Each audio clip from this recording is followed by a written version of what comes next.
100 crores Indian rupees. We see this expanding in the future. And for that, both countries and our private sectors are working together. There are several hydropower projects being done by Indian public sector companies and private sector companies. The most advanced of that is a project called Arun 3, which is a 900 megawatt project, and we hope that will be online in the next 2 years. There are a total of about 4,000 megawatts of projects which are being done by Indian companies. So I certainly see this as a very bright spot in our economic partnership. Again, it's a mutually beneficial spot because India gets a reliable green energy while Nepal is able to earn revenue out of the hydropower exports. Lots of promise over there, exciting times in the overall relationship. I wish we were discussing this in different circumstances, but India is always ready to help. It really depends on what is needed. Ambassador, it's been wonderful speaking to you. Thank you so much for speaking to us today. Thank you.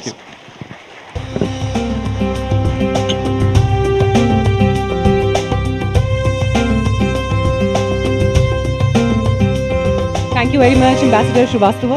आपको यहाँ मंच पर सुनना और किस तरह के प्रयास अभी भारत की तरफ से नेपाल के लिए हो रहे हैं और कितनी मुश्किल ये घड़ी है, ये सब बहुत ही ज़रूरी बिंदु थे जिनको आपने मंच से हाईलाइट किया। अपने अगले सेशन की तरफ हम बढ़ेंगे। Diplomacy creates the foundation but economic enterprises build the structure to unpack trade corridor possibilities. We now invite on stage Mr. Gaurav Tayal, Vice President, Nepal India Chamber of Commerce and Industry. Birendra Raj Pandey, President, Confederation of Nepalese Industries. Mr. Shishir Priyadarshi, President, Chintan Research Foundation. And Mr. Vishnu Agrawal, Managing Director, Ma Group of Companies. They will be in conversation with NDTV's Aditya Raj Kaul.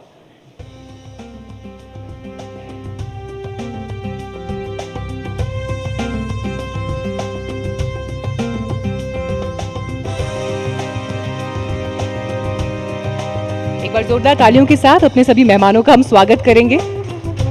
Thank you so much. Thank you so much.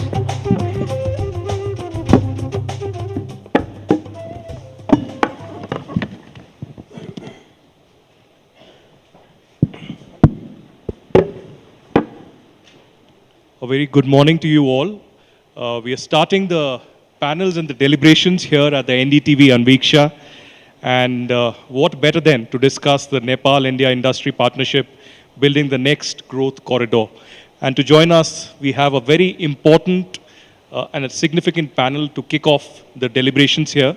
Mr. Gaurav Tayal, Vice President of Nepal-India Chamber of Commerce and Industry and MD of the Surya Nepal.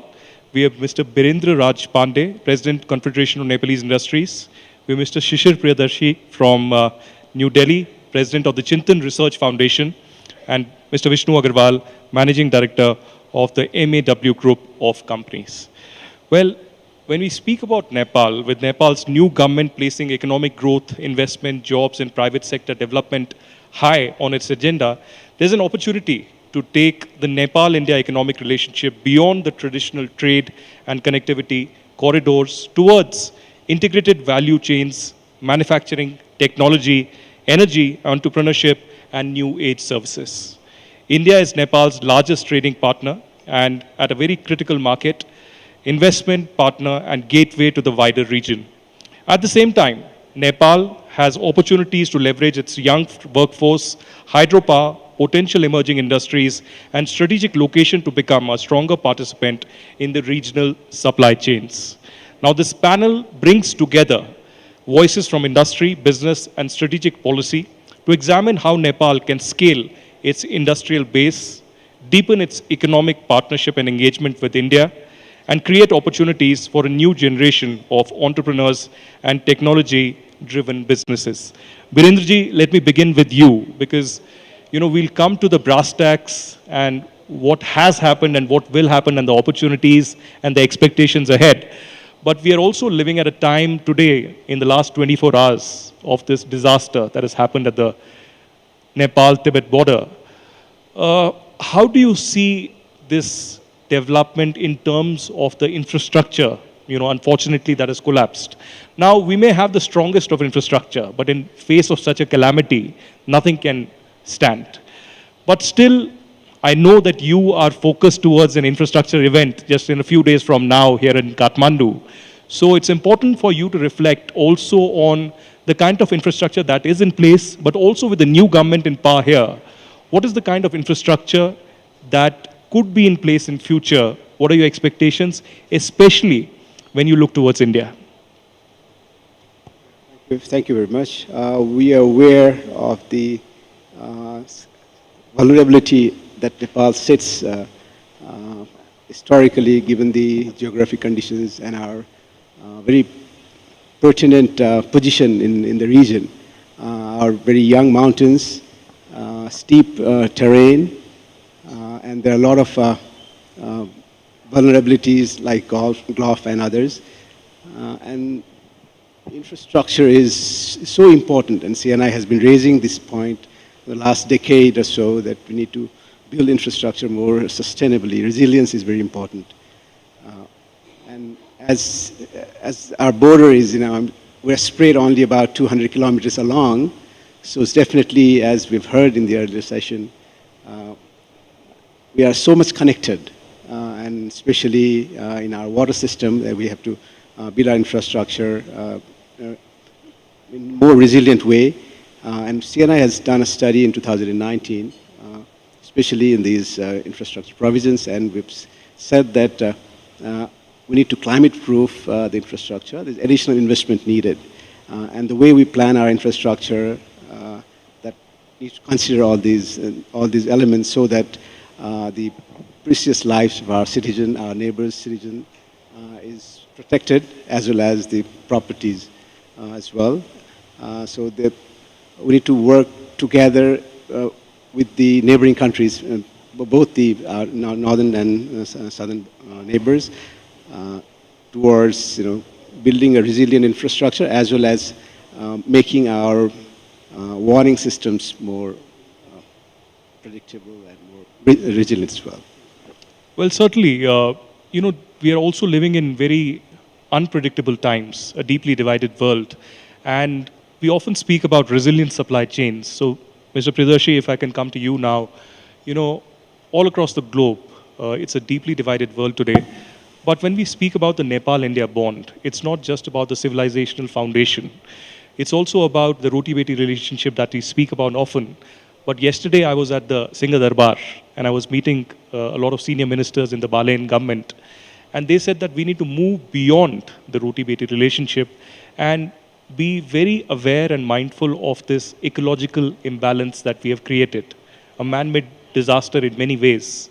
How do you see India's role in this as well? Because, it's not just Nepal that is being impacted now. China is in many ways. We've seen the Chinese ambassador to Nepal also put out a statement just a few minutes ago.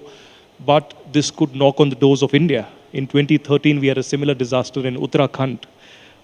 How does India, Nepal, or perhaps a broader base of South Asia coordinate in terms of the ecological disaster that are perhaps knocking at our doors? Because today we are looking at this kind of a event, but tomorrow it could be something much bigger where a wider population could be impacted. Thanks, Aditya. Look, I think every developing country today, no matter in which part of the world, in some way or the other, faces this very difficult question: how do you balance out your developmental aspirations with the challenges of sustainability? Now, each country has a very different perspective on this. I spent about 25 odd years with the World Trade Organization in Geneva. And one of our biggest challenges was exactly this, that a one size will not fit all, no matter whether it's trade, investment, or in this case, ecological preservation. But I think India and Nepal, and particularly Nepal, I see a big advantage. India has actually gone through many of these stages. Nepal doesn't need to go through those stages. You can actually leapfrog. You should come up right to where India is today. And what is India done very well, and what is India perhaps needs to do a little better? Let me just elaborate on this. I think where India has done very well is try and lessen the emphasis or the dependency either on one region, one source of power, or since you started with supply chains, on one supply chain. I think for Nepal, it's extremely important to balance out what we would call the sustainability of development and the sustainability of the environment. Both are extremely important. And I think one way certainly is to do that, and a lot has been said already, is identify the most fragile of regions. Just put them aside, that these are ecologically protected regions where any amount of development, we will ensure that sustainability comes first. But similarly, identify your economic growth corridors. You know, this whole session and the next one's on growth corridors. But you'll have to look at a growth corridor as much more than the mere transportation of goods and services. A growth corridor of the future has got to have people movement, has got to have energy movement, has got to have talent movement, technology movement, and in times of crisis, you know, any kind of aid and relief movement. So we've got to ensure that Nepal and India, when they talk about, we do not talk about the fact that one's population is 50 times more. We should not talk about the fact that one GDP of one country is, 90 times more. What we should talk is the GDP per capita. And here, Nepal and India are not that far apart, 1.8. So really, if you look at the 1800 odd kilometers of border, and you look at the fact that these are two countries which have relatively close to GDP, there is a huge potential for growth. And perhaps, whenever you'll allow me, I'll come back. This is where Gen Z or the youth will come in. Well, certainly the youth will come in, and the youth agenda needs to be discussed. We can't go away with that. But Mr. Agarwal, if I can come to you. Now speaking about the topic, that is what we are here for, about the investment that is happening here in Nepal. And now we have a confirmation that both the Prime Ministers of India and Nepal would be meeting perhaps later this year in November or December. The Foreign Minister and the Indian Ambassador have almost confirmed that. What kind of an environment would you want here in Nepal to be created so that there is more vigor in the Indian industries and Indian startups and Indian investors to invest in India? And what will give them greater confidence? Any kind of policy changes that you would want, both in terms of India and Nepal partnership, because both the Prime Ministers are now not just looking towards the past. They're looking towards the future with a new energy, with a new kind of environment and the economic turbulence that the world faces today. Thank you, Aditya. I was just reflecting on, for last 25 to 30 years, how the investments from India in Nepal has fared. I remember in between 1995 to 2000, so many of the FDI from India had come. I will like to give you a few examples, just like Surya Nepal. Then there was Nepal Lever, then there was Aarti Strips, then there was Nepal SBI. So many of them had come in between 1995 to 2000. Today is 2026. All of them, to tell you very, very frankly, they have fared very, very well. They have given huge returns to their investors, and they are still doing extremely well. But somehow what happened after 2000 has to be thought. Why the investment environment was deteriorated, why the confidence was lost.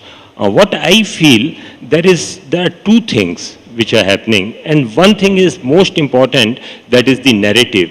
In spite of these companies doing well, the narrative got built was, there are so many problems in Nepal, and because of those problems, people are not interested. Whereas, the companies who had come over here, they had done extremely well.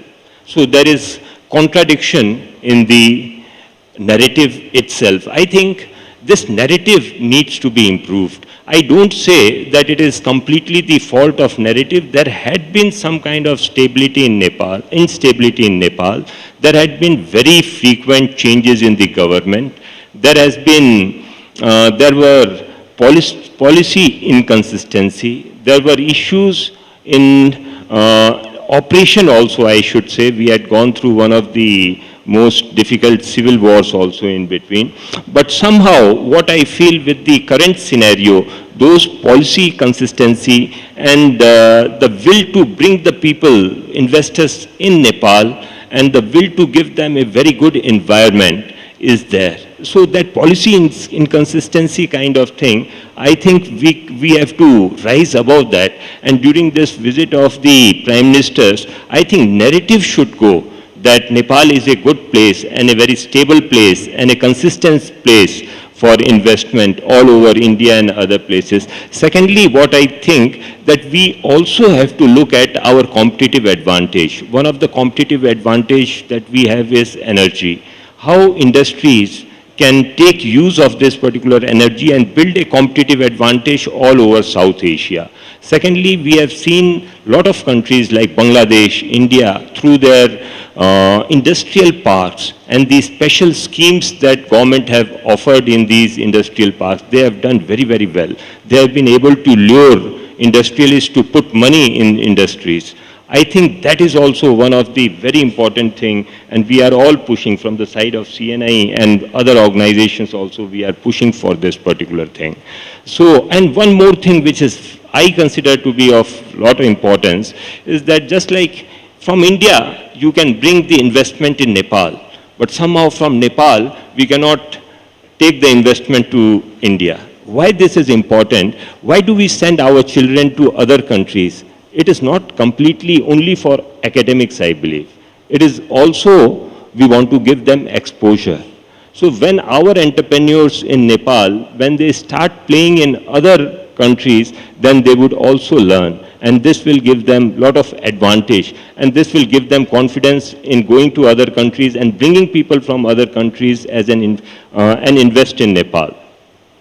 Well, certainly there needs to be a brainstorming on the new policy changes that are required under the current circumstances.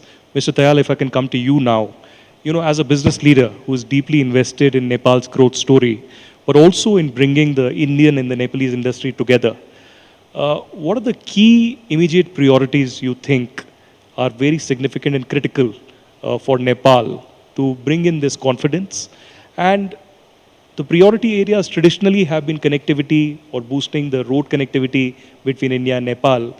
But do you think we need to move beyond this towards perhaps, you know, goods and capital, digital public infrastructure, energy cooperation, and other areas as well? Because I remember when Minister Shishir Khanal was in New Delhi, I interviewed him, and he very honestly confessed that it was a missed opportunity for Nepal as well, where we saw in the last decades a technological rise of India.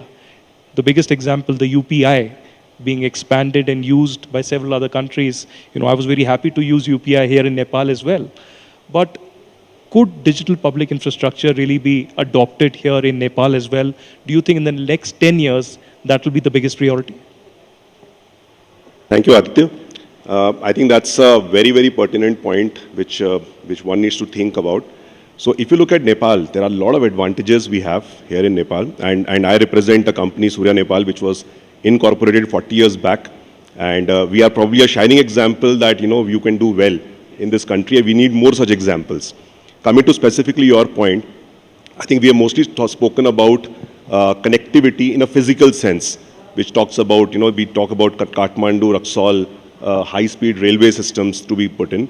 But I think this integration need to go beyond that. I think Mr. Agarwal spoke about talent mobility, right? So I'm here for quite some time, and you really realize that almost 10,000 crores worth of money is being spent for sending children outside Nepal. So whilst Ambassador spoke about that people do go to India for their education, but there is a very large proportion of population which is going across the Western countries because they're looking for world-class education.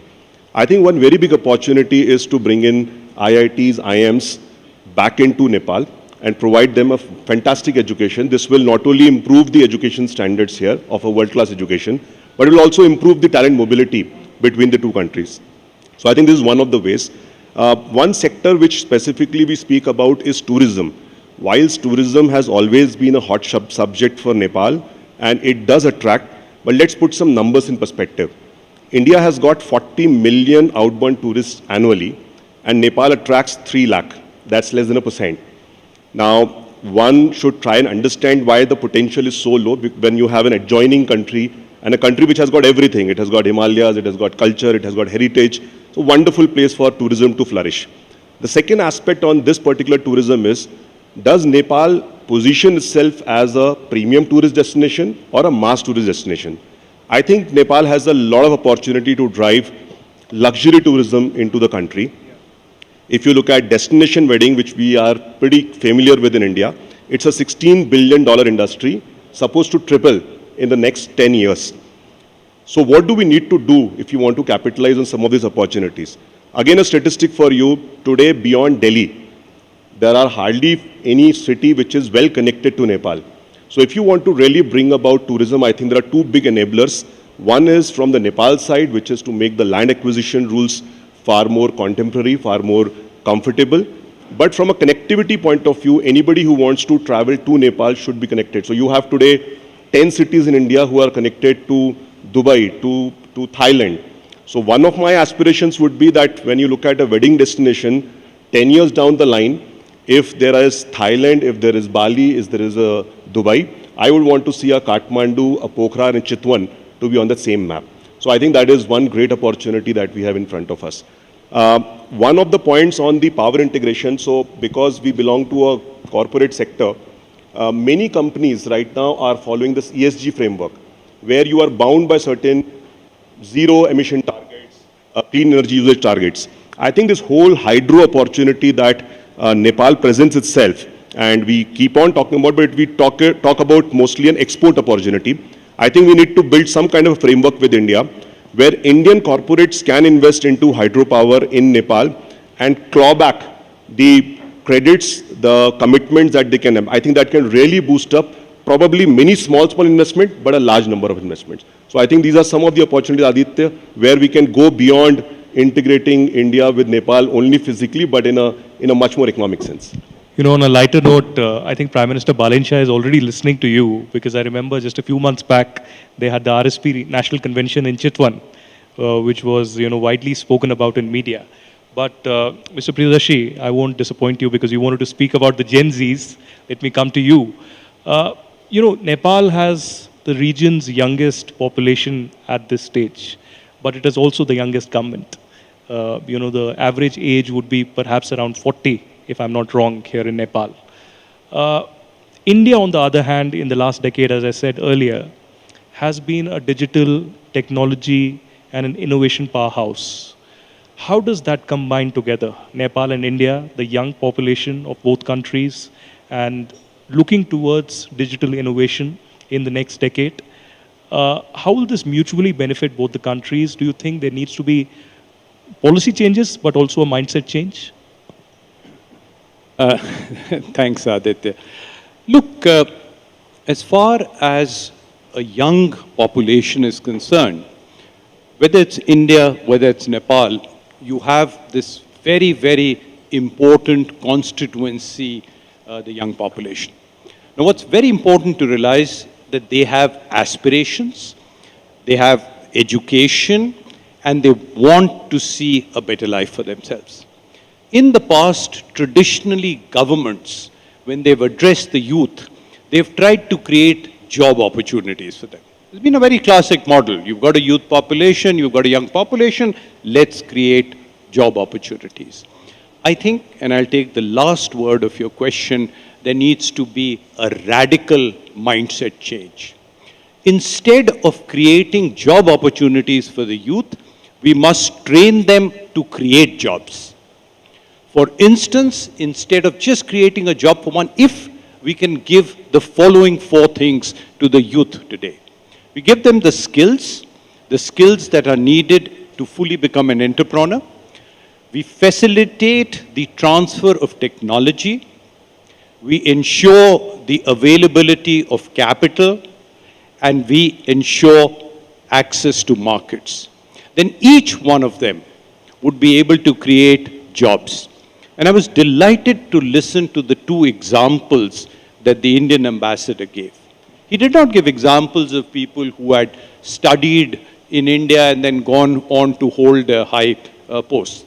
Obviously, he did mention earlier in his state. But if we can get any set of people to become entrepreneurs. But the second, and this is where the Indian advantage comes in, we must ensure integration and the cross-border travel of entrepreneurship. Again, a difficult word. What I'm saying is that entrepreneurship should not be limited to entrepreneurs in India and entrepreneurs in Nepal. Suppose you're looking at setting up something in Nepal. The innovation and the ideation could take place at one place. The technology could come from a second, and when I'm saying second, it means both India and Nepal. The capital could come from a third, and the actual company could be based in fourth.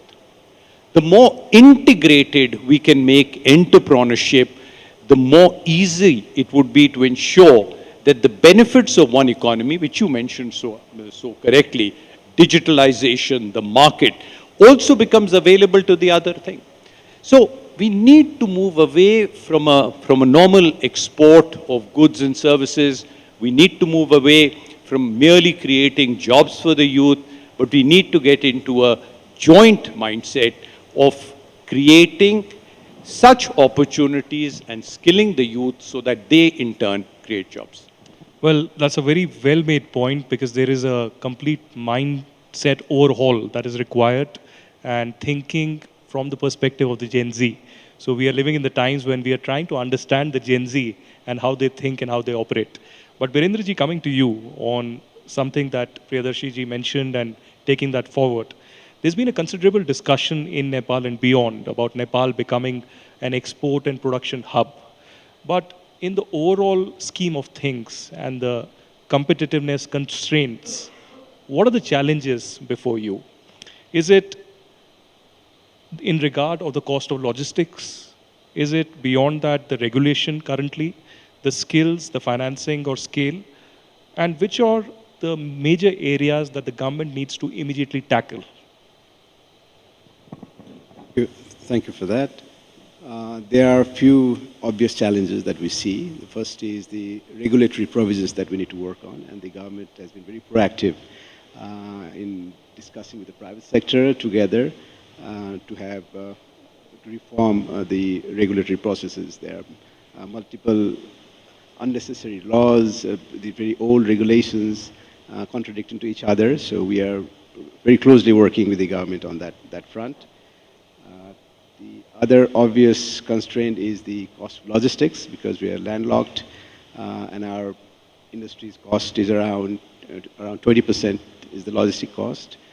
And as compared to our peer country, it is about 20 to 25% higher than the other countries. So this is where we need to work on. And the affordable and reliable electricity, so far as we speak, we still have a lot of potential as a generation capacity, but currently only 4,000 megawatt that we produce.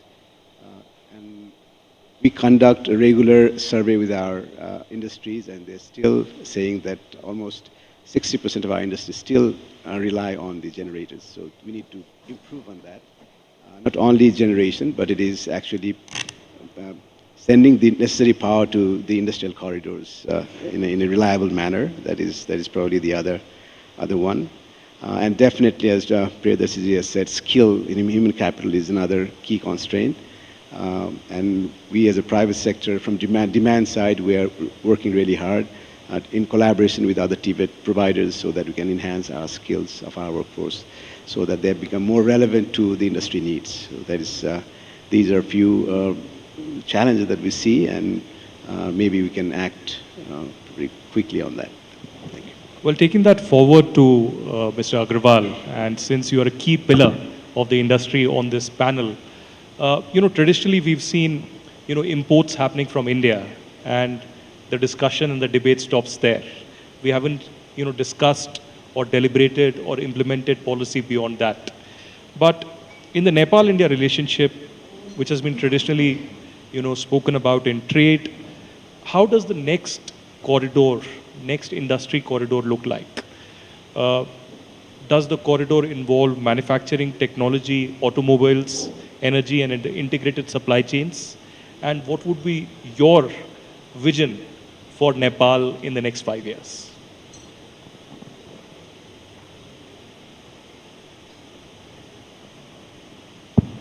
Thank you, Aditya. I feel in next 5 years, there is going to be a huge change.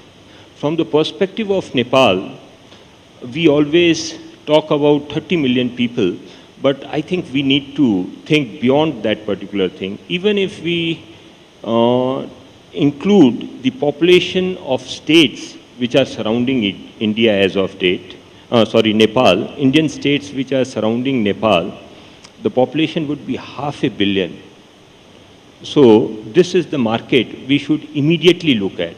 How we are able to develop as a manufacturing base for this many people should be one of the mindset which I feel that we should really look at present. Few things that we need to do. See, we have got an example of Rudrapur, how it has been able to, how it was a barren land earlier, and how it got developed into a powerhouse of industries, and why it developed. It was also one of the reasons was very proactive stand of the local government, state government, which promoted this particular place, and there was also central government which gave so many facilities to this particular area. Now, in order to ensure that we are also able to develop that kind of framework. So we also, as I again would like to put it, industrial park concept and providing the industries these kind of benefits is one of the most important thing that I can feel we should be doing. And another most important opportunity I find is in energy. Then again, this energy opportunity is for a limited period of time. There are so many things which are coming up as an alternative energy in India. Even for example, storage pumping projects are also coming. There are huge solar projects coming, wind power projects coming. Now, as Mr. Gaurav said, if we are able to provide some kind of special incentive to the industrialists of repatriation of energy, I think that can be a game changer. So we should look at in this particular field also what can be done. The western part of Nepal is full of medicinal herbs. It is one of the places where it has got the capacity and possibility of exporting not only to India but all over the world. So this possibility needs exploring. We already know a lot of herbs that can be exported, that can be converted into oil and it can be exported. So we need to promote and package this particular products. Now, instead of just going ahead with, we want to promote industries, we need to identify 4 or 5 such industries which has got very good potential, not only for export, but also creating jobs over here. I'm in automobile industry. We have got motorcycle assembly plant and also lubricant blending plant. What I see the opportunity is that development of ancillary industries in Nepal. I see that a lot of automobile industries are there in Rudrapur also. If ancillary industries can be developed in Nepal with the know-how, not necessarily from India only, but from outside also, and we are able to, and there is an excellent Nepal-India treaty which allows India to export Nepal to export to India with status as of Indian industries. So we can use those kind of thing, and we can use that particular possibility, and we can look at the possibility of exporting industries also which are open besides the border. And we should also have a lookout that instead of we saying that Nepalese industries exporting to India, we should also look at India and Nepal industries collaborating in order to export all over the world. Well, as we wrap up this panel, the inaugural panel at the NDTV Anviksha, I want to take the last comment from Mr. Tayal. You know, traditionally Nepal has been known for its great tourism, which you spoke about, and we need to look towards a new direction, potentially the destination weddings that you spoke about. Apart from that, you know, Nepal is known for the grit and the determination and the resilience of the legendary Gorkhas. And apart from that, of course, the Annapurna and the great Mount Everest. But beyond that, in the last 1 year now, Nepal is known for the Gen Z revolution as well. And we've seen some sparks of that in India in the recent times. How do you see the conversation changing now in terms of the economic partnerships, in terms of the domestic economic activity and the infrastructure change and the kind of thought process that the new generation has, which is completely opposite of what was traditionally thought? So is that thought process changing within the government, within the private sector here as well? Very mindful of the fact of what the Gen Zs want, require, because if you don't agree with them or you don't understand them or at least listen to them, they will be at your doors. So Aditya, that's a wonderful question. And why I say this wonderful is because you typically hear from Nepal that we are a landlocked country, as if it is a very big disadvantage. I think what is exciting about Gen Z, and specifically about the new government which has taken over in Nepal, they do not have a very constrained way of thinking. I think there is a lot of positivity that one is able to experience in Nepal. I think someone spoke about the narrative, and I think the narrative specifically, if I just talk about India-Nepal, I think the narrative even within India about Nepal isn't correct. The positioning of Nepal within India isn't correct. It is being seen in a particular light. And I think I definitely see a lot of discussions, a lot of intentions towards changing that particular narrative. We are looking at a lot of vibrant ecosystem of startups coming up. In fact, you'll be surprised to know that certain very big brands in Nepal right now who have really scaled up are actually run by the Nepali founders. And I see more and more of that happening. In fact, my own company has good number of young people, and there is a fundamental difference in the way the earlier generation, which probably came from a slightly more scarcity mindset, used to look at the worldview. I think that is particularly changing. Just one supplementary point, because you spoke about manufacturing and the opportunities, I think this generation will start talking value add. If you start comparing between India and China, they have their own advantages. We need not compete with them. Because whenever you try to compete with these geographies, in terms of scale, you start perceiving a disadvantage. I think we never spoke about New Zealand. New Zealand has been able to create a premium honey, Manuka, and now that is the most expensive honey in the world. And Nepal has got some terrific assets. It has got some large cardamom, it has got coffee, tea, and honey, right, which fortunately my company has now got engaged in. I think we have to start more thinking about brands. And that's what I think is going to be the narrative which will change in Nepal. And if we see India as a partner, India can bring in a lot of great management practices, can bring technology, and they can always bring a large market to them. I think both of these things, if they happen, I have no doubt that in the coming 5 to 10 years, we will be seeing one of the most vibrant growth corridors developing in South Asia. No, that's a great point. And I promise you, Gaurav, that the narrative change is not just required. You know, NDTV Anviksha is that platform, because in diplomacy we often speak about that, you know, diplomacy is not instant Maggie, or in this case YY, but in many ways this is not track 2, but I would promise that this is better than track 2, and this will lay the foundation of better India-Nepal ties. So thank you very much, gentlemen, for joining us on the table. I'll request you to come forward for a group photograph.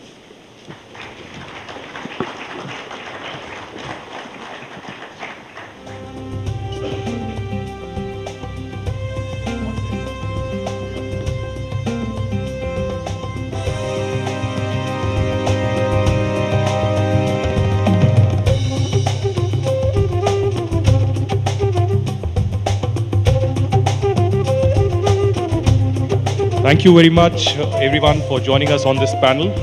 For the next panel, which is on building digital bridges, India-Nepal collaboration and AI, DPI and digital payments, I request our panelist, Professor Dr. Balkrishna Bal, Associate Dean, School of Engineering, Kathmandu University, to join us. We also have Simanta Dahal, Advocate and Partner, Abhinava Law Chambers, Suraksha Adhikari, Project Lead and Chief Operating Officer of Tulu.com, and Paras Kumar, Chief Operating Officer of PhonePe. And for the next session, I would request Manokia Loiwal to join us.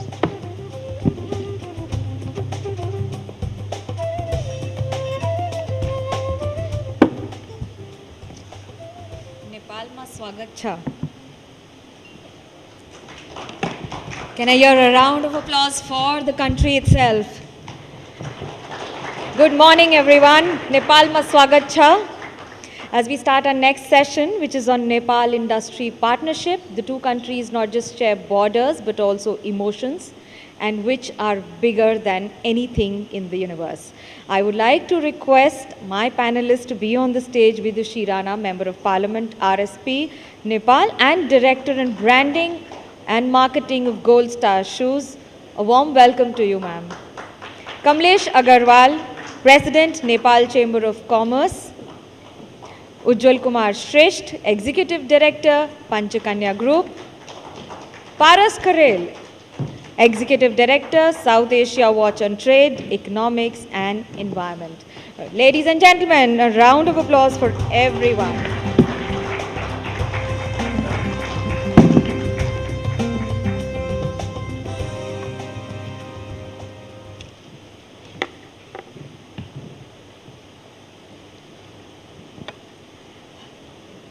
It's a beautiful morning, but a different one with what has happened in Nepal, and the hearts go out for everyone. As I'm joined by a panel of experts in their field and to talk on industry where India and Nepal not just go down for a month or a decade, but for centuries and beyond borders too. I start with Vidushi Rana. Vidushi ji, just give me an idea on what is the biggest challenge for the industry as well as the achievement that you see in past few decades, and with what has happened presently in northern Nepal. Do you see that impacting the industry too? First of all, good morning everyone, and thank you so much NDTV for doing this program in Nepal. And thank you for the question. But before I begin, I would like to give my heartfelt condolence to whatever,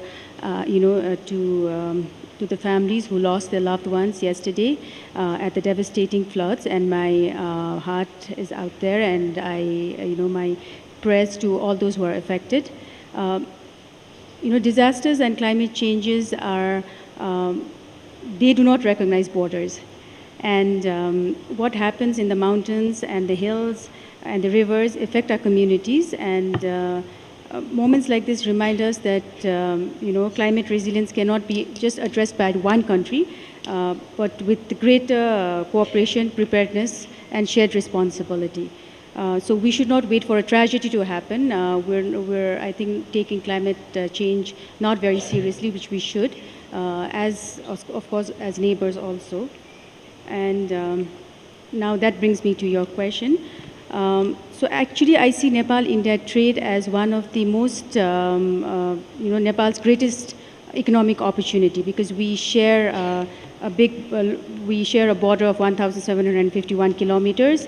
That border is not, just not connect. Nepal and India is not just connected through geography, history, cultures. We have people, and there are a lot of things that connect Nepal and India, and I think it's very, very special.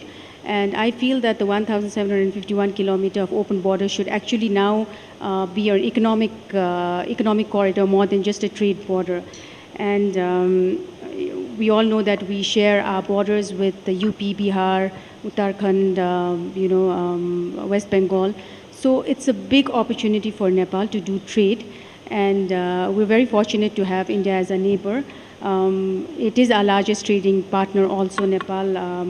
I was just looking at the figures, and we import NPR 1.21 trillion rupees of products from India, and we export 2.58 billion. So that is a huge market. So the opportunity is enormous, like in manufacturing, it could be in agro-processing, it could be in IT, it could be in tourism, hospitality, all of that. But the biggest difficulty today is not the tariff, but is the standardization, the certifications. So that's what I'm here to talk about today, the Bureau of Indian Standard. And don't get me wrong, I am not saying that standardization should not be done, because it's very important that India is protecting its consumers, and that's very important. I wish Nepal would do that too. And I come from a manufacturing, we've been manufacturing Gold Star shoes for more than six decades now. And for me, standardization and good quality and safety is very important. But what is impediment is the time that it takes, to get the BIS certificate. So if that can be taken into consideration, then Nepal-India trade could be more lucrative, is what I feel. Kamleshji, my question to you is that more than 80% of Nepal's export is completely, directly, indirectly to India. India has been one of the biggest consumer market, and indirectly Nepal too is the biggest consumer market vis-a-vis any country for Nepal. But when we understand it is beyond numbers, it's what do you see as top 3 hurdles that need to be done away with for a better trade partnership between the two countries?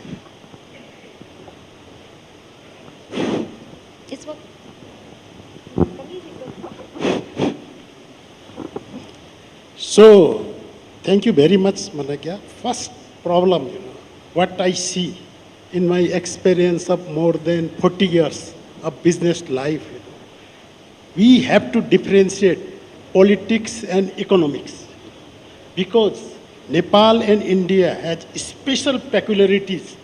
They have got most potential to become one of South Asia's most successful regional growth corridor. Why? We have got open border more than 1,850 kilometers. We have centuries old cultural and business commercial ties. We have religious integration. We have families connection due to marital connections. We have complementary economies for each other. We have rapidly improving connectivity. Both countries are well positioned to create an integrated manufacturing, logistics, energy, and technology ecosystem. So we have to concentrate on the only economic development of this corridor. And one more thing, since very beginning, Nepal is pegged up with the Indian currency. When there is devaluation of Indian currency with foreign currency, we have to devaluate that currency. And whereas you revaluate the Indian currency with the foreign currency, we are forced to revaluate the currency. So such a economic ties up, if we differentiate between economics and politics, which are disturbed time to time. I must capitulate here, because we are governed by the trade and transit treaties always. But during 1997, when the Gujral was the Prime Minister, that time the treaty signed, still we remember Gujral doctrine, that treaty. That was the best treaty and facilitating treaty between India and Nepal, economic development and growth. You feel it needs to be revisited now? You feel it needs to be revisited now? Yeah, sure. We always want, I told you, we have got huge potentialities. We can do a lot of things, Okay. If we really go on the economic policies centered towards the economic policies only. We can have a manufacturing ecosystem. We are so close to the border. We have got hydropower. Nepal has huge potential. That takes me to Ujjwal Kumar Shresth ji, but about from manufacturing to hydropower, everything. It's the demography that comes as an advantage, and it's the demography that comes as a disadvantage. But when you talk about Nepal, how do you see it progressing vis-a-vis manufacturing sector in India, and how it is the next big growing business? Because we understand Panchakanya has been for 5 decades in the business and is just growing leaps and bounds. Thank you. Well, let me give you a few stats of hydropower in Nepal. The projected is about 80,000 megawatt, 40,000 is possible for generation. Currently, Nepal is tapped about 4,000 megawatt, out of which 1,500 megawatts has been, close to 1,600 megawatts has been exported to India. And thanks to India again, with the Indian grid, we were able to export to Bangladesh about 40 megawatts, right? Now coming back to hydropower, green energy is the talk of the world. And I think whatever we produce in Nepal is all green products. That's what we are very proud to say. And India being one of the largest manufacturing hub in the world now, large global economy, and a very large manufacturing global supplier, India also is pressurized for green energy. And this is the right time where we see our partnership can be largely scalable. Now it's all coming down to policy. Cultural similarities there, generations of relations are there in Nepal, India. There are so many things that we have yet to tap, but then what I see currently is the reforms of cross-border transmission, number one. There are already investments from the Indian side where generations are happening towards India. But what I also see is not only electricity export from India to India, but also having energy-intensive industries manufactured via Nepali energy, or having joint venture manufacturing with the Indian counterparts in Nepal with high energy requirement, because now the European market where India exports is demanding for green products. And that's where we come into play, because the way I see it is India should see us as their partner for growth, and Nepal should be part of India's scale and grow with India together. Paras, my question to you is, you've been monitoring the entire growth, not just in the country, bilateral, but also the zone and the region. Where do we stand as far as Nepal's relationship with India and Nepal's relationship with China is concerned? Does it still remain emotionally stronger, so more viable, or any more reason to it? Hello, check. Yeah, thank you. India is Nepal's largest partner, with 2/3 of our trade with India. Over 70% of our exports are bound for India, and about 2/3 of our imports are from India. But at the same time, one cannot ignore China if you are talking about global supply chains. Just as India also significantly import intermediate goods and capital goods from China, similarly, China accounts for about 1/4 of our total capital good imports. And that contrasts with 55% share of India, but both are important in this context. And the global supply chains are shifting, and India is responding to it. Forget about 2025 reciprocal tariffs or Liberation Day tariffs of Donald Trump. Even prior to that, since 2018 to 2024, until Donald Trump was re-elected, there was a shift in supply chains away from China. And there are rigorous studies that document who were the winners. And India is one of the winners, as per rigorous studies, whereby India's exports of goods to the US that were highly tariffed by the US on China have increased. And so has India's imports of intermediate goods from China, whereby India adds value to them and also re-exports. So it's intertwined, everything. So here is an opportunity for Nepal to identify small areas, even potentially small areas within the Indian supply chain, whereby it is increasing exports all over the world, how it can fit in. For example, India has signed a so-called mother of all trade deals with the European Union, followed by a trade deal with United Kingdom. And simulations show that it will have a positive economic growth effect on India. Now, how can Nepal supply certain products or inputs to India that can then feed on to India's exports to the EU? I think there is a significant gap in research in this area. There's a huge potential, but there are different constants which we can discuss later. Well, that was a very cautiously guarded answer, I must say. Vidushi, my question to you is, when we talk about trade deficit, there's a massive trade deficit between Nepal and India. Right. Do you see that there are more avenues like value chains and raw material or other growth or manufacturing structures that need to be revisited so that reduces and both the countries benefit more? Yes, there is a trade deficit of 952 billion with India, which is huge. But I think Nepal makes a mistake if we just talk about trade deficit just as a number.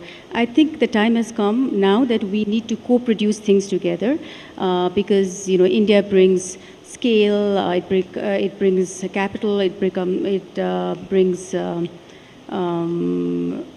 digital economy and all of that. And Nepal also brings a young population, youth who is cheaper labor here than in India, and then we also have clean energy. So I think if we combine these two, we can now, it's time that we're not just trade partners, but we become partners who do business together, Nepal and India, and co-produce things. Like I was just reading about Haldiram, which is now being made in Nepal. I know that Britannia has started making it in Nepal. So there are a lot of products which we consume. Of course, we have 1.21 trillion of imports from India. So out of those many things, if we can produce those things in Nepal and export to India and also also export to the rest of the world. So I think it's time that we co-produce. I think that's what we should do. Clean energy is Nepal's biggest, asset, and I think we should bring that together. And I would like to urge all the Indian companies which are exporting to Nepal to start co-producing. And because I am also a member of Parliament, we would make rules and regulations that are easy, and we will make compliant rules for people to come and invest here eventually, so that we can both neighbors, we can both grow together. Kamlesh ji, my question to you is, there has been a data that shows that from 2024 to 26, India's imports from Nepal recorded a massive increase of more than 50%. So we need to understand on which are the major Nepalese industries or products that are behind this sudden surge, and is it here to continue? And if so, how much?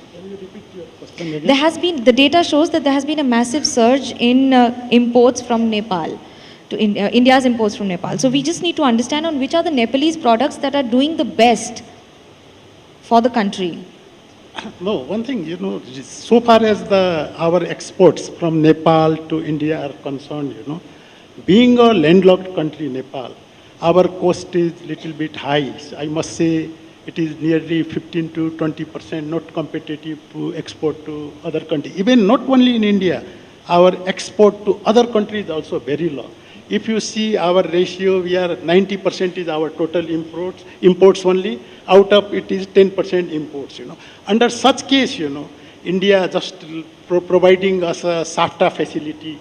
Under the SAFTA facility, we are able to export some of our huge products, say soybean oil and all, many products on SAFTA. We are importing also on the same basis some of the products which become competitive due to SAFTA agreement. But now in the next generation, in order to develop the economic corridors in both the countries, we have to facilitate the duty-free access to our both the countries, And India, there are a lot of non-tariff barriers if we export to India also. Lot of provisional disturbances also. Suppose we are exporting our medicinal herbs to India, the Indian provincial acts and all, many times they are creating disturbances to our exports also. So this, if we go on a unified economic integrated system only, giving priority to Nepal and Nepal giving priority to India, then we can develop this economic corridor. Okay, Ujjwal ji, give us an idea that there has been a rapid increase in the manufacturing sector. What are and which are the major benefits that Nepal is getting from Indian manufacturing companies, if at all, and to what extent? So you mean rapid increase in Nepal side, right? Yes. The manufacturing sector, I think, falls around, it's decreasing, to be honest, post-COVID. But then the new government is really emphasizing on manufacturing things that is when there's a local market rather than export for now. But of course, export is one of the top priority. For us, if you ask about particularly about my company, right? 99% is Indian machines, Indian technology, Indian raw material, and Indian certifications where I base. So we have so much advantage being the neighbor of the south. The scale when it comes to manufacturing, Nepalese are a very import-based economy, which is absolutely okay. But when there's a market size where you can manufacture, so earlier my panelists just mentioned Haldiram. That's just a recent joint venture in Nepal because there's a market size for the local market, right? So those are being tapped in to see where we can really add up because we have engineering backup, close by, we have machine backup, we have raw material backup, right? Of course, our northern side also supports to a certain extent, but one of the things that the manufacturing face when it comes to export is the certification and understanding the international accreditation, where Nepal also needs to do a lot of reform on really scaling up their certification level, because Nepal standards or Nepal Bureau of Standards is not really well recognized even in India today. And a lot of the exports are also limited because of that. And that is where we've also been very open about it, having a dispute settlement mechanism where we can have non-diplomacy channel to help Nepal really export. And also we've been having a lot of interest from Indian manufacturers where they can take the benefit of duty, proximity, and the energy to bring back goods to Nepal. There are a lot of MSMEs that do small supplies to India even today, but they have not been having the linkage or the exposure, the finance to really grow and supply to Indian large manufacturers for that matter. Well, that brings me to my next question to Paras. Give us an idea, do you think that the MSME restructuring will be big for Nepal? And how does it help in improving and making a bigger global chain with Indo-Nepal partnerships? Most of Nepal's exporters are SMEs, including those that cater to the Indian market. And they also already have experience in exporting, and they have a potential role to scale up those exports, no doubt about that. And that's also underpinned by the fact that Nepal-India trade treaty, despite some constraints, is still a liberal trade treaty in that it offers duty-free access to Nepali products, virtually all Nepali products, and that is not tied to Nepal's least developed country status. We are graduating from LDC status soon. After that, many of our duty-free market access in developed countries will go away, but not with India, because it's not tied to LDC status. And SMEs, this is good for SMEs also. That uncertainty is not there. But in terms of market intelligence, it's always a problem for all industries, but particularly so for SMEs. They don't have links on the Indian side, and that's where Nepal government's relevant agencies can backstop them.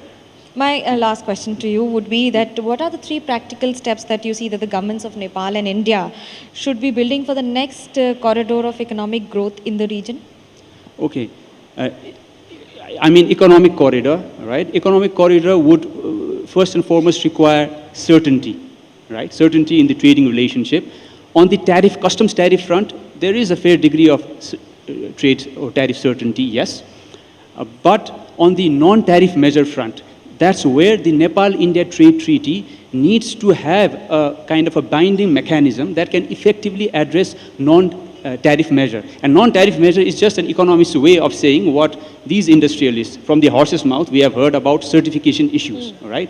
Whether it's the bilateral Nepal-India trade treaty or the agreement on South Asian Free Trade Area, SAFTA, or other agreements that we might sign with India, they do not have a mechanism that deals with non-tariff measures so that they do not serve as non-tariff barriers and create uncertainty. So if we can address that aspect, then I think it will unlock a significant potential. And mind you, India ranks alongside China as the destination with which Nepal has the largest missing potential. That is the difference between potential exports and the measly exports that we currently have. That's a very interesting one. Ujjwalji, my question to you would be, how do you see the role of Gen Z in industry and the development of the country in multiple sectors? So what was the first line? Are we? What do you see the role of Gen Z in multiple sectors of industry? Well, I formed a committee in FNCCI, like FICCI, and I have 3 Gen Zs, to give that, we have a country formed by Gen Z, the government is formed by Gen Z, so I think age is just a number, that's what we say. Today it's a real reality. And looking at the demographic of my workforce, maybe manufacturing or even employees, the median age is starting to decline, right? But then how do we accommodate Gen Z is another challenge there. And I think given the exposure of this generation, the scalability for Nepal is tremendous because we are a very young nation. And that also gives us, Nepal's said that we are not a very strong manufacturing country, but we are when it comes to service and IT today. If you look at data, I think we've already surpassed $1 billion of export on IT back office work from Nepal, and it's very scalable. That's where the Gen Z population are coming in. Everybody is getting to software, service, and tech, and Nepal sees that as one of the advantage of a young country supporting the growing Indian economy, Indian tech having their back offices in Nepal also. Kamlesh ji, business and industry goes hand in hand, and they are one of those sectors which have been the most resilient when it comes to Nepal being affected by natural calamities, be it 2015, be it 2025 revolution, or maybe 2026 where we are standing today. How do you think, and where does the industry get its strength from for that survival instinct of Nepal to keep going ahead? So far as you have just raised the Gen Z issue, I must say Gen Z revolution was for the economic aspirations only. Even in India, I have read in the media, your media, the Cockroach Party, they are also the Gen Zs, their aspirations is also the economic aspirations.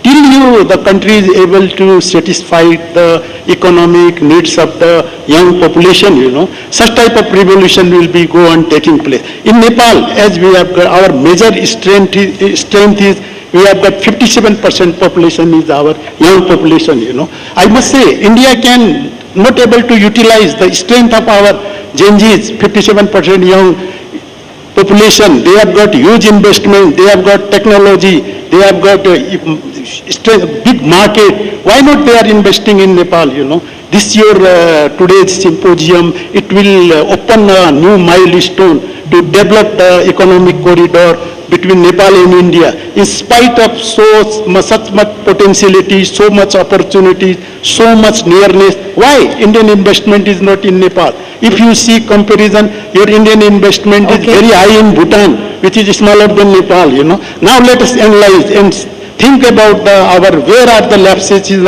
our relationship, economic relationship, I mean to say, and policies, so that we can develop that. We will convey it to both the countries without mincing words. My last question to Vidushi, the role of women in politics as well as forming of government and industry. You are one face that has represented everything seamlessly. Do you think that the industry too needs that seamless border working? Yes. Thank you for that question. But before I answer your question, I just want to also, I think we've not touched upon the illegal trade that's happening between Nepal and India, and that's something that I really want to talk about. Because yes, we do have an open border of 1,750 kilometers. We've been talking about that. But we also need to talk about the illegal trade that is happening between Nepal and India, which is huge, and it's not helping both the nations because both these places, these industries have not been registered. And before I answer your question, I just want to reiterate that we need to make illegal trade difficult and legal trade easier for both countries to prosper. So that I think that is very important. Now coming to the question about women, I think your question is about women entrepreneurs. Yes. Yeah. So Nepalese women are incredible entrepreneurs, and I can see a lot of women entrepreneurs here, my friends and organizations that I'm working with. I think the problem here is just getting them from moving from small SMEs to getting them access to the finance and to the real world and out there. And I always say that women we don't need sympathy, we just need a level playing field where we're given equal opportunities. And this is what I've always been saying, that when women are economically empowered, they are not only economically empowered themselves, but they also empower their families, their children. Children get better education, and then the whole nation develops. So I think that's very, very important. And Nepal, and I'm very proud of the Nepali women because they have that sense of entrepreneurial sense. And also in today's world, women are, even in Nepal, the girls are getting education, and there are a lot of women entrepreneurs who are doing extremely well, so I'm very proud of them. And a quick answer to where does Brand Nepal stand? Brand Nepal, as Gold Star Shoes, we've been exporting to India for past 35 years, to UP and Bihar, and there are a lot of challenges, of course. We had the earthquake, we had the Nakabandi, we had the Notbandi, we had COVID, and now this border issue. But since, we're still doing business with India. In 2015, we did almost 3 billion NPR worth of export to India, and now that's reduced. But if we just look after these challenges and the certification and, all these are looked into, I think it's good. And I think the 3 things that you asked, which is important for the Nepal-India treaty to be better, one is predictability in this certification. The next is co-produce, like I said, and the third one is connectivity. If we are better connected, then we can, I think, do business together. Thank you so much, but I Thank do you. believe that both the countries have been connected via hearts more than anything else. Thank you so much for the panel discussion.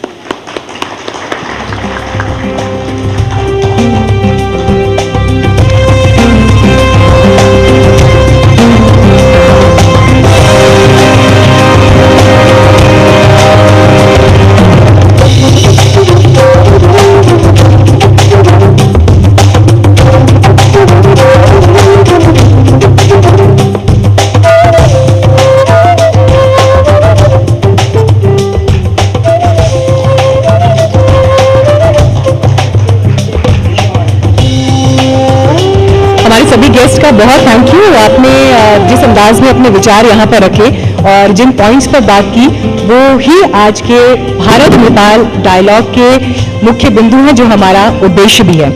अपने अगले session की तरफ अब हम बढ़ेंगे, लेकिन उससे पहले मुझे हमारी शानदार ऑडियंस से एक रिस्पॉन्स चाहिए। अभी तक का समय आपका कैसा बीता? सिर्फ अच्छा? हाँ, थोड़ा अपने तालियों के साथ बताइए। अभी तक के जितने कॉन्वर्जेशन हुए, आप लोगों ने एंजॉय किए conversation? There was something to take away from all these conversations? Fantastic. आगे का हमारा लाइंड अप अलग अलग फील्ड के एक्सपर्ट्स के साथ में है। उनका विजन क्या है, उनके थॉट्स क्या हैं, वो सब भी हम शेयर करेंगे। मंच पर आप अब अगली तैयारी देख रहे हैं। अर्थव्यवस्था से लेकर विदेश नीति, सोशल इश्यूज, भारत नेपाल के संबंधों पर अब तक जितनी बातें हुई, उसमें अपने अगले सेशन और अगली बातचीत के लिए जब हम बढ़ रहे हैं, तो हमारा फोकस रहेगा डिजिटल पर। बदलते वक्त में कितना इंपॉर्टेंट है ये, इस पर बातचीत होगी। Building digital bridges, India Nepal collaboration in the field of AI, DPI and digital payments. मैं स्टेज पर आमंत्रित करना चाहूंगी प्रोफेसर डॉक्टर बालकृष्ण बाल, associate dean, school of engineering, Kathmandu university. Samantha Dahalji, advocate and partner, Abhinavar Law Chambers. Surakha Adhikari ji, project lead and chief operating officer, Tulo.com. And Mr. Paras Kumar, chief operating officer, PhonePe. आप सभी का स्वागत करती हूँ मंच पर। Please आइए और इस सेशन को होस्ट करने के लिए मेरी सहयोगी Manogya Loiwal. Stage is yours Manogya.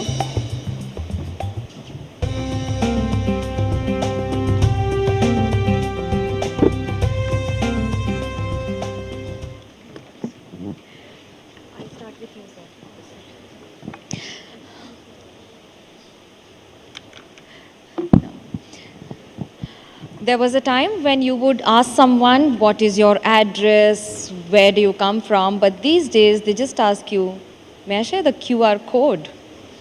Perhaps that's the beauty of the transition that the world has seen, and this region is topping the list.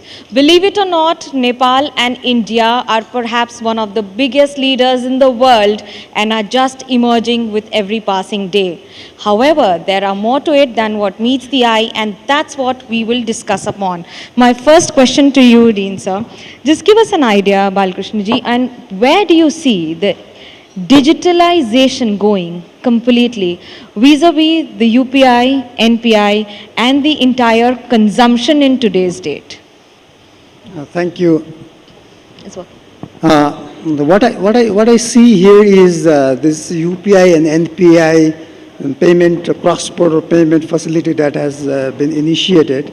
That's a welcoming step. But as you also rightly mentioned, there is much more to do than that, because we would require a complete digital public infrastructure to be developed in place, because that would mean that would mean additionally, interoperable payments and identity, connectivity, digital public infrastructure, and so on.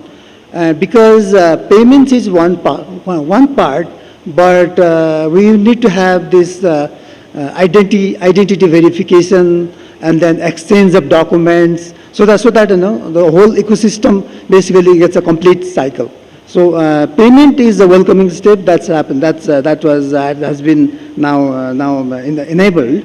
But in the days to come, we need to focus more on a complete digital public infrastructure, which would not be just simply automating things, but there should be a complete integration of all three components, which basically comes under the DPI. That's identity, payments, and exchange of documents, and only then we'll have a complete infrastructure. Okay, so there's a beautiful saying, कानून के हाथ बड़े लंबे होते हैं. The more and more you have a revolution coming in, there are more and more regulations coming in.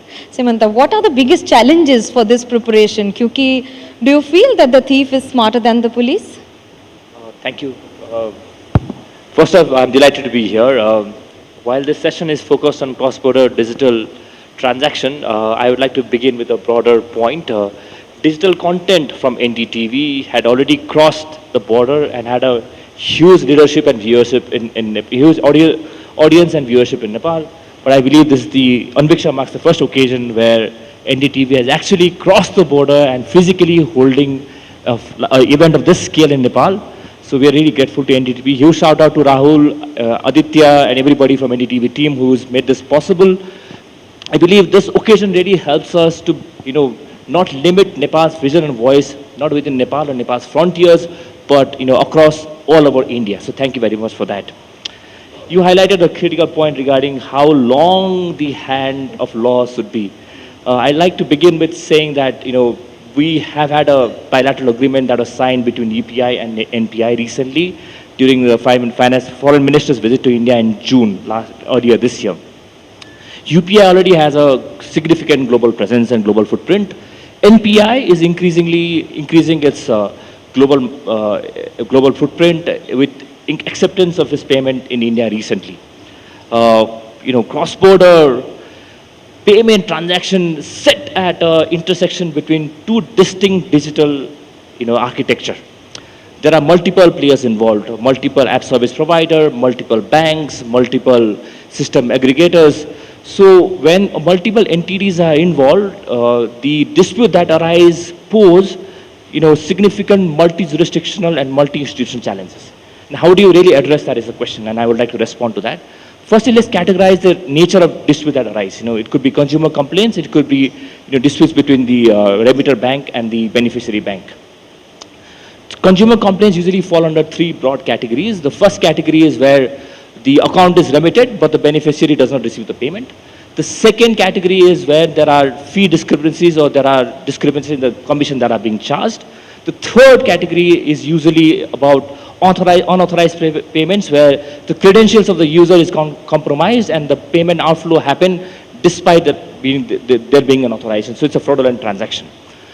When the dispute are local in nature, I think both countries have dispute resolution mechanics within their own countries. So for example, if you take in Nepal or even in India, so the consumer has a complaint, the consumer first goes to the app service provider or the remitter bank, files his complaints. If the complaint does not get addressed, in the second stage, the consumer reaches the system operator. It could be NPCI in India or NCHL in Nepal's case. And even in that case, the dispute does not get resolved, then the regulator, respective regulator in India, RBI, or respective regulator in Nepal, NRB, then is involved in resolving the dispute. But these are very local nature dispute. But when the transaction or the default or the fault happens in the other side. Are we prepared for it? Sorry? Are we prepared for it? Yes, I'm just trying to answer that question. So if the fault happens on the other side, where there is a fault in the foreign bank or foreign beneficiary side, then on that aspect, I think there is some kind of a shared framework that is needed, and that is where we need to work towards. Firstly, I think we already have a bilateral agreement between business to business, entity to entity level to resolve the dispute, but perhaps I would recommend that at some stage, there should be a regulator to regulator agreement, an RBI agreement with NRB, where disputes between cross-border payments arise, then the regulator can also get involved in addressing and resolve the dispute. Thank you very much. Suraksha, do you think that it also adds to better business opportunities of selling products from Nepal to India or even globally? Or are there many more hurdles that need to be addressed? Is it as easy as it was to sell something from Kathmandu to Mumbai? Can you hear me? Thank you for the question, and thank you NDTV for having me today. I think there's so much more to do. We've already placed the bricks there, but there's so much more to do. I think in the first phase, it's more to do with person-to-person sending of money, transactions happening around, and on the implementation part, I think there's so much to do for the B2B transactions to happen, because if you see a person sitting in Nepal who has products on the Nepali website, that person is not able to easily sell to somebody in India because the Indian customer will not be able to check out properly, pay to the Nepali website seamlessly. So that's still an issue. But again, there is a positive aspect as well to it. I think the UPI can be easily scanned here in Nepal, so people who are visiting Nepal from India, the tourist, can scan and pay to Nepali vendors here. So the brick and mortar systems that are running, like the hospitality, local tourism, are benefiting from it. And till 2026, mid-2026, I think 8,500 plus transactions, the QR transactions have happened. But if you see the e-commerce cross-border transactions, that are still not happening. There are a lot of, I think, work to be done. Technicalities are there, but yeah, brick and mortar is going really well, but the e-commerce transactions, there is a huge gap for that. Okay, Paras, you've been at the epicenter of everything. You've been watching it very closely and building it too. Give us an idea on what has changed on ground in reality in terms of digital business when it comes to families, tourists, both the micro and the macro view of it. First, I think I'd like to correct here. So NPI UPI connectivity has gone live last June, but that is for digital remittances. The P2M payments that we call in our words, that's for QR-based payments. It's live since February 2024, and that integration is done by PhonePe and NPCI. So whenever we talk about this digital integrations, we generally talk about remittances and card-based payments. And neither of these two systems are not designed for the mass retail movements and SMEs that both of the countries share.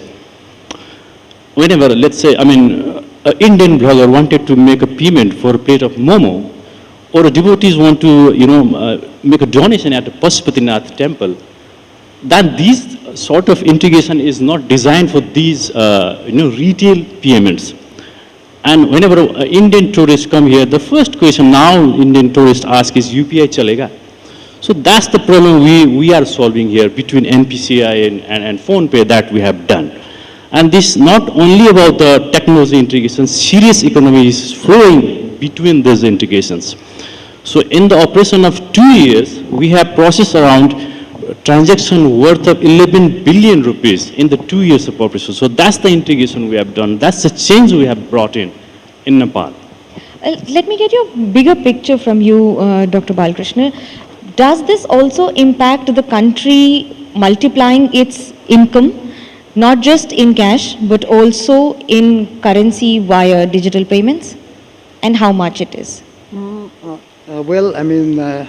I might not have an exact answer to that, but I would just reframe it the other way around. Whether it would create distinct opportunities to the young youths in terms of jobs or employment, right? So if we have this digital infrastructure in place, like this digital payment or any other digital public goods, then that would create some digital opportunities. And that would mean that there will be more opportunity for startups, more opportunity for AI-based services and so on. and that would create more jobs, and then consequently that would definitely bring in more money and income. So, so from that perspective, what I believe is this particular cross-border payment and whatever is happening between Nepal and India recently, that leads to developing a trusted digital breeze, right? So that it does not just gets limited to.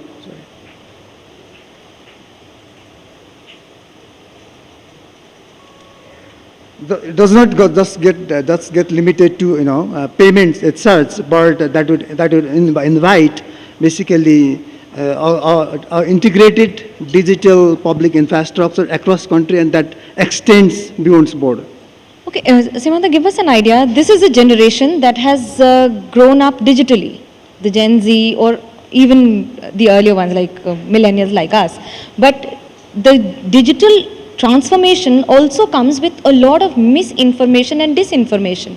Is the government and the entire infrastructure prepared for it? If yes, how much? If no, how much needs to be done? Thank you. I think, thank you. Quite a lot needs to be done. Because you mentioned Gen Z, I think there are quite a few Gen Zs of Nepal in this room, and quite a few Gen Zs who were part of or leading the front in the last year's September movement. One of the impetus last year behind the Gen Z movement was the social media directives that the government had passed. The social media directives mandated a compulsory requirement for social media networks to register in Nepal. And also, and quite a few social media networks refused to register, because of which the government made a step that they will ban or prohibit social media from operating in Nepal. And against that, there was a huge backlash. Youth students all came out in protest, and because of that, there's a significant change that we see that we witness in Nepal right now. So, the point is, back then also it was important that the social media and digital platforms are regulated, and today also the same thing applies. But what is the content and the tool to regulate social media or digital network is something we still don't have answer to. Last year we said, government, you cannot regulate social media by issuing executive directives. If you really want to regulate social media, pass a parliamentary law. The reason is, freedom of expression is subject to limitation. Limitation include, it should be proportionate, it should be reasonable, and it should be passed by a law passed by the parliament. And last year it was just an executive decision, a simple executive decision. Fast forward now, the government or the current parliament has not debated a law significantly that could regulate social media or digital platforms as yet. But now the question is, how do you regulate social media or digital networks? I think one side is freedom of expression, the other side is, of course, regulating harmful content in social media. And we need to strike a balance here, and no country in the world has really struck an appropriate balance in this regard. The reason is, you find two kinds of categories of content usually in social media. One is proper unlawful content. The second category fall under ambiguous category. The first category I said about unlawful content, these are sexual harassment, this could be incitement to violence, this could be direct harassment. All that are unlawful criminal acts. You need to really regulate and ban them entirely on social media as well. Now, second category is ambiguous category, where you'll find hate speech, you'll find disinformation, misinformation, and harmful content. Defining giving a proper, precise definition to either of these three terms is difficult. And no country in the world has really been able to provide a clear, precise definition of either of these terms. So how do you really propose a solution to do this? I think, firstly, we need to make sure that we look into international convention, human rights convention, and the committee decisions or the committee reports that ICCPR human rights bodies have passed. They must have debated what harmful content is, what hate speech is, what disinformation is, and then rely on those definitions to build your own law in Nepal. The second is, we should make sure that if any harmful content is spread on social media, the social media networks should, for that purpose, be brought under the ambit of the law, and at the same time, I want to emphasize, this should not be given absolute safe harbor rule. So I think that is the second category. If we try to incorporate all this, probably we'll reach a balance where freedom of expression and digital content moderation or digital networks can be regulated. Okay, Thank so you very much. since you work a lot with young entrepreneurs, Gen Z ko kya chahiye? What does Gen Z need today? I think I think it was discussed in the last session as well. It's mostly about economic freedom. So Gen Zs are looking for, if they're looking for jobs, I think they're looking for remote work so that they can work from anywhere. So they want to stay back in Nepal. And they also want to start their own businesses. They want to scale. They want to do amazing things. That's what they want to do because it's a global world. They've been seeing people doing amazing things in outer world, India and other countries. So they want to do the same and they think it's possible. But when they hit the ground, they realize there's so much of challenges and that frustrates them. So I think, yes, they want to be fueled by an economic agency, which means they want to earn, they want to spend, they want to trade, they want to do everything. And digital transformation has a huge role in this. We are talking about how we can sell our products to India or other countries easily, but another thing is we also need to be able to pay for the international services, international vendors as well, and that is also a disadvantage to Nepali youths because we're not able to easily pay to Meta for digital marketing, for the ads, there are ways to pay. We can SWIFT transfer, we can opt for very low limit dollar prepaid cards, but that restricts our operations and that restricts our scaling ability. So all of those things, if they are taken care of, if the provisions are there, rules and regulations are there for that, I think that would really make Gen Zs happy and they would stay back in Nepal but work globally. Paras, do you think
है। इन रिश्तों की गहराई हमारी परंपराओं में, हमारे culture में, हमारी हिस्ट्री में छिपी है और इसीलिए अब जिस अगले सेशन की तरफ हम बढ़ रहे हैं, जिसका आपको काफ़ी बेसब्री से इंतज़ार भी था, हमारे बहुत से मित्रों ने जो ऑडियंस में इस वक्त मौजूद है बाहर मुझसे पूछा भी कि डॉक्टर थरूर किस समय यहाँ पर आने वाले हैं, किस समय बातचीत करने वाले हैं, तो वो प्रतीक्षा आपकी यहाँ पर अब ख़त्म होती है क्योंकि भारत नेपाल संबंधों पर, परंपराओं पर अपने थॉट शेयर करने के लिए हमारे साथ इस वक्त member of parliament, farmer international diplomat and author doctor Shashi Tharoor मौजूद हैं। डॉक्टर थरूर, आपका बहुत बहुत स्वागत है। मंच पर आपको आमंत्रित करती हूँ। मेरे सहयोगी विष्णु सोम इस बातचीत को होस्ट करेंगे।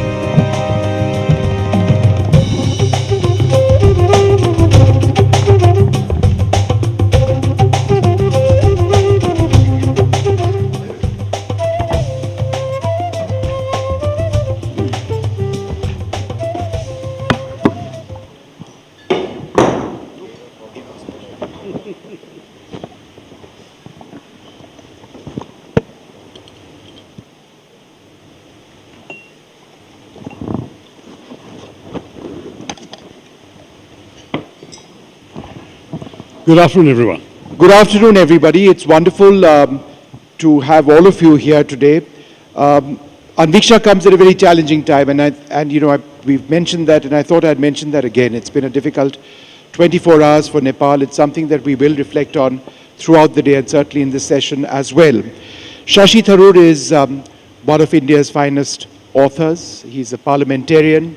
He's been a UN diplomat. His worldview really matters. It certainly matters for the subcontinent, and he's got a real vision of where India and Nepal can go. This is a session called Bridging Hearts and Borders. It's about people-to-people relations. In a time like this, and indeed, given where Nepal and India are, Dr. Tharoor, how important is it for India to listen more and perhaps talk less? That's always been important, Vishnu. But first of all, let me say that I'm glad you started the way you did, because honestly, the moment one landed in Kathmandu, the story of the day that has been deeply troubling all of us has been the tragic news from the north. The apparently a fragment of a glacier, but a big fragment, broke off and devastated towns, rivers, areas that have essentially included eliminating roads and highways. 18 bridges have gone. There are 8 functioning hydroelectric stations that have been seriously damaged. This is a devastating tragedy, and we should not in any way minimize the importance of what has happened. And I must say that in some ways a metaphor for your topic today has been the instant response of the government of India. Already yesterday a plane has landed with relief supplies. I'm sure there will be more. And whatever other assistance Nepal wants from us, we have to be ready to give. We are their nearest neighbor to begin with, but also this is something where bridging hearts and minds, as you said, and hearts and borders. I mean, the border, we say, is irrelevant when it comes to travel. It should certainly be irrelevant when it comes to help. And Nepal needs all the help it can get, and I think all of us in this room, Indians and Nepalese alike, will stand in solidarity with the victims, their loved ones, and all those who are today mourning and battling and searching for missing people. As an MP from India, I myself have had requests from people saying, so-and-so is missing, can you help? I've shared some of those with the ambassador. I think everyone is now looking. It was good news this morning that they found 19 or 20 Indians who had been earlier feared to have been lost. We hope they'll find more. The rescue efforts are proceeding apace. The Nepalese police, the army, disaster relief people. A lot is happening, and I'm so glad that you began absolutely with this moment of solidarity that both our countries really feel from the heart. And having said that, then back to your question. You know, Vishnu, I've always argued, and this is on the record, so there's nothing new in what I'm saying, that we needed very much to change our approach to Nepal. I did so when I was minister in the foreign ministry. I delivered the Lal Bahadur Shastri Memorial Lecture back in 2010, where I made this point about our neighbors in general and Nepal in particular. I continued articulating this view in the External Affairs Committee, which I chaired from 2014 to 19. And I was an open and public critic of the blockade episode in 2015.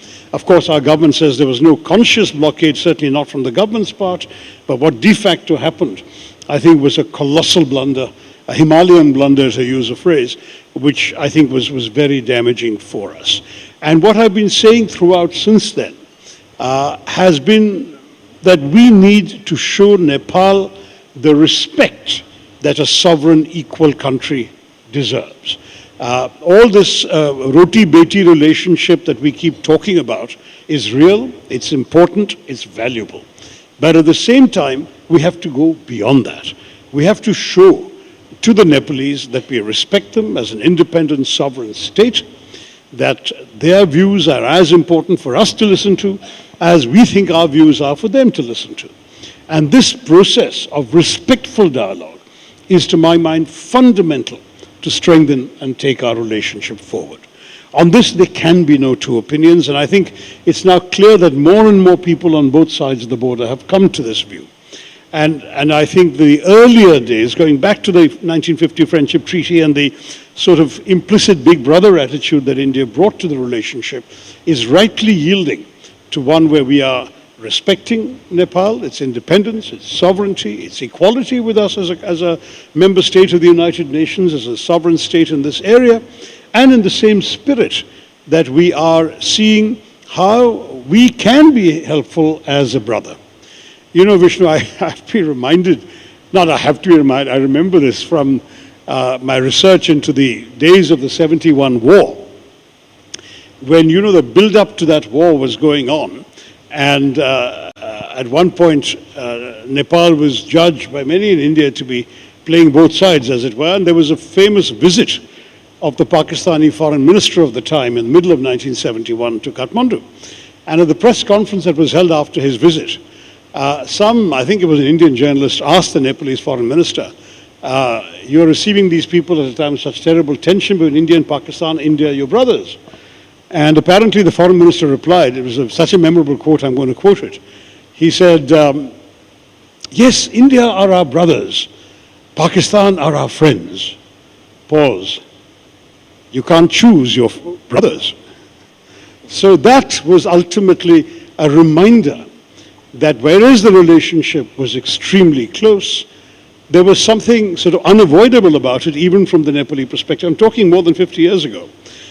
Whereas friendships are chosen. And I think it's important that while you can assume a brotherhood, you need to earn the friendship so that that choice is made by Nepal to be our friend. You know, it's often a problem if journalists criticize journalists, but the reason I'm saying so is because I was here in 2015. I was covering the earthquake for more than a month. And I actually thought that we saw some of the worst of the Indian media. I saw OB vans charging down villages over here, reporters taking mics in the faces of people and asking them the most insensitive questions when they'd suffered so much. Right. The Nepalese people have a great deal of dignity. They've got a great deal of self-respect that needs to be looked at very carefully. Do you believe that that was, in a sense, a low chapter in how we treated people with whom we share a border, a proud civilization, and how that's a mistake that should never be repeated, particularly in the present context? I agree.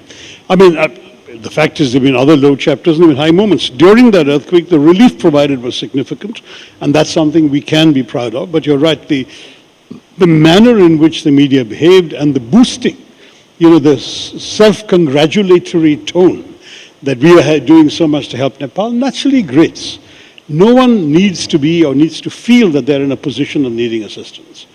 And I think the last persons to remind somebody that they need assistance are the people giving that assistance. So I would stress to you that that was indeed, as you said, a low point. Even though the assistance was tangible, it was important, it was substantial, and it helped make a difference. But, you know, I had just visited Nepal a couple of months before the earthquake, and to see some of the places I'd been to in such pain and distress was heartbreaking. I was chairing the Foreign Affairs Committee at that time, and we had a number of conversations in the committee about how India's assistance could go. We didn't discuss the media, that wasn't our mandate, but I share with you the concern that everybody in India, all segments of our society, including your colleagues on the media, need to be as sensitive as I would like our government to be about this relationship. You know, a little while back you spoke about the relationship and you characterized it as one being of Roti Beti Ka Rishta, that's a civilizational old historic link. Some say that it's based on, you know, the Hindu, Buddhist heritage, the pilgrimage association. But then there are others who turn around and say, but then, you know, looking at Nepal through that prism is over, it's gone. This is a government that has come to power on the basis of a social media ban. If they are communicating, it is on Instagram and YouTube. They are not communicating with either India or anybody else in different vocabulary or that old vocabulary. Do you think we need to get with it? Totally. I mean, that's become apparent in India too, about our own young people, but certainly in Nepal, I mean, we have a 35-year-old prime minister here. And we have a government that not only has come to power partially or maybe principally on the backs of social media, and as you said, in reaction to a ban on social media, which is what transformed and ignited the protests. But we are also looking at a government which frankly is very conscious of social media, that gets its messaging done on social media, and that seems very much to be living in the glare of social media. So for us not to be sensitive, I'm not saying we're not sensitive, we are. I know from my friends in the ministry, including the embassy here, that they're very conscious of the changed framework of the game. And I think that that's important, that's right. As you say, we need to get with it. We need to understand not just the concerns, but also the vocabulary and the medium through which those concerns are coming our way. But I think we are in a good place. I think honestly, I'll be very blunt and say that we've all shared concerns about the relationship in the past. I am much less worried about the relationship now than I would have been even a few years ago.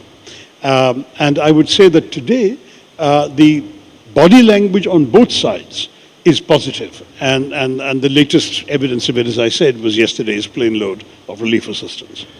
You've seen this Gen Z revolution over here in Nepal. We've seen a young uprising in Bangladesh. We've seen, you know, lots of protests in India, Gen Z again. What's happening? Well, look, if you really want to take the frame a bit broader, for about 15 years now, there has been an extraordinary rise right across South Asia, all 6 major South Asian countries, of young people, of their frustrations, their hopes, their aspirations, and their determination to express them freely. It started with Myanmar, 2012. It went on, as you know, to Pakistan, with because a lot of the people on the streets at that time were in fact fairly young. Sri Lanka, don't forget, an entire government was overthrown by the Aragalia movement, whose average age would have been in the early 20s.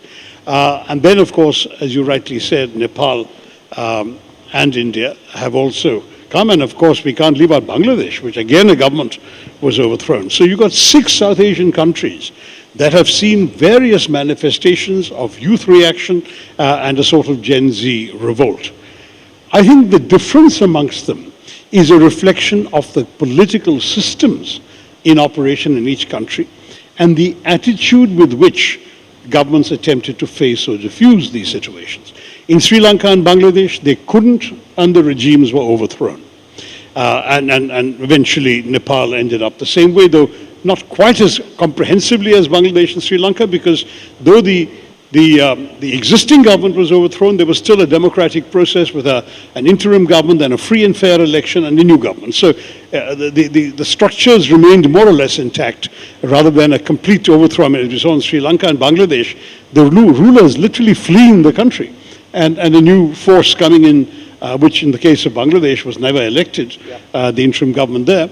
And the case of Sri Lanka was a compromise arrangement amongst elected officials, but was not in fact an elected government. And now, of course, elections are followed there, elections are followed in Bangladesh, and Nepal has already had elections, so you've got a different response there. What happened in Pakistan? The military, which had been behind the scenes, came forward and took over, and then again put up what we in India would regard as a puppet civilian government. In India, however, the mechanism was self-correcting. There is a democratic system adapted itself to the new reality with what many would consider astonishing speed. No one expected the BJP government, which had had a reputation for being impervious to public demands for resignations. There have been at least half a dozen examples where the opposition had unanimously called for a particular leader a minister to be replaced or to resign or to step aside. And the BJP had throughout refused. In fact, Rajnath Singh in a famous press conference said, "We are not the Congress. No one will resign from our government." Suddenly somebody has resigned. And the recognition that democracy needs to be nimble enough to turn around and recognize a public reality, that I think was a tribute to the Indian system, in that our system bent, but it did not break. And I think that is an encouraging way for us to go forward. Myanmar, of course, is the other sixth country I didn't talk about here, which is, of course, the military openly destroying the democracy movement, and 10, 15 years, 14 years later having an election which, frankly, very many people don't take very seriously. So it's a different story. But the Indian example gives me some encouragement as an opposition figure that our democracy still has flexibility, still has openness, still has receptivity to popular currents. And that is essential if our democracy is to remain strong and effective. You know, Dr. Tharoor, we are here in this session talking about people-to-people relations and Indians and Nepali people, but when that people-to-people equation extends from Nepal to China, we have a problem. Because we invariably see the relationship of, let's say, Bangladesh with China through an India prism, whereas all of these countries say that, look, you know, our relationship with India is independent of our relationship with China. And that's what and the hypocrisy is that we are trying to build our own equation with China. No, also that's what we say about our relationships with any other country. I mean, we don't like the Americans to tell us how to conduct our relations with Russia, for example. It's the same logic that Nepal would like to use with India and China. But I would say that, you know, the Indian media, though it hasn't been too hyper of late, it needs to cool down a little bit. How much, I mean, for example, we are the biggest investors in Nepal. Indian companies account for 35% of the investment in Nepal. China is like a distant fourth. Okay, it's next after us the Americans, and I've forgotten who's third, but I think it's either Europe or Australia, one of the European countries or Australia, but the Chinese come forward. So we're not looking at a situation where China's presence in Nepal is overwhelming. Yes, you'll find some Chinese tourists coming, but again, our tourists are outstripping them massively in numbers. I'm told that one of the anomalies is that Nepal only counts tourist arrivals by air. So it's a serious undercounting of the Indian tourists who come by road, and yet we are by far the number one when it comes to tourists. And then the cultural presence is also real, which China, despite some shared Buddhist heritage, cannot match. So I would say let's chill a bit. We don't have to get overexcited about China's relationship, and Nepal has every right to have a relationship with China, with Chinese tourists, with Chinese businesses, have Chinese restaurants, let them do all of that. But as far as India is concerned, let us remember that our relationship stands on its own feet, and that we, as we began by talking about the respect we need to show Nepal, that respect should extend also to people-to-people relations. And I believe it does and it can. At the same time, we should be conscious that Nepal always has other options. You know, there was a time when pretty much any Nepali who studied outside Nepal was studying in India. Today there are Nepalese studying in Western countries, in Australia and Canada and so on, especially the more affluent segments of the middle class and above, just as Indians do. So why should we be offended by that? Again, any Nepali working outside Nepal used to work in India. Now there are Nepalese working in the Gulf, working in other countries. So what? I mean, my attitude to most people who worry about these developments is, why are we judging Nepal by a standard we wouldn't apply to ourselves? Our own people work in multiple countries. Our own people study in multiple countries. Nepalese are doing the same thing. Applaud it. They still, by the way, the largest single cohort studying in any country from Nepal is still in India. Yeah. The largest single cohort working in any country outside Nepal is still India. Yeah. So let's not overblow some of these things. Yeah. If you are talking about people-to-people relations, then we have an incredible military tradition of soldiers from the Gorkha region of Nepal being part of the Gorkha regiments in the Indian Army. That's changed now because we've got a scheme called Agnipath. So young recruits, after a period of approximately 5 years, are eased out of the system, and then they take on different jobs. Now that doesn't necessarily work for people who have looked at the Indian Army as an avenue of employment for generations. And yet, by policy, we can't really do anything unless we drop the policy or change it. Do you see this as an important friction point? You know, this is genuinely an issue because, remember, the decision is not made really by the Nepalese government or anything, made by individual families. And remember that when you're talking about a lifetime career in the army, that's usually 20 years. And after 20 years, you get a lifelong pension. So for many of the families, the career was important, but the pension was equally important. There are an estimated 100,000 Nepalese citizens living on Indian Army pensions. So for them, and for others who would want to emulate them, including the next generation of these families, there are people who have had 4 generations serving in the Indian Army. And for them, this has certainly been a blow because the Agniveer scheme doesn't work in a way that would be attractive to them because it's that lifelong career. And the fierce loyalty that the Nepalese Gurkha feels, for example, requires an equal commitment on the other side. We are loyal to you too. We look after you and your family for life. So it's worth fighting and dying for us. That was the unspoken contract. No, but isn't it really sad? I mean, if you look at the history of the Gurkha regiments in the Indian Army, I'm not criticizing the policy. I'm just asking from a historical standpoint. We've had incredible contributions of Nepali soldiers, officers, all of it. You know, I mean, in our larger system, it's sad that that history is gone. Well, I would argue that the government could still perhaps carve out an exception for people from this extraordinary tradition joining the army, that they don't have to come through the Agniveer scheme, that they could be taken directly, and the numbers are not vast, they're not comparable. But I think that one of the problems very bluntly behind the Indian government decision to create Agniveer was their concern about the size of the pension burden indefinitely. And because that was a factor, I mean, finance was a calculation in inventing the Agniveer scheme. I am not sure the Indian government will carve out any exceptions to it, especially one where pensions are a key part of the answer. So frankly, I don't know. I can't even tell you what we would do differently if we came to power, but I think my understanding from the Congress Party's initial criticisms of the Agniveer scheme is that we are still committed to reviewing that scheme if we come to power, for a number of reasons, including this.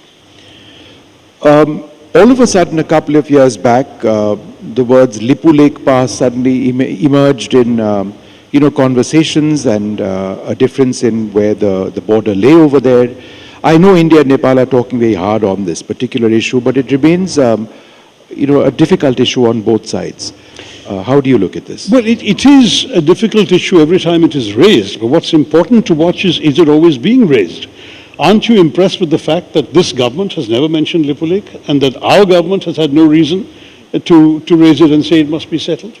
There's some issues that sometimes are best left on the back burner. We have far more important issues to sort out with this government. And as long as they don't feel that it needs to be elevated into an issue, why make an issue of it? Let's face it, the communist governments of the recent past were doing some political point scoring by raising it, issuing a stamp showing a disputed area, that sort of stuff. But that entire sort of overblown rhetoric has calmed down. And I think we as Indians don't need to be the ones raising it. It's not specifically an issue that's a priority for us unless the Nepalese choose to make it a priority, and there are far bigger fish to fry. Let's start ending this, where we began, which was, looking at the tragedy. And I asked the foreign minister this question as well, that we have a shared environment ecology. Mm-hmm. This was triggered perhaps by an avalanche. It could have been triggered by a rise in global temperatures or temperatures in this region. Mm-hmm. How important is it for all of the Himalayan nations to be working together? Because this is a disaster which has probably already been initiated. It is absolutely indispensable. And we noticed that the foreign minister very diplomatically, very politely mentioned that North India contributes far more to global warming than Nepal does.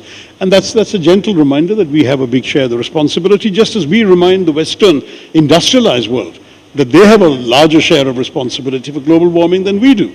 We didn't contribute to the extraordinary percentage of greenhouse gas emissions built up over the last 150 years by the developed West. Yeah. So similarly, Nepal is right to tell us, hey guys, you've done more and you need to get your act together.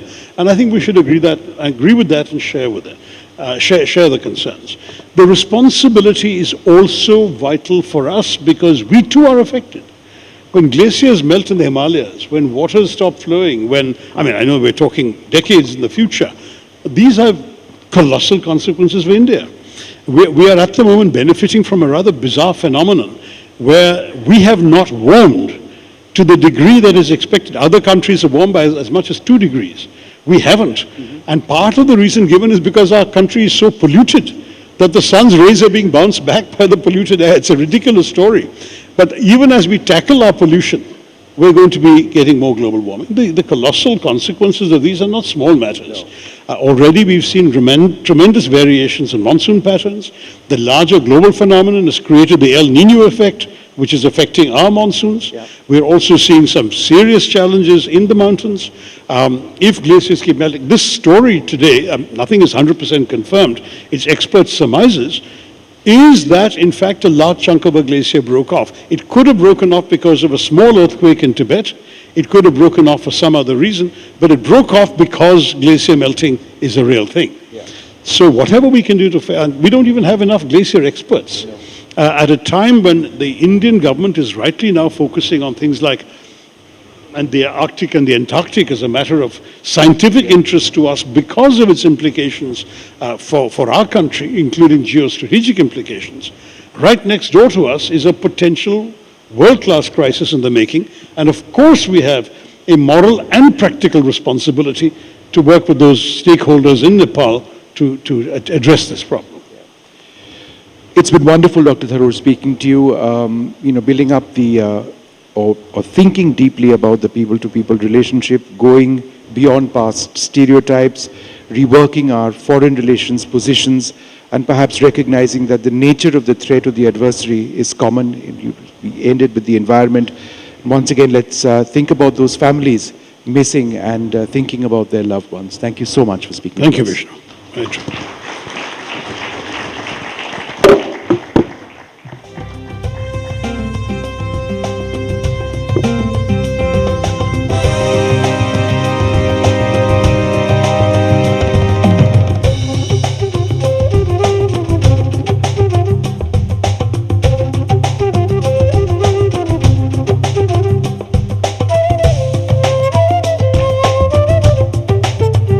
Thank you so much, Dr. Tharoor, for a wonderful session and wonderful points that you just made on different issues.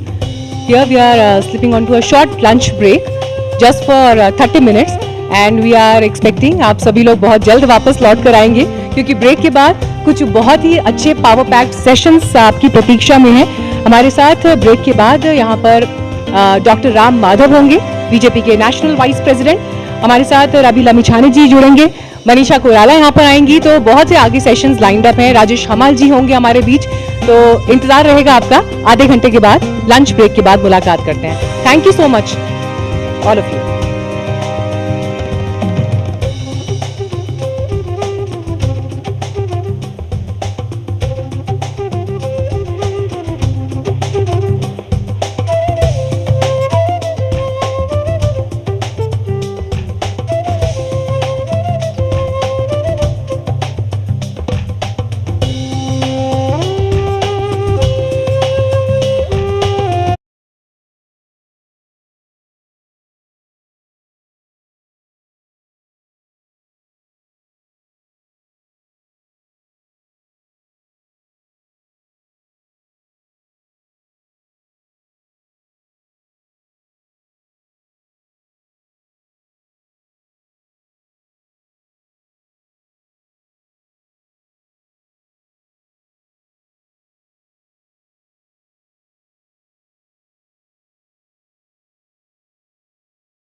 Valleys of Nepal, a symphony of promise and optimism.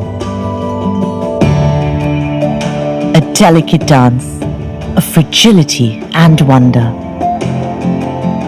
The language of the universe.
festival of shades brought to life by Royale.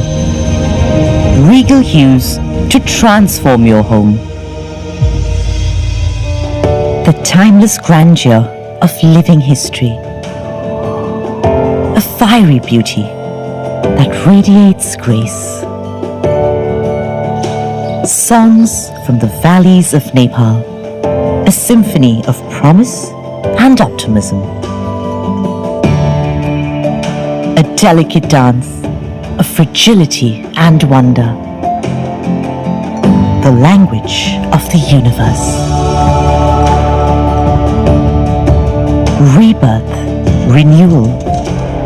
The blooming of a new season that awakens joy. The majestic Himalayas. Meditative, reflective. A surrender to silence. An exquisite palette of colors for your home, echoing the spirit of Nepal's landscape. Royale by Asian Paints. क्यों हो गया आज झूठ से सामना? कौन सा झूठ? जो इतने सालों से आपके झूठ पेस्ट ने ओरल केयर के बारे में बताया है। तो फिर सच क्या है? ट्रूथ पेस्ट, पतंजलि दंत कांति, आयुर्वेद और साइंस ने मिलकर बनाया है इसे। इसकी 16 जड़ी बूटियों से मिले आपके दांतों और मसूड़ों को कंप्लीट ओरल हेल्थ का सच। In this revolution, we unveil a historic technological collaboration where the two trailblazing companies led the foundation for a historic journey. This means for customers of India and Nepal, one can securely and conveniently make instant payment through QR code across various shops and merchant stores by using the mobile application certified by PhonePe and NPCI. For merchants, it opens doors to a broader customer base, accept payments from a vast cross-border market, making business smoother than ever. Whether you're trekking in the Himalayas, savoring the flavor of Indian and Nepalese cuisine, or marveling at the architectural wonders, our two nations are open to all who wish to experience the magic they offer. From the heart of India to the peaks of Nepal, our journey continues empowering lives and bridging borders through digital payment services.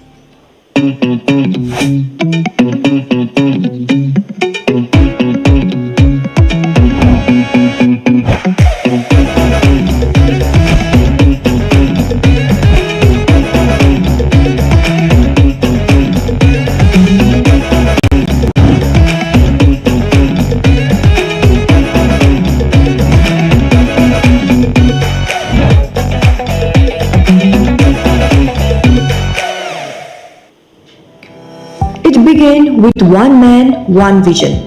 A vision that grew with Nepal for over 5 decades. From strong foundation to water supply and storage and for a better living. Panchakanya Group since 1972, building today, building for generations. Healthcare is more than treatment. It is care, skill, and the ability to make a difference. At Parul University, students learn through clinical training, simulation labs, and real healthcare exposure. This practical approach prepares them for impactful careers across diverse healthcare and allied science disciplines. Choose Parul University, the possible campus. Built on over 6 decades of heritage, MAW Group stands as Nepal's largest automobile conglomerate, representing over 20 global brands and earning the trust of over 1 million happy customers. We put you first. Customization is our core value. Delivering continuous growth. Building world-class quality locally and expanding production. Leading Nepal's electric revolution with electric mobility and charging stations. Empowering thousands through community development and skill building, contributing in infrastructure development of Nepal, moving Nepal forward. MAW Group, keeping commitments, building trust.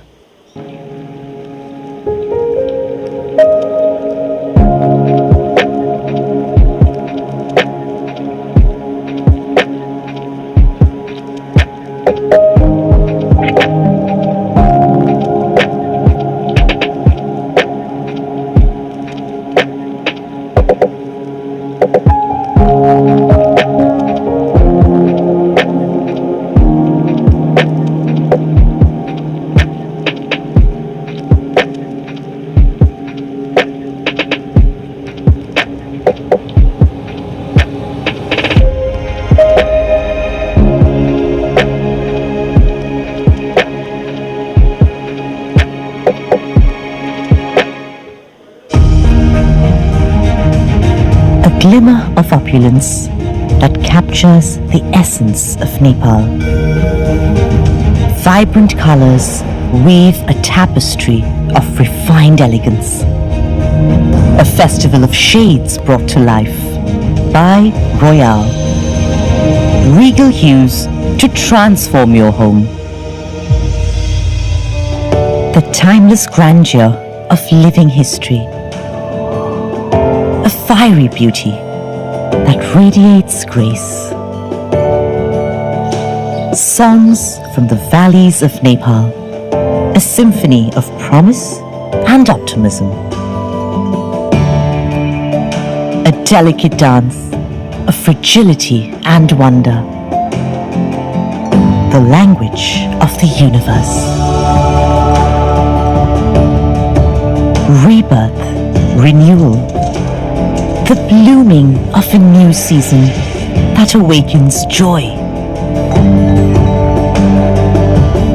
The majestic Himalayas, meditative, reflective, a surrender to silence. An exquisite palette of colors for your home, echoing the spirit of Nepal's landscape. Royale by Asian Paints. क्यों हो गया आज झूठ से सामना? कौन सा झूठ? जो इतने सालों से आपके झूठ पेस्ट ने ओरल केयर के बारे में बताया है। तो फिर सच क्या है? ट्रूथ पेस्ट पतंजलि दंत कांति आयुर्वेद और साइंस ने मिलकर बनाया है इसे। इसकी 16 जड़ी बूटियों से मिले आपके दांतों और मसूड़ों को कंप्लीट ओरल हेल्थ का सच।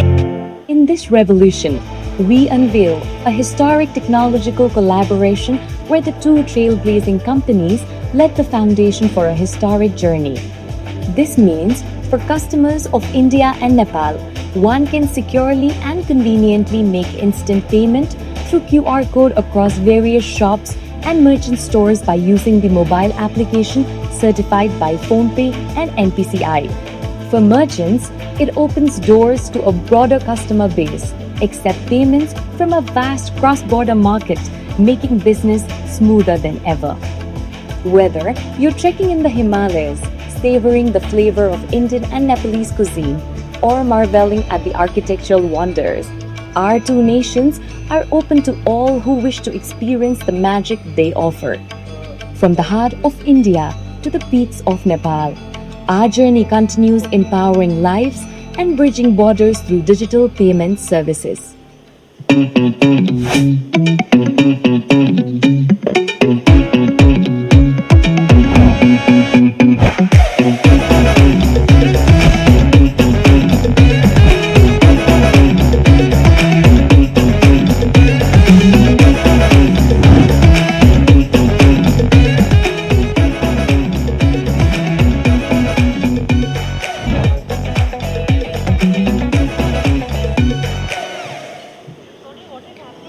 It began with one man, one vision.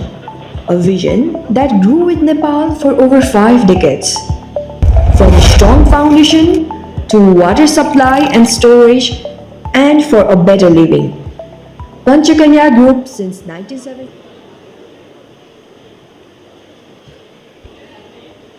Welcome back to all the guests at the NDTV Anviksha. The first session has been a great success. It's been talked about all across the media in India as well as Nepal.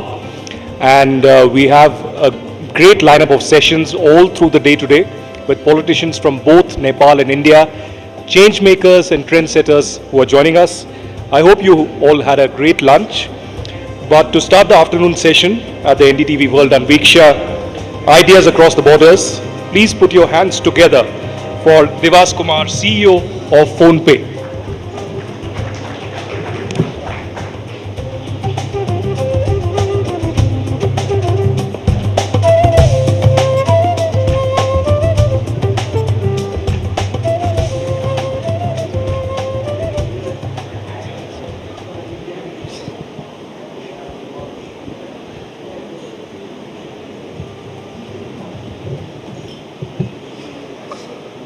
Namaste.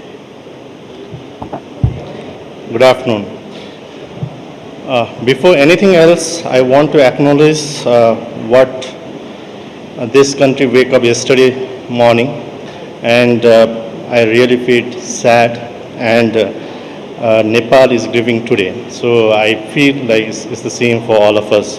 So before going to that, so I will be talking about the perspective from the PhonePe, which is basically a payment provider. It's a network in Nepal who does a payment, digital payment in Nepal as well as across the borders. So first of all, thank you, Rahul and NDTV World, for choosing Kathmandu to launch this program. To the ministers, diplomats, business leaders, and everyone who traveled from India, welcome to Nepal. And this is the right time. We are in the middle of writing a new chapter for us. Nepal is one of the youngest country in the region, and that is our greatest assets. We now have a generation that has never known cash economy only, build business over the phone, and expects the same digital convenience as their peers in Bangalore as well as in Singapore. So our job is not to manage that generation's expectation downward, but it is to build the rail fast enough to meet their expectations. We should be honest about what those expectations rest on. Nepal today has records, reserves and stable prices, and around 800,000 young people who still take a labor permit and live every year. Their remittances are quarter of our economy. This spring, when conflict spread across the Gulf, we saw how quickly that foundations can shake. A more accountable, more responsive political environment is what the need of an hour. The India-Nepal corridor is already among the most active in the Southeast Asia, but its next generation cannot run on the infrastructure of the last one. It has to run in an interoperable digital systems that let the small business in Nepal transit and grow as easily as its counterpart across the region. So let me tell you from where I sit what moves across this border today and what does not. An Indian traveler coming to Nepal can easily do payments using the QR codes issued by the PhonePe, even in a 5-star hotel or in a very small shop. Last week only, we actually enabled P2P payments, which is basically a digital remittance from using the UPI NPI rails, wherein like we can send from India to a mobile number sitting in Dang. Right? So that's how we have built. But at the same time, the issue is that we, as a Nepalese going to India, cannot do a transactions on a QR. Also, a normal person or a business that is doing business cannot do a payments to an India counterpart using a fast, reliable and secure. We are heavily relying on the technology built over the 1995. So that's where we stand as of now.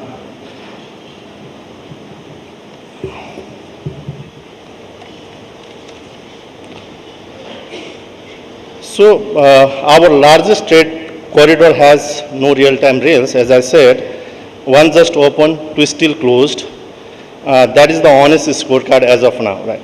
So here is what gave me the confidence that it will be. Everything in that scorecard that works was built in Kathmandu, not licensed, not imported. Designed, coded and run by Nepalese engineers. So most of them under 35 who choose to stay in Nepal and do something at their own. We have since connected that same network to a dozen other payments around the globe.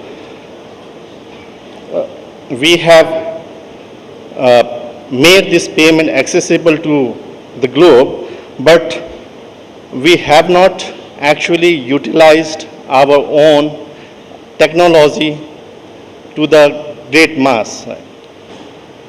So the panels after me will be talking about the brain drain and brain drain.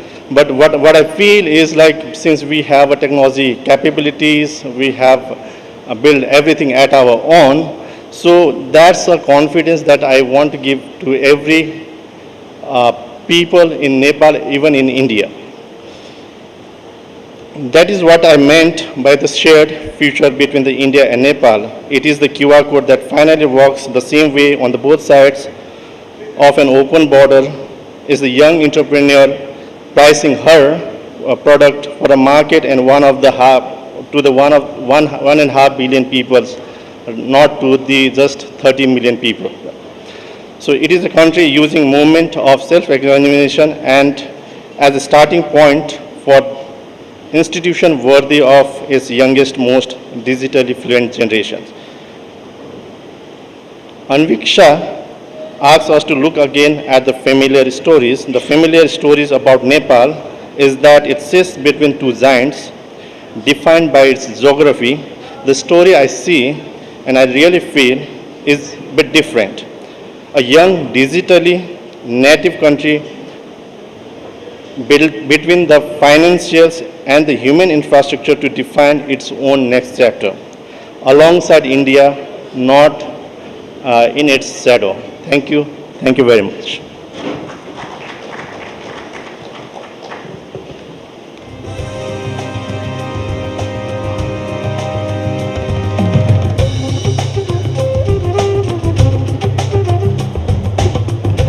Thank you very much, Mr. Devas Kumar.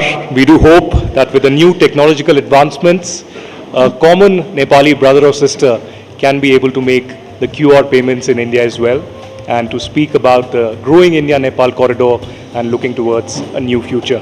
So for the next session, we have been speaking about the civilizational values and the common civilization between India and Nepal.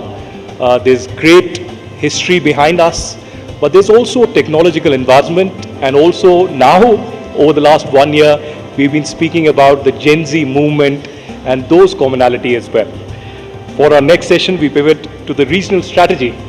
I would like to invite on stage Dr. Ram Madhav, National Vice President of the Bharatiya Janata Party. And to conduct this session, our moderator for the afternoon, Manogya Loibal from NDTV.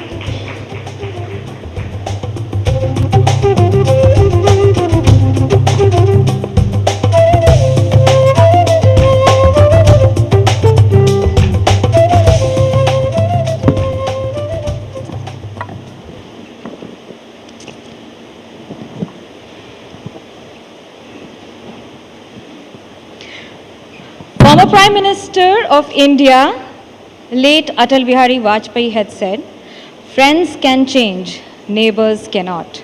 And perhaps that has come as a reality when it comes to people who have traveled the globe, have a number of visas of more than 50 countries in their passport, just 10 less than their age, and also bring to you a vast experience of not just being in the engine room, but also driving the ideology itself.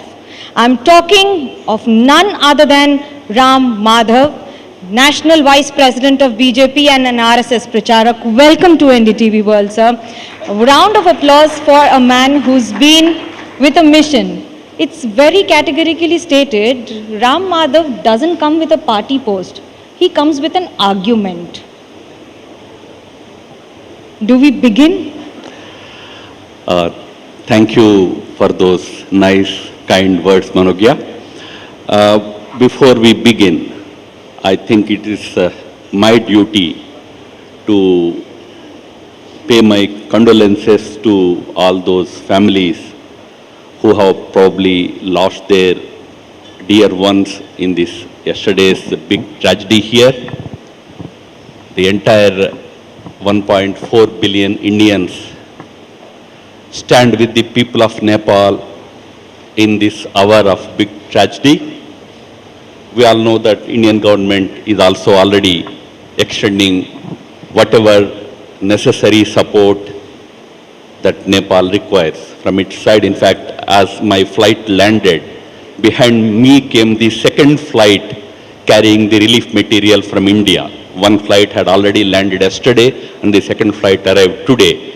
We are all with you and we are really hopeful that with the active, relief activity that is being undertaken by the current government, Nepal would overcome this tragedy. Unfortunately, from time to time, Nepal is facing such tragedies. I remember what happened in 2015.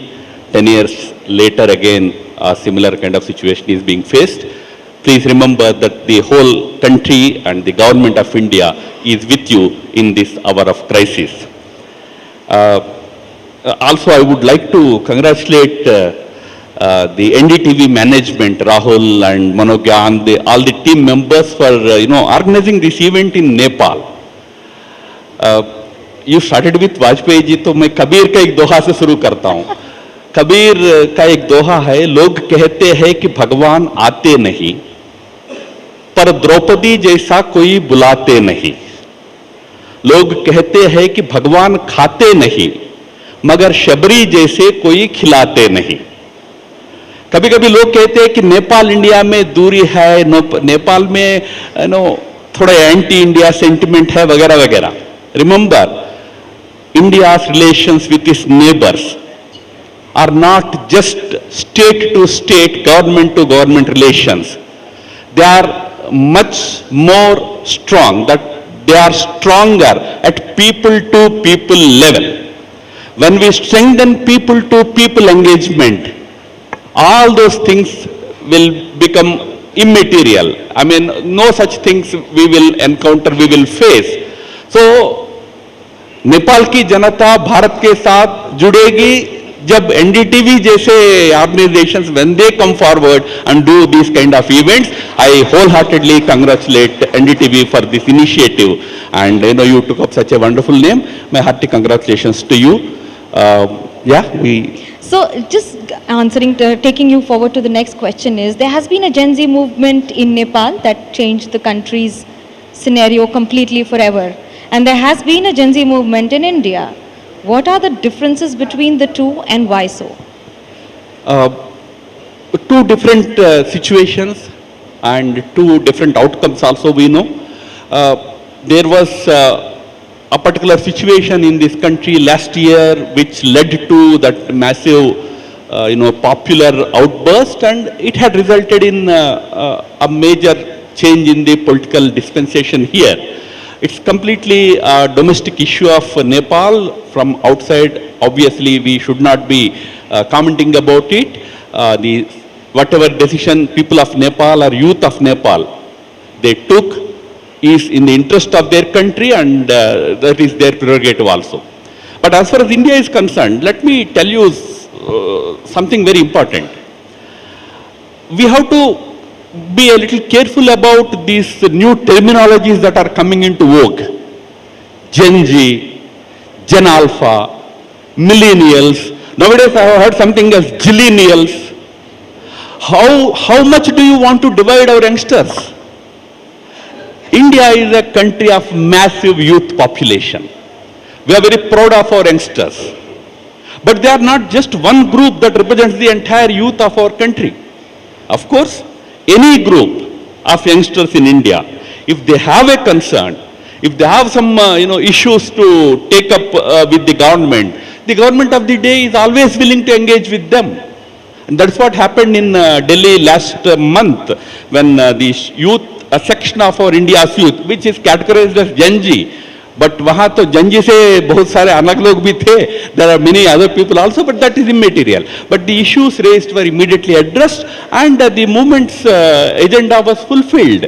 But remember, that's not the only youth in India. No, I come from BJP. We have a youth wing called Bharatiya Janata Yuva Morcha. We have a massive youth following in our party, which is with the government, with Prime Minister Modi. And outside of BJP Yuva Morcha, there is RSS, which is the most powerful youth organization in the country. The so-called Gen Z is in largest number in RSS. They are in very big numbers in ABVP. So India's youth is not just the youth that you saw at the Jantar Mantar, although that youth comprised of all these different sections of our society, and they had certain concerns. Those concerns were very effectively addressed by the government of the day, addressed by Prime Minister Modi's government. Well, he also took to the Instagram for it to address a lot of issues. But we need to understand that there are murmurs of an anti-India narrative in the youth in Nepal. Do you agree to that? What is the reality behind it? You know, I keep hearing about it from time to time. Nepal का मेरा संबंध तो काफ़ी सालों का है. I have been coming to this country for many years now. I have been meeting with the not just the political leadership but also the social leadership, the people here. I don't agree with that kind of a discussion about the people of Nepal, that there is an anti-India sentiment. I somehow, I never faced it, I never found it, and your own session is a proof since morning. How many different types of representatives you have been able to bring here? Has anyone talked in anti-India terms? And on the contrary, everybody looks up to India as a good friend, dear neighbor. So that is primarily the sentiment, because the reason is we are two sovereign neighbors. We respect Nepal's sovereignty fully. But we are civilizationally two cousins. We share a very strong cultural and civilizational bond. So even if there are quarrels, they will be family quarrels. कौन सा ऐसा family होता है जिसमें थोड़ा बहुत भाई भाई के बीच में मनमुटाव नहीं होता है? थोड़ा बहुत होता होगा, but that should not be portrayed as anti this, anti that. I don't think there is anything called so-called anti-India in Nepal. If there are issues, we are always there to engage at political level, but also, as I said, very importantly, at people-to-people level. Right from the time of India's independence, Indian social, political leadership has always engaged with people of Nepal. I know Chandrasekhar ji, George Fernandez Saab, socialist leadership to Kathmandu mein aake baithta tha. And all the leadership here used to be in India, studying in Varanasi, studying in Delhi, even now. Okay, So I it's a very strong bond. I take you to another neighbor, China. With its Belt Road initiative and so much happening and so much of expansion in Nepal itself, how is India looking at the expansion of interest of China on the land of Nepal, or even the relationships between the two countries? No, as I said, Nepal is a sovereign nation. It has sovereign right to engage with all the countries that it wants to engage with. India cannot dictate to any other country about its own sovereign priorities. What India expects, you know, Prime Minister Modi ji has given a very interesting call to all our neighbors. The call was, together we grow. Meaning what? Together we grow means we want Nepal to grow, but when Nepal grows, its growth should help India. It should not create any problems to India. Similarly, when India grows, India's growth should help Nepal. So when Nepal or any other country in our neighborhood, when it engages with any other country, any third country, we have no issues with that. After all, China is an important country in our region. India-China relationship itself is a very big relationship. I don't know how many people, how many of you know that India-China trade relationship is $159 billion. That is, if you exclude services sector, bigger than India's trade with US. We have our own engagement with China. So those engagements being the sovereign decisions of respective governments, we just want that our neighbors should keep in mind that those engagements that help those countries should also help India. They should not create any problems to India. That's all that India expects in this scenario. So Nepal has been one of the longest serving Hindu monarchy in the world, and also given to understand that there are protests and demands of it being reinstated as a demand and a constitutional monarchy. As an RSS ideologue and a BJP leader and someone who's been closely working globally, how do you see this both demand as well as the rise of the protest for it? As I said, people of Nepal, they have the power to decide what kind of a political system they want. Not somebody sitting in Delhi or somewhere else. So people of Nepal decided in their wisdom that they wanted to have a functional democracy here. And yes, they have a good democratic system, democratic government here. So let them decide. There can be different voices, but democracy is generally the most respected and most accepted political system in the entire world.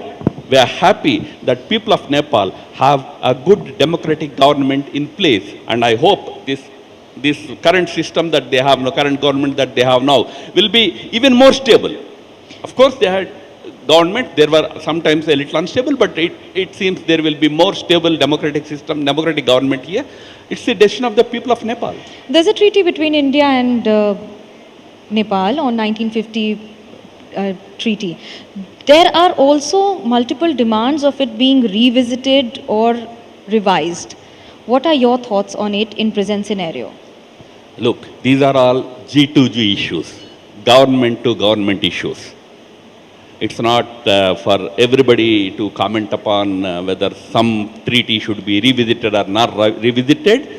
If there is any such demand coming up from either side, it will be discussed at the government level. There was a map that was introduced where Kala Pani and other locations were shown a certain way. What is your thought on it? Any objections, or is it acceptable? So India conveyed its views on that through the representative of our Ministry of External Affairs, and subsequently whatever necessary communication has to happen with the government has happened. I think the issue ends there. The induction of Nepali Gorkhas into Indian Army has been stalled for a few years. Do you think that revisiting it will add to the relationships in certain way? Especially after the Agniveer schemes. Yes, right from the time of the British government in India, there has been this tradition of citizens of Nepal, especially Gorkhas, joining the Indian Army. If that tradition continues, in fact, Army Chief was here a week or 10 days ago. He also discussed about this issue with the government here. So I hope the government here takes an appropriate decision on that. We also have a border that is as porous as it can be for, of course, transactions and transitions. Do you think that there are any kind of threats that needs to be addressed with the border management between the two nations? If so, what are they? We have different groups studying the issues, groups that comprised of Indian representatives and Nepal's representatives together, studying the issues between India and Nepal as far as the border is concerned. I don't want to give that description of porous border and all that. It's a border. But we, as I said, being a very strongly civilizationally bound two peoples, it is bound to be porous. We bound to meet with each other frequently. Border being border, we have to, whatever necessary steps have to be taken to ensure that no illegal activity happens across the borders on both sides, is being addressed by both governments. Okay, I take you to another border, that is India-Pakistan border. I'm sure you don't have the same thoughts when it comes to that border. And also given to understand that there was a statement made by RSS stating that we should speak to Pakistan. Your thoughts on it? Especially focusing on the terror activities. Let me clarify. We might be smiling, but we understand. No, let me clarify that the General Secretary of RSS did not ever say that we should talk to Pakistan. This was an interpretation given to what he said. What he said actually was, look, there are big security concerns when it comes to dealing with Pakistan. Government should be very firm in dealing with those security issues. Meaning government should take strong measures to tackle Pakistan when it comes to India's security concerns, terrorism, cross-border, so much happens across the border. Weapons trade happens across the border. Illegal weapons are sent into India. Narcotics are sent into India. And of course, terrorism is a constant product export, keeps happening across the border from Pakistan. So he was very clear that we should be very firm in dealing with them. And the subsequent question when asked, what about people to people, he said, if people to people is to happen, let it happen. It was a casual comment. Not that you should now start doing something new. As far as people to people is concerned, we are already engaged. Our two countries are. We play cricket. We play cricket not in India, not in Pakistan, but we play in Dubai, we play in London, we play in other places, we have sports engagements. So those kind of whatever possible engagements happen, they happen, but at the government level, there is no change in the attitude of Pakistan as far as India is concerned. I'm just talking, giving you the India's viewpoint. There is no change in Pakistan's attitude with respect to dealing with India. You know, Operation Sindoor happened just 1 year ago. It's 1 year ago we went and destroyed their terror headquarters in Muridke, in Bahawalpur and other places. In 1 year, they rebuilt them. Who is rebuilding them? The support of the government to those terror outfits is very much intact there, very much there even to this day. As long as that kind of an attitude continues in the dispensation there, the government, the leadership there, the leadership is army leadership. As long as they continue to patronize terrorism, continue to promote anti-India activities across the border, there cannot be any engagement possible. It's clear. We conveyed repeatedly that terror and talks cannot go together. That stands as important and relevant today as it was 1 year ago or a few years ago. You've been very crucial in Jammu Kashmir and multiple signing of agreements that have happened with the government of India and other states also. But also to give an understanding, where do you see the present situation of Jammu Kashmir according to you? Look, Jammu Kashmir has it's now a union territory in India, and in the last 7 years after the creation of union territory, so much transformation has happened. I tell you, if any friends from Nepal plan to visit Srinagar any time, you better book your hotel rooms at least 2 months in advance. You won't get rooms otherwise. It is such a now popular tourist destination. So today, so much has changed in Jammu and Kashmir in the last 7 years. Prior to that, we did have a government which was a coalition government between BJP and the regional Jammu and Kashmir regional party called the PDP. Necessity of the time compelled us to form a coalition government, which we did, we formed. When we formed, I mean, I did not say this publicly on any other forum in at least last 10 years. Let me say this from the NDTV forum today. The Chief Minister, Mufti Muhammad Saeed, he told something interesting to me when we finalized the alliance. He said, look, Mr. Ram Madhav, I am placing the destiny of my 1.3 million people in the hands of your government, Prime Minister Modi's government. This was his words when we formed that government. And I can tell you, after 10 years, we have bettered the destiny of Jammu and Kashmir. You have a better Jammu and Kashmir today. As to what it was 10 years ago, that is the greatest, greatest support or, effort that was made by Prime Minister Modi's government. Things have greatly improved in Jammu and Kashmir. Okay, Ram Madhavji, a small question on Uttar Pradesh. Since we are in Nepal and Ram ji and Sita ji ka jo rishta hai, that comes on a very, very solemn note here.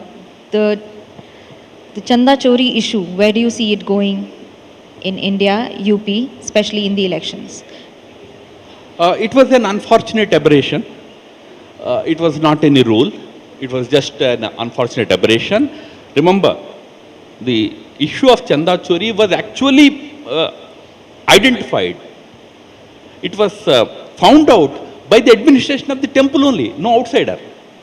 कोई बाहर से आके बोला कि चंदा चोर हो रहे नहीं. The temple administration found out that certain wrong things were happening in a small group, about 20-25 people.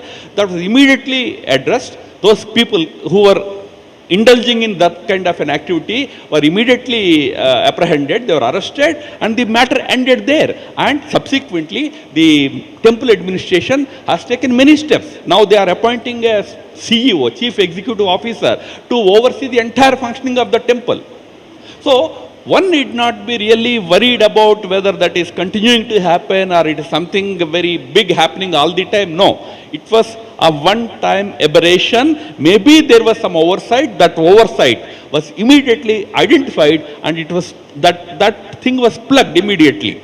So I think nobody needs to really worry about it. It's very well managed. It's a very well managed temple today. And my last question to you, what 3 things have changed once you've made a comeback as the National Vice President in BJP? Do not give us your new itinerary, that's going to be super busy, something beyond that. No, I came back as National Vice President just 1 week ago. How much will change in 1 week? So it will take some time, but I tell you, BJP is a very big party in India, fast growing party. I mean, this one party which is growing, it started in 1980, but I would start from 2014 onwards. In the last 12 years also, continuously growing, continuously expanding. So to your question, what will be the 3 things that we will probably be looking at is to further expand our political footprint, further expand our political outreach, further expand our ideological footprint. Today BJP's school of thought, BJP's ideology of culture and nationalism has emerged as the national mainstream in India. This is the national mainstream. 50 years ago, Nehruvian socialism, Nehruvian secularism used to be the ideological anchor for Indian politics and all. No longer today. It is the cultural nationalist approach of Prime Minister Modi's government. That is the national mainstay. That footprint will expand further. We have to win a few more states. That also will complete. We are in power in 22 out of 30 states in India. 22. That means 8 states are remaining. As a political party, we aim to capture those 8 states also. That is our objective in the coming years now. So ladies and gentlemen, that was Ram Madhav, and as he explains, he doesn't say the number of states he's won. He states there are 8 states left to be won. That's the mathematics of a politician, absolutely in opposite of what you would think of. Thank you so much, Ram Madhav ji, for joining us on NDTV My World. pleasure.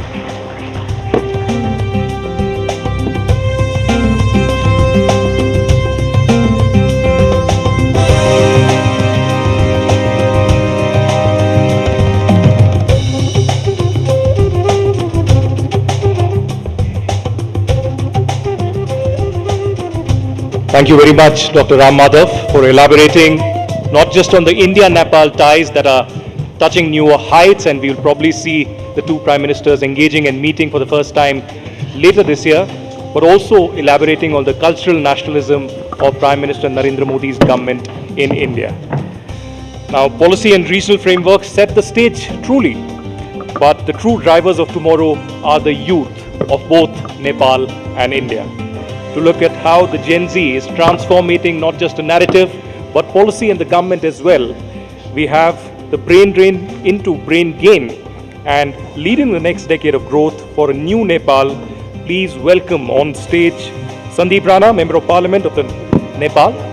We also have Darshana Shrestha, Founder and CEO of Nature Nepal and President FDEAN. Ayushi Kesi, Founder Khali CC, and Manish Jha, Member of Parliament of the RSP of Nepal. And the session would be moderated by Manogya Loipal.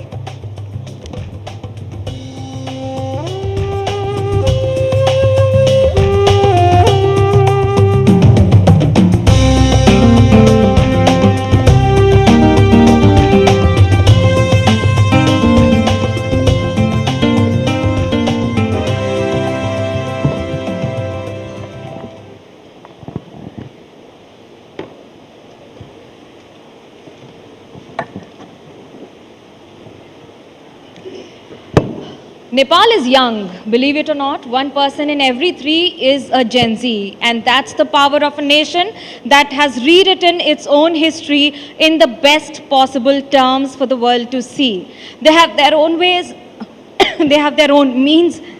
I'm sorry.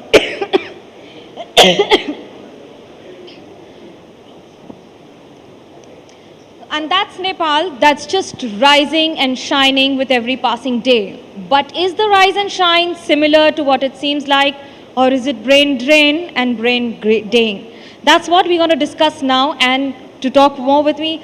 I start with you, Manish ji, first. Give us an idea. Being in power, a representative of Gen Z, do you agree? Is it brain drain or brain gain? Thank you for your question. First, I would like to start with the disaster we are facing in Nepal and giving condolence from my side and also on behalf of my party. Government is very active and they are trying all their best, making their efforts to do the control and rescue everything. This event would have been even better if we were not facing that disaster, but nevertheless, what Anviksha is trying and the discussion you have brought here is very relevant. Relating to your question as well, we need to restructure a lot of thought process we have here. I use one statement that we need to restructure our perspective according to restructure politics. In 7 decades, we have got 7 constitutions. In 7 decades, we have got 7 different political practices. But the perspective we almost found same. So the Gen Z, new energy, new way of working and trying to restructure a lot of things.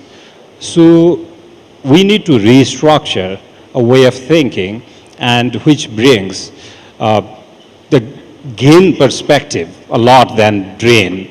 So we have been thinking about this foreign employment opportunity all the time as a curse, but we need to think about its opportunity to grow. We are facing the disaster and we have seen that all the diaspora have come together to help. So that's a contribution, that's opportunity, not all the time curse. So I want to be more focused on the gain side, not the drain side. Sandeep, you're one of those rarest who worked in India in the closed circuits of all the influences, but has also had the opportunity of contesting election in Nepal and now representing not just youth, but also the country in various platforms. How do you see the youth to get more from the neighboring nations? या आपको लगता है कि नेपाल के पास जो talent है वो अपने आप में ही खुद कर सकता है, थोड़ा सा हैंड होल्डिंग की ज़रूरत है? Thank you. First of all, I would like a warm welcome entire NDTV family in this Devbhumi. And thank you also, you choose the Kathmandu for the Anviksha program. और दूसरे में हम लोग एक विपदा में है, अभी विपद में है, तो मैं अपने तरफ से और संपूर्ण नेपाली लोगों की तरफ से पूरे भारत और भारत सरकार सभी को इस विपद में हमारे साथ खड़े होने के लिए मैं अंतर्मन से धन्यवाद भी देना चाहता हूँ. I should speak in Nepali. एकदमै राम्रो प्रश्न सोध्नुभयो. हामी यहाँ ब्रेन ड्रेन र ब्रेन गेनको कुरा गरिराखेका छौँ. यो ब्रेन ड्रेन हुन दिनको लागि या हाम्रो यो क्षमतालाई बाहिर जान दिनुभन्दा, सीमाना रोक्नुभन्दा हामीले हाम्रै देशमा अवसरको ढोका खोल्नुपर्छ भन्ने हामी त्योप्रति गइराखेका छौँ. पछिल्लो समयदेखि एउटै कुरा भइराख्यो कि युवाहरू चाहिँ यो देशको भविष्य हो भने, तर यो देशको भविष्य त हो भने तर वर्तमानमा उसको भूमिका के हो त्योप्रति कसैले पनि सोचेन. त्यसै कारणले युवाहरूमा आफ्नो प्रतिभालाई सही तरिकाले सदुपयोग गर्न नपाएको कारणले नै यो चाहिँ जीएनजीको घटनाहरू भयो. तर हाम्रो देशमा थुप्रै अपर्च्युनिटिजहरू छ जसलाई चाहिँ हामीले त्यो ब्रेन जुन ड्रेनको कुरा छ, त हामी ब्रेन गेनमा एक्चुअली यसलाई चाहिँ मैले समस्या भन्दा पनि कस्तो रूपमा हेर्छु भने यो ग्लोबल एसेट जो बाहिर गएको क्षमता छ, त्यो क्षमतामा उहाँहरूको सिप छ, अनुभव छ, अन्तर्राष्ट्रिय सम्बन्ध छ, त्यो सबै कुरालाई चाहिँ हामीले नेपालमा नै ल्याएर चाहिँ सदुपयोग गर्न र त्यसलाई चाहिँ बाहिर जान दिनुभन्दा रोक्नुभन्दा पनि यही देशमा चाहिँ अवसरको ढोका खोल्नमा चाहिँ हामी ज्यादा फोकस गर्छौँ. Darshana ji, do you feel that it is realistically possible to ensure that the lakhs of Nepalese youth that leave the country for better job opportunities? Imagine a minimum of 1 lakh students apply every year only for NOCs from universities outside. Is it also lack of education that has, or maybe proper opportunities for the best of education that is resulting into this? Thank you, and thank you. I thank NDTV for having me here. So I am a mother of Gen Z, and I have witnessed every day. It is not about the education they don't find here. It is the opportunity. They have high aspirations. They look for growth. They look for their careers, and they look for their economic opportunities. And if they don't find it, and they seek, support from other countries to study there, to get better education and get better opportunities. And having said that, it's not that they don't want to leave Nepal. It's because for the opportunity they want to go. And if they go, this is a very, very difficult period, will be very difficult period for Nepal. So think about these big chunks of population living for education or labor outside. So think about the future. What will be our next future leaders? Where will be our future intellects? Where will be our future politics, and where will be our nation? So this is a very high time that the government has to look into it, motivate those chunk of people, group of people, keep them here, motivated there. And I see the government and all the private sectors like us, we are trying to keep them here within the country, but the opportunity is very much limited. So to do that, there are lots of systemic ecosystem where there lies the responsibility, government's responsibility lies, private sector's responsibility lies there, and even the civic societies, the parents like us, we have to be very difficult. Otherwise, it will be very difficult in our near future. Okay, but there are also people like Ayushi who are role models, because they're not just flag bearers of entrepreneurs who are working in their own country and making the country proud. How difficult or how easy it is for young entrepreneurs to work in Nepal, survive, thrive and progress? Thank you, that's very kind of you. First of all, a very warm welcome, especially to the Indian delegation to our country, Nepal.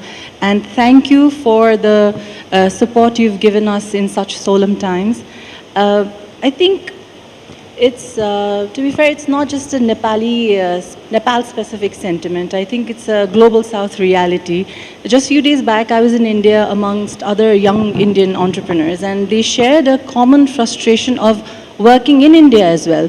So imagine for someone who is a Nepali working in Nepal and hearing people talk about a country like India, a country that has access to world-class education, world-class technology, investors, and growing market fueled by ambition and economy. In my mind, all that I think is it's only fair for our fellow Nepali youth and Nepali young people to at least raise concerns and questions over their situation in Nepal. And moreover, I think it's also about where your heart belongs. Just yesterday's heartbreaking crisis again was a revelation of sorts that Nepali youth are at the forefront and first to be at any situation as such, whenever crisis arrives in Nepal, be it yesterday's incident or the 2015 earthquake. So Nepali youth have literally carried Nepal out of crisis when times are needed. So I mean, not just Nepali living in India, but Nepali living in Nepal, but also in India and everywhere else on earth. So for me especially, I have a different take on this, that I feel like as long as the heart belongs here, I feel like the body can travel the multiverse and, wherever opportunity finds them. So well, there's another perspective to it also. I remember in 2015, I had come to Nepal and covered the earthquake, and that was a time when a mother told me ki मैं तो यही हूँ, बेटा बाहर गया है, जो पैसे भेजता है उससे घर चलता है. So it's not just about the heart that stays here, it's also a compulsion that takes you out. Manish, it's your government. Do you feel you've done enough to ensure that the 8 lakh people who move out of the country every year only as a workforce, how do you justify that this is not a brain drain?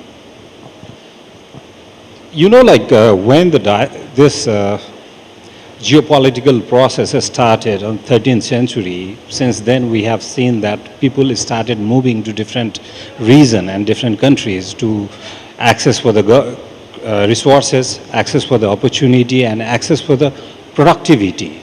So the process has started and we can't control, but we need to have better strategy to get more benefit out of it. I don't think it's like the best country to give largest opportunity is US, and they have given the biggest and largest foreign employment opportunity to migrants, but still their population has like 14% of their population has not got any opportunity yet. So it's a process. It will go, like when the 125,000 years ago, the migration started from East Africa. So in habitat, migration, and in politics, transition, it's a fundamental process. It will go on all the time, but we need to have better strategy to capitalize on this. Coming to the government and their strategy, recently in one of my speech in Parliament, I had mentioned that we need to have more focus on to build trust on the state and confidence on the country.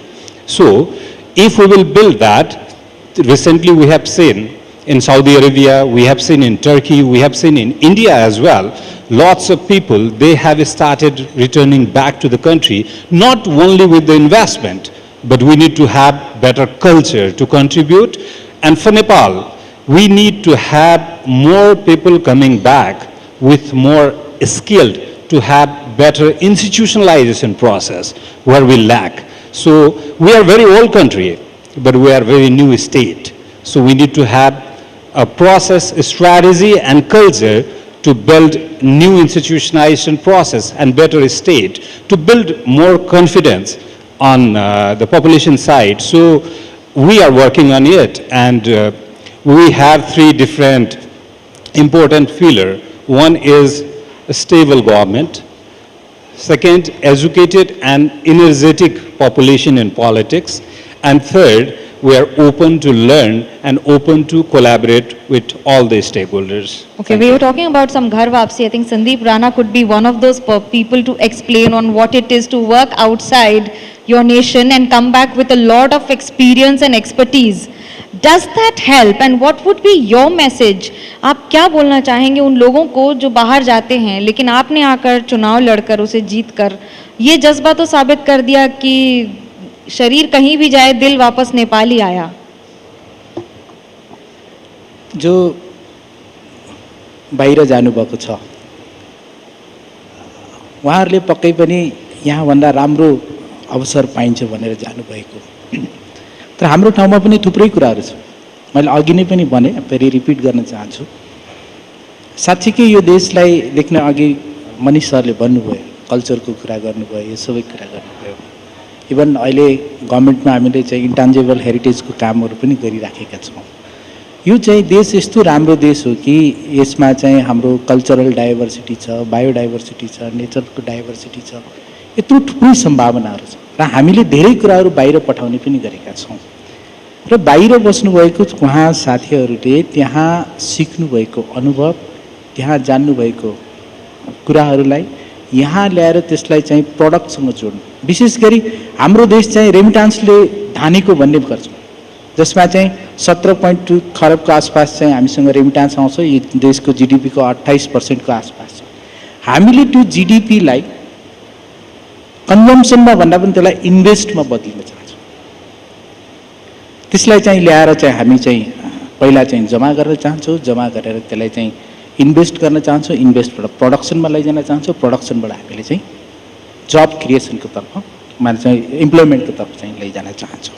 त्यसै कारणले हामीसँग जो बाहिर भएको छ, यसलाई मैले बाहिर भएको सम्पूर्ण साथीहरूलाई भन्न चाहन्छु. इभन भारतमै पनि बेङ्गलुरुलाई हेर्नुहोस्, हैदराबादलाई हेर्नुहोस्, आइटीको साथीहरूले त्यहाँ ठुलो आइटी पार्क बनाउनु भयो र हाम्रोमा पनि थियो।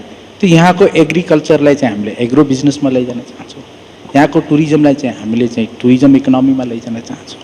त्यसको साथसाथ यहाँको जुन युवाहरूको डिजिटल क्षमता छ त्यसलाई चाहिँ डिजिटल इकोनोमीमा बदलिन चाहन्छौँ र यो सब कामहरू हामी गरिराखेका छौँ। र as a parliamentarian, as a ल मेकर हामी के भन्न चाहन्छौँ, यो सबै युवाहरूको आवाज हो जो सडकमा उठिरहेको छ र यो सडकमा उठेको आवाजलाई हामीले सदनमा एउटा चाहिँ नीतिगत रूपमा रूपान्तरण गर्न चाहन्छौँ र सदनमा जो नीतिगत रूपमा रूपान्तरण भएको चिजलाई मानिसहरूको डेली लाइफमा, दैनिक जीवनमा चाहिँ त्यसलाई चाहिँ प्रत्यक्ष रूपमा देखिने खालको त्यो गऱ्यौँ भने पक्कै पनि हामीले बाहिर भएको युवाहरूलाई हामीले यहाँ राम्रो अवसर दिने।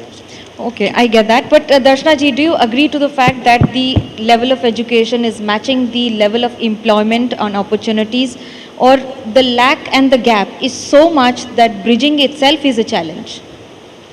Yes, it is very much challenging because the education and opportunity, they do not match here. So that is why they want better education and better opportunity abroad. And even those who get basic education here, they go beyond the country and they do the labor work just because to earn the money. And that is why Nepal is based in the remittance-based economy, and that should not be the model, I think. So that should be flipped, and those who have higher education and higher opportunity, they should be bringing back to the country, use that in productive model, and then they should be able to generate more employees. They should be more. They should be creating more jobs actually. So there is a very big mismatch. So the opportunity and education has to be really looked into it. And with that opportunity, we should be able to create more jobs here also with the education they get here or abroad. Well, we're sitting in a city that has one of the oldest schools in Asia, and that itself speaks volumes about being a beginner but not surviving the race could be a challenge sometimes. But give me an idea, Ayushi, how difficult it is for women entrepreneurs specifically to face the challenge and survive and thrive and rise in this particular society model. I feel like for me personally, a question that do you want to become a small fish in a big ocean or a big fish in a small pond has been the guiding question whenever I take such decisions on a personal scale. And I think in Nepal especially, given the circumstance, given the challenges and issues, we have a very large scope to not just create businesses but industries. We have so many broken systems that require the underutilized gender, which is women. For example, in our own case, for the first time, we've been operating in industry with over 150 to 200,000 men who've been in this industry for the past 50 years. Through our work, we've been able to open a completely new economy for women to get into circularity. So there are so many ways women can get into this. And also for me, I think, it's not just another gender thing at play here, but family, I think that makes the decision even more crucial. In my own case, I'm raising a 3-year-old daughter. I have aging parents. I have an aging mother-in-law. So spending time with them is quality success for me. So I feel like, in the American dream chases cars, stocks, vacations and whatnot, but the Nepali dream overall combines that with family, culture and pride, which I think is an irreplaceable capital, be it for women or men in this transient existence that we're at. Okay, Darshana, give me an idea on what is your thought if someone wants to come back to Nepal. What would be the major reason for a youth? Major what? Any young person who moves out of Nepal and wants to come back, what should be the top 3 reasons for him to come back, him or her to come back to Nepal at least? Actually, Nepal has lots of possibilities to go because there are lots of untapped potentials. And if I have to talk about young people who wants to come back and here, this is, I have to say Nepal is the country among the Asia that has very good policies that talks about youth, startups, women entrepreneurs, and everything. So if they have to come, they can immediately start a business, and there are lots of scopes on growing their businesses. For examples, they can have we have lots of natural resources, the agro businesses they can do, and the value chains, they can be in the value chain. So, and also there are bigger corporates who are anchoring the smaller businesses, because we are FWIN, and we are also supporting, we are only the apex body across, apex body for women entrepreneurs across the country, and we do support for those young women who come here and support them, and that is, we do help them in creating their businesses. Okay, let's ask Sandeep on this. Sandeep, you've come back. For you, it has been Ghar Wapsi. Give me an idea. What will be your message to the Nepalese outside in the world who have moved out of Nepal over the years? Your message to them to come back to Nepal, and 3 reasons why they should come back to Nepal. Is it going to be brain gain or brain drain to continue? कैसे देखते हैं आप? Very good question. मैंने अघि पहिला पनि भनिसकेको छु, हामी कहाँ धेरै अपर्च्युनिटिजहरू छ जसलाई हामीले अगाडि बढाउनु पर्ने छ। विशेष गरी युवाहरूमा जुन हाम्रो यहाँ जुन जब सिकरवाला छ, त्यो जब सिकरलाई हामीले पहिला स्किल सिकर बनाउनु पर्ने छ, स्किल सिकर पछि हामीले एन्टरप्रेन्योर बनाउनु पर्ने छ, एन्टरप्रेन्योर पछि हामीले चाहिँ एम्प्लोइमेन्ट, त्यो विषयमा हामीहरू काम गरिराखेका छौँ। र जुन अनुभवहरू विदेशमा पाइराख्नु भएको छ, उहाँ सम्पूर्ण युवाहरूलाई म भन्न चाहन्छु कि हामीले यहाँ आर्थिक आधारभूत मात्रै होइन, राज्यमा विश्वास पनि पैदा गर्ने चाहिँ, राज्यप्रति चाहिँ यही नै नेपालमै सम्भावना छ भन्ने राज्यप्रति विश्वास पैदा गर्ने काम पनि गरिरहेको। विशेष गरी गभर्मेन्टमा चाहिँ हामी अपोजिसनमा छौँ, बट अपोजिसनमा भए पनि त्यसलाई अगाडि गराउन मैले मेरै कन्स्टिट्युन्सीमा पनि केही कुराहरू सुरु गरेका छु। इन माई कन्स्टिट्युन्सी मेरो सांसद मेरो अधिकार, त्यसको तहत हामीले चाहिँ 1 वडा 1 कृषि उत्पादन, फ्री सोइल टेस्ट, अनि त्यसपछि माटो सुहाउँदो शिक्षा, त्यसको साथसाथ हामीले चाहिँ वैदिक smart city, live indigenous village, त्यस्तो कुराहरूको चाहिँ हामीले चाहिँ आफ्नो क्षेत्रमा मेरो कन्स्टिट्युन्सीमा हामीले त्यो कुराहरू सुरु गरेका छौँ। र हामीले त्यो गाउँका युवाहरू जो बाहिर हुनुहुन्छ उहाँहरूलाई जोड्ने प्रयास गरेका छौँ। You have to come back. तो आएर जस्ट लेट मी कम्प्लिट, त यहाँ आउनुहोस् र हामीले सुरु गरेको प्रोजेक्टमा जोडिनुहोस् र त्यहाँ सिकेको अनुभव यहाँ लगाउनुहोस् र त्यहाँ बनाउनु भएको सम्बन्धलाई यहाँको प्रडक्ट त्यहाँ लैजानुहोस्। त्यसको लागि हामी काम गर्छौँ। Manish, give us an idea. What are your top priorities for next few years for your government when it comes to skills, youth, or maybe training or job opportunities? What are the top 3 priorities, and how do you intend to achieve it? In political side, we need to work on to build more confidence. In the state side, we need to make a perspective to become more facilitating government, not a ruling government. And on the economy side, we need to create more opportunity. Like recently, in 1 decade, we have seen that in the sector of hospitality, in the sector of information and technology, in the sector of tourism, we have come up with new innovative ideas, and that has been working, and people are making money. So we need to create more area for opportunities to invest. And I want to repeat again, more confidence in the politics, more facilitating attitude in the government, and more opportunity in economy would be better possibilities for people to come back and work here. Is this social media strength or stress for your government in Nepal? So far it has been a strength because that has helped us in the past election as well and the recent one as well to communicate to people, to convince as well why we need this change.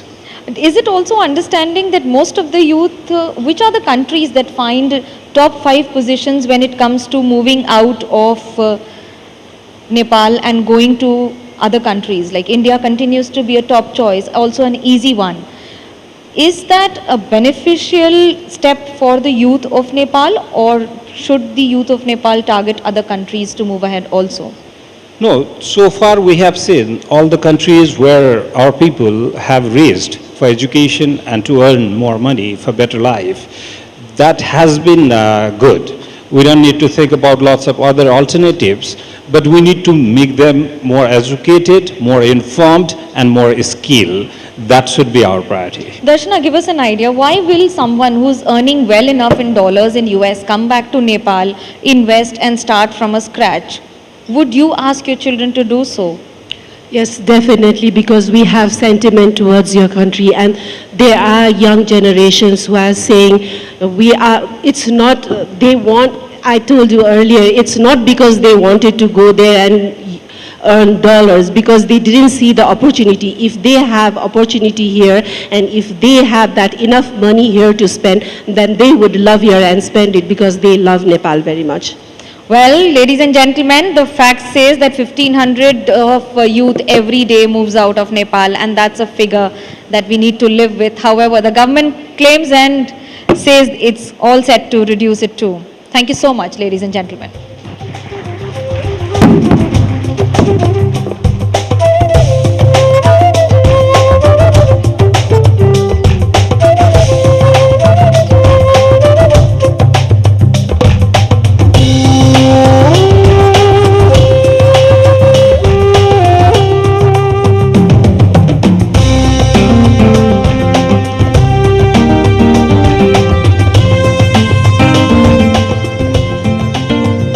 Thank you very much to all our panelists. Thank you, Manogya, for moderating this session.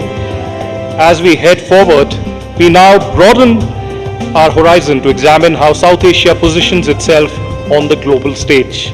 For our next conversation, the subcontinental blueprint, geopolitics and cultural diplomacy in South Asia. Ladies and gentlemen, please welcome Dr. Shashi Tharoor, Member of Parliament, India, former international diplomat and author. We also have Somnima Udas, Chair, International Relations and Tourism Parliamentary Committee of Nepal Parliament. We have Dr. Vinay Sahasrabuddhe, President of the Asiatic Society and National Executive Member of the BJP. And to conduct this session, the moderator for this session is Vishnu Som of NDTV.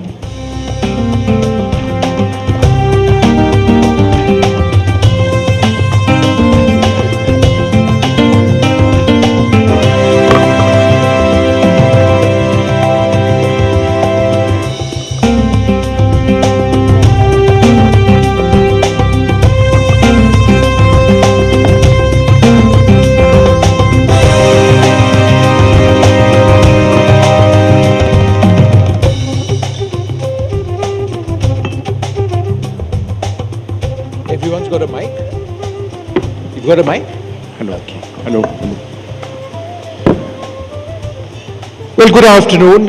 It's great to see so many of you over here this afternoon, continuing with the very large audience that we've seen throughout the day. This is a session which is called the Subcontinental Blueprint, Geopolitics and Cultural Diplomacy in South Asia. The fact of the matter is that in as much as we speak about the affinity, the closeness that we enjoy among nations in South Asia, there are profound differences as well. How does one address that? Is it only exclusively through state mechanisms? Is there a tier 2 also that is sometimes very important? Do we overstate the historical or cultural significance, or is that in fact something that binds us very closely? We've got a fantastic panel, Dr. Shashi Tharoor with us, Somnima Udas and Dr. Vinay Sahasrabuddhe. I'd like to thank you all once again for being with us. Dr. Sahasrabuddhe, it's stating the obvious that we have enormous historical links, but institutionally sometimes there are problems. For example, SAARC, it's moribund, it's defunct, and it was the big hope of binding all these countries together. Why is it that these institutions, or particularly SAARC, has effectively failed? Well, it's a matter of elaborate discussion why SAARC is failing. But before I reflect upon the points you have raised, let me also congratulate NDTV and express my sentiments for the people of Nepal, especially when they are in the midst of such a challenging situation. Coming back to the points you have raised, I believe it is required to do away with this coinage as cultural diplomacy. Because when there is culture, diplomacy is not required. Because the cultural relations are stronger than any diplomatic relation for that matter, and this is more true than in the case of any other country than Nepal. And therefore, this is not cultural diplomacy. Your title also suggests that. I would say cultural relations. They are more central to the history of India-Nepal relations, staying together, working together, growing together for that matter. And I would say, perhaps that may answer the question why SARC fails. It is required, and let me recall what Dr. Baba Sahib Ambedkar had said, that we need to have some kind of a cultural commonwealth. And I believe perhaps it is required that we revisit the idea of cultural commonwealth. In fact, it comes to my mind that it could be a Ramakrishna-Buddha alliance kind of a thing, because Sri Lanka, Nepal, India, many other countries could be a part of this new formulation, which could be, it's a suggestion, Ramakrishna-Buddha alliance. Dr. Tharoor, do you agree? Well, the question you asked initially about SARC deserves a reply, but since I'm asking you if you agree with Dr. Shahastra-Buddhe. I'm coming to that, but fair enough. Well, he has written a book that he is a Hindu and a proud Hindu as well. Yes, so at the same time, you know, I think our subcontinental relationships do involve countries that do not feel part of the Ramakrishna Buddha tradition. And therefore, there is a case to be made for not perhaps embarking on a path that needlessly alienates other neighbors. And for example, we are making very serious efforts now to cultivate Bangladesh. I'm not sure this would be received very well there. And in fact, we have a lot of cultural commonalities with Bangladesh, which I would suggest that we also need to develop. So I would rather take it outside the religious prism. I agree with Vinayji that culture is a binding force. We talked about it this morning. But I think there is a little concern that if we manage to project it in a spirit that sort of we are the center of Indic civilization, which arguably we are, and that therefore everything sort of emerges from that, it places relationships with sovereign equal nations on a very awkward footing. And that's my only difficulty with the formulation that Vinay just suggested. On the first question you began with, I think it's very obvious that SARC didn't work because Pakistan was obstructive for a very long time. Pakistan took the position that there could be no real normal relations with India until what they wanted, namely the Kashmir dispute and so on, was front and center. We weren't going to play that game, but SARC's rules of operation required absolute consensus. So essentially every member had a veto. And as a result, after some years of this kind of obstruction, the government of India decided to take the view that there was not going to be any meaningful progress as long as Pakistan had this attitude. And therefore, they essentially put the entire organization on the back burner and started focusing on alternatives like BIMSTEC, which excludes Pakistan. Now, I would say that that's a fair response, and that answers one of your questions. But that the argument that Vinayji raised, which is part of a larger panel discussion today, is extremely important as well, that we must accept that culture is a very, very important basis, but that roti beti is not enough for us to assume and take for granted a certain level of response from Nepal. We must show Nepal the respect it deserves as a sovereign equal country, and we must treat it as an independent actor with its own asks and its own wishes as well. So that's the answer I would give, rather than us floating a Ramakrishna Buddha thing, which may or may not appeal. If Nepal had suggested it, it would be a different discussion. For India to suggest it, I believe, would be diplomatically and politically unwise. No, just simply to do away with the misinterpretation that it may generate, Dr. Tharoor has expressed his reservations, but let me make it very clear. It doesn't posit India as some kind of a big brother at all. We never treat ourselves as big brother in this entire subcontinent as what they describe. We are brothers, and brothers of the same civilizational soil. There is no question of who is big and who is small. We are all equal. We have respected sovereignty of all our neighboring countries beyond doubt. Only point is that Ram, Krishna, Buddha are not confined to India.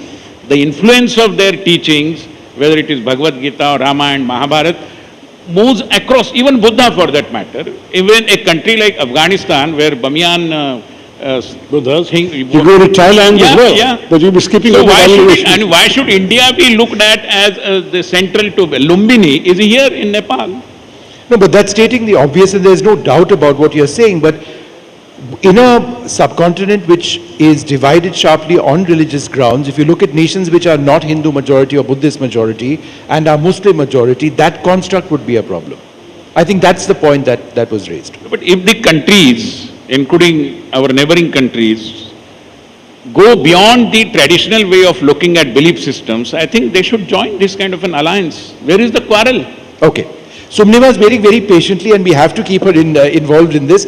I just wanted to, the word brother has been thrown about quite a few times in this conversation, in different, sort of constructs, I mean, they are all our brothers, etc., etc. But a concern in Nepal has been that India has been this big brother. Is that changing? Is there not, for example, recognition of a very young government now, where that big brother adage simply doesn't work? First of all, I'd really want to take a moment to express my condolences to the victims and families of who have been affected by the devastating floods yesterday. Nature has this uncanny way of putting everything into perspective, right? We worry so much about development, we worry so much infrastructure, geopolitics, but in a matter of seconds, Mother Nature catches us all off guard and shows us how interconnected and interdependent we really are. I mean, an ice avalanche in China breaks off, affects a river downstream in Nepal that now flows down all the way down to India as well. It's very humbling indeed, and I'm sorry, we've all been a little bit distracted by the affairs no, as we are all, absolutely. But in terms of, I much liked the fact that you said that India is not a big brother, and for the rest of South Asia, you see everyone as equal. That's very welcomed by us, because as you know, we have a Gen Z government, a very young government, a very young prime minister, and that's really answerable to the people of Nepal, which is also very young. And the people of Nepal now have more confidence, I would say, in the nature of our sovereignty. And they don't want to be forced to pick sides all the time. They don't want to be, it'd be nice if we could have our own strategic autonomy and decide for ourselves what we want to do on major international decisions. But having said that, we respect our two large neighbors very much, and that's always been the case. So, but I'm glad to hear that you addressed that. Thank you. If I may just for 1 second, because this is a separate panel, and I'm the only one who seems not to care about, and it's not true. I did want to say that I did, in our earlier panel, begin by expressing my profound condolences. I think the others have done so today for the first time on stage. I've done so earlier. And I'm very pleased to say that I gathered that some of the search and rescue efforts have, for example, found 20 missing Indians. We certainly hope and pray that the Nepalese victims' numbers will not be as dramatic as some reports are suggesting. And we obviously extend our solidarity, our concern, and our support for the efforts that are going on to find as many people as possible. And we all share that. Sumnima is my counterpart in Nepal as the chair of the Foreign Affairs Committee here. And I do want to say, and I'm pleased to acknowledge my senior member, Ravi Shankar Prasadji, is in the audience from the other side politically in the Foreign Affairs Committee. So this is a united position we all have, that it is our duty to extend every support and solidarity to Nepal at this very challenging time. Vinayji, that said, again, two words which came up in this discussion, sovereignty, and I think the word autonomy also came up. And I think we need to reflect on the dragon in the room, as it were. We cannot have sovereignty or autonomy if you've got a neighbor which salami slices away at our boundaries, despite the fact that they are economically very important to us. There's no taking away. And why India? Why not Bhutan? where several territories in Bhutan, which we very close to us, have been sort of salami sliced by China. How does one deal or accept, if at all, if that word can be used, this reality? Well, I think, as they say, familiarity breeds contempt. And between most of our neighboring countries, especially Nepal, Sri Lanka, Bangladesh, and even Bhutan for that matter, we should move beyond his familiarity, because that familiarity at times is at a very superficial level. And media, academia, they play their own part in interpreting or misinterpreting things. And therefore, I would suggest that there has to be some kind of a Nepal study centers in India and India study center. Well, I know they are there here. ICCR also has been supporting some such centers, but they need to be in big number, because the upcoming generation requires to look at the relations in multiple angles, with multiple dimensions of it, including the developmental dimension which is required. No, but specific to China, sir, I was asking about China and the fact that it pegs away at the autonomy of countries across the region. And we can add it on to the South China Seas, we won't go there. But is that not a concern collectively for countries across this region? Well, it has been a concern, and many countries, including India, have voiced these concerns. But then that is the point I am trying to make, that many a times, even China for that matter, we believe that we know everything about China, but fairly, if we analyze it, we know precious little about China. And therefore, we need to be very watchful, we need to be having that enlightened understanding about all our neighbors, China included for that matter, and then only the upcoming generation would be more alert to the designs of some of our neighbors. Dr. Tharoor, your thoughts on China? No, I think it is a very serious concern, and something that I don't disagree at all with Vinayji, that in fact there is a lot of ignorance about each other, that we don't have Indian journalists and Chinese journalists in any significant number in each other's countries. We don't have academic study centers of any number or any substance of great importance that are consciously aware of what's going on, and sort of superficial knowledge, as Vinay rightly said, is not going to be enough. But having said that, we have an objective reality we're living with. We're living with a country which has repeatedly probed across the ceasefire line, which has shown very little inclination to move towards a regular settlement, which has in fact tried to push away the issue by saying that future generations can settle it. But while waiting for those future generations, the present leadership appears to be attempting to change the reality on the ground. The various villages they built up on what they claim is their side of the border, the infrastructure that they have built up is significant.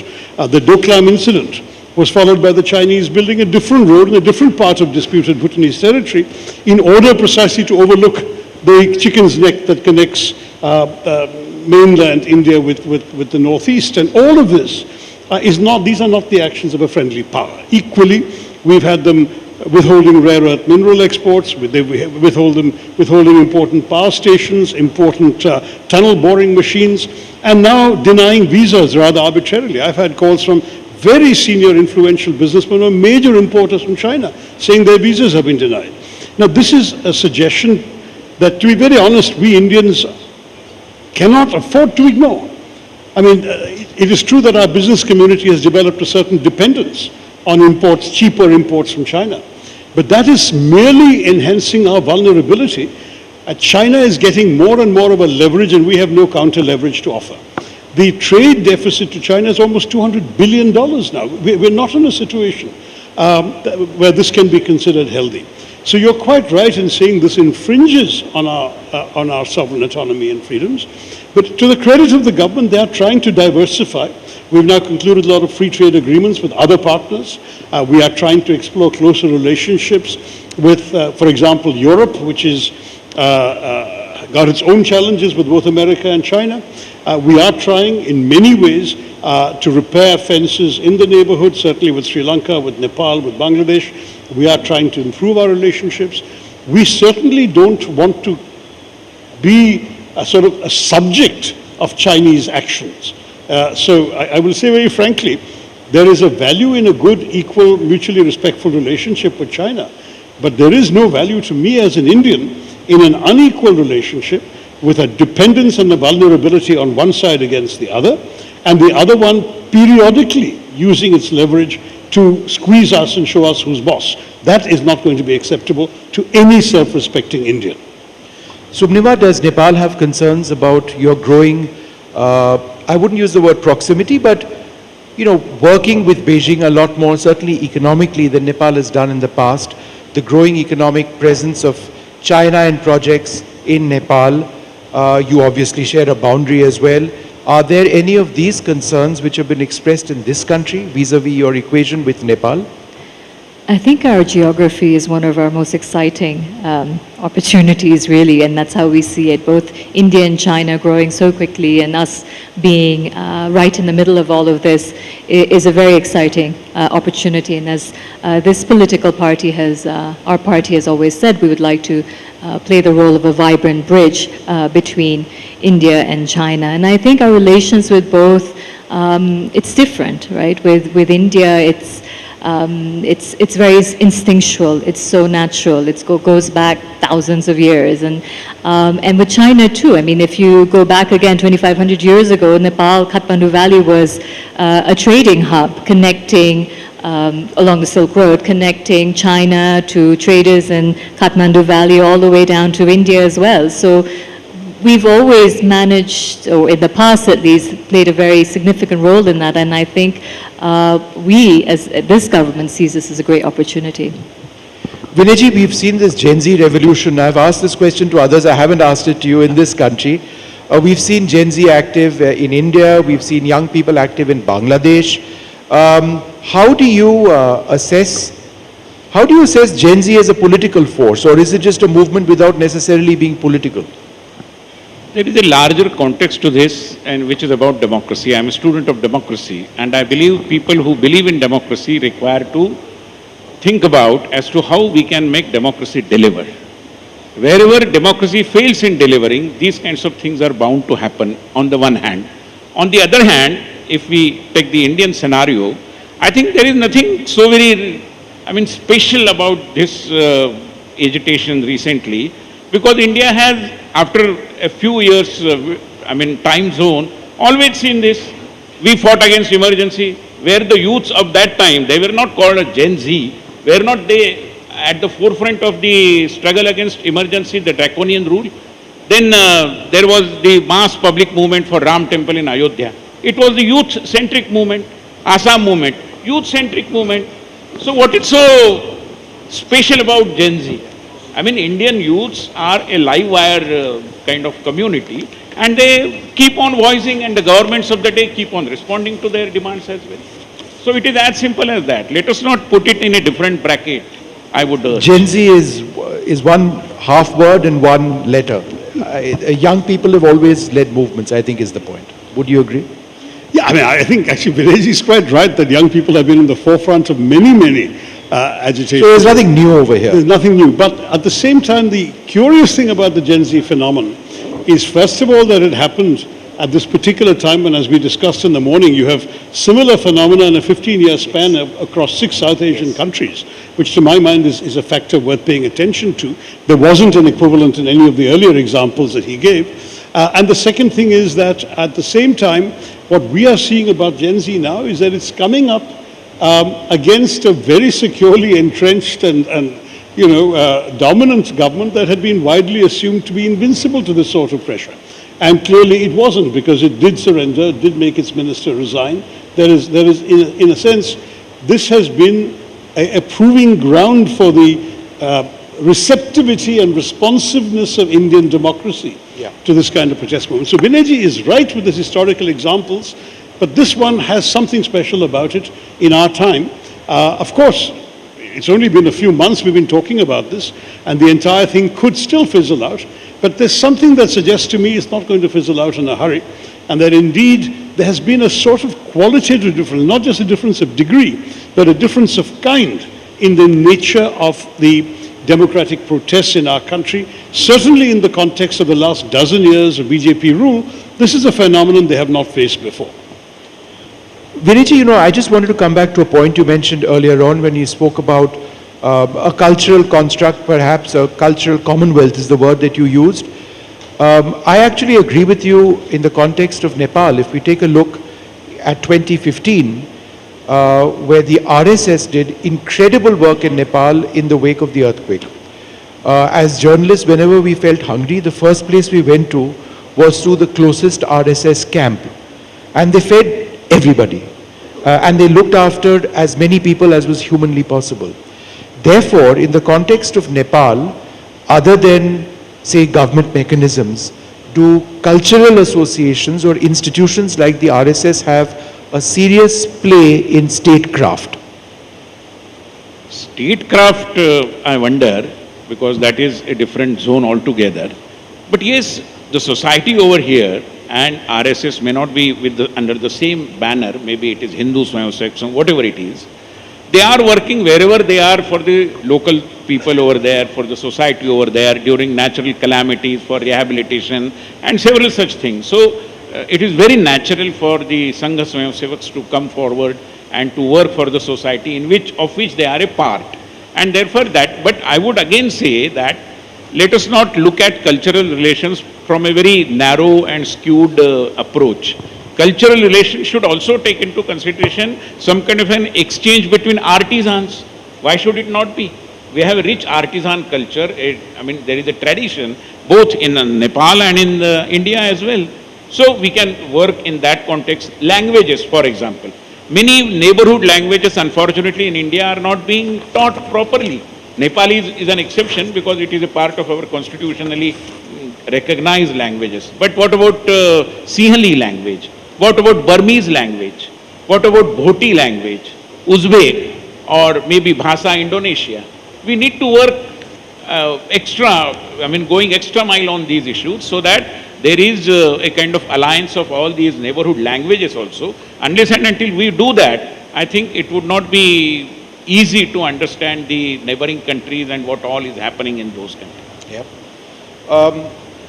Subnima, if I was to ask you for 2 or 3 things that you would want India to do more of, to improve the equation, to build on the relationship between Nepal and India, what would those be? I think the narrative has to shift to a certain degree. For example, right now, the fact that the Prime Minister of Nepal has not visited India yet. I mean, there was a time when as soon as the Prime Minister is appointed, the first thing he would do is meet an Indian ambassador. And that sort of engagement was never sustainable and never correct. And the fact that he hasn't, it took him a while to meet the ambassador, and now he will be visiting India soon. But the fact that he didn't do it right away, it's being perceived in a certain way in the Indian media. And I don't think you should read so much into all of that, because the Prime Minister has always said that, he wants to focus on domestic issues first and foremost. Having said that, diplomacy besides what happens behind closed doors is really about symbolism. It's about improving or maintaining ties, personal trust, and so I think the Prime Minister's visit would go a long way. So that's one thing, really changing the narrative. Well, actually, that would be the main, really. That would sort of resolve a lot of the long-standing issues we have.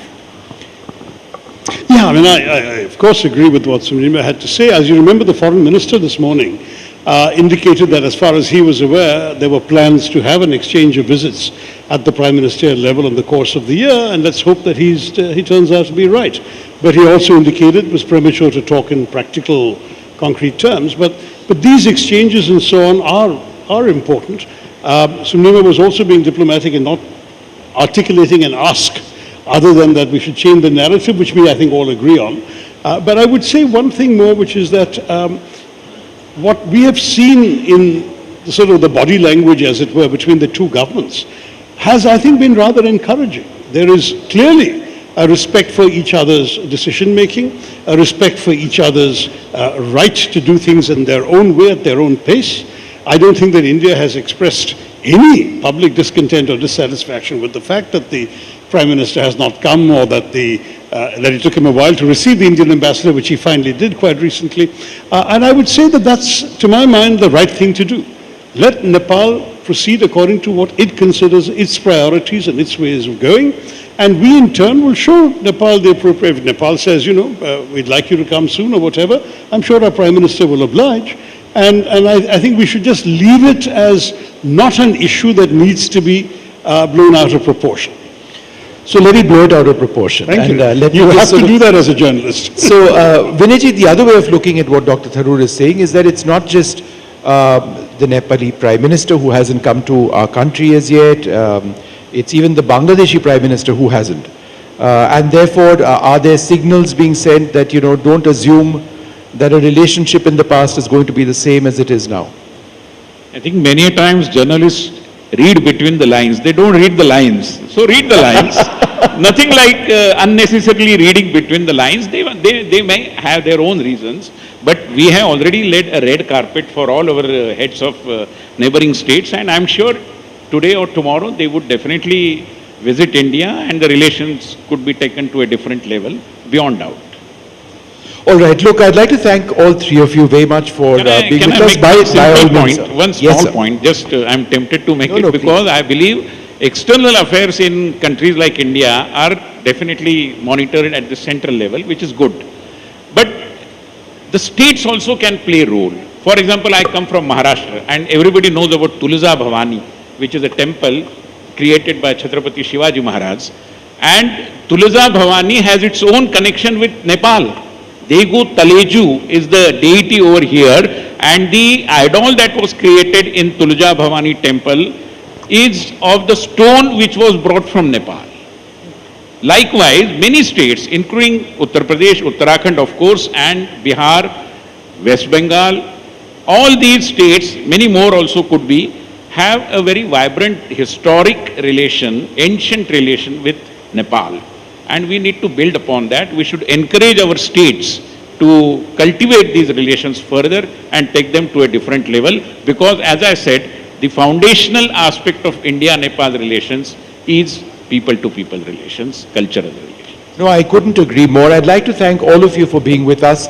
Geopolitics doesn't necessarily need to be sort of some high-level positioning of governments. It actually stems from the people, from our past, and perhaps the role of states needs to be looked at as well. Thank you very much. Thank you. Thank you.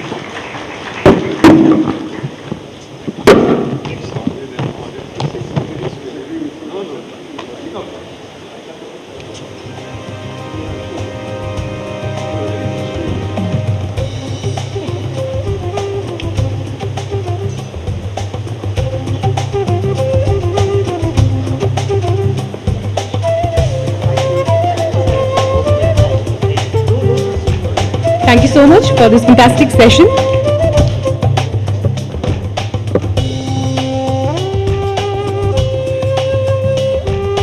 So moving from subcontinental geopolitics to domestic policy and strategic balance, we now invite on stage Mr. Pradeep Gyavali, former Foreign Minister of Nepal and Senior Leader CPN UML, and talking to him is my colleague Manogya Loewal. Please pass him the phone.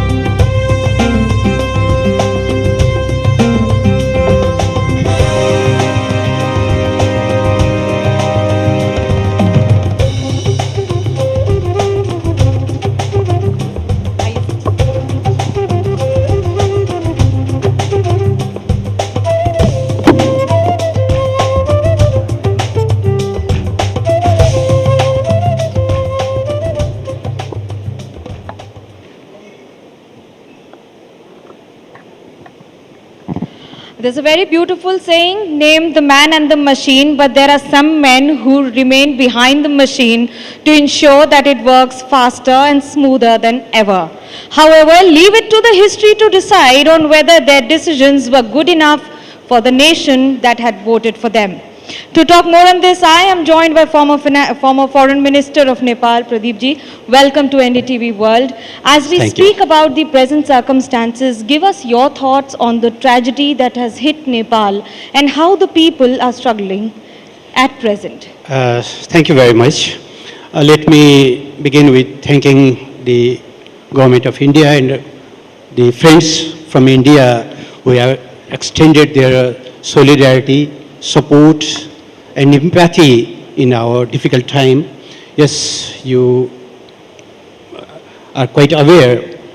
The incident we experienced yesterday was so unimaginable and catastrophic that we are struggling to cope up with it. Still, so many people are missing. We are not aware about their whereabouts. However, the government is trying its best. Political parties are giving support. Security forces, they have performing very well to address the concerns, and we hope that with the support of international community, Nepali people will overcome this very, very challenging time. But Nepal is a nation that has always surprised everyone. The minute you think that it's over and done, they come up with something really new and unique. Do you think that your government was calculative enough in handling or knowing on, or did you miscalculate the Gen Z movement in the country? You know, Nepal is an emerging democracy, and it is also a post-conflict society. So it is quite natural that in every emerging democracy, there will be a gap between the delivery capacity of the government and the people's expectation. So there were some grievances, there were some disappointments, which were quite natural. But government was never expected that the language of disappointment will be so destructive, and the language of the political change will be the violence. What I am very, very concerned is that Nepal has shown a very unique example how we can bring the change peacefully. We abolished the monarchy who run the country over 240 years with peaceful means. We bring the then rebel Maoist and settle that conflict with peaceful negotiation. But for the government change, the Nepal chose the way last year, the violent way, which was not expected, and I am very, very concerned that if it becomes a precedent in the future, it will be very, very detrimental. How do you see and how would you rate the Balan Shah government and his operations, especially stating that we will keep equidistance from India and Nepal, and as well as India and Nepal will be at the same distance, and China and Nepal will also be at the same distance? Nepal first, Nepali first, that's the strategy. Are you satisfied with it? The foreign policy of the every government, and necessarily the current government as well, should be focused on the preserving the national interest. And the Constitution of Nepal has categorically defined what are our national interests. To serve those national interests, we should follow, we should pursue. Did your government follow this? Yeah. Did your government follow this? Yes, we followed. And we expect that the government of the day will also follow the balanced, national interest driven foreign policy. We have two big neighbors. And it is an opportunity for Nepal, having the neighbor in south with largest population, growth engine, and leading in many areas. In the north, second largest economy, leading the innovations. And it is an opportunity if we can caliber our national capacity to tap those potential, it will be the best for Nepal's national interest. Okay, so what is your thought on during KP Sharma Oli regime, there were issues like Lipu Lake that were politically raised repeatedly. Do you see it as a strategic blunder in the hindsight, or do you stand by it the way it was? No, you may recall, the third joint meeting of Nepal-India, which is led by the two foreign ministers in 2014, that joint meeting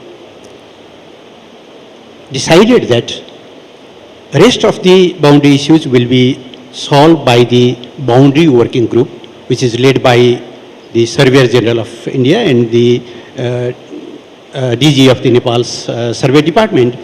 But for the Kalapani, Lipulek and rest of areas, those will be solved by a special mechanism which will be comprised by two foreign secretaries. But did it result in souring relationship with India at that time? Could have been avoided, or do you stand by it?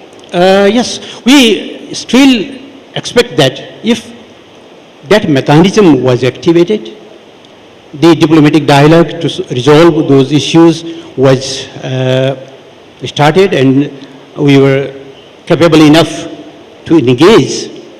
I think things may have moved other way, but that was not happen. And in 2019 November, when Government of India published the earth edition of his political map comprising those areas which were unresolved, then Nepal, at that time I was a foreign minister and I tried my best to resume the diplomatic dialogue.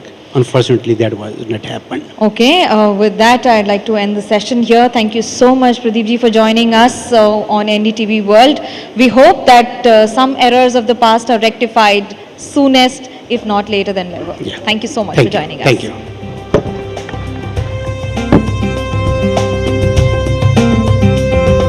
Thank you very much to the former Foreign Minister of Nepal, Mr. Pradeep Diwali, for joining us here on the NDTV Anviksha. And we are one of the most important sessions that you've been waiting for all through the day. As I said earlier, we are mindful of the fact that there's a very significant amount of time that the government is putting into the rescue and relief effort right now for the last 24 hours at the northern area where a lot of families are missing still. But yet, we have an important player right now in the political dynamics of Nepal. And to offer another vital political perspective of Nepal's evolution from monarchy to a dynamic modern democracy, we welcome Ravi Lamachhane, founder and chairman of the Rashtriya Swatantrata Party. Thank you very much for joining us. Please take the dais.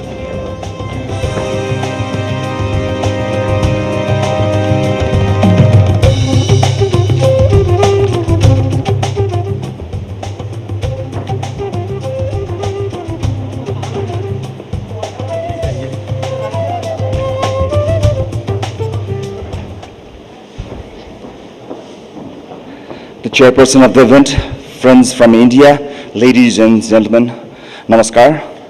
When I accepted this invitation to speak here, I extend to stand before you to share our vision for Nepal-India relationship in changing context. But yesterday morning, everything changed. Before I say anything, I would ask everyone in this hall to stand with me and to observe a moment of silence for the people we lost on Wednesday.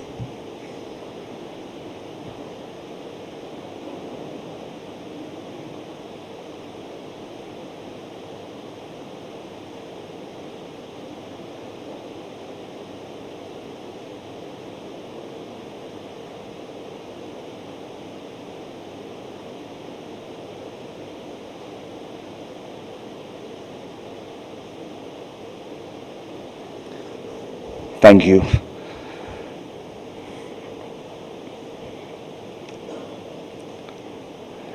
On Wednesday morning, a flash flood tore through Rasua and Nuakot carrying water and debris that wiped out villages, hydropower, and destroyed infrastructure and took many lives, mainly around Botekusi and the Trisuli River Basin.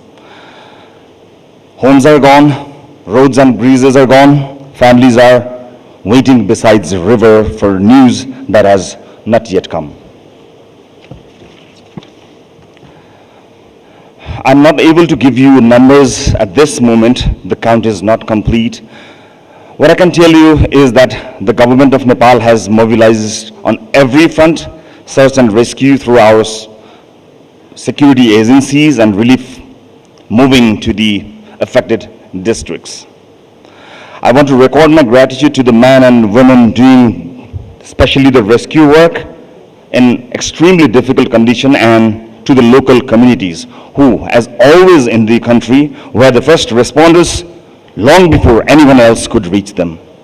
I also would like to thank our friends abroad. I'm grateful to Prime Minister Narendra Modi for his call yesterday evening to our Right Honorable Prime Minister Balendra Shah, and for India's offer of whatever assistance Nepal requires, an offer already backed by relief supplies, which arrived last night. Several other partners have come forward in the same spirit. In a week like this, that solidarity is not a formality, it is felt.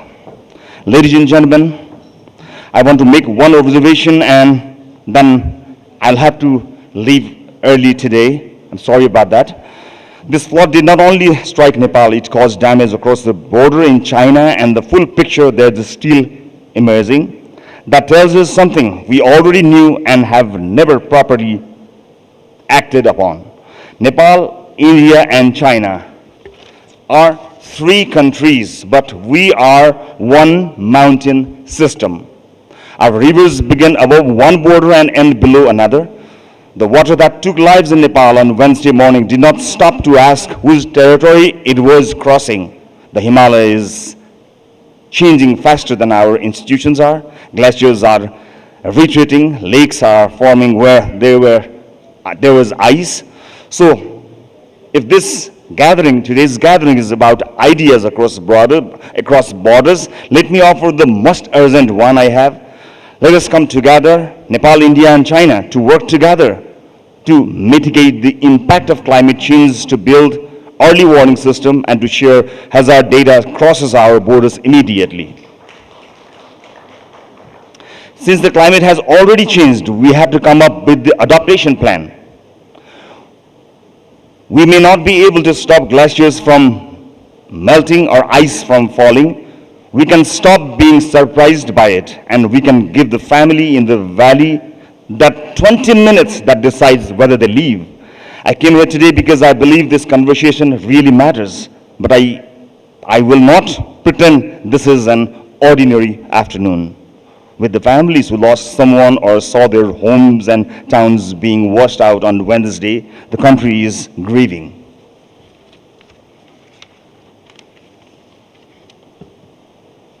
Besides all the unfortunate situation, we are fortunate enough to receive such a warm messages and solidarity from the friends and all across the world.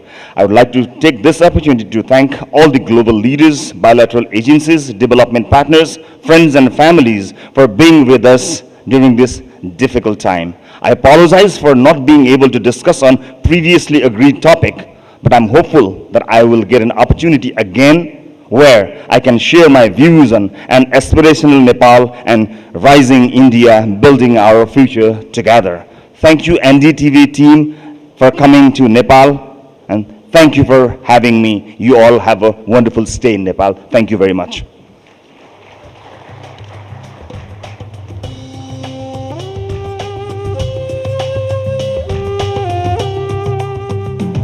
On behalf of the NDTV World Anviksha team, can you please join me in a warm round of applause as we thank Ravi Lamechanaji for having made the effort of joining us here at NDTV Anviksha.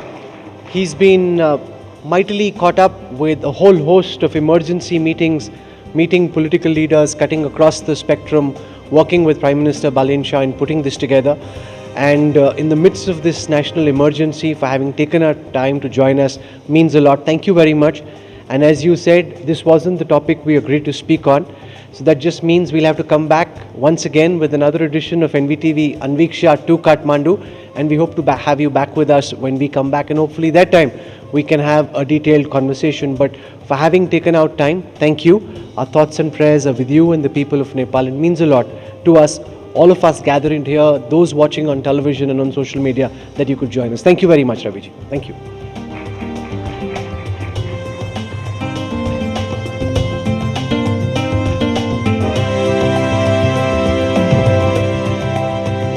Thank you very much, Dr. Ravi Lamichhane, for joining us for this important conversation. Our prayers and thoughts are with all the victims of the floods that have devastated lives, and there are thousands that continue to be missing. For our next session here, staying on the pulse of the political leadership, we now move to a sequence of perspectives from key political figures in Nepal. And Ravi Lamichhane put out one perspective from the RSP, the ruling government in power. And I now invite on stage Gagan Kumar Thapa, President Nepali Congress, to tell us about the path forward for Nepal that is at the crossroads. Mr. Thapa.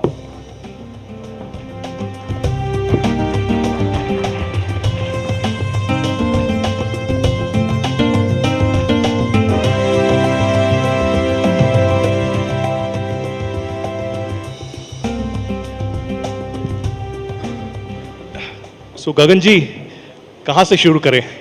Gen Z movement से शुरू करें या अभी की जो situation Nepal की है? लेकिन सबसे पहले मुझे लगता है कि it is important to speak about what Nepal is facing right now, and that is the tragedy of the devastating floods. I am sure that you have spoken to people. I saw your video that you released last night, and you've spoken with the people of Nepal, and you said that you stand with the government of Nepal, with the Balin Shah government in this time of need. What can you tell us about the devastation that has happened, and especially also in the context of that help that you expect from regional partners and global community right now? Sure. And India has also expressed deep sympathies and sent out some aid. Well, first of all, thank you very much. Thank you for having me here. Nepal is right now going through a moment of grief.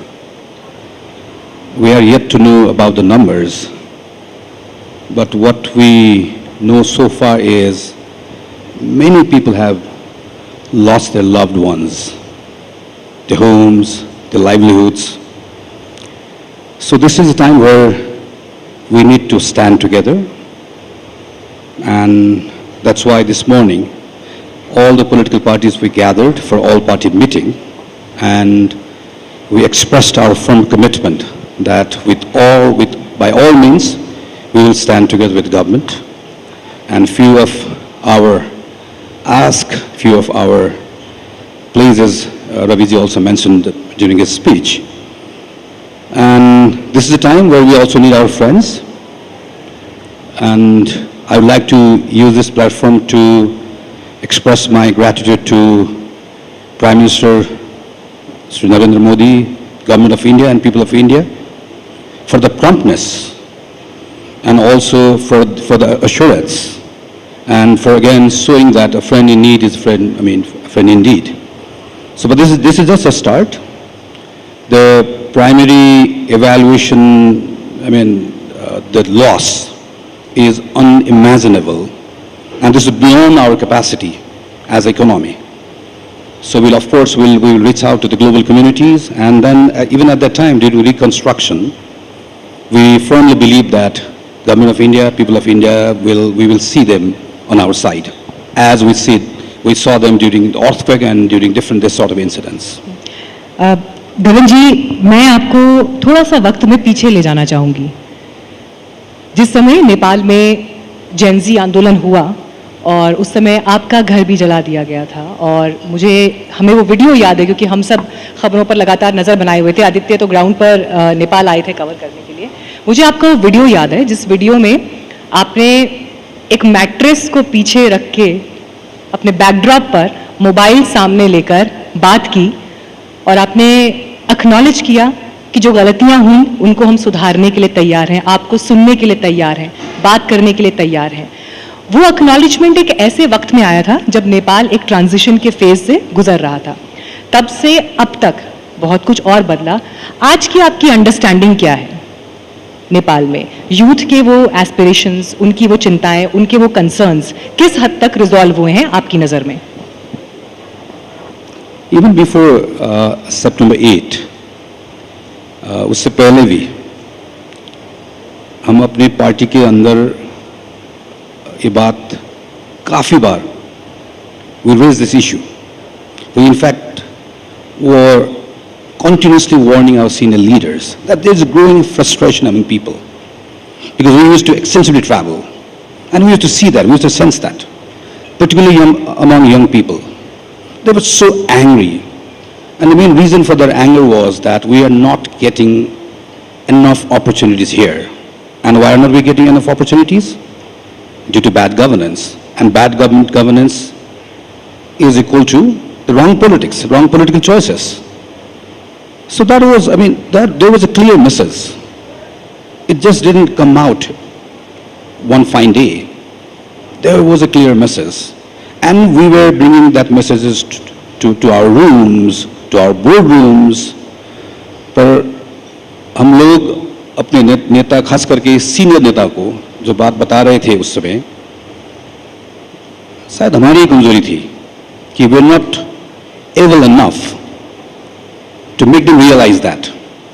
So even after September 8, so there was kind of debate within my party. So to view the Gen Z movement.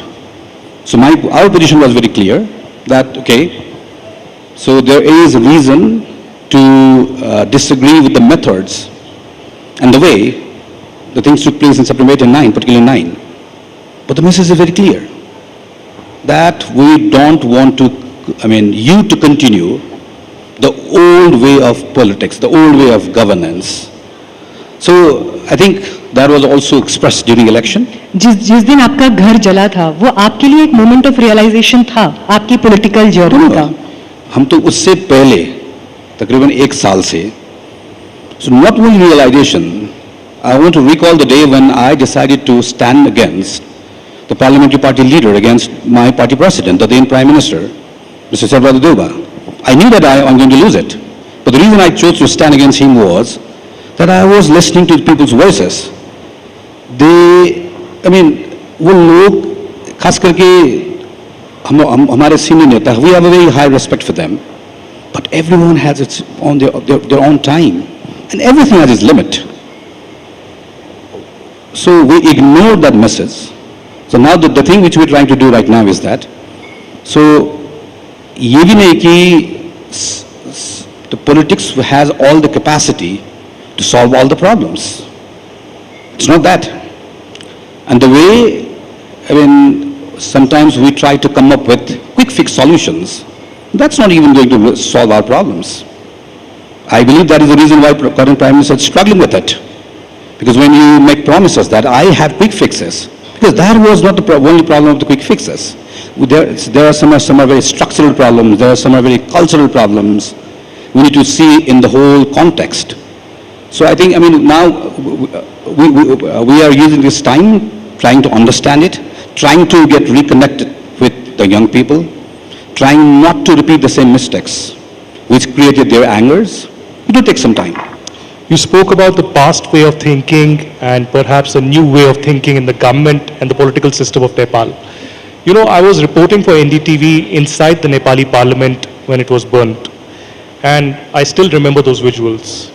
And it's been now, we know the Gen Z movement led to a new government, the Balen Shah government. This is perhaps the youngest government in power, but it's been 6 months now. How do you evaluate the performance of this government? The initial plank on which they came, from transparency to accountability to freedom of expression, but also ending of corruption, ending of red tapeism. Is that something that they have achieved, or do you think the honeymoon period still continues? It may not be a very appropriate time, as we are going through this movement, to pass any sort of judgment about the government or the head of the government. But I would urge them to, go back to our history. It's not first time some leader, some party has got this strong mandate. 1951 was a different story, but in 3 different senses, we got similar sort of very strong mandate. What our history teaches us, that winning a mandate is one thing, but making it a success is a different thing. So, to make it very short, so in all 3 instances, what went wrong? What did the strong leader, what was the wrong decisions? One, got stuck in fighting within your own party. you start to think that I am the most powerful and you start undermining the institutions and you start undervaluing the public accountability. That is the lesson.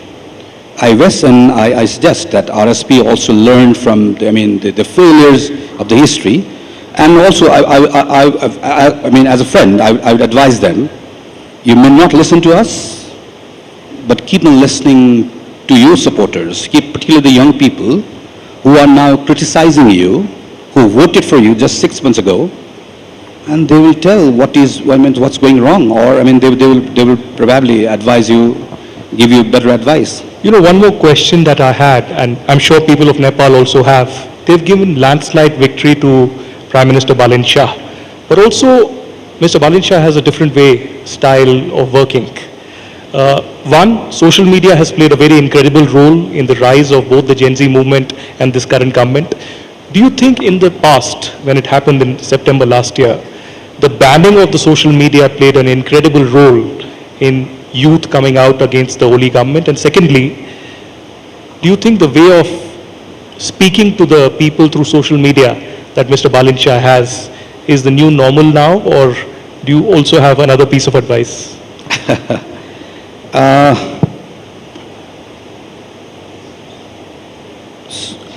That triggered,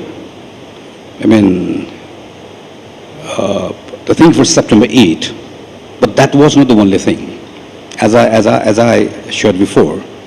So it was, particularly after the formulation of the Constitution, people were expecting for the good governance, as they waited it for long, and as it was not fulfilled, so there was a reason for that. And I think it's not, not only new normal here in Nepal, in other part of South Asia, not only in South Asia, the way of election campaigns, the way of communication, it had changed dramatically after the emergence of social media. But what I still believe is that you can change your mode of communication, and there's nothing wrong about that. You can have your own style. And I sometimes don't see the reason why people are complaining about it. Our Prime Minister can have his own style of communication. But the only thing you need to be aware of is that you choose your lane, it's fine. You choose your speed, it's fine. But you have to understand that you also need to follow the lane discipline. There is a red line. We are extending our support to him regarding, whenever there's an issue of this public concern, national security, this sort of calamities, everywhere. We are probably time and again. So, we are playing our constructive role. So, we are majority in National Assembly. We don't have numbers in lower house. We respect people's mandate that they are here to run the government for 5 years. We are here to play our role of opposition, but that doesn't mean that we oppose for the sake of opposition. We play our role very constructively. And I expect that all the time you don't rely on only social media platforms, but also rely on having good relationship with your team members.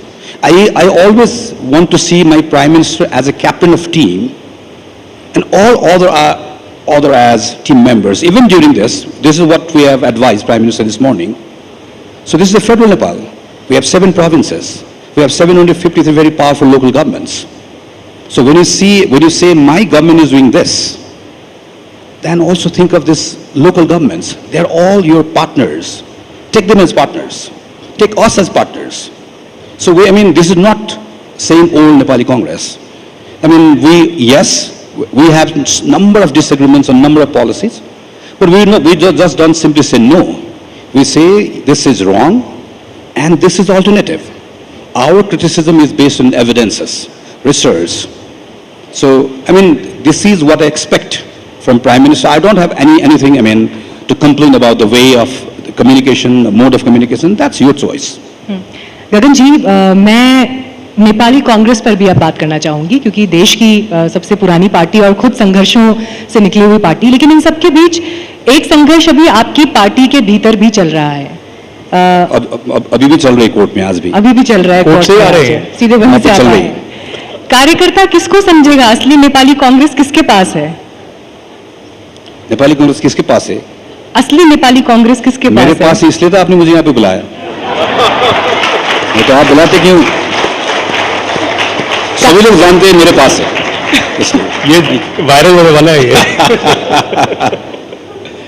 कार्यकर्ता भी यही मान रहा है। जरूर ये कार्यकर्ता, it's not only of कार्यकर्ता की बात, पार्टी कार्यकर्ता और नेता, इसके combination, this is not only combination of कार्यकर्ता नेता। पार्टी का वो जो सपोर्टर्स होते हैं, जो शुभचिंतक होते हैं, खास करके मैं समझता हूँ कि वो क्या सोचते हैं पार्टी के बारे में। और हम लोगों ने यही गलती की पहले, हम लोगों की पार्टी में कन्वेंशन होती है, we get elected and that is a part of democracy. Legally I am elected, but to have a legitimacy you need to have that wider support from your sympathizers, sometimes even from your critic. So हम नेपाली कांग्रेस के सभापति होने के नाते ये मैं अपने I take it as my duty क्योंकि I'm reaching out to my old leaders, all the dissatisfactions, वो सब लोगों को एक साथ लेके चलेंगे, that is my duty. But that is not only that is not my duty. That my duty goes beyond that. What about lakhs of members? What about lakhs of sympathizers? What about the families who were with Nepali Congress since, so many generations? But this time they didn't vote for us. This time they voted for Manish. Manish himself, last time he voted for Nepali Congress. So there are so many people here, and we need to find it. Why? So I don't want to get just stuck in managing relationship with my, dissatisfied factions here. I want to go beyond that. I want to go to people. I want to go to citizens. I want to go to young people. So I think they will decide. आप ये कह रहे हैं कि आपके पास कुछ पुराने lessons भी हैं, सबक भी हैं, और नए दौर में पार्टी को एक तरह से री इन्वेंट भी आप अपनी लीडरशिप में कर रहे हैं। लेकिन नेपाली कांग्रेस इस समय भारत नेपाल के रिश्तों को, अगर मैं कहूँ नेपाली कांग्रेस 2.0 वर्जन हमारे सामने है, तो वो नेपाल और भारत के रिश्तों को इस नए दौर में कैसे डिफाइन करेगी?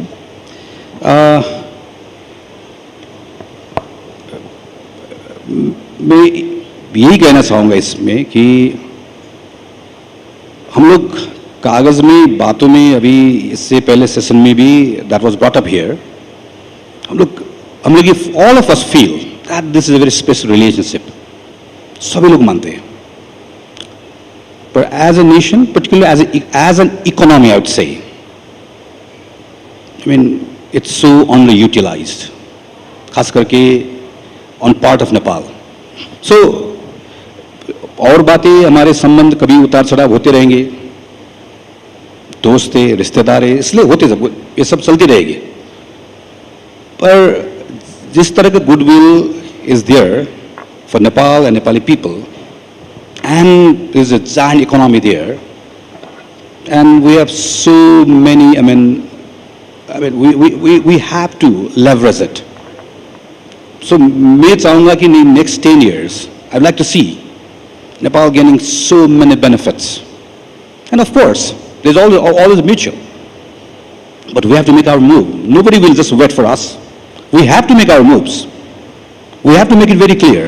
And as there was asked, what do you want, from this emerging India?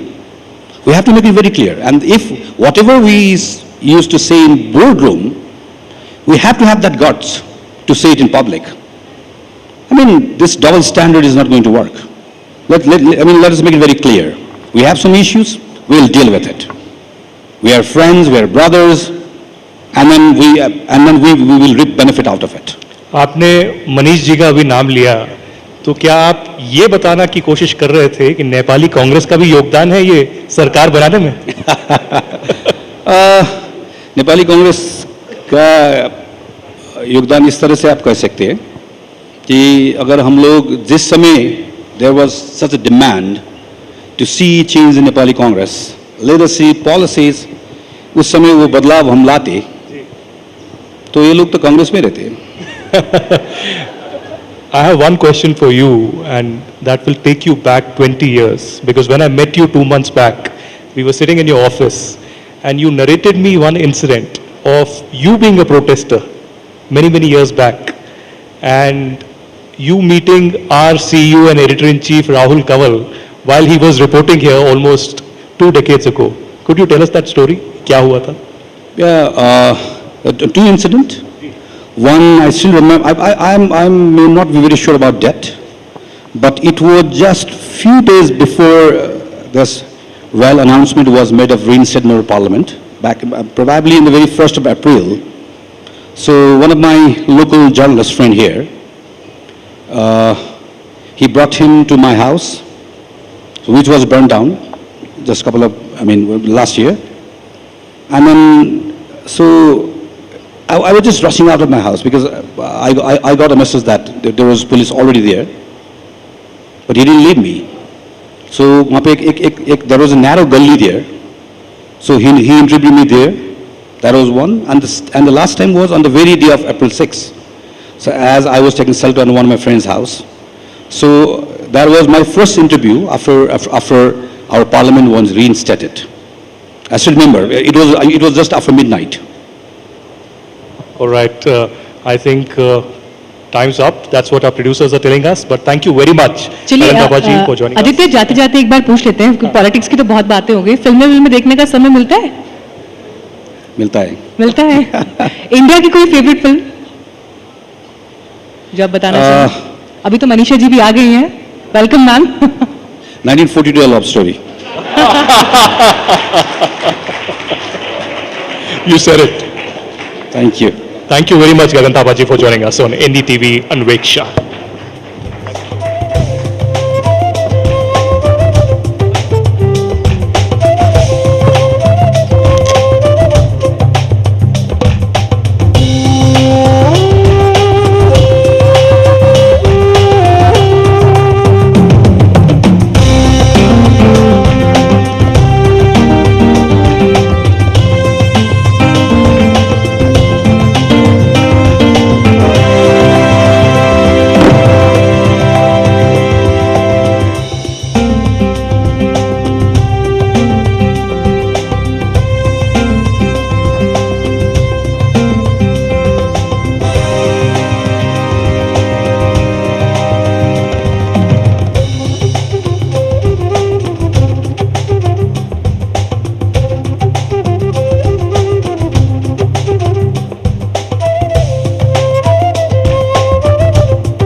गगन जी के साथ अपने सेशन की बात जब हमने खत्म की तो फिल्मों पर आकर खत्म की और एक छोटा सा हिंट आप सभी को भी मिल गया होगा कि हमारा अगला सेशन किस दिशा में जा रहा है।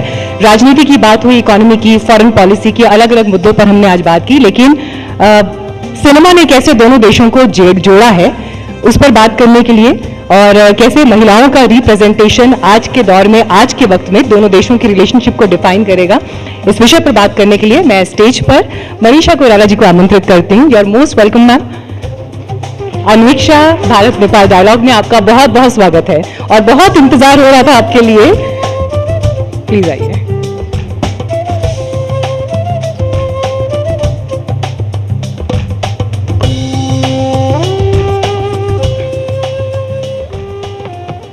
Manisha ji, I think audience is here, but across India as well, we're waiting for this moment. Ever since we announced NDTV Anviksha, I think one person that they've been waiting to hear is Manisha Koirala. So thank you very much for joining us here at NDTV Anviksha. We're honored. But let me begin by something that is close to your heart and also about your country. The last 24 hours have been devastating. You know, the moment we landed here, we heard about the flash floods and the kind of devastation, the kind of loss that we have had. How would you describe the situation? And I'm pretty sure that you've spoken to your people, you heard about the villages being completely washed away and the government trying to help out to the people. What would be your message to your own people today from this platform? First of all, I want to thank you. Thanks to NDTV. आप सबको मेरा नमस्कार and welcome to Nepal. Though it's not the finest time,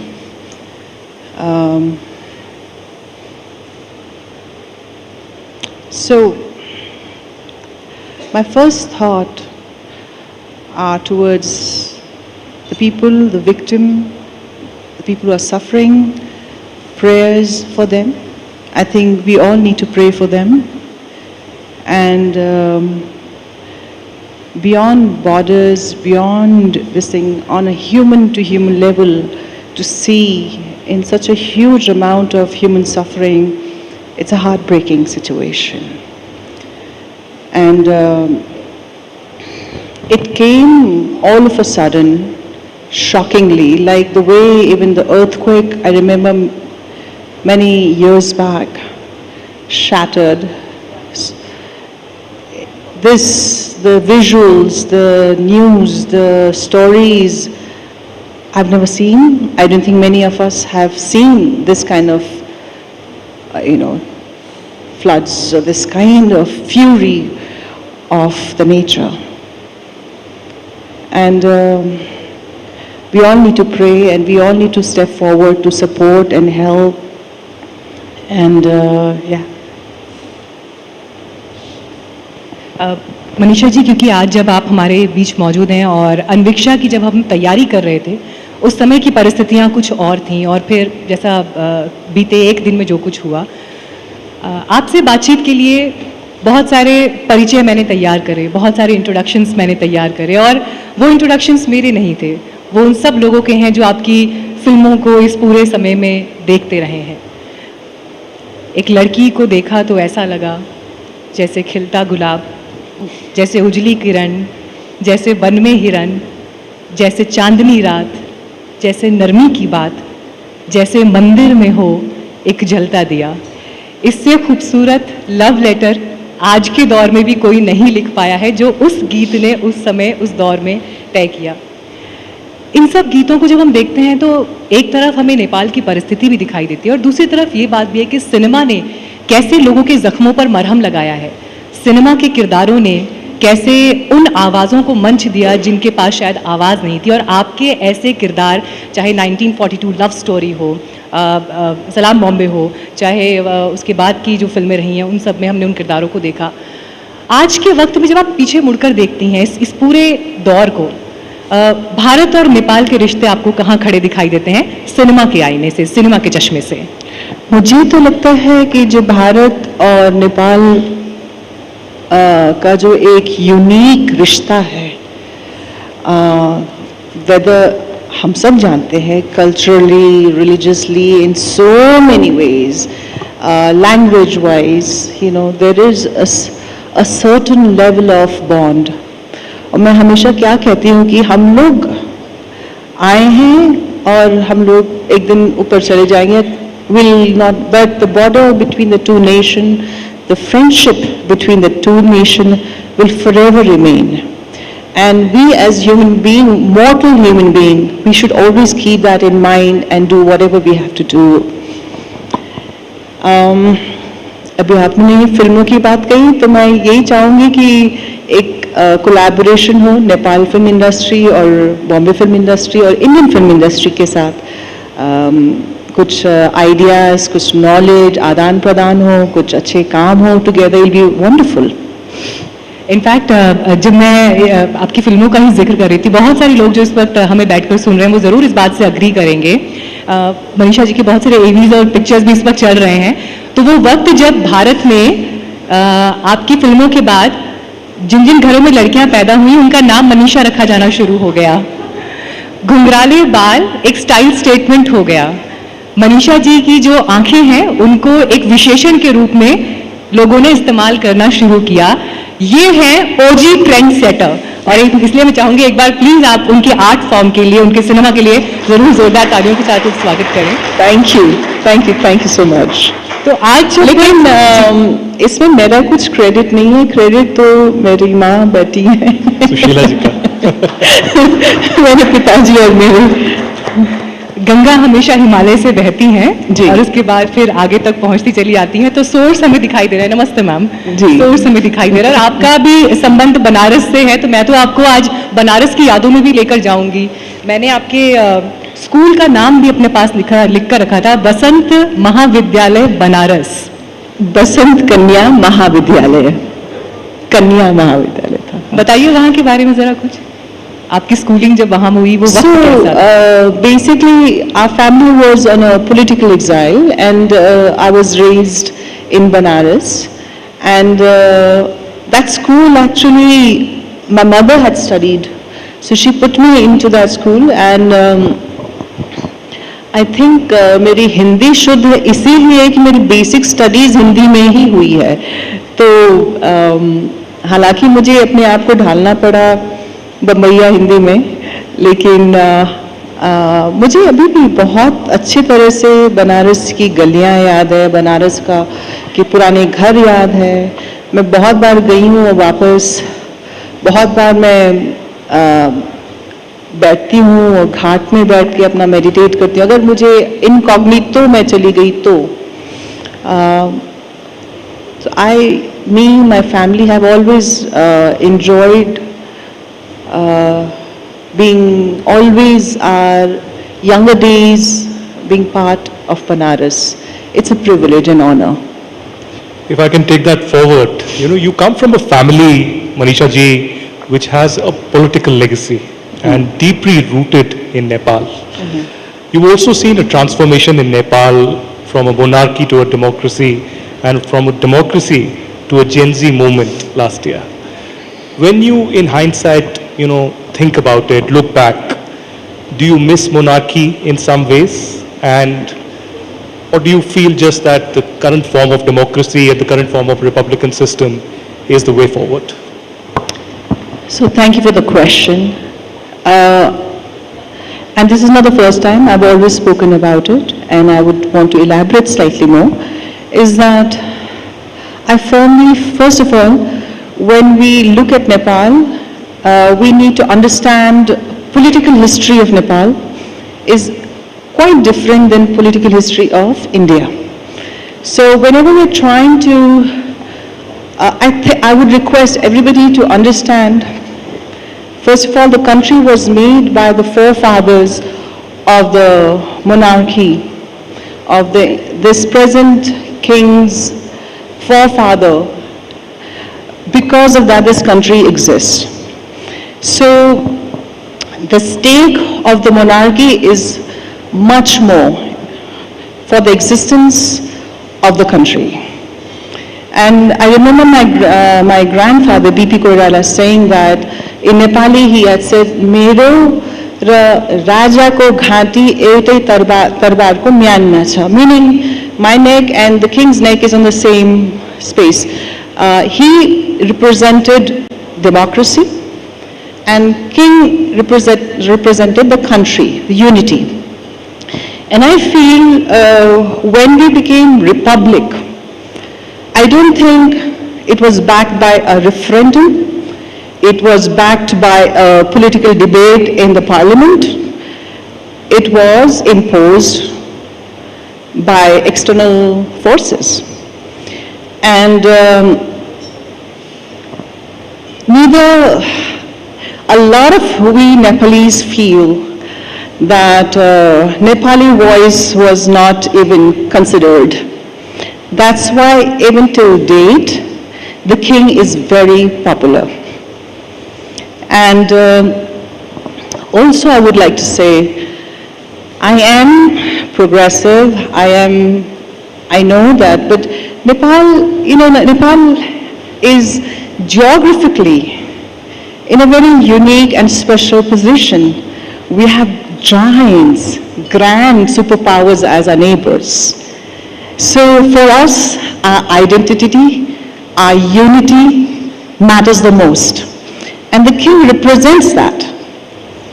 King is above the political differences, the political games, the fighting, all that. It's a symbol of unity, and it's a symbol of a unique identity, which Nepal needs. And, but at the same time, I would say we need a stronger democracy, we need a stronger parliament. I believe in multi-party system, I believe in debate, I believe in free and fair elections, and let the government decide and run the country. but let the institution of monarchy remain like a unity, like a symbol of unity. Above all that. You know, taking that forward, I remember you played character of Rajo, daughter of a revolutionary in 1942, a love story, and this was 3 decades ago. Right. Now, when you look at Nepal, what happened last year, you remember the visuals of the Nepal parliament burning and a lot of government and constitutional, bodies being set afire. And there was a revolution, the Gen Z revolution that happened, and now we have the Bal and Shah government. Right. But when you think about this transformation, political transformation, and the rebellion that you saw, did you see the same kind of rebellion that was witnessed there, or did you see this kind of a directionless movement happening? So there are a couple of things. I support younger generation's energy. I support and I salute the fact that they stood up against corruption. They stood up against the political class failing to address the corruption. And I feel it's too early for me or anybody to discredit them. But I also believe that only because you're young doesn't mean you'll be a good leader. There is a wisdom, there is an experience, there is something which is also very much a country needs.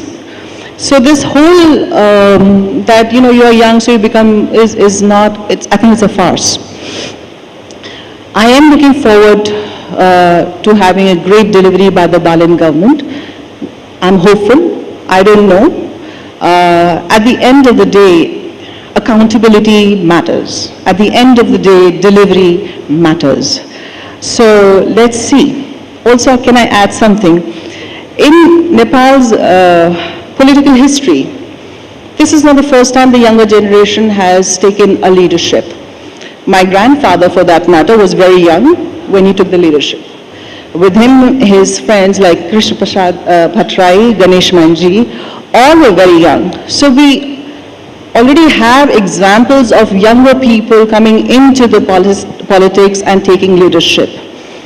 So maybe the present leadership, the present young leadership should have an example of such times as well. Aditya ने 1942 का जिक्र किया ma'am और साथ में Gen Z की बात हो पाई, तो आप तो खुद अपने ज़माने की जेनजी रही हैं, इसमें तो किसी को कोई डाउट नेपाल में होना नहीं चाहिए। पॉलिटिक्स से दूरी बनानी थी, फिल्मों का रास्ता आपने पकड़ा, लेकिन एक छोटा सा किस्सा मेरे पास भी है और ये सवाल मैं चाहूँगी जो जेनजी को लेकर मैंने पूछा, आप ही की लाइफ के एक एग्जाम्पल से समझेंगे। 1942 लव स्टोरी के पहले स्क्रीन टेस्ट के बाद विदु विनोद चोपड़ा जी ने आपको रिजेक्ट किया था, if I am not wrong. आपने 24 घंटे मांगे, गिव मी 24 आवर्स, पूरी रात तैयारी की, and the next day you were in the film. Am I right? Absolutely, मेरी माँ गवाह है इस बात की। और till date I am extremely grateful for Vinod for giving me a chance to act as a Rajjo. That's a lifetime's this thing. And also making me realize that I wasn't good enough. I had to buck up. Because you need a good teacher. And you need to be willing to learn and put in the hard work, But I remember the first screen test, he said, Manisha, you're a shit actress. Sorry to use that word, but and I said, please give me one more day. And that day, actually, I forgot to eat, I forgot to sleep. I was just with that lines, how do I do it, how do I do it? And next day. लेकिन Gen Z की जिद को अगर direction सही मिल जाए तो जिंदगी पलट सकती है। Vision and direction is really needed. And घर में भी मुझे क्या लगता है ना, जब बच्चे बड़े होते हैं तो we need to encourage them, लेकिन एक गाइडेंस अगर मिलता है। मैं अपने खुद का एग्जाम्पल, अपने आप का एक जो खराब एग्जाम्पल है, लेकिन मैं देना चाहूँगी कि मैं जब यंग थी ना, मैं किसी की नहीं सुनती थी। I was a rebel without a cause kind of a person. और मैं अब जब देखती हूँ तो लगता है कि खामखा कि जब कोई कह रहा है कि भैया वो रिश्ते में मत जाओ जिसमें पॉट होल है, मैं उस वक्त कहती थी मैं गिर के खुद एक्सपीरियंस करके खुद जाऊंगी। अब लगता है वो इतना टाइम क्यों बर्बाद करना, when you know that road it has avoid that. So for Gen Z, my request would be, please don't discredit older people's wisdom and their experience. Take good guidance, have a vision. You wanted change, great, but change, what is your vision? That be clear about and work towards that. इसी में एक सवाल जोड़ूंगी आदित्य, क्योंकि आपने फिल्मों का रास्ता पकड़ा क्योंकि राजनीति में नहीं आना था, ये आपकी चॉइस उस समय की थी। अब समय बदला, अनुभव आ गए हैं, दुनिया आपने पूरी देख ली है और अब आप नेपाल में जब हैं, यहाँ के राजनीतिक हालात भी बदल गए हैं। क्या मनीषा कोइराला राजनीति की तरफ जाने के बारे में कोई विचार रखती हैं, सोचती हैं, या कोई ऐसा विकल्प आया तो उसके बारे में सोचेंगी? ऑनेस्टली मैं राजनीति को बचपन से ही देखते आ रही हूँ, तो मुझे कुछ नया करना था तो मैं फिल्मों में आ गई हूँ। और at heart I am an artist and I may be misfit for the main stream politics. हालांकि by default, I like to know what's happening in the country, outside the country, in the world. I am well versed with what's happening, but I don't see myself getting involved in mainstream politics. Manisha ji, you became a star in India and might I say the world at a time when it was almost unthinkable for a Nepali girl to make it big, that too in the Indian film industry. And now after 32 years, your film 1942 A Love Story is back in the theaters. And when you look back and look now at yourself on the screens, what do you think? Do you think a kind of a pride of a young Nepali woman fighting and struggling and making it big? Do you feel a certain amount of sadness, the kind of struggle that you had to go through? And finally, what would be your message to the Gen Z that we have been talking about? Some kind of inspiring words for them on the path ahead. So, when I listen to this question, I have mixed emotions. Life is multi-layered, and it's never black or white. It has many layers and complexities. मुझे एक ही उदाहरण याद आता है, जैसे कि आप सोने को पिघलाते हो जला के, फिर ठोक ठोक के ज्वेलरी बनाते हो, तभी जाके एक खूबसूरत कुछ बनता है। Life is that. I don't think any life without struggle has beauty. Life is full of struggle, and higher the challenges, the bigger the challenges, it kind of makes you more sharper, more tuner, more sensitive, more this thing. So it has my struggles, my pain, my loneliness, my hardship has only fine-tuned me as an artist. So I'm grateful for that. And I'm grateful for getting from life, for getting an opportunity to work in such a highly competitive and a highly talented industry like a film industry in India. But life's beauty is in struggles and highs and lows, and life is more meaningful when you see all sides of life, and you can hug the troubled time as well as the success equally. Then I feel, there's a certain amount of growth. To the Gen Z, I would love to say something, that this is one life. One life. Just go out there, grab it, do what you think is best for you. Just don't be too inhibited. Just go and grab the life and do your best and fulfill all your dreams and ambition, and be willing to work hard, willing to put in the hours, willing to take suffering and failure and still take it head on. and just embrace life. You know, when we met 2 months ago at your residence, I remember you and your respected mother saying that you watch a lot of OTT nowadays. But any films that you've watched in the recent times, how's been this journey of a transformation, not just in Bollywood, in the overall Indian film industry? Any thoughts of the kind of transformation, the OTT culture, the new original content that is coming in, and any comments on the latest films that have come in? Any favorites? So I think the whole world's, there's a nice transition that is happening since 90s to now. Earlier, cinema was focused towards starship. Now I think the content is the star, and which is great. You see the floods of talent coming in, which not necessarily a hero material or a heroine material, but flooded with talent and flooded with, you know, zeal. So I love watching movies which could be commercially super hit like Dhurandhar, or I would love to watch a movie like Lapata Ladies, you know, and because I think now the OTT platform gives you options, you can see everything.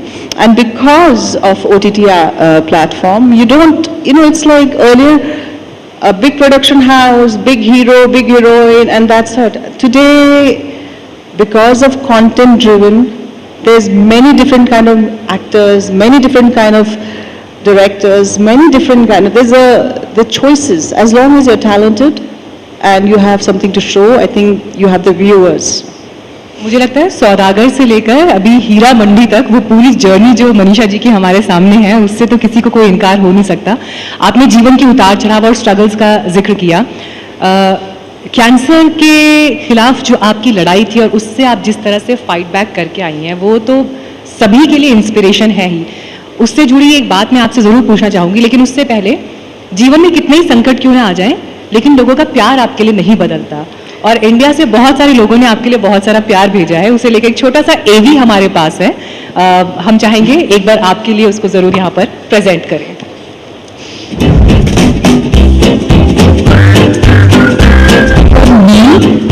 It is Bombay. मुझे जो मेरी मतलब खुद personally जो पसंद है वो मन है movie. So my favourite movie is Bombay. I love her in ये Khamoshi and Dil Se Bool. The movie which I liked most was Man, and the second one was Dil Se. So for me, I recently watched a movie Maska. It was very joyful to watch her with all the grace. Man was a film that, I mean, the music is music of all the films, but Man was something. Yeah, I'll go with Man. I would say Hira Mande because of the bold acting. My favorite movie is 1942, A Love Story. India's Gen Z. So her song is so sweet. And some of them said we are jealous that you are going to interview Manisha Koirala. So that is also a love for you from India. Absolutely. I'm so grateful for this love, you know, and I'm so grateful for the opportunity to go and show my work and be able to work. I'm hugely indebted, yeah. आपने एक interview में बताया था कि New York में cancer के इलाज के दौरान एक अनजान महिला थी जो आपसे मिलने के लिए आती थी अक्सर संडे के दिन, if I am not wrong, as per this interview. और उन्होंने कहा था, आपने शायद उनसे पूछा होगा कि वो आपसे मिलने आती है, तो उन्होंने कहा था मैं इसलिए आती हूँ ताकि कभी आप किसी और के लिए ऐसा कर सकें. आपने पोस्ट ट्रीटमेंट ऐसा कुछ किया, और ये इंसिडेंट क्या था? कौन थी वो लेडी जो आपसे मिलने आती थी? क्या बात होती थी? So this is a beautiful story. I love repeating this because it changed me. It gave me a new way of looking at life. उनका नाम जीना जी, and उन्होंने, she is also a doctor, and basically she would spend her Sundays with me in the hospital in the most uncomfortable chair and spend the entire day with me. Ek Sunday, do Sunday, three, many, and then I was very confused. So I basically asked her, Zina ji, why are you spending your precious Sunday with me? Because, when you're a doctor in there, as a doctor, you don't have enough time. So one Sunday, that too, she's spending with me. So I would basically I said, you're not my fan. You're not somebody that I've known, or you're not my friend as well. But आप क्यों आती हैं? तो कहती हैं मैं इसलिए आती हूँ मनीषा जी, ताकि someday you do this for somebody else. I was like so taken aback that, oh, she's setting an example of giving forward. I used to be lonely. I used to be very scared of death and disease and all that. And to come and hold my hand in that time and spend the entire day with me was precious to me, much more precious than anything else. So yeah, I mean, that was such a beautiful message I received from her, and that transformed me. That made me realize, paying forward adds value in your life, in my life.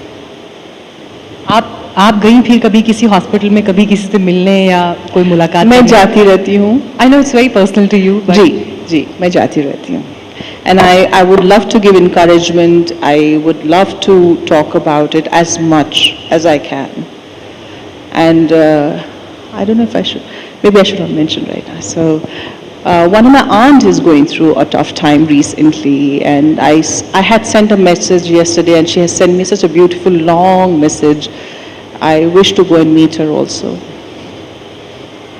Well, thank you very much for saying that. But before we end, any final thoughts about India and Nepal? Because, we talk about the civilizational values of both countries, the same culture, the same belonging. We eat similar food often. But we're looking towards a new chapter now. We had the foreign minister earlier in the day and the Indian ambassador as well. Both of them stressed that both the prime ministers will be meeting later this year. Right. So we have a confirmation on that. Right. So there is a new beginning that is being made. How would you see, as somebody who has seen the relationship very closely and coming from a political family, what would be Manisha Koirala's vision for India and Nepal to collaborate together? So, the best thing I find it, because it's so culturally similar to each other, is people to people. Of course, political heads and they should have best of relation, but it's people to people interaction, people to people love and affection and respect that matters, and that's forever lasting. I'll give you an example, like my friends in Mumbai, they love listening about, and they want to come to Kathmandu, they want to come to Nepal, and likewise, my family members, they keep going to India so much. Ye tirth, wo tirth, yahan ghumna, wahan ghumna. So it's already there, and it should be more encouraged, I feel. And I feel when a government, whether it's a big country or a small country or this or that, on a state-to-state level, if there's a deep respect and trust, and if we treat each other with dignity and respect, and that's the best way forward. Any relationship, any friendship without trust and respect doesn't mean anything. And do you go to Mumbai often now, and any food in particular that you miss? I love Mumbai street foods. The Pani Puri and the Vada Pavs of Mumbai. Absolutely, absolutely. So on that और note, इस बातचीत को खत्म करें उससे पहले एक आखिरी सवाल मनीषा जी आपसे मैं जरूर पूछना चाहूंगी। बाबा पशुपतिनाथ की धरती से बाबा विश्वनाथ की धरती पर आपको वापस लेकर जा रही हूँ, Banaras. Imagine, I feel so blessed that the two ancient cities of the world, Banaras and Kathmandu. I mean, I feel so blessed. Banaras में आपकी फेवरेट जगह कौन सी है? Favorite jagah, I love ghats. I'm sorry to say this, but I love to sit there and take it all in. I love ghats. वहाँ पे अभी आखिरी बार टमाटर की चाट कब खाई? कब खाई हूँ? अभी हाल फिलहाल में आना जाना हुआ या अभी हाल फिलहाल में खाना हुआ? नहीं, नहीं, नहीं। चलिए, अब अगली बार आप जब भी जाएं तो जरूर वहाँ के खाने का आनंद लें और हमें भी आपकी विजिट का फिर अंदाजा मिलेगा। आजकल तो इंस्टाग्राम पर और सोशल मीडिया पर तस्वीरें आती ही हैं। I think it's a discussion with Sushila ji that we need to have. Sushma. Sushma ji, we need to have on Yes. Banaras because Banaras वाली कचौड़ी। we take that as an invitation and coming soon. Thank you very much, Sushma ji, and thank you very much, Manisha Thank ji. you for having me. Thank We you. are honored to have you. Thank you so very much. Thank you.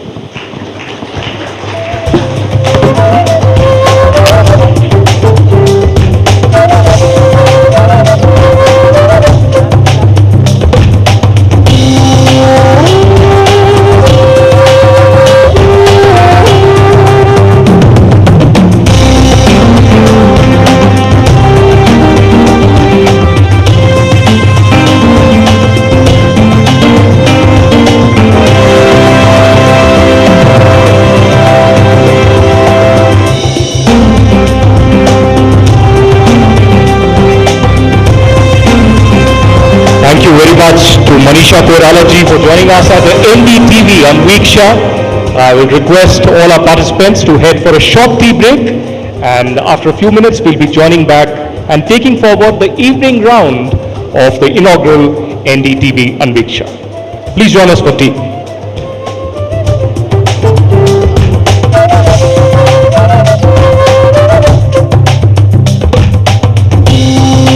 Tradition that we will be assembling back in this hall at 4:40 p.m.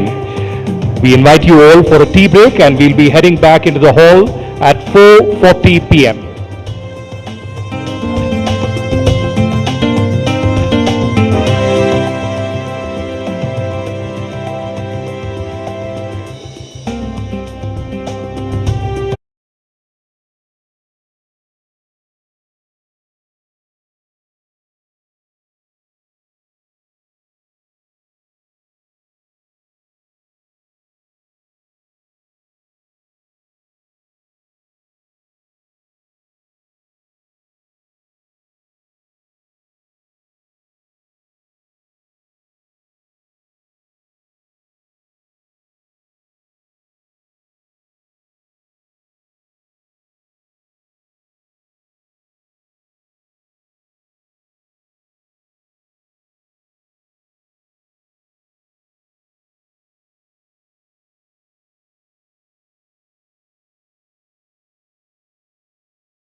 representing over 20 global brands and earning the trust of over 1 million happy customers.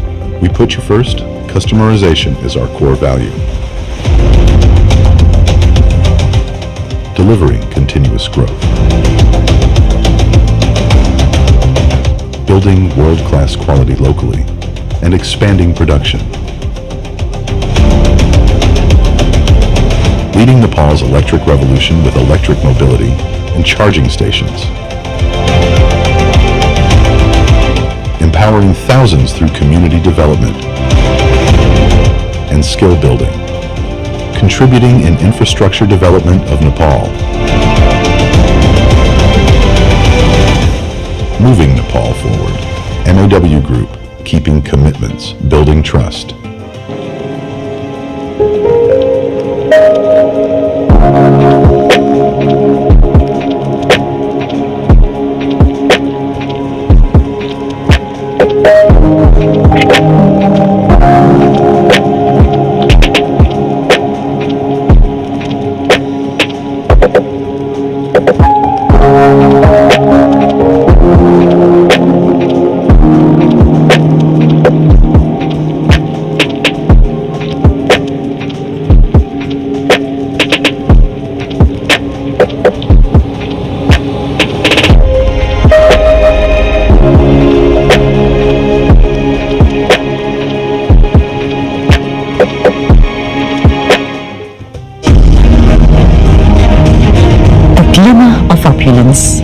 That captures the essence of Nepal.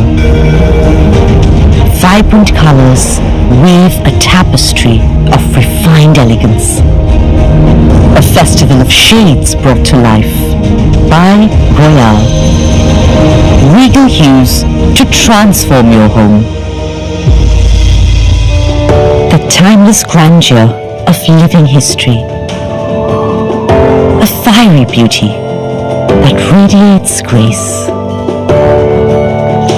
Songs from the valleys of Nepal, a symphony of promise and optimism. A delicate dance of fragility and wonder. The language of the universe. Rebirth, renewal. The blooming of a new season that awakens joy.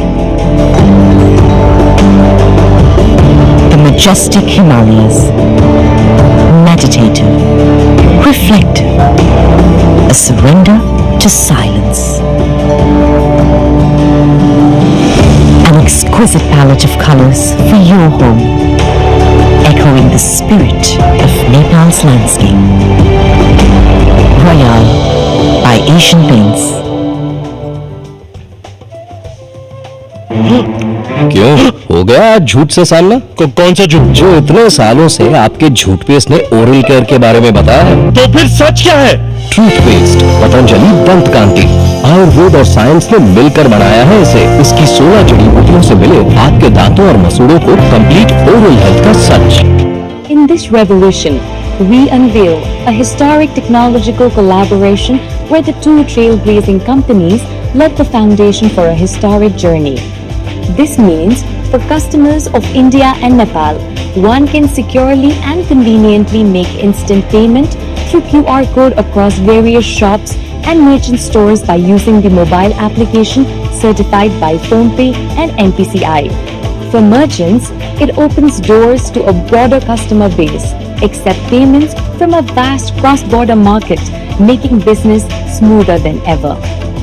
Whether you're trekking in the Himalayas, savoring the flavor of Indian and Nepalese cuisine, or marveling at the architectural wonders, our two nations are open to all who wish to experience the magic they offer.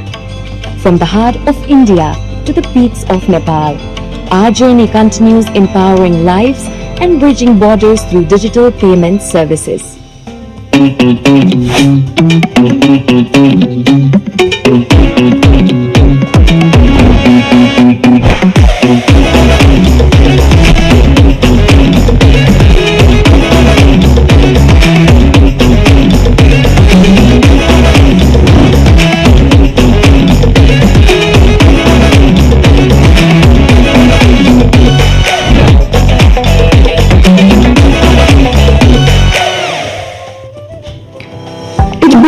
with one man, one vision. A vision that grew with Nepal for over 5 decades. From a strong foundation to water supply and storage, and for a better living. Panchakanya Group since 1972, building today, building for generations. Healthcare is more than treatment. It is care, skill, and the ability to make a difference. At Farrell University, students learn through clinical training, simulation labs, and real healthcare exposure. This practical approach prepares them for impactful careers across diverse healthcare and allied science disciplines. Choose Farrell University, the possible campus. Built on over 6 decades of heritage, MAW Group stands as Nepal's largest automobile conglomerate, representing over 20 global brands and earning the trust of over 1 million happy customers. We put you first. Customization is our core value. Delivering continuous growth. Building world-class quality locally and expanding production. Leading Nepal's electric revolution with electric mobility and charging stations. Empowering thousands through community development and skill building. Contributing in infrastructure development of Nepal. Moving Nepal forward. MAW Group, keeping commitments, building trust.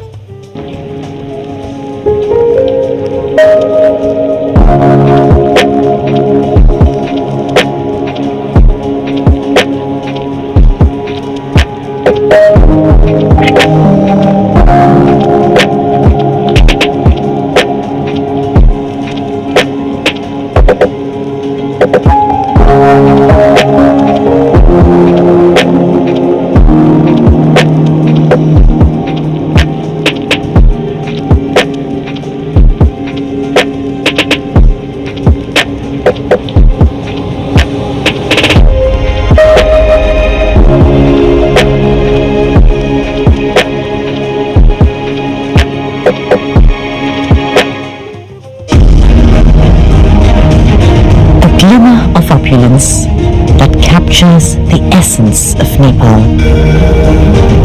Vibrant colors weave a tapestry of refined elegance. A festival of shades brought to life by Royal. Regal hues to transform your home. The timeless grandeur of living history. A fiery beauty that radiates grace. Songs from the valleys of Nepal, a symphony of promise and optimism. A delicate dance of fragility and wonder. The language of the universe. Rebirth, renewal.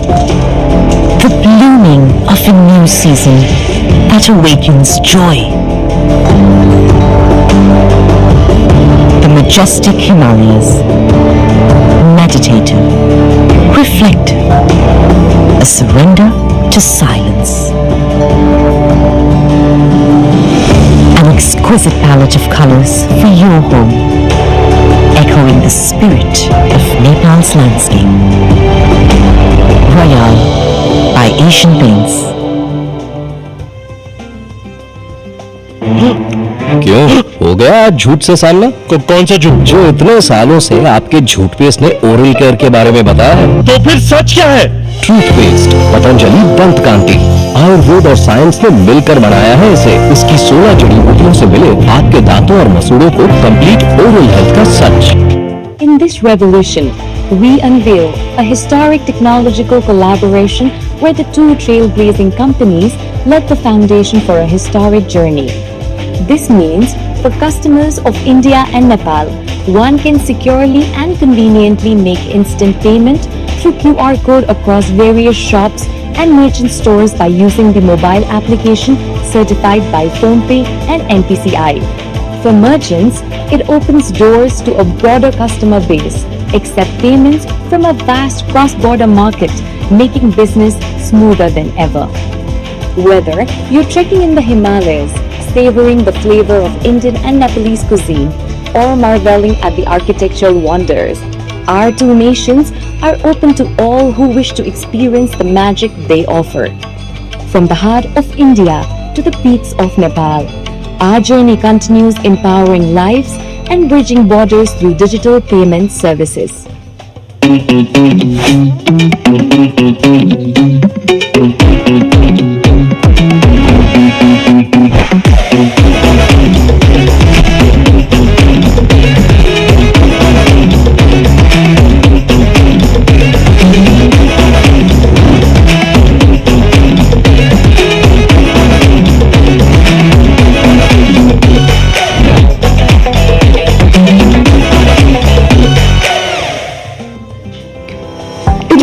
With one man, one vision. A vision that moved Nepal for over 5 decades. From a strong foundation to water supply and storage and for a better living. Panchakanya Group since 1972, building today, building for generations. Healthcare is more than treatment. It is care, skill, and the ability to make a difference. At Parul University, students learn through clinical training, simulation labs, and real healthcare exposure. This practical approach prepares them for impactful careers across diverse healthcare and allied science disciplines.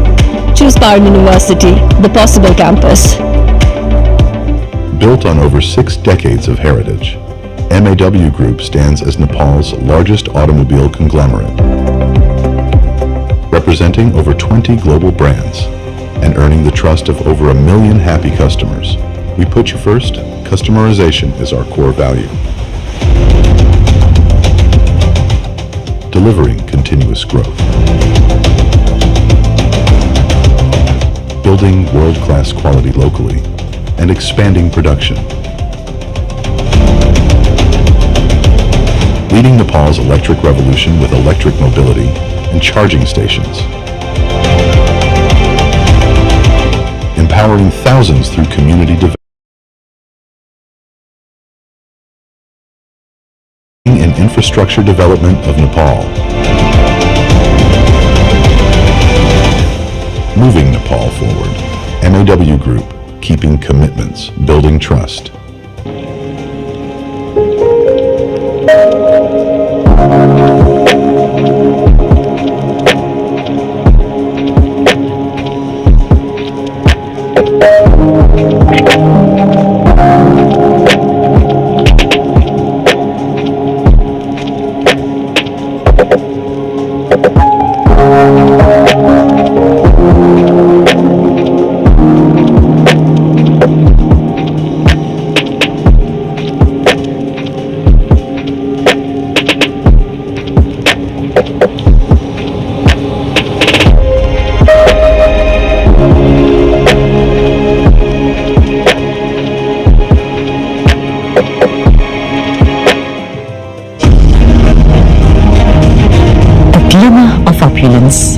That captures the essence of Nepal. Vibrant colors weave a tapestry of refined elegance. A festival of shades brought to life by Royale. Regal hues to transform your home. The timeless grandeur of living history. A fiery beauty that radiates grace. Songs from the valleys of Nepal, a symphony of promise and optimism. A delicate dance of fragility and wonder. The language of the universe. Rebirth, renewal, the blooming of a new season that awakens joy. The majestic Himalayas, meditative, reflective, a surrender to silence. exquisite palette of colors for your home, echoing the spirit of Nepal's landscape. Royal by Asian Paints. क्यों हो गया आज झूठ से सामना? कौन सा झूठ? जो इतने सालों से आपके झूठ पेस्ट ने ओरल केयर के बारे में बताया है। तो फिर सच क्या है? टूथपेस्ट पतंजलि दंत कांति, आयुर्वेद और साइंस ने मिलकर बनाया है इसे। इसकी 16 जड़ी बूटियों से मिले आपके दांतों और मसूड़ों को कंप्लीट ओरल हेल्थ का सच। In this revolution, we unveil a historic technological collaboration where the two trailblazing companies laid the foundation for a historic journey. This means for customers of India and Nepal, one can securely and conveniently make instant payment through QR code across various shops and merchant stores by using the mobile app certified by PhonePe and NPCI. For merchants, it opens doors to a broader customer base, accept payments from a vast cross-border market, making business smoother than ever. Whether you're trekking in the Himalayas, savoring the flavor of Indian and Nepalese cuisine, or marveling at the architectural wonders, our two nations are open to all who wish to experience the magic they offer. From the heart of India to the peaks of Nepal, our journey continues empowering lives and bridging borders through digital payment services.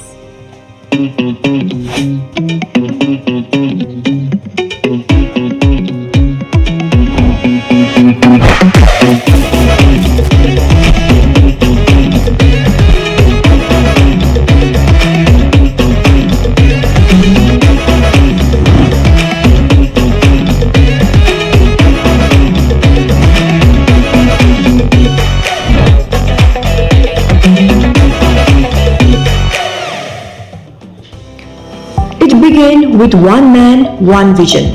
A vision that grew with Nepal for over 5 decades. From a strong foundation to water supply and storage and for a better living. Panchakanya Group since 1972, building today, building for generations. Healthcare is more than treatment. It is care, skill, and the ability to make a difference. At Parul University, students learn through clinical training, simulation labs, and real healthcare exposure. This practical approach prepares them for impactful careers across diverse healthcare and allied science disciplines. Choose Parul University, the possible campus. Built on over 6 decades of heritage, MAW Group stands as Nepal's largest automobile conglomerate, representing over 20 global brands and earning the trust of over 1 million happy customers. We put you first. Customization is our core value. Delivering continuous growth. Building world-class quality locally and expanding production. Leading Nepal's electric revolution with electric mobility and charging stations. Ladies and gentlemen, could I please request you all to take your seats. Community development NDTV World Anviksha and skill building. The India-Nepal dialogues are about to start for the evening session. Could I please request you all to take your seats so we can start the evening session of NDTV World Anviksha.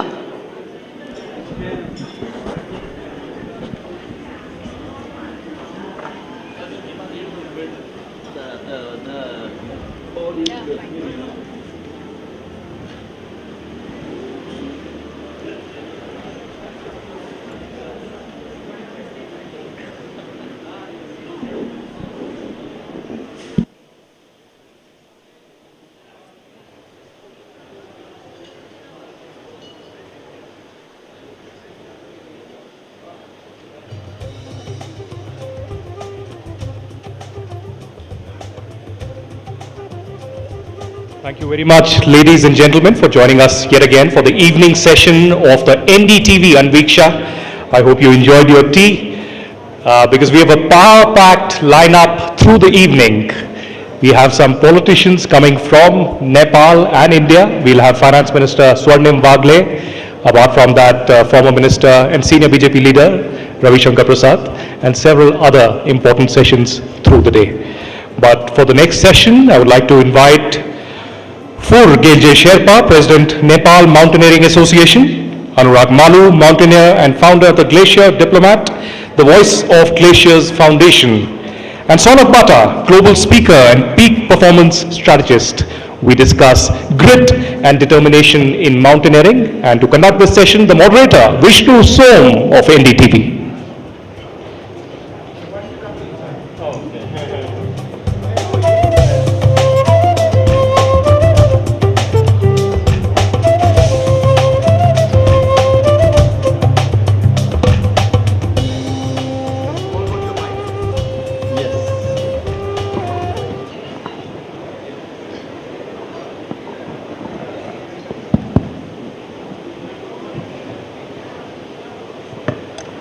Well, good afternoon, ladies and gentlemen. Throughout the day, we've been talking about so many aspects of the relationship between Nepal and India, but it comes at a time when there's been a tremendous tragedy with an unknown number of lives which have been lost. There was an avalanche, with mud and a rivulet which ultimately burst its embankments. It resulted in very high water levels, and we've seen the damage and devastation some time back. The reason I mention this is because ice slips or avalanches are all too common in the high Himalayas. They're triggered by different factors. Who we have over here are some of the finest mountaineers in Nepal and from India as well. But what this session is about is something deeply personal to me. And I thought I'd spend a minute telling you about why this is very personal. I grew up, I studied for a few years in St. Paul's, Darjeeling, with the Kanchenjunga behind me. In subsequent years, I built a home near Ranikhet in Uttarakhand, where I see the Nanda Devi, Nanda Kot. To my north, I see the Panchachuli. To my right, at 3 p.m. on a clear day. And so the mountains mean the world to me. And one of the greatest heroes that Nepal has produced in mountaineering is Nims Purja, who very tragically lost his life on Broad Peak, which he was trying to ascend on a record attempt on Broad Peak. This happened just a few weeks back. I had reached out to Nims Purja and I said, Nims, you must come to Anviksha, the NDTV event which is being held today, this very one, in Kathmandu. And I thought that he would reply when he replied. He sent me a voice message from Camp 2 of Broad Peak at an altitude of about 17,000 feet. 17,000 feet or so, as he was about to make the final push. 13 hours later, he was dead, along with other members of that expedition, each and every one. I thought I'd play out that last message of Nims Purja over here for you to listen. It was sent on a satellite phone. It was a WhatsApp message to me where he said he would come, most likely, to this event. And he also spoke about where he was. So listen in before we begin this discussion. Hey brother, greetings and namaste. Right now I'm at Camp 2 of Broad Peak, which is 1,000-meter mountains.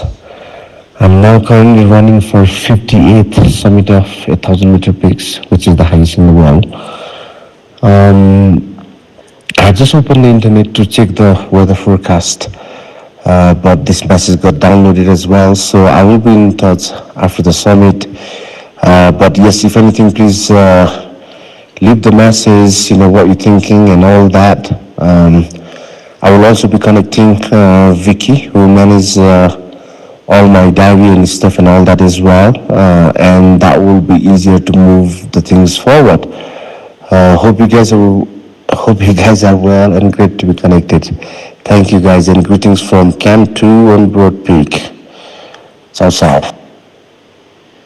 Greetings from Camp 2 of Broad Peak, ciao ciao. Those were the final words, the final recorded words of the great Nims Puja. An inspiration, I mean, the fastest ascent of the 8,000 foot peaks. Of course, that's been beaten, but his was a world record.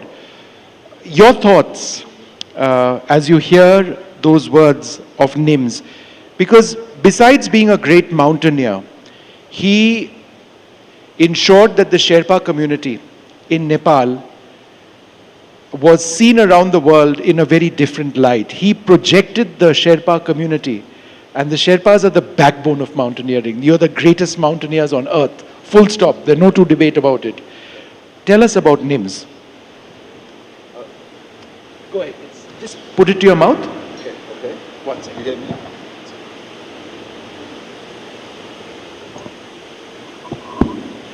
You can use this. Yeah, just use that. Thank you. Well, I mean, yes, it's a big tragedy that we lost Nims. We heard his voice. Just, I think it was a message to you, I think. So he was really a guy that wanted to do, something that he desires, And he's, for me, what I find on him is that he's a young guy who was established in some other developed country.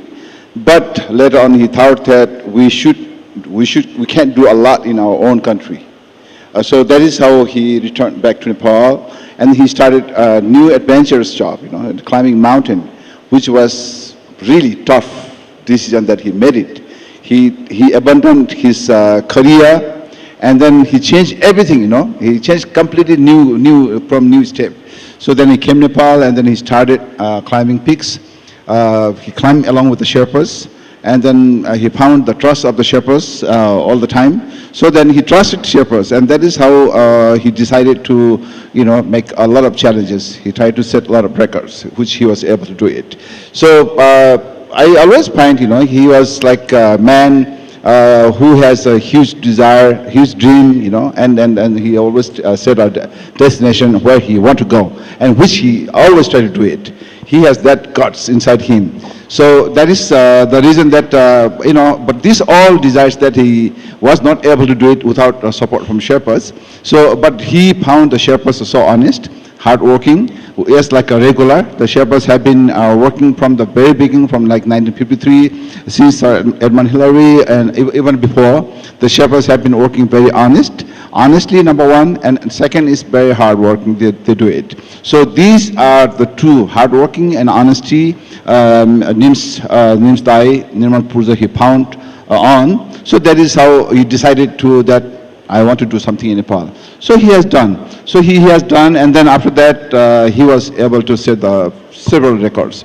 So after that he think that I was doing this all. I was able to doing this all because of the support of the Sherpas. So that is how I have to pay back something to Sherpas. So that is how he carries the name of the Sherpas, and he planned to do a lot of things about the Sherpas. I had a question for you. Do members of the Sherpa community have 3 lungs? Well, we need to check it again. Because the physical fitness which is required is unbelievable. Yeah. Think about it, ladies and gentlemen.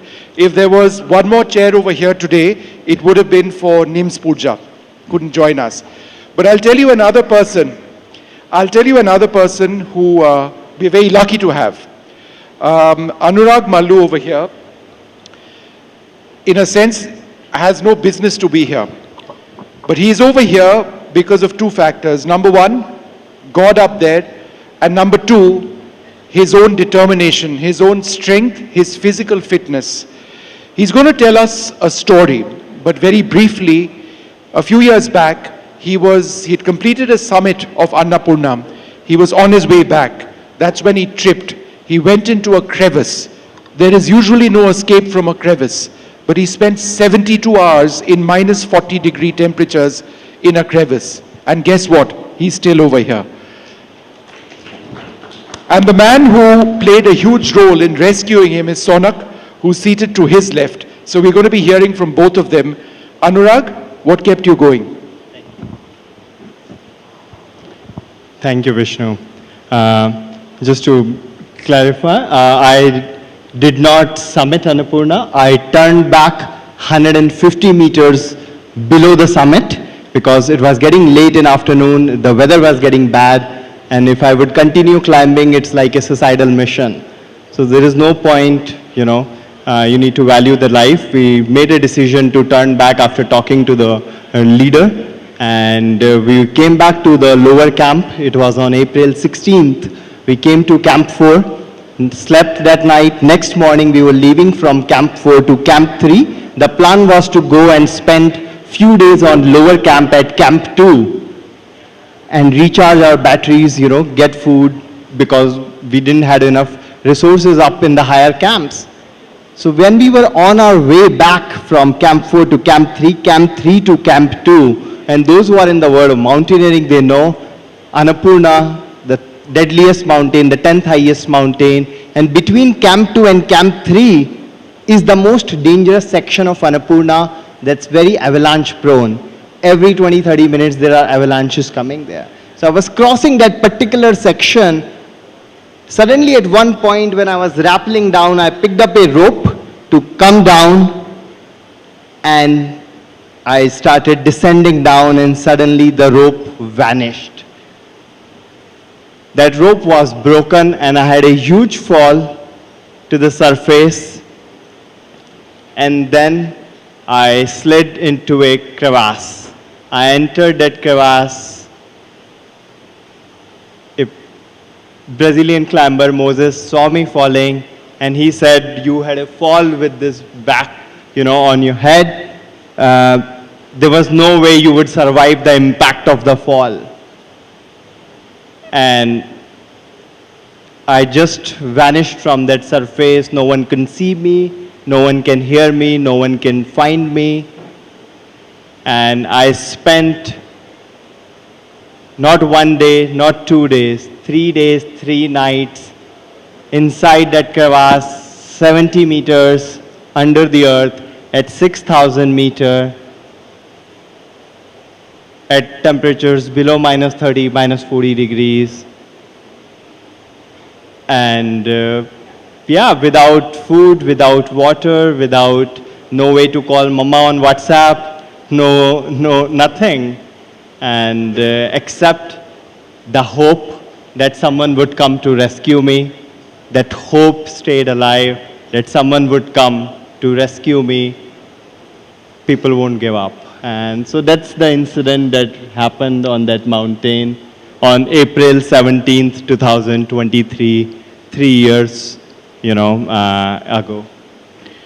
What he hasn't added, perhaps he was going to, but I'm going to say it nonetheless, is when they managed to get him out, and Sonak is going to tell us how, they detected a feeble pulse, so he was alive, quite obviously. So, and then they did 4 hours of CPR.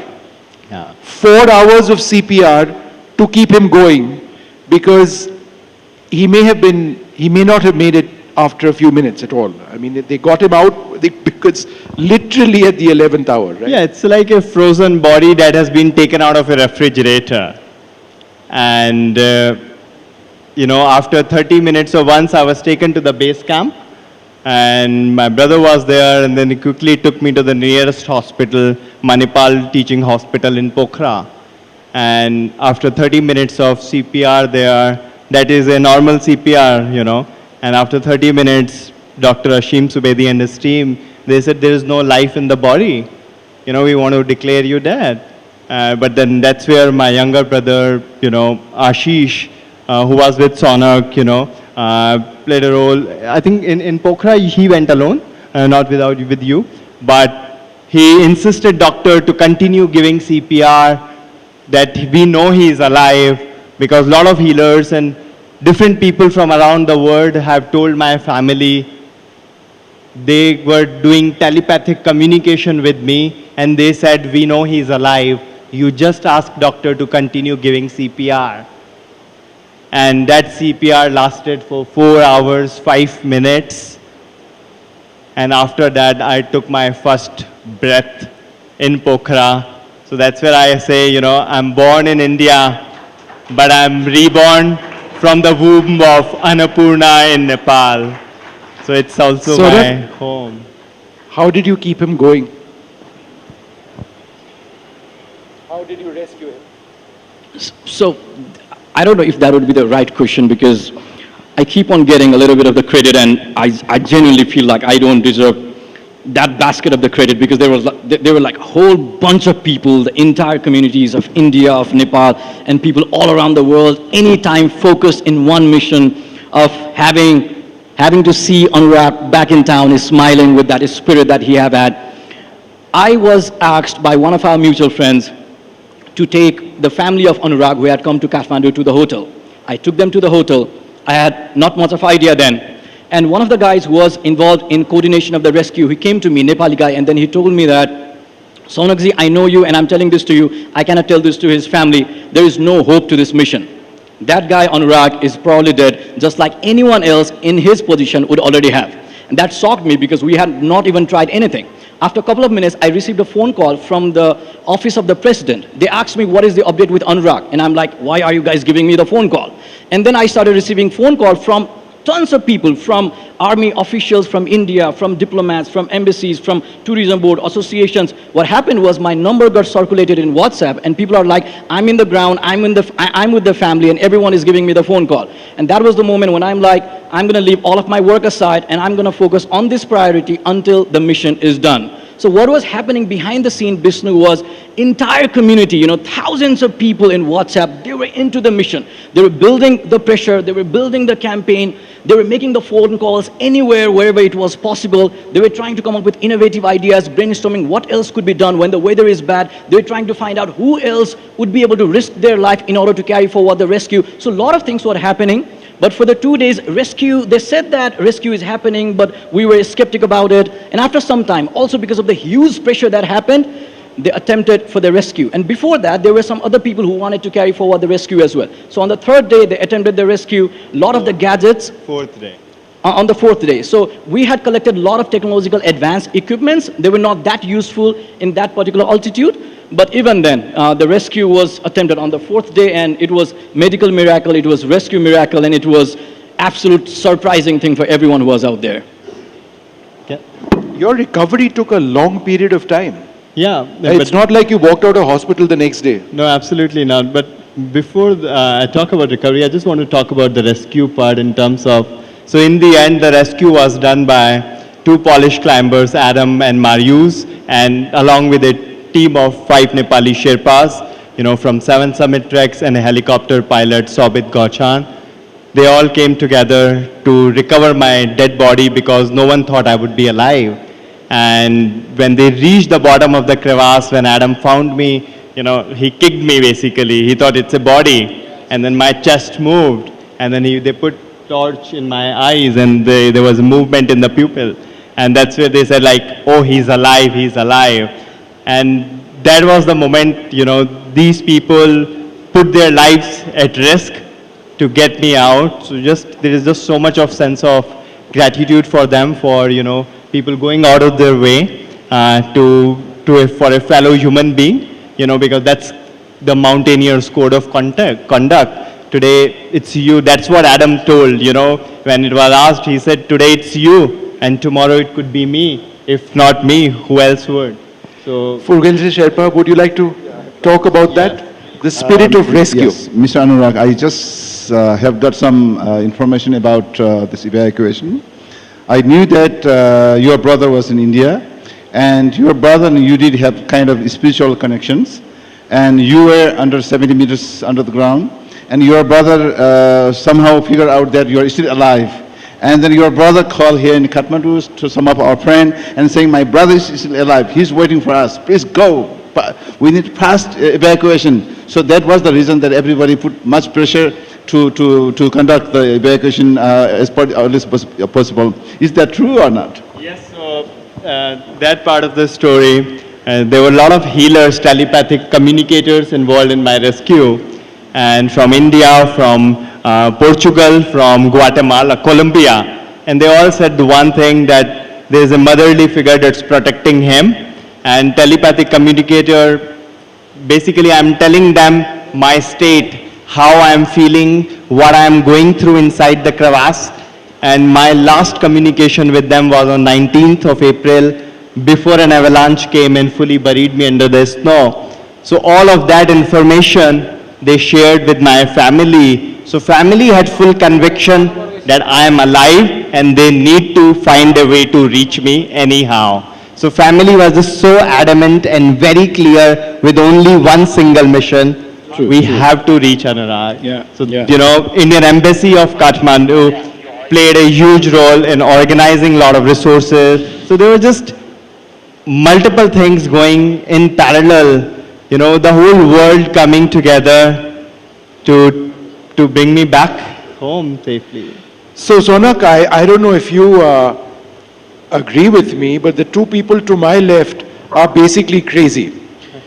Because like the entire world of mountaineers, they just want to keep doing it. They just want to keep climbing. They want to keep pushing themselves, and they know what they're getting into.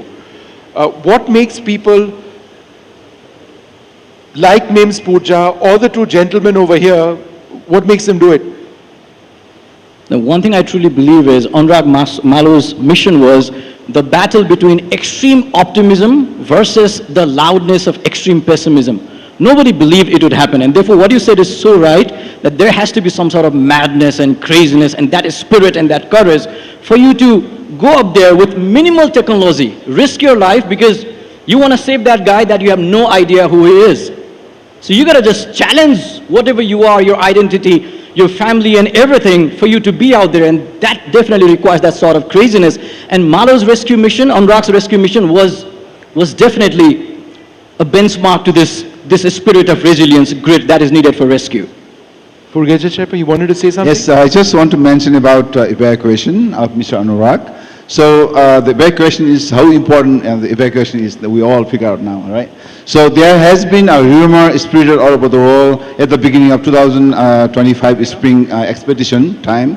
They said everybody, a huge number of medias, more than 47, even television and print media, they all said in mountaineering, the peg rescue activities is going to take place. You know, they mentioned about it, peg rescue. And it is, I can tell through your very popular media, television, that in Nepal, in mountaineering, Mr. Anurag knows, no single peg rescue takes place in Himalayas, in mountaineering. But during the trekking, some people, some bad intention, you know, by those who keep bad intention, these people do it, some peg rescue. But now the government is working hard to control them. But in expedition, in climbing mountains, no single peg rescue is going to take place. Never taken place, and is not going to take place as well. So this I want to clear here. Purgeja Sherpa, let me ask you this. Okay. You are 200 or 300 meters from the summit, and Anurag went through this, but the question is to you. Yeah. You're leading an expedition or are part of an expedition. Yes. The weather might be getting bad. Maybe it'll be okay. Yeah. When do you decide, I will not go? Or when do you decide, you will go? It's that life and death decision that defines success or death. Yes. How difficult is that call? Yeah, it's very, very important questions. During the expedition period, we have two leaders, a group of the leader from foreign clients. We have a climbing Sherpa, we call Sardar, the guide.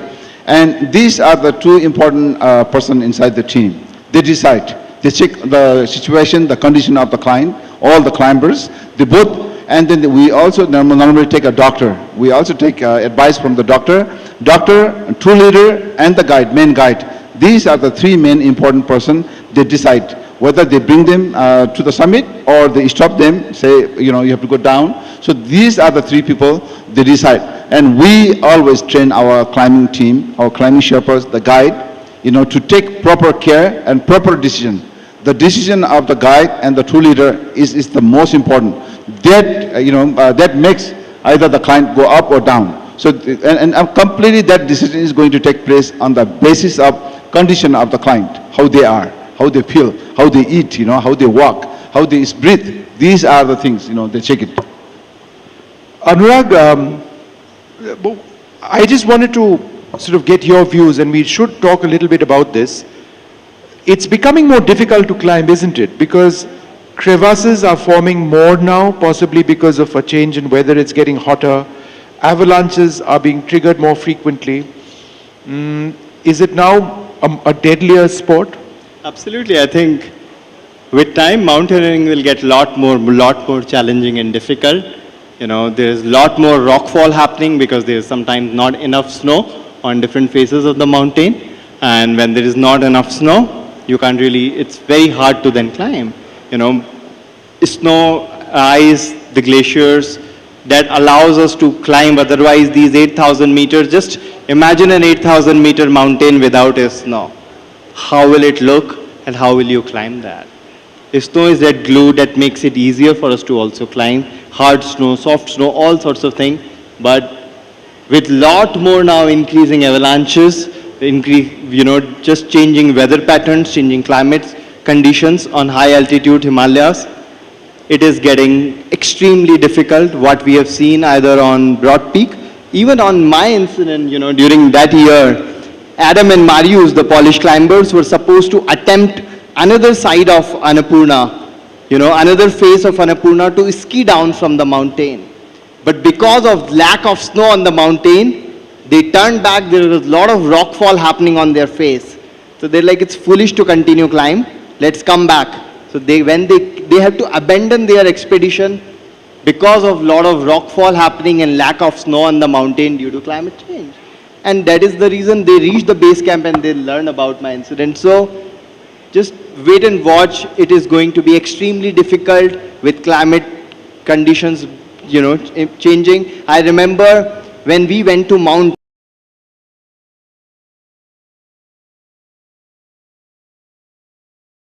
and he's like, ये crevasse तो यहाँ नहीं था पिछले साल.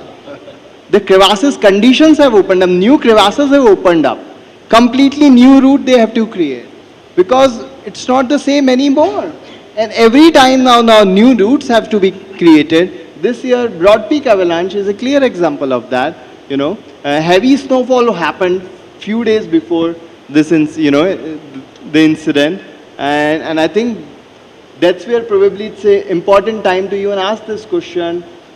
When there was heavy snowfall on the mountain, why there was an attempt to even climb? And unfortunately, Yeah. And we won't have an answer. We don't have an answer. We were not there in that place why this decision was made, but yes. Sonak, what is the death zone? How does the body start shutting down above 26,000 feet? Physiologically, what happens? So I would be a bad person to answer this technical question. So I guess our technical expert. No, he has 3 lungs. It doesn't affect him. He runs up and down. But why don't you answer?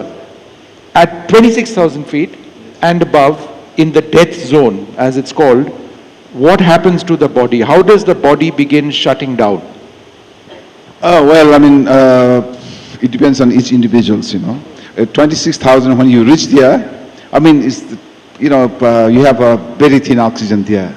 So because of less oxygen, so your body can, work well. I mean, they can function properly. So in this case, that we always advise them to have as much as liquid, eat proper, take good rest, and beside using other equipments which we take as a supplement, like oxygen and other things.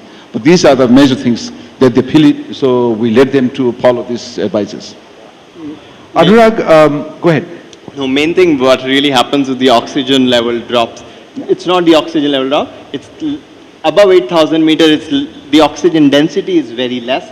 It's just 30% from what it is, much higher on the ground level, on the sea level, and then around 6,000 meters it's dropped to 50%. So the more higher you go, it keeps dropping, and then for even, you have to take a step, you have to take a pause and then breathe heavily, and then that's why we use supplemental oxygen to climb.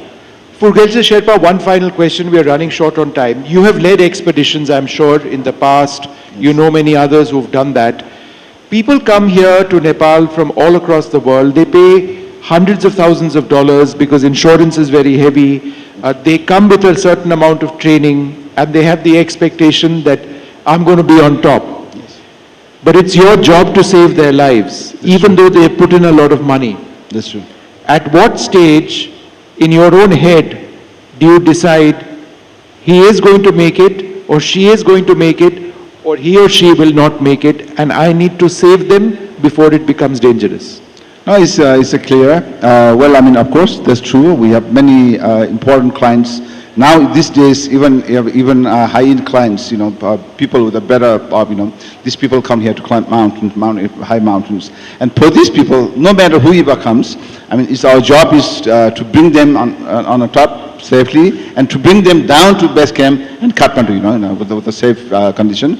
So for that, we always stay together with our guides, the whole team. We work a lot, we make a lot of exercises, we discuss a lot, We always, discuss the former, always the past experiences, that we bring in life again so that we cannot repeat the mistakes again, so that we can bring them. So we think mostly about the food, the meals are the most important. All the clients, if they are able to eat well, they can walk off. They can be healthier. If they are not able to eat, so they cannot definitely walk off, So that is how we discuss with our clients first what kind of meals they prepare. We discuss with them from the beginning. Not only other equipment, but equipment comes later. First with their health, with the food, the meals that we prepare for them during their climbing period. And then the second is the equipment. The third is with the Sherpas, the supporters, those who bring them to the summit. And the fourth is other logistic services like oxygens and other equipments. All these things, all our team, every trekking company, those who organize expedition, prepare properly, so that now even it's a big competition going within us, each other. So whoever does better, they get more clients. So that is how all the company, they try their best to prepare everything to bring their all clients to the summit and then bring down them back to Kathmandu. Look, it's been an honor to speak to all three of you. Mountaineering is a part of the soul of Nepal. It's part of the heart of Nepal. And it comes with its own risks and it comes with its own set of incredible rewards. Thank you for sharing your story and thank you for being with us after what you went through. And I do hope and pray that the climate situation stabilizes so that more people can enjoy the mountains and understand what it's truly about. Thank you. Thank you so much. Thank you, Vishnu.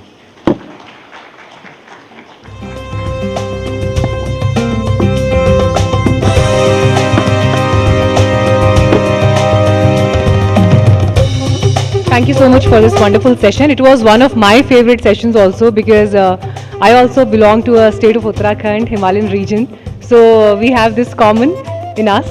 Thank you so much for sharing your stories.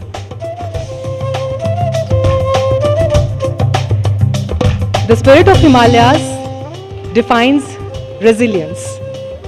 And the same ambition flows through Nepal's next generation, talking to us about what Nepal's youth want, the next gen agenda. So please welcome Charu Chadda, Editor, Media 9 Private Limited, Paras Khadka, Secretary Cricket Association of Nepal and former cricketer, Astha Pokhriyal, supermodel and influencer. And my colleague Manogya will host the session.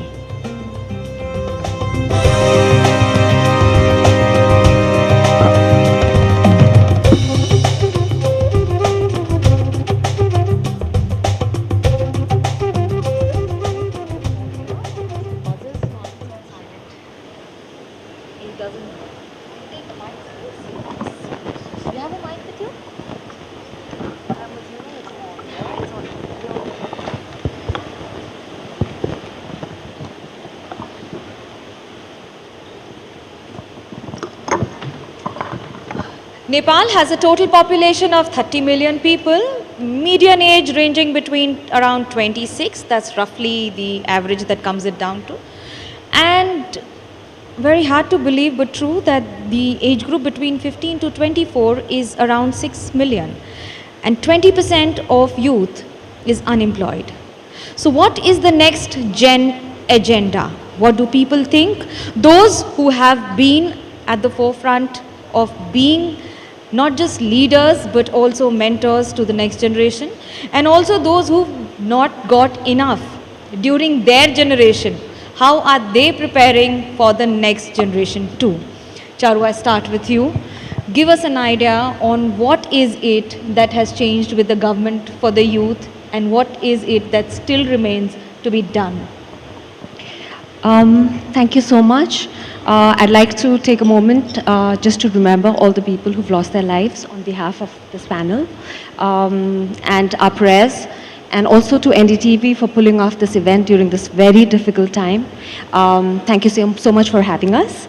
Coming to your question, I think I'll just set the tone to it. I see youth not as a political qualification, but I also don't see age as a political qualification. So while we have a very young government in place, led by a prime minister who was a structural engineer, who is a structural engineer, who's a rapper, who was the mayor, and now holds the position of prime minister of this country, I think what it really does for us is it sets the tone that we have aspiration.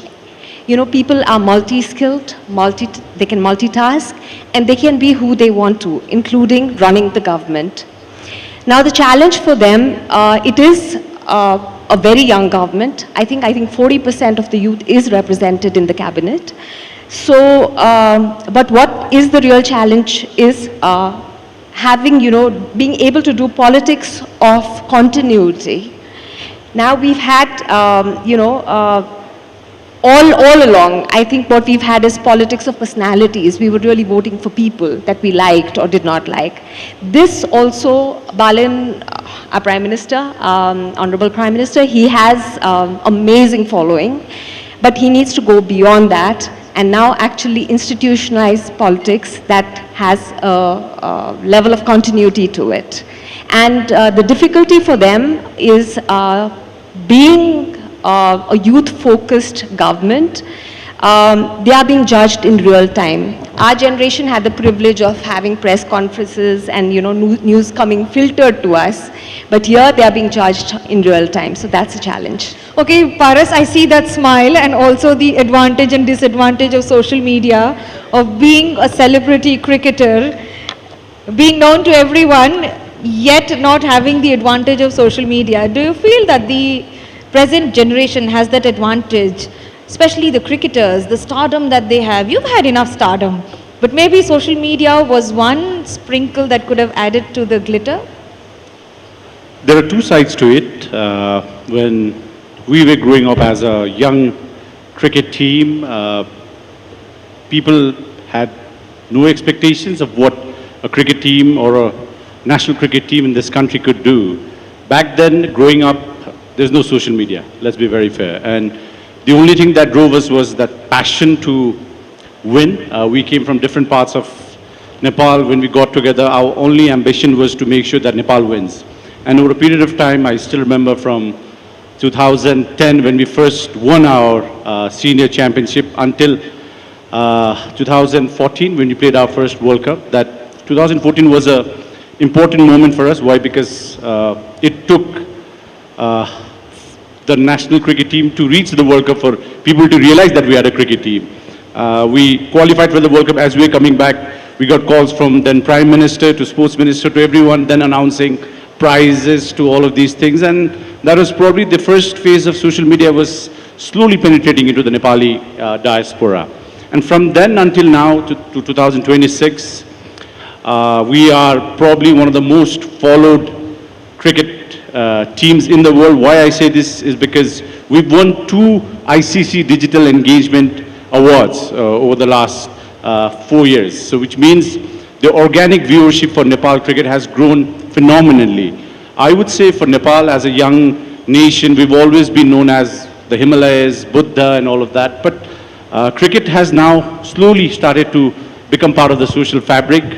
Cricket has started to bring people together, and that Nepal cricket team now doing well on a cricket field means people, when they watch us, when we win, they are very, very supportive. When we lose, the critical part of being part of sports also comes along. But I would say, if you compare all generations put together, social media has its pros and cons. Today, there's more pressure on cricketers. Why? Because every match that they play is on TV. When we played, it was on a screen where people had to scroll and just follow the scorecard, which means from the social media, how they handle it, it's about handling the failures, I would say. Why? Because, I mean, when you score runs, everybody talks about it, but imagine you go through a string of 5 zeros, all of a sudden the world will be against you.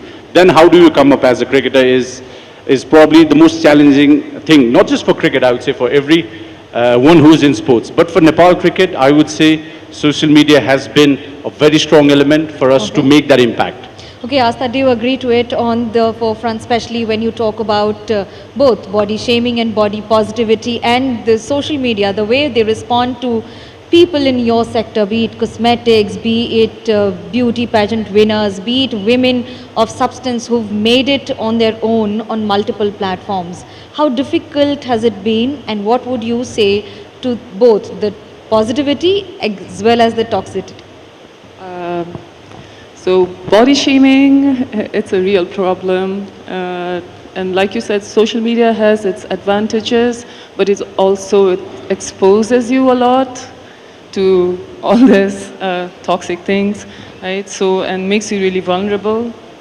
And in today's day and age, especially when there's so much hate out there, and you can just hide behind an anonymous name and just say whatever you want to, and like not think about the consequences. First of all, you need to have very thick skin.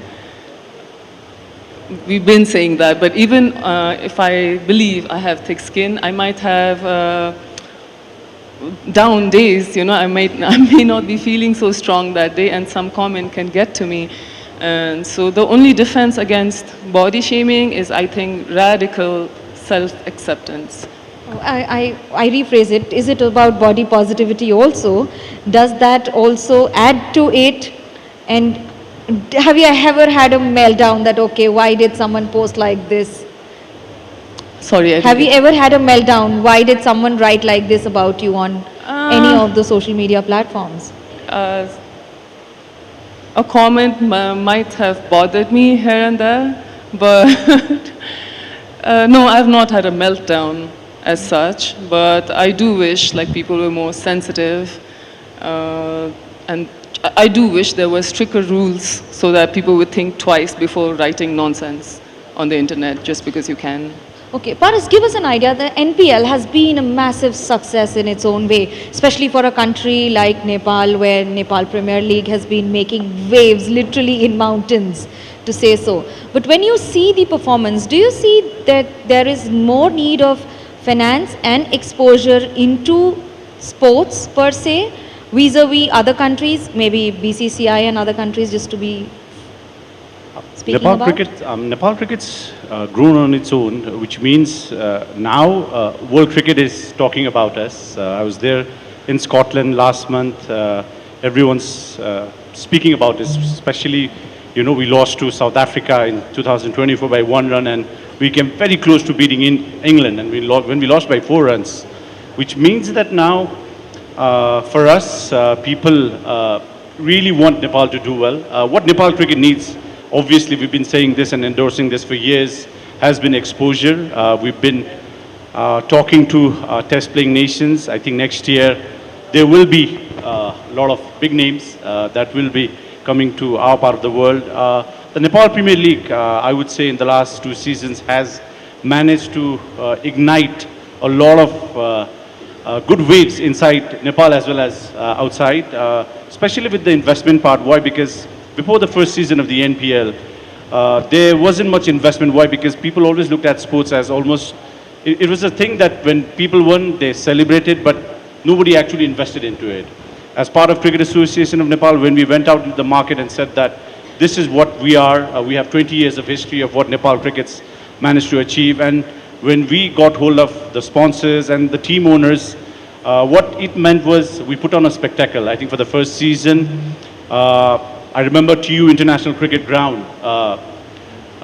It used to be called a cricket ground until 24, and after the first season, because you had so many people coming to the cricket ground that it was inevitable for the government that they had to build stands and put in floodlights. And after that, for the second season, cricket under floodlights was a dream for players of our generation. Back in 2014, when we played our first World Cup, we'd just gone 1 week before to Dubai, and we'd never played cricket under lights. We went to Dubai, trained for about a week, went into the World Cup. First match, Nepal versus Hong Kong, I still remember. When I went into bat and at that black side screen while I was batting with international floodlights, I had never seen a cricket ball as clear as how it was then. So to see the transformation of how things have changed from 2014 to 2026, and to see investments now pouring in at local level, with NPL now getting global attention, the investments will come in. What Nepal definitely needs is one world-class cricket stadium to start with.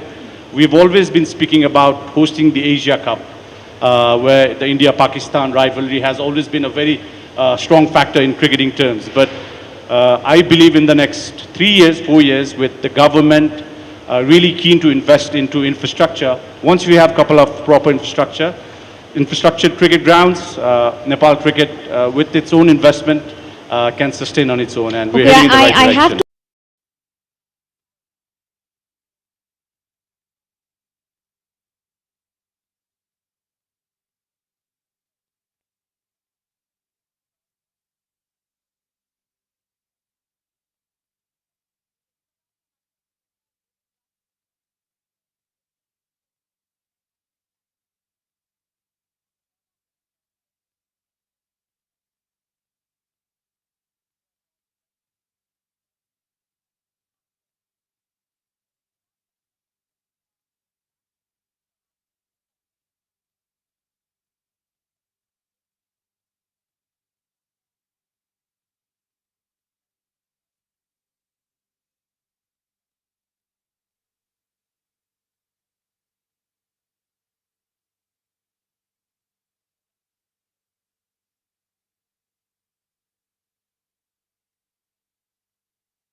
दिल को आज़िज़, हाँ बता दो इन्हें,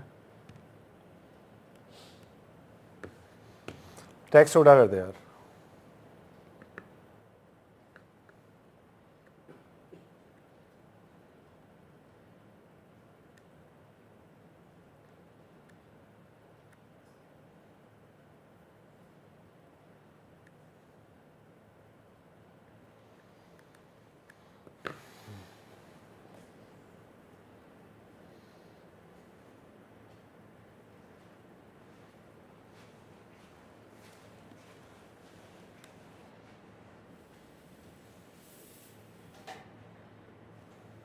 Government and Prime Minister.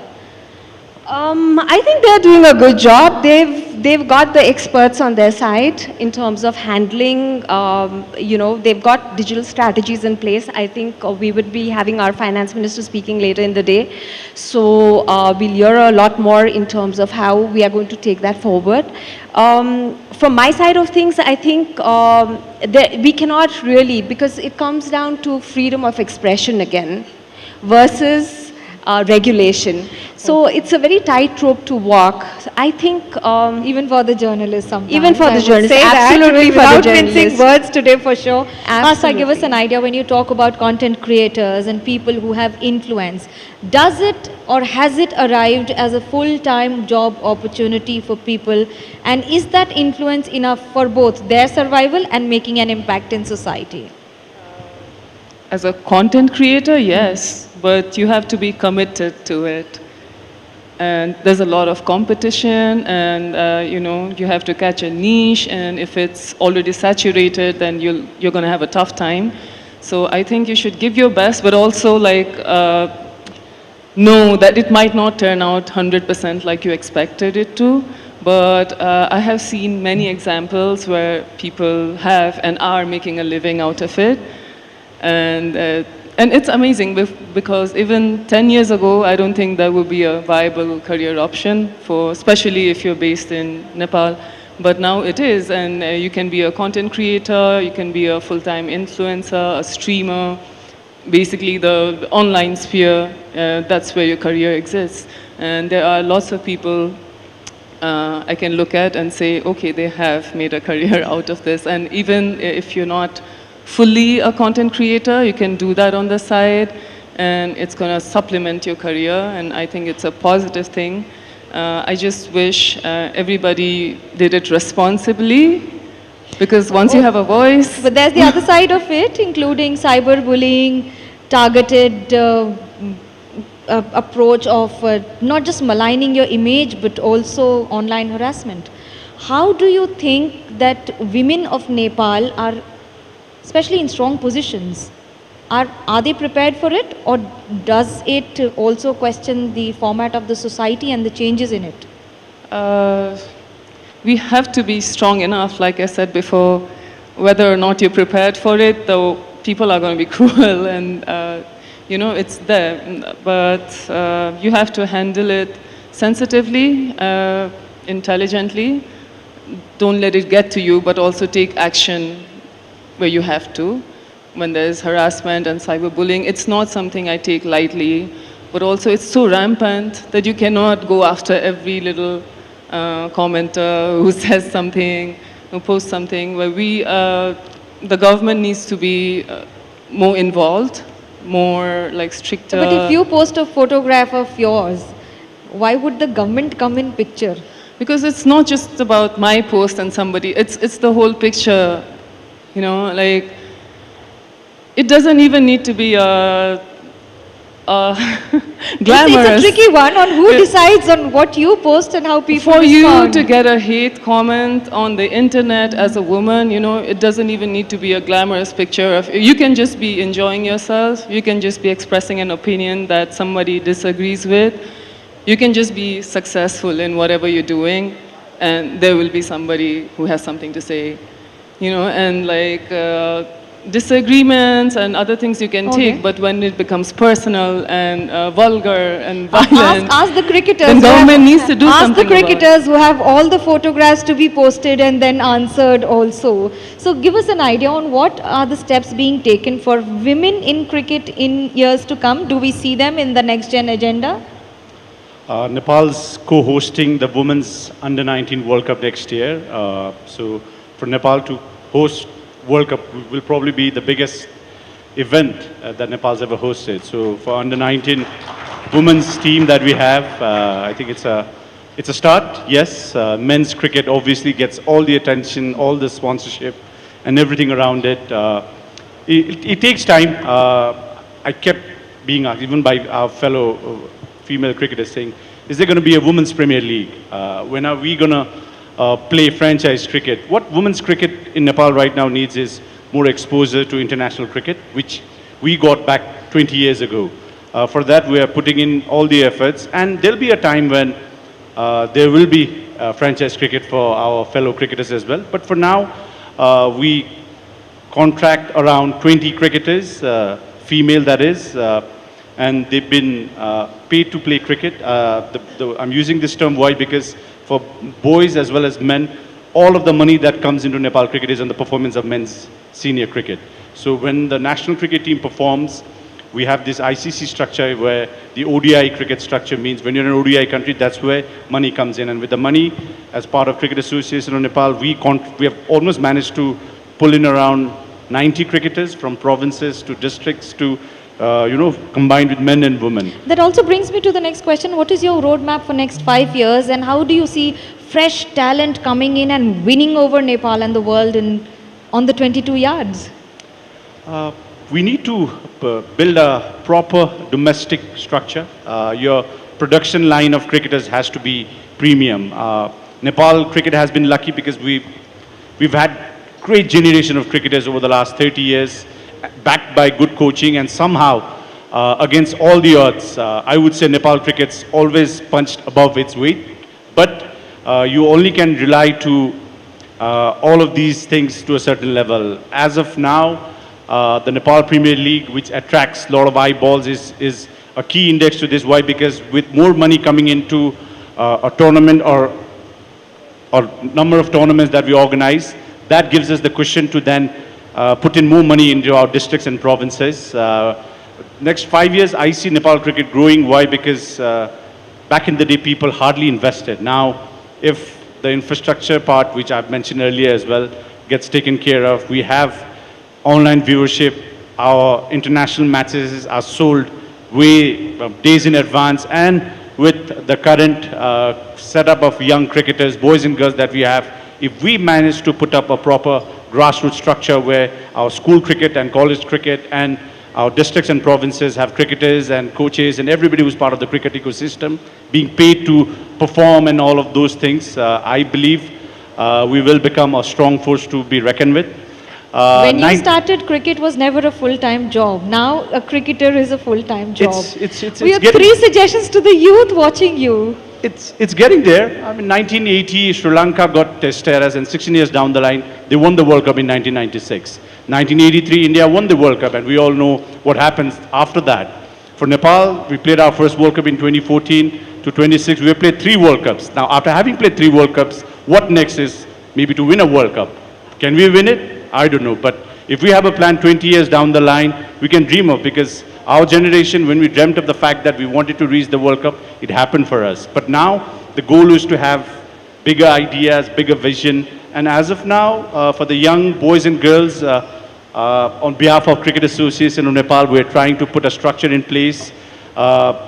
We used to take a cricket bat and go in our buses and, go train. But now I see parents taking their kids in whatever vehicle that they have, whether it's a bicycle, whether it's a motorbike or a car, to take kids to academies.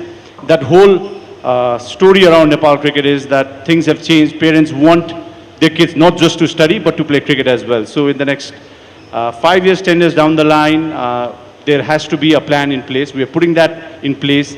The dream is now to become a full member nation, but at the same time, in my lifetime or our lifetime, maybe like what Sri Lanka did and what India did, win a World Cup in the next 20 years. 2 things that you've learned from BCCI. Quick answer. The BCCI has been very supportive, in fact, for the last 3 years, very much in touch with them. The Indian Embassy, of course, has been helping us with arranging logistics and accommodations and all of those sorts. Mr. Jay Shah, who's the ICC president now, the India A team is scheduled to come to Nepal in December. So we're very glad that our neighboring country is now finally taking in the right strides, even for cricket. Why? Because being so close, we've watched cricket on TV but never had the support. But now, because our cricket team is performing, there's attention from all relevant stakeholders, and with BCCI support, which we know is a very strong element in the cricketing world, we are very grateful that things are falling in place, but long way to go. Okay, Charu, there's a long way to go. Do you see a roadmap? Any 3 suggestions that you feel that these have to be done with immediate effect so that Nepal comes ahead as a better country on the economic roadmap and job opportunities for the youth? Okay, so 3 things would be, one would be to see out-migration not as a loss of human capital, but as us kind of increasing our economic footprint. That would be one. Number 2, I think, would be depoliticization of businesses. So the businesses are very strongly interlinked with politics in the country, and politicization of even the federations and the apex business bodies would really help. It would also be encouraging to compulsorily have more younger people at the National Planning Commission, the various platforms that are available where they can have or stronger say in terms of policies. And what could the third one be? The third one could be, I think, we just need to kind of bring a lot of mindfulness into, you know, a lot of humanization of maybe also the media in terms of how we tell our stories and how we present Nepal to the world. Okay. Thank you so much, all three of you, for joining us. It was a pleasure speaking to you, and of course, a message to the youth of Nepal who are eagerly watching you. Thank you so much.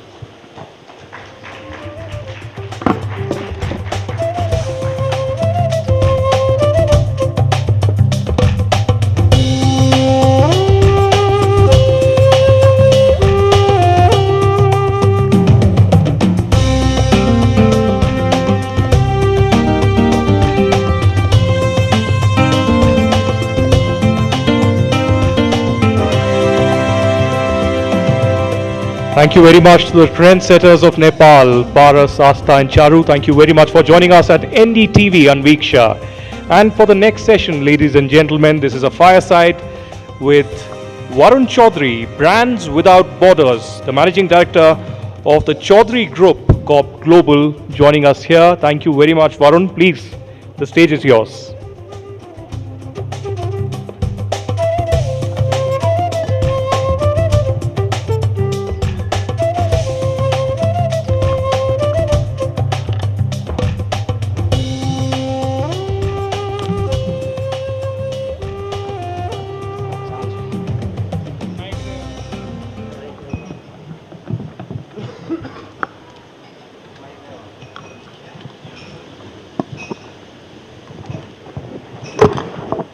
Nepal का शायद ही कोई घर होगा जहां पर Y noodles से लोग अनजान हों, लेकिन आज जो बातचीत होने वाली है ये कहानी सिर्फ नूडल्स तक सीमित नहीं है, क्योंकि इसके पीछे है नेपाल के बड़े बिजनेस एम्पायर की कहानी, ग्रोथ स्टोरी, और जो आज हमने अपने कार्यक्रम का थीम भी दिया है, इंडिया अक्रॉस बॉर्डर्स अनविक्षा। मेरे साथ इस वक्त विनोद चौधरी जी स्टेज पर मौजूद हैं, वरुण चौधरी जी स्टेज पर मौजूद है, जिन्होंने बिजनेस स्टोरी को दुनिया के नक्शे पर पहुंचाया है। So first of all I welcome you on Anviksha and mister Chaudhary, the journey for brand Nepal, what was it like? And I would like you to throw some light on this. Thank you, NDTV family. Before I officially start our conversation, we are going through a moment of grief. My deepest prayers and condolences to the families of the deceased, people who've lost their livelihood and homes. Nepal's seen calamities even earlier, and this is the time to stay united. And we've always had this incredible and extraordinary courage to fight back. So coming to your question, the biggest brand story probably across borders is of YY for sure. Born in Nepal, it's traveled the world without a passport. It's a story typically, I mean, we were sent to a boarding school at the age of 6, my brother is here as well. You know, the boarding school kids who used to leave Nepal and go to India and other parts of the world, they were the ones actually who started carrying YY all across. And India being a big market, you know, it's a typical word of mouth sort of a case study. And it became so popular that, you see, Northeast, the Sikkim Darjeeling side does have a similar pattern as Nepal, so it was like an extension for us. And the word just spread across. And now we are in India, we are number 2 in India, we are probably the market leaders, at least in the Northeast, that part of the world. And we are in 100 possibly countries now. So the story of YY has led our group expanding into 15 different business verticals. And this is globally. So you know what one brand can possibly do is give you that strength and a launch pad to take off. And with me, you know, I spend about 50% of my time in India because it's such a serious market for us. Even for long term, because you know we do have our plans of going IPO, and it's such a vibrant market. very dynamic consumers, and the capital market especially, it's so promising. So, keeping all this in mind, we have a very good growth story to look forward to.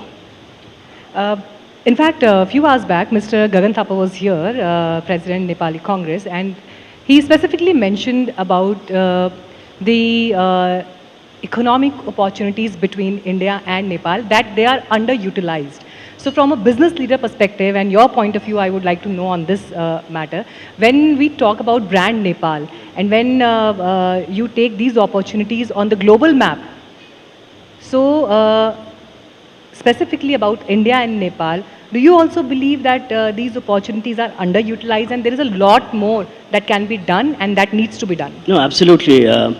When my colleagues who were speaking earlier, they mentioned only about Haldiram, but our group, we are partners with the Tatas, the Reliance and the Adanis, and so many other brands.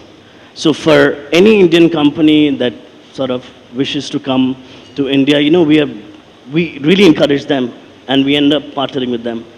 So ranging from consumer goods to infrastructure to hospitality, and also now getting into a JV with Bikaji. They said Haldiram, so now we're getting a JV with Bikaji. And also, I'll be announcing quite a promising partnership with one of the leading Ayurveda companies of Nepal, which will touch each and every single herbs grow. Jadi Booty is supposed to be a rich sort of agro base of this company, of this country. So, we are doing a JV with them so that, we can, and by the way, we are the largest exporter of Nepal to India.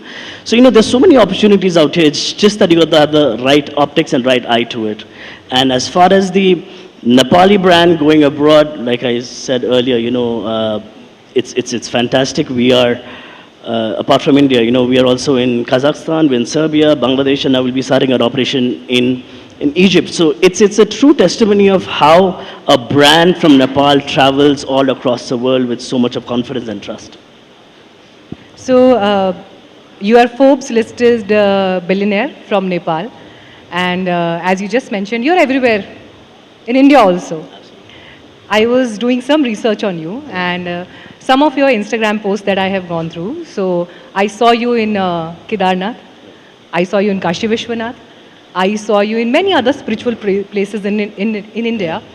So Nepal and India, they share a spiritual bond also, which we are discussing since morning, that land of Pashupatinath, land of Kal Bhairava, land of Muktinath Dham, where Prime Minister Modi also visited. So when we talk about brand Nepal, so do you think this spiritual identity between both countries can do wonders for both countries? Of course, this is the core. What is your own experience also? Right. This is the core of both the countries. India and Nepal shares such a deeper connection in terms of people-to-people tie and the spiritual and religious tie. And why all this happened is also, there's a story to it. If I may, I'd met Baba Bageshwar back in 2023. And he is the one who actually changed. आपकी पर्ची खुली या नहीं? हाँ, मेरी पर्ची खुली थी उन्होंने, लेकिन मैं बोल नहीं सकता हूँ, है ना? He is the one who actually got in this entire adhimikta in me, the soul seeking, the soul searching in me, and even our family. In fact, we built a temple as well. So because of him, I got so much into spirituality. I think that's the reason why I have such a self-balance now. First you need to look at yourself within, and then once you start looking outwardly, then you look at the larger picture in terms of such a beautiful religion we have. And this religion is, and I got, by the way, Baba Bageshwar in Nepal as well for a katha. So that time when he had come, we had about 40,000-50,000 people who used to come for the katha, and the kind of blessings I got from the people, just by, igniting that inner sort of a hidden Hinduism in them. So if I may ask, एक businessman के भीतर वो feeling कब आई कि मुझे एक कथा के लिए भारत से एक गुरु को, एक स्पिरिचुअल टीचर को लेकर आना है? वो शिफ्ट कब आया आपकी पर्सनालिटी के भीतर और क्यों आया? नहीं, वो मेरी जब मुलाकात हुई थी उनसे, तो उन्होंने मुझे ये बोला था कि नेपाल से बहुत लोग आते हैं मुझे नेपाल इनवाइट करने के, लेकिन उनके और मेरे बीच में पता नहीं एक अजीब अद्भुत रिश्ता है। मैं वहाँ पे दर्शन करने गया था, लेकिन एक नया आदमी बन के लौटा, तो उन्होंने मेरे इनविटेशन को स्वीकारा, आए यहाँ पे, तो उसके बाद एक नई जर्नी और एक नई यात्रा मेरे लिए शुरू हो गई। तो इसका कोई उत्तर ही नहीं है, ये बस ऊपर वाला देख रहा है। It's supernatural forces that sort of interplays the behaviours and patterns of life, that's what I feel. So has it changed your point of view towards business, towards your daily life, and towards the Yeah, it does. It does. I mean, corporate also? Yeah, it doesn't make me, let's say, chase success anymore. It doesn't make me, wake up every day in the morning saying, oh, what am I going to achieve now? It makes me realize that, what am I going to do so that we're going to leave a legacy behind? So, your whole narrative of looking at things changes. And I believe that's a big impact. तो आपको इस spirituality, religion, इन सब के भीतर भी एक brand possibility दिखाई देती है दोनों देशों के लिए? ब्रांड से भी ज़्यादा एक क्योंकि भारत में आत्मीय संबंध मुझे नज़र आता है. ओके, क्योंकि भारत में भी हम देख रहे हैं कि इस वक्त चाहे जिस तरह से काशी का रीडेवलपमेंट हुआ, जिस तरह से केदारनाथ का पुनर्निर्माण हुआ, अलग अलग कॉरिडोर्स बने हैं, महाकाल कॉरिडोर बना है, ये सब जो प्रयास हो रहे हैं, कैसे परंपराओं को, संस्कृतियों को साथ लेकर आना है, उस दिशा में भारत सरकार बहुत काम कर रही है. तो नेपाल में वो कौन सा कॉरिडोर खुलता है? क्योंकि नेपाल की भी जो स्पिरिचुअल परंपरा है वो बहुत गहरी है, और भारत और नेपाल का तो फिर साझा इतिहास भी है. आपकी नज़र में इसमें क्या पॉसिबिलिटीज नहीं, है? बिल्कुल. Let's say how you have the golden triangle, Agra, Jaipur, Delhi वाला है, लेकिन एक रिलीजियस ट्रायंगल, रिलीजियस सर्कल ही बन सकता है. From Ayodhya to Lumbini, we have a Shashwat Dham which is in the mid point, then going all the way to Janakpur, the Janaki temple, then Bodh Gaya. सो एक circle बन सकता है. एंड आई एम श्योर इस पे काफ़ी बार बातें भी हुई होंगी, लेकिन इसको अगर गंभीरतापूर्वक देखें तो it can be something so meaningful and deep. And ये दोनों देशों के सरकार की इस बात पे काफ़ी गंभीरता से बात करनी भी चाहिए और आगे बढ़ानी भी चाहिए. That's what I feel. It's great to hear your experiences on that, but post that I would like to talk about Gen Z also, because Gen Z and the challenges and concerns of youth is something that is being discussed whole day. Your house was also burnt last year, and that must be a very painful time, difficult time. From that time to present, when we are sitting on the stage of Anviksha, what has changed in Nepal and the youth aspirations? So just to tread back a bit in terms of why this happened. We definitely, not just our house, but our offices, our showrooms, our factories, our vehicles, so much was lost. Our memories were actually, completely wiped out, considering that, we had so many years and years of photos all over the house, all that got wiped out. But why that happened is something which we need to ponder upon. They were frustrated by seeing the musical chair of the politicians, one after the other, with no accountability, and people sort of taking jobs not on the basis of merit, but on the basis of pure favoritism. So, once these things sort of reaches a tipping point, it leads to such a chaos. And people could see this coming at some point, and it came out in such a chaotic and disastrous way. Well, that happened. I was the first one to go live on NDTV, and I was the first one to actually welcome the government. And I was so, I still am, I'm so hopeful that this government will fulfill the aspirations for the promises that they've made. It's just that I think in order to clean up a lot of dirt, it definitely takes time. So मुझे लगता है कि शुद्धिकरण हो रहा है, right? And Nepal, obviously, we believe so deep into this country. When the Gen Z thing happened, I went on media and I made an announcement of doing a joint venture with the snacks company, with Bikaji in Nepal. This is like 2 weeks after that. Just to restore the faith in Nepal that, this is a country which means business irrespective of what the situation is. So, that's the kind of faith we have. And that's the kind of faith we want to also, spread across the world. As a business leader मैं आपसे ज़रूर ये जानना भी चाहूँगी, जैसे हम जब भारत में देखते हैं आत्मनिर्भर भारत, मेक इन इंडिया, इसे लेकर सरकार ने बड़ा स्ट्रांगली बात करना शुरू किया और ज़मीन पर बहुत सी चीज़ें होती हुई दिखाई भी दी।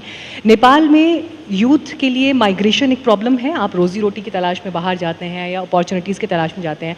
एज ए बिजनेस लीडर आपको देश के भीतर, नेपाल के भीतर क्या लगता है जो बदलना चाहिए ताकि यहाँ पर मैन्युफैक्चरिंग हब से लेकर बिजनेस अपॉर्चुनिटीज़ का एक बड़ा दरवाज़ा खुले? No, I mean, when I look at Nepal, I see opportunities everywhere. I mean, if I may allow, we've been trying to do so many mega projects, be it in the power sector, and this is not small scale, this is like 1,000, 2,000 megawatt projects. We've been trying to get into a major infrastructure projects, be it airports. We've been trying to get into telecom, right? And so many other projects which sort of is transformational in nature. And also infrastructure is something which you've seen in India, that how better infrastructure completely propels the economy. But all this while, like I said, because of such political turmoil, nothing's been able to really translate. So agar mauka milta hai kisi ko, to sort of fulfill their dreams and, execute what they think, we are talking about a new Nepal altogether, and be it in every single sector. Like I said, that even from such a precious, promising Jadi-Booty sector all the way to doing mega projects, so you can imagine the spectrum I'm talking about. So it's all about giving the right platform, it's all about giving the right perspective, it's all about giving the right political support. I think things will fall in place, and I'm hopeful that it will. You think there is a time now when we can think about brand Himalaya also, because it is something that India and Nepal share as a deep bond and deep connection. Brand Himalaya, what it can be? No, of course. I mean, it's a strong global brand, if you ask me. And so I've got my cement plants in the India border and in the remote places as well. I end up interacting with so many people, considering I live in India as well. When they talk about brand Himalaya and brand Nepal, trust me, and not just in India, when I travel in Europe, anywhere, that conviction in people's face when you say that you're from Nepal, and when I meet especially the head of states of many countries, that conviction in people's face when you say that you're from Nepal is completely different.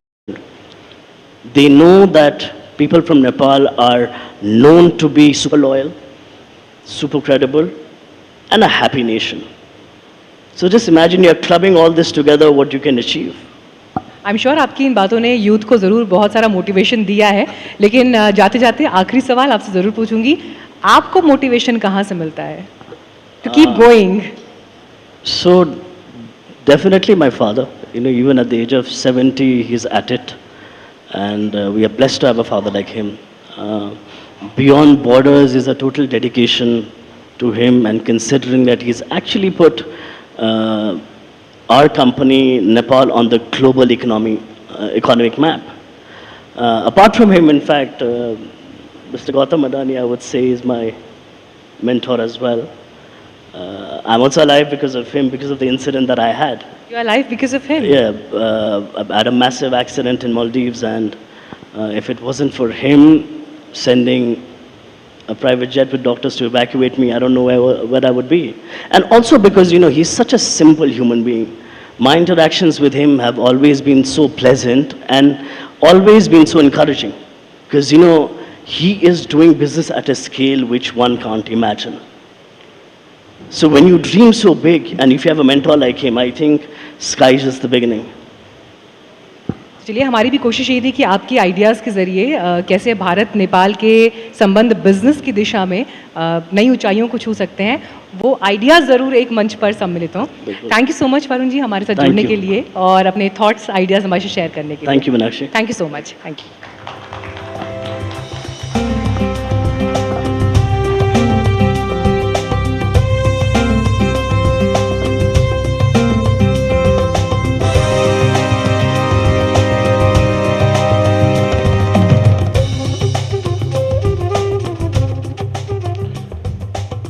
Thank you very much, Mr. Varun Chaudhary, for joining us for an incredible session on the next Nepal story and his inspiration and how the next India-Nepal corridor looks like. And now over to the next fireside here at the NDTV Anviksha. He has fought off hundreds of villains on the screen, delivered iconic lines that every Nepalese knows by heart, and ruled the silver screen for over 3 decades across more than 300 films. You know a star is an icon, an iconic personality when their voice alone can command a room and their screen presence defines an entire industry's legacy. I got a taste of it while interacting with him behind this auditorium. He's more than just an actor. He's a cultural phenomenon. Ladies and gentlemen, please welcome the undisputed Mahanayak of Nepal, our own Rajesh Dai, Rajesh Hamal.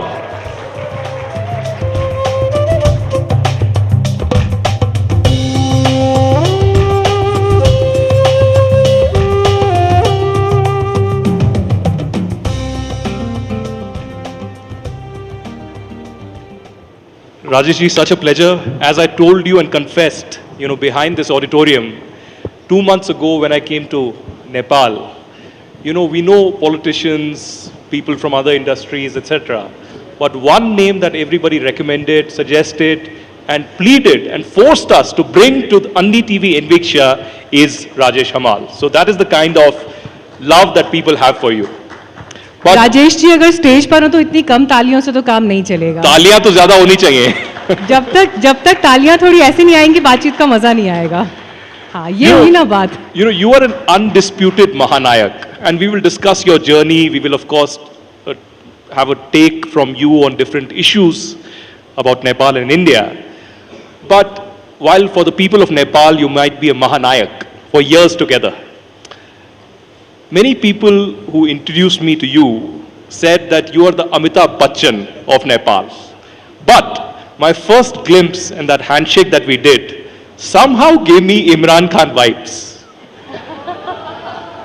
What is it about you and your personality? So if you're confused with so many other personality while you're comparing with me, I probably don't compare to anyone. But thank you so much, and I hope you guys are having a wonderful time here in Nepal. We're meeting at such a turbulent period here in Nepal, and our heart and feeling goes to all the people who are suffering and have suffered. And as a nation, like Varun said, we need to be united. We need to build up our resilience and the endurance to recover. And I also think we need help of kind neighbors like you as well in this time of despair. So wonderful. Thank you for inviting me. It's wonderful to be here and having a conversation with you guys. And you compared me to such a stalwart, so I really don't know what to say but to thank you, And the reason is, I've been in the Nepali movies for the last almost close to 40 years now, but I'm only 25. So 25 years old. So you do your maths when you go. But yeah, probably the reason why people are connected with my art and my journey is because, when I started a Nepali film close to 40 years ago, it was almost non-existent, When I did my first film, I had no idea where my second film is going to come from because we were hardly making any films. Close to 40 years ago when I got into this line, we're making about 2 films in 1 year, or 3 films in 4 years, that kind of ratio. So we were not consistent, so there was absolutely no career as such to speak of for an actor. So that's the time when I started Nepali film, but once I started it, and I was lucky enough that the people accepted me with open heart, and then my career started accelerating, and I've been lucky enough to witness my own personal career going forward and the Nepali filmmaking scenario going parallelly with me. And that is what I consider my truly achievement, which is dear to my heart more than anything else. So it's probably because of that journey and the way that I have been able to consistently work in Nepali film that the people are open with their admiration towards me. So what can I say? I'm just thankful. Rajesh, you are modesty personified, I must say, but let's do a little bit of time travel. So, time travel में कौन-कौन interested है? बस एक दो लोग ही. अभी सुनिए बहुत सारी कहानियाँ आने वाली हैं. 90s का वो वक्त जब नेपाल में अगर किसी लड़के से ये पूछा जाता था कि बड़े होकर किसके जैसा दिखना है या किसके जैसा बनना है, तो जवाब में राजेश हमाल जी का नाम होता था. और क्यों होता था? It pays to be an actor. और क्यों होता था? क्योंकि जो हेयर स्टाइल है, जो सन ग्लासेस हैं, जिस स्वैग के साथ आप चलकर आते हैं, मैं ये जानना चाहती हूँ, नेपाल में तो बच्चे बच्चे को पता था, लेकिन आपने सब पहली बार कब रियलाइज़ किया कि दिस स्टारडम हैज़ अराइव्ड और ट्रेंड सेटर आप बन गए हैं नेपाल में? आपके लिए वो मोमेंट ऑफ रियलाइजेशन कब था? I have this great attachment with my hair, because my hair has been long as far as I can remember, right from when I was 3, 4, 5 years old. And it was always a bone of contention with my father. I used to have long hair, and the moment my father sees me, he says, "Oh, you go get a haircut, it's too long." And I used to love my hair. So it was much before I got into the films that I had long hair. And then once I got into the film, and my hair became sort of like a signature thing with me. And the time when I actually noticed that people were fascinated with my hair or the way I look is when I went for the very first time when I visited east of Nepal after doing about maybe 3 or 4 films. And I had no idea that the people's attraction towards me was that high because there was no social media or anything those days. So when I landed up in east of Nepal, the way the people greeted me with their open heart, and then the whole city and the surrounding villages, everybody started coming in hordes, in hundreds. And that is the moment when I realized that my hair really made an impact, because some of them were coming very close and pulling my hair and saying, "Oh, this is very real. So that's the time when I started it. But those days are gone, so I have a different set of hair right now. तो जब पर्दे पर आपकी फिल्में लगी हैं और जब डायलॉग्स चल रहे हैं, डायलॉग ख़त्म होने से पहले अगर ताली बजने लगे तो समझ जाइए फिल्म सुपर डुपर हिट है और हीरो को सदी का महानायक बनने से कोई नहीं रोक सकता है. तो नेपाल के लिए वो कद, वो पर्सनालिटी आपकी रही, और इसीलिए जब आज अन्वीक्षा के मंच पर आप हैं तो हमारी भी यही कोशिश थी कि सिनेमा को, भारत नेपाल के बीच के सिनेमा के संबंधों को आपकी नज़रों के ज़रिए हम ज़रूर समझें. क्या पॉसिबिलिटीज़ हैं, क्या संभावनाएं हैं? No, I mean this is such an important question, especially someone from the artistic background, because the biggest strength that we have between India and Nepal, the biggest, I think the strongest link is more than politics, is the cultural, language, religion, families on both sides, friends on both sides.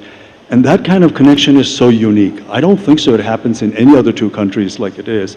So it's a very unique relationship that we share with India, and India shares with us because of this commonality. But at the same time, and I truly believe that it is all this, the music, the art, the culture, the language, religion, all that is our, deeply rooted connection between. That's one of the reasons, even when politics wobbles at sometimes, when politics is not going the way that we actually want, our relationship doesn't get hampered. And the reason why our relationship doesn't get hampered is because of this deep-rooted connection that we have in religion, language, and all that. So, yeah, as an actor, I would take an enormous pride that we have such a big moving-making mechanism in our neighborhood that has not only impacted its country or neighboring country, but the entire world. I mean, that is the kind of power that cinema in India has. And I'm absolutely, I take enormous pride in that. And the reason being also, in Nepal, like I told you, our filmmaking history is not that long.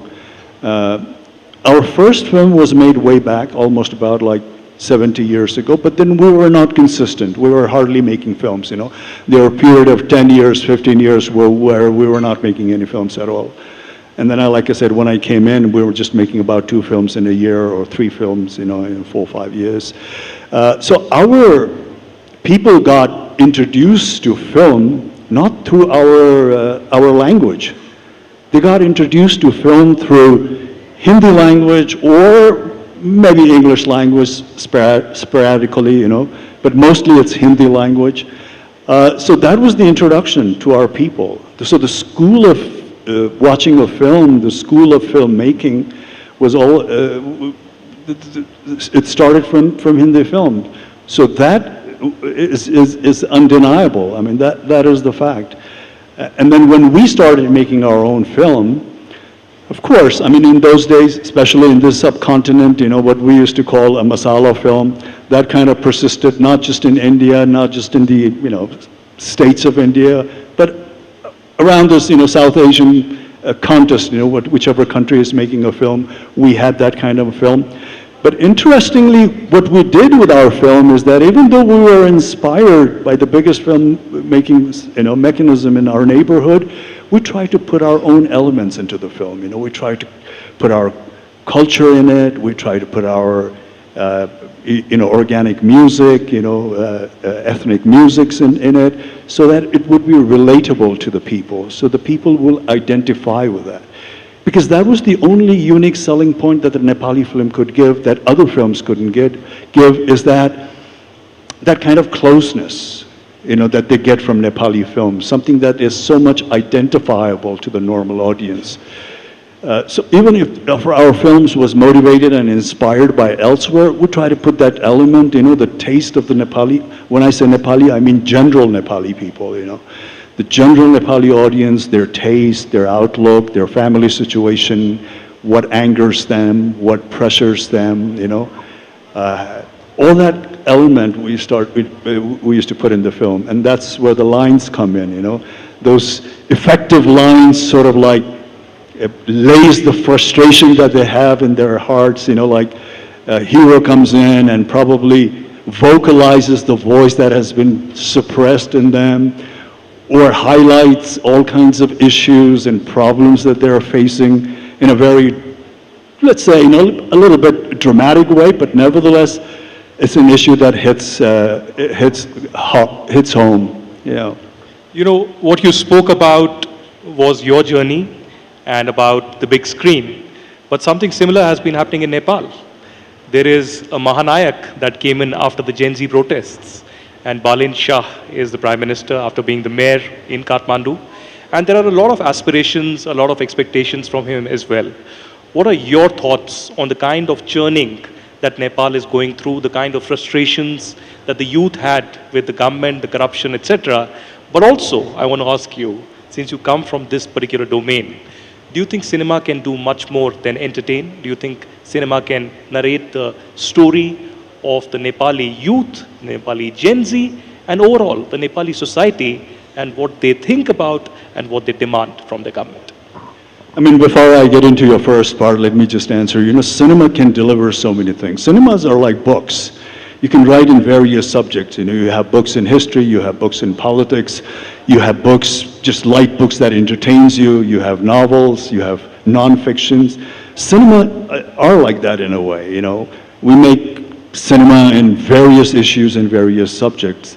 So cinema in many ways can be a turning point of how the society is moving, how they are thinking, in what direction their thoughts are. So it's a kind of a give and take relationship that we have, cinema and the public, because we in a way try to emulate or imitate what's happening in the society, and the society views our film and tries to take some nuances from the films that we have, and they try to imitate in their real life. So we have this vicious circle between cinema and the cinema-going audience. As far as the new government that you're talking about, I think we all here in Nepal do agree that the change was due.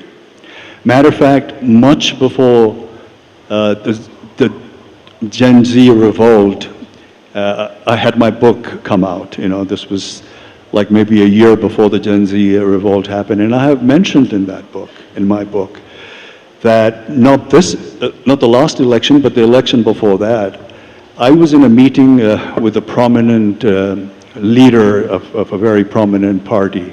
Not this election, but the election before that.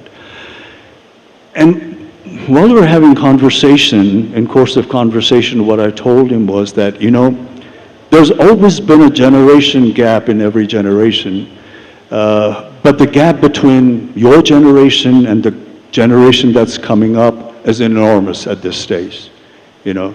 So if you are not able to address the issues, the frustrations, or things that they're going through, you know, for their future, for their present, if you are not able to see that and understand the sentiment and emotions of this generation, you're going to be off track.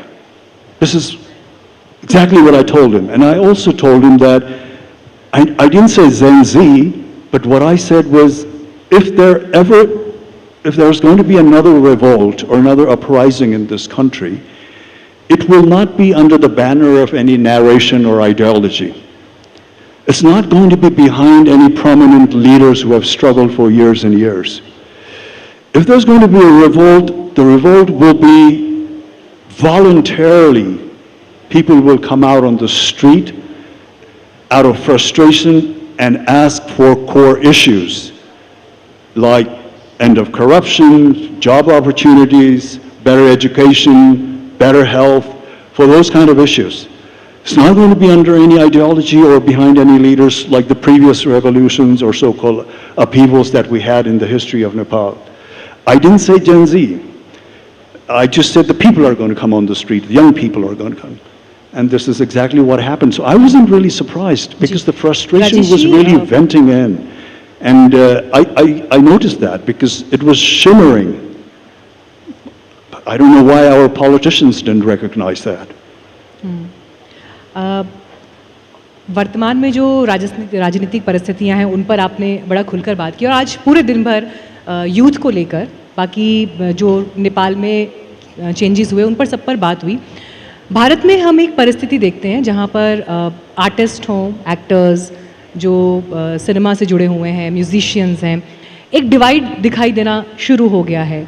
कई बार लोग political परिस्थितियों पर बात करने से बचते भी हैं, लेकिन नेपाल में जो सिचुएशंस पिछले साल के बाद अब नई सरकार तक के दौर में बनी है, कितना आसान या मुश्किल है यहाँ पर आप सब लोगों के लिए खुलकर इस पर बात करना या अपना पॉलिटिकल ओपिनियन देना? क्योंकि सोशल मीडिया में हम देखते हैं कि रिएक्शंस बहुत तेज़ी से आते हैं, ट्रोलिंग बहुत तेज़ी से आती है, आपका अनुभव क्या है? I personally don't have that issue because you see, I am a true believer of critical thinking. I could admire a people, but at the same time, I could be critical of that person. Just because I admire, just because I have enormous, affection towards the person doesn't mean that you're not critical. Just look at in the family situation. Parents are critical about their children. Children could be critical about their parents, but the bond and the love exist. So I have that kind of view. It just because I supported certain politicians or supported certain party or I'm against the other party does not mean that I need to only talk about the good sides of the party that I supported and should be vehemently cursing the party that I'm opposing. Because even the parties that I don't agree with or if I'm opposing, if they do something good, I should not shy away from praising them. And if the party that I'm supporting and I'm hoping that they will take us to another level, if they wobble, if they lose their path, I will be very vocal about it. I will be, because my critical thinking is the most important, being an artist, I truly believe in, self-expression. And I'm also, because I'm an artist, I would not say that I'm very, very politically inclined in that sense that I don't invest my emotion or ego on a political party or a political leader. If I ever invest my emotions or ego, that would be in the sovereignty of the country, the democratic rights of the country, the freedom of this country. That's where my emotions are invested. And as long as those three things are intact, we have our sovereignty, we have our freedom, And then we have democracy, a live democracy. It doesn't matter. If someone comes under that umbrella and tries to lead the country, and if they're doing it in a right way, we want them to do it in the right way. But if they're not doing it in the right way, I think we should be critical. My humble request to all the people, to all the voters would also be that, support whoever you're supporting, but don't abandon your critical thinking, because it's only that that will get us forward. This is a India-Nepal dialogue, and before we wrap this session, which has been incredible, why don't you recollect your journey to Delhi in your younger days? I'm told you were in Delhi for a considerable amount of time, but also studied in Chandigarh. So how were those days in India? And your father was a prominent diplomat. Didn't you think of becoming a foreign minister of Nepal? My father's ghost is going to come here when you say that, because my father actually did wanted me to do that. When I said I want to be an actor, it was like he was, thrown out of the balcony or something like that. So yeah, that's that chapter. But I have a very fond memories of India. I spent there in my primary days. I think when I went to Chandigarh, I was in my late teens, and then almost at that period, I stayed in Chandigarh, studied in Chandigarh for almost 6-7 years. So had a lot of friends, had a lot of affinity, and a lot of experiences as a young person. And the experiences that you have as a young person remains in your mind and soul forever, So that's the kind of relationship I have with India, especially with Chandigarh. And then right after my education, coincidentally, my father got his posting in New Delhi. So instead of coming back to Nepal after my education, I went and joined my family in New Delhi because he had his posting there. And then his posting at that time was slightly unusual, because usually the posting is for about 3 or 4 years. But at that time, my father's posting stretched to about 7 to 8 years.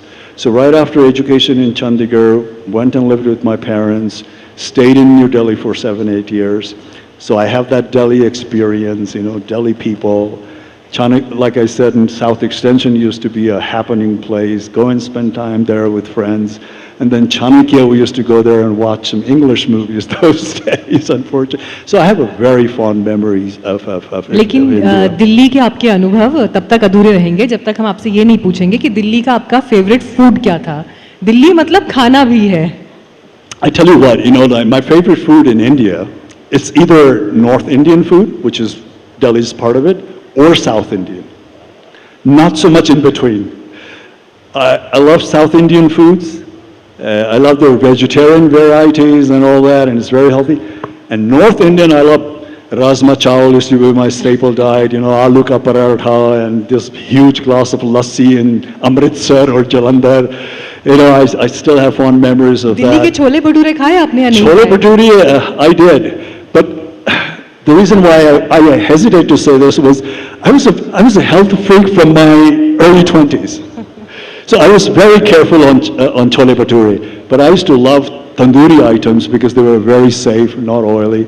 Tandoori items were my favorite, and rajma was my favorite in Chandigarh. I loved the way people in Punjab make their rajma. We make it here too, but it's not quite like it. It's slightly different. मुझे लगता है दिल्ली आप फिर से आइए और ज़रूर आपको होस्ट किया जाएगा और ये जो भी आपकी पसंदीदा चीज़ें थी उनको आपके सामने प्रस्तुत किया जाएगा. You guys are all good neighbors. Of course I will come. You guys should come here, we'll come there, because our relationship is very unique and we should preserve that, I think. Really, really preserve that and cherish that relationship that we have between India and Nepal. No, लस्सी भी होगी, राजमा चावल भी होगा, जो आप कहेंगे वो होगा और आपको दिल्ली में न्योता दिया जाएगा. On NDTV Anviksha platform, you came, you took out time, and you spoke at length, candidly. Thank you very much, Rajesh Kumar. No, thank you. Pleasure is all mine, and I'm sorry we're going through a bad phase in the country, but nevertheless, you guys are here. It's wonderful to be you guys. Thank you so much. Such a pleasure having you. Thank you.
Thank you very much, Rajesh Dai, for joining us here. It was such a pleasure to interact with you, and we are looking forward to host you in Delhi as well. And now headed towards our next session here at the NDTV Anviksha, moving from the cultural heritage on the screen to a shared heritage in wellness and traditional sciences. Please join us in welcoming the Managing Director of Patanjali Ayurved, Acharya Balakrishna, for our next fireside chat. Acharya Balakrishna joins us from India through Zoom, and to do this conversation we have with us Meenakshi.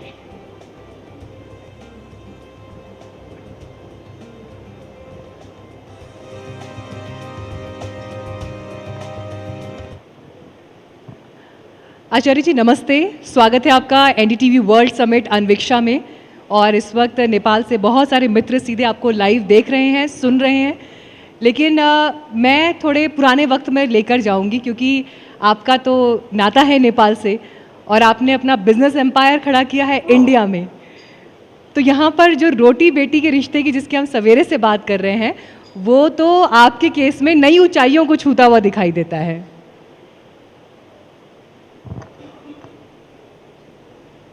जी बहन, मीनाक्षी बहन, आपको बहुत बहुत मेरा प्रणाम। और सभी जितने भी हमारे सम्मानित बंधु भगिनी वहाँ पर हमको सुन पा रहे हैं, हमें देख पा रहे हैं, उन सबको भी मेरा सादर प्रणाम।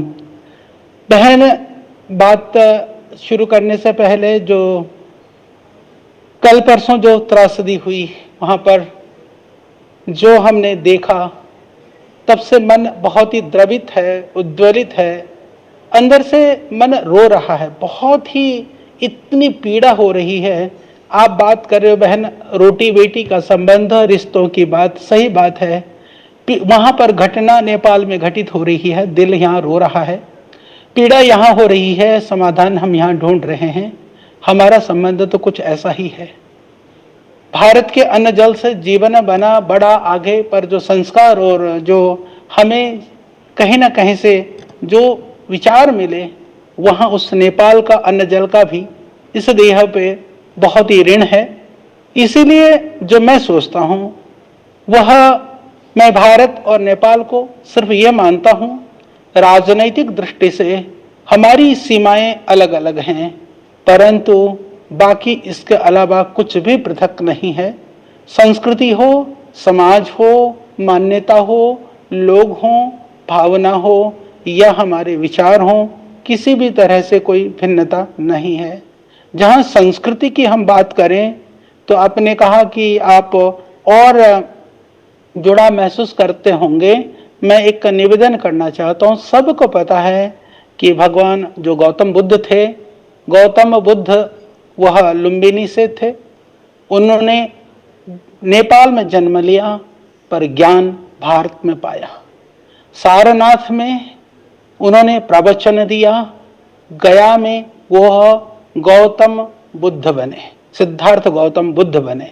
इसीलिए यदि हजारों वर्ष पीछे और भी लौट करके जाते हैं, महर्षि वाल्मीकि भगवान श्री राम और माता जानकी के संबंध को हम जानते हैं। राजा जनक वो नेपाल में थे और भगवान श्री राम भारत में थे। लवकुश का जन्म महर्षि वाल्मीकि के यहाँ हुआ, वो भैंसा लोटन वह नेपाल में था। इतना ही नहीं, महर्षि भारद्वाज से लेकर के, महर्षि याज्ञवल्क्य से लेकर के, महर्षि विश्वामित्र से लेकर के, महर्षि भृगु से लेकर के और महर्षि वेदव्यास तक के जन्मस्थली के रूप में या कार्यस्थली के रूप में, और वर्तमान में भी गुरु गोरक्षनाथ का जो कार्यक्षेत्र है वह नेपाल माना जाता है।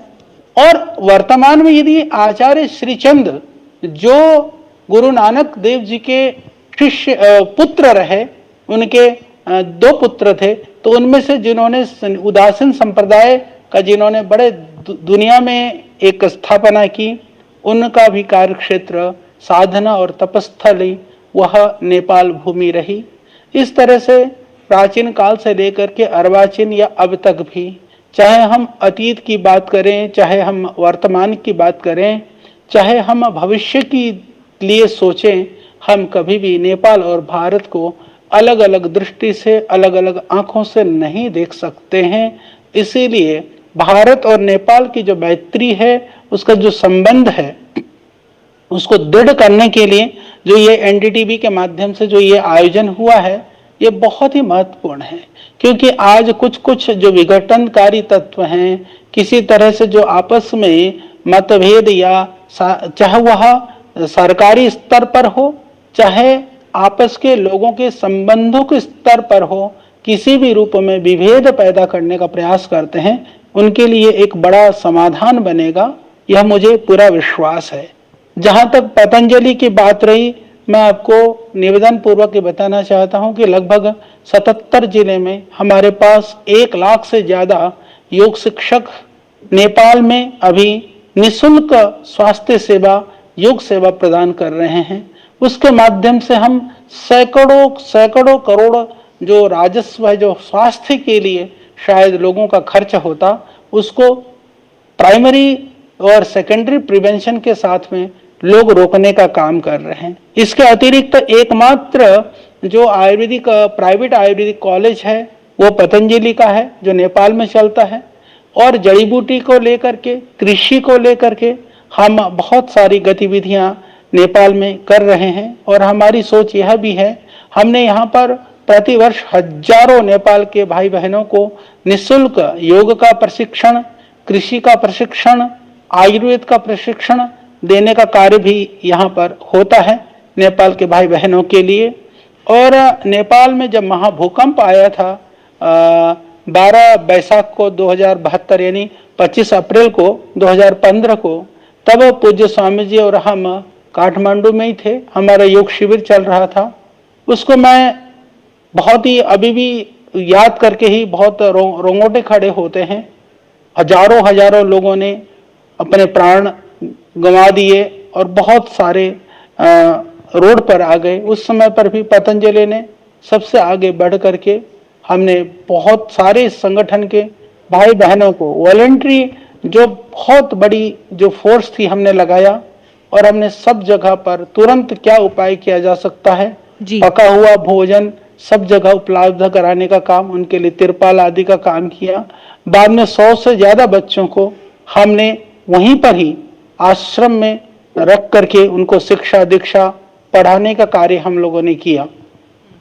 आचार्य तो जी, इस तरह से एक हम लोग उस भूकंप में जितना हम कर सकते थे हमने उस करने को काम किया। और जाजरकोट में अभी 3 नवंबर 2023 को जो बड़ा भूकंप आया था, उसमें भी पतंजलि ने बहुत सारा कार्य किया। भारत से ही हमने 7-8 ट्रक पूरा तिरपाल से लेकर के, राशन से लेकर के, चावल से लेकर के, उस संदर्भ में मैं ये भी याद दिलाना चाहता हूं कि भारत सरकार का मैं बहुत धन्यवादी हूं, क्योंकि उस समय पर चावल एक्सपोर्ट अलाउ नहीं था, बाहर नहीं भेज सकते थे चावल।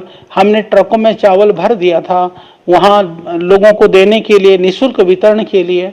तो भारत सरकार के वहां जब बॉर्डर पर चावल को रोका गया, हमने निवेदन किया, दिल्ली ने मात्र 1 दिन के अंदर सारे चावल को ले जाने की स्वीकृति दी कि आपदा में राहत के लिए ले जा रहे हैं तो हम स्पेशल जियो जारी कर देते हैं। ये भारत नेपाल का मैत्री का जो संबंध है, तो ये एक बड़ा उदाहरण है।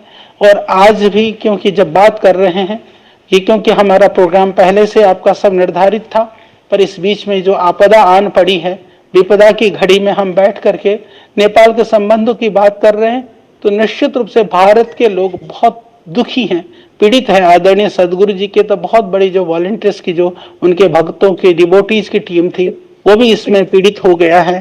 तो उन दृश्य को देख करके मन बहुत द्रवित हो उठता है।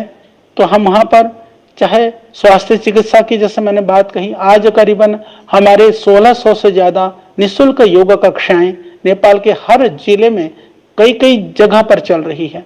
जैसे कल आपदा आई, हमने कहा कि आप लोगों को तुरंत बढ़ चढ़ करके काम होना है। हर जिला समिति ने एक समिति गठित करी, वॉलंटियर्स टीम बने और फील्ड पर उतर गए। आज सबसे बड़ी सामाजिक संस्था के रूप में सेवा के कार्य में पतंजलि वहां पर काम कर रहा है। हमें गर्व है उन नेपाली भाई बहनों के प्रति। अभी कल मैंने बात की 1-2 बहनों से, वो दुखी थी, परेशान थी, बोले आचार्य जी हमारा बहुत नुकसान हुआ है, पर हमारे प्राण बच गए, हमारा कुछ बचा है। पर हमने अभी लोगों के लिए जो है ना आपदा के राहत के लिए कैंप लगा करके काम करना शुरू कर दिया।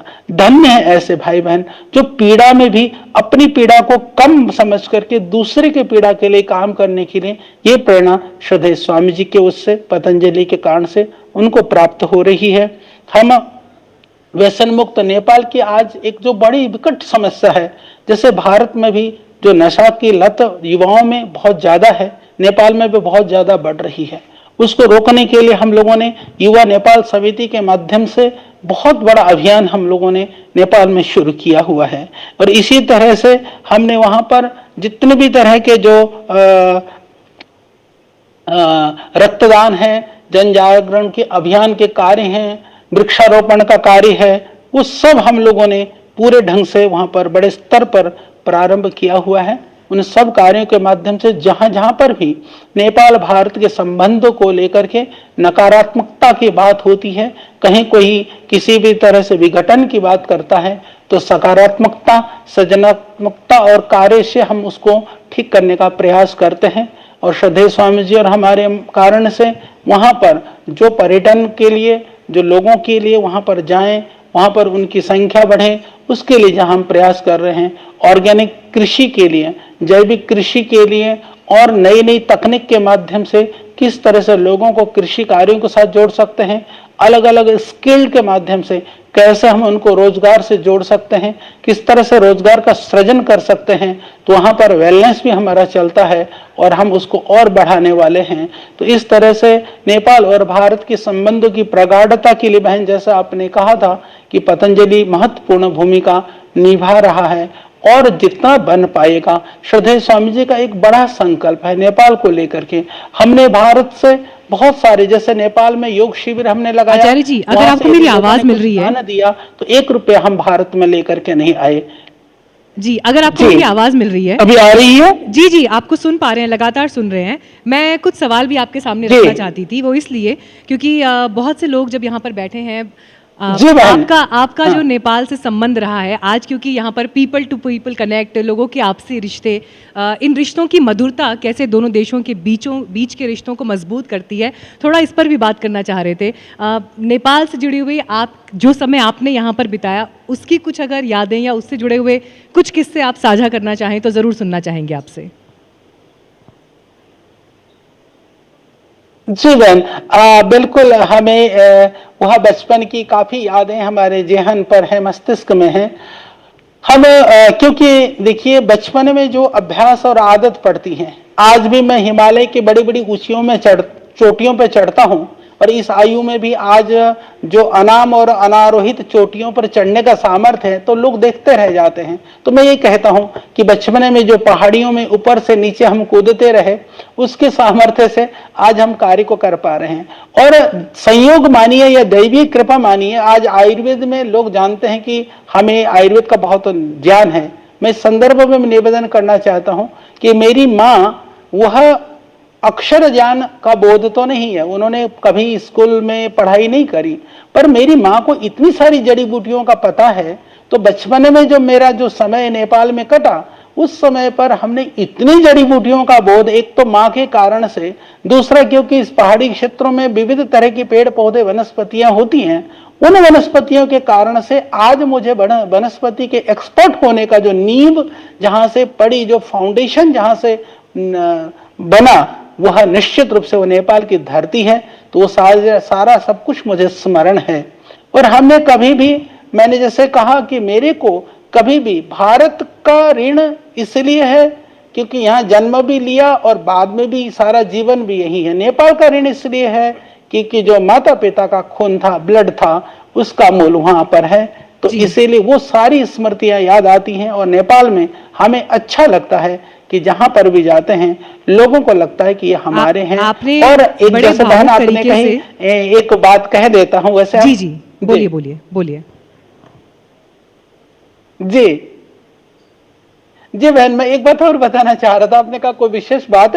क्या हुआ कि जैसे यहाँ पर लोग आते हैं, वैसे तो हम सब लोगों से बराबर ही मिलते हैं, पर कई बार ऐसा होता है कि यहाँ भी जो मिलने के लिए लोग आते हैं, चाहे बिहार यूपी से भी आते हैं, तो कई लोग कहते हैं हमारा रिलेशन ना आचार्य जी नेपाल से भी है। क्यों? क्योंकि उनको लगता है कि आचार्य जी शायद हमको ध्यान से सुनेंगे। तो मुझे इस रूप में अच्छा लगता है, क्योंकि लोगों को नेपाल का और उन चीजों को बात को लेकर के वो गौरव के साथ यदि चर्चा करते हैं, संबंधों को लेकर के गौरव के साथ चर्चा करते हैं, तो हमें बहुत अच्छा लगता है। जी, और इसीलिए मैं चाह रही थी कि आपसे ज़रूर कुछ ऐसा संवाद हो जिसमें आपकी पुरानी स्मृतियों का, आपके पुराने अनुभवों का जिक्र हो जाए।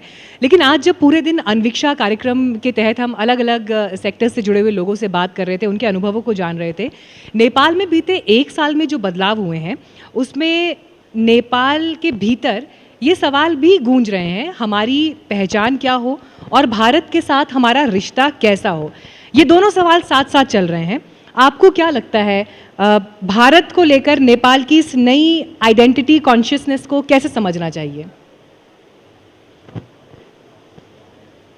बहन, आपने बहुत अच्छी बात पूछी है। नेपाल के लोगों में, क्योंकि मैं जैसे हमने कहा कि हम हजारों नहीं लाखों लोगों के साथ संपर्क में हैं, जो नई सरकार बनी है, लोगों की बहुत अपेक्षाएं हैं, बहुत लोगों की भावनाएं हैं, बहुत संवेदनाएं हैं, बहुत मन और भाव से लोगों ने इस सरकार को चुना है। तो वो सरकार का जो प्रयास है, जो सरकार का कार्य है, हमें विश्वास है कि सरकार जो है इस तरह के कार्यों को कर रही है कि जिससे लोगों की जन भावनाएं जुड़े। तो अब इसको और बेहतरी के साथ करने की आवश्यकता जरूर है। वहां पर हम सरकार जो कहेगी नेपाल के विकास के लिए, समृद्धि के लिए, लोगों के जीवन को उन्नत बनाने के लिए, हमारे पास जो नॉलेज है, एक्सपर्टाइजेशन है, भगवान ने जो कुछ भी हमें दिया है उसके माध्यम से हम करने के लिए सदैव उद्यत हैं। पूरा पतंजलि योगपीठ उस कार्य के लिए करेगा। तो वो अपेक्षाएं बहुत हैं और जो परिवर्तन यही है। अभी जो युवा पीढ़ी है, क्योंकि सबसे पहले जो देश की जो शक्ति है वो युवा होती है, तो युवा शक्ति हमको वो विदेशों में जा रही है, पलायन हो रहा है, उसको रोकने के लिए ठोस कार्य करने की आवश्यकता है। लोग इसको महसूस करते हैं और वह स्किल को देने से ही होगा। दूसरी बात, स्किल ट्रेनिंग के माध्यम से यदि युवा स्किल्ड होकर के, यानी वह किसी भी तरह के ज्ञान को, नॉलेज को या किसी भी तरह के ट्रेनिंग को लेकर के बाहर जाता है, तो देश के लिए ज्यादा अर्निंग करके ले आएगा। ये काम करने की आवश्यकता है। तो चुनौतियां बहुत हैं, लोगों की अपेक्षाएं बहुत हैं, पर अभी सरकार को लेकर के आशा है लोगों की, और अभी आशा पर टिके हुए हैं। तो सरकार के लिए जरूरी है कि लोगों की आशाओं के अनुकूल आपने अपने वक्तव्य में बताया कि कैसे नेपाल में पतंजलि का विस्तार भी आप लोगों ने किया है, लेकिन उससे एक सवाल मैं और आगे का पूछूंगी आपसे जरूर। क्या आपको लगता है कि नेपाल सिर्फ भारतीय कंपनियों का मार्केट नहीं, बल्कि इंडिया नेपाल जॉइंट मैन्युफैक्चरिंग और एक्सपोर्ट्स का भी एक बड़ा हब बन सकता है आने वाले वक्त में? ये संभावनाएं बहुत है। मैंने पिछले सरकार में नेपाल के गवर्नमेंट से मैंने बात करी थी। देखिए, अभी भारत को तो इन्होंने विकसित राष्ट्र से विकासशील में डाल दिया कई चीजों में। वह अभी विकसित है, यानी थर्ड वर्ल्ड के अंदर अभी नेपाल को डाला गया है। तो इसीलिए यदि हम नेपाल के अंदर कुछ भी प्रोडक्ट वगैरह उत्पाद करते हैं, तो उसको एक्सपोर्ट करने के लिए, वहां से विदेशों में भेजने के लिए बड़ी संभावना है। यानी नेपाल में यदि हम कोई उत्पाद बनाते हैं, यदि इंटरनेशनल क्वालिटी का हम बनाते हैं, तो इंटरनेशनल मार्केट के लिए स्वीकार्यता भी बहुत है।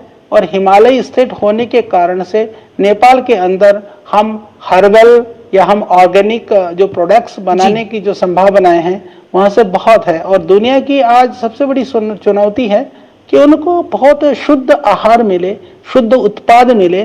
तो नेपाल को वो शुद्धता देने के लिए, नेपाल के अंदर उस प्रोडक्ट को करने के लिए भारत बहुत मदद कर सकता है। भारत के पास आज हमारे पास टेक्नोलॉजी है। पूरी इंडिया की यदि हम बात करें तो यहाँ पर काफी अच्छे रिसर्चेज हुए हैं। उस रिसर्च को, उस टेक्नोलॉजी को, उस एक्सपर्टाइजेशन को यदि हम नेपाल के माध्यम से पूरी दुनिया में पहुंचाने का प्रयास करते हैं, इससे नेपाल समृद्धशाली होगा, नेपाल के लोगों को रोजगार मिलेगा। और वो सिर्फ इंडिया का मार्केट नहीं बनेगा, क्योंकि हम इस पक्ष में नहीं है। कई लोग कहते हैं अच्छा, भारत में जैसे भारतीय प्रोडक्ट को लेकर के हमें अभी इतना बड़ा मुहिम करना पड़ा, मान लीजिए महात्मा गांधी से लेकर के आदरणीय सुभाष चंद्र बोस से लेकर के और विनोबा भावे तक लोगों ने स्वदेशी को बहुत भारत में बल दिया। बल देने के बाद में भी भारत में लोगों की मानसिकता ऐसी थी कि लोगों को लगता था कि जो विदेशी आइटम होता है वो ज्यादा अच्छा होता है, स्वदेशी आइटम खराब होता है। तो उसको तोड़ने का काम पतंजलि ने किया। उस एक जो मानसिकता थी, एक परसेप्शन था या एक जो षड्यंत्र था, उसको तोड़ने का काम पतंजलि ने किया। उसके बाद में क्या हुआ कि अभी नेपाल में जैसे हम लोगों ने पतंजलि का प्रोडक्ट बनाना शुरू किया, शुरू से हमारी सोच थी कि नेपाल के लिए नेपाल में बनाएंगे, तो लोगों को यह लगता था कि इंडिया का बना हुआ अच्छा है, पतंजलि का बना हुआ प्रोडक्ट बहुत अच्छा नहीं, नेपाल का ज्यादा अच्छा। ये मानसिकता, परसेप्शन है।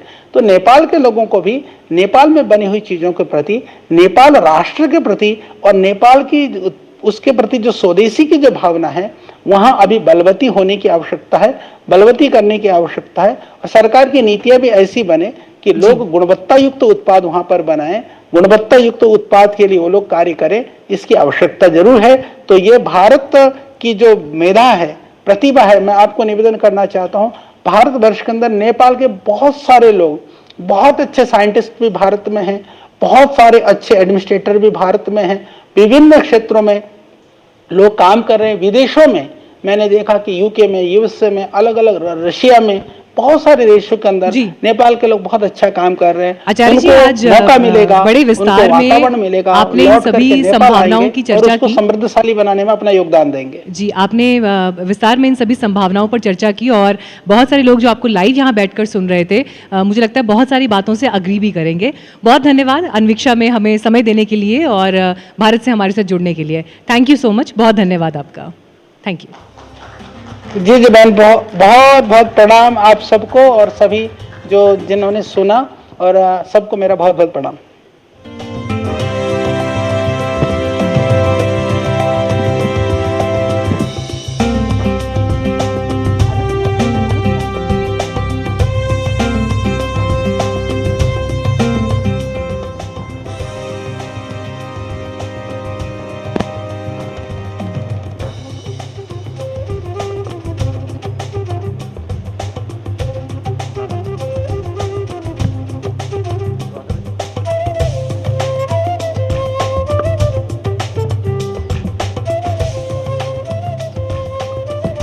As we head into our final sessions, we bring together leading strategic minds to synthesize the past, present, and future of bilateral ties between two countries.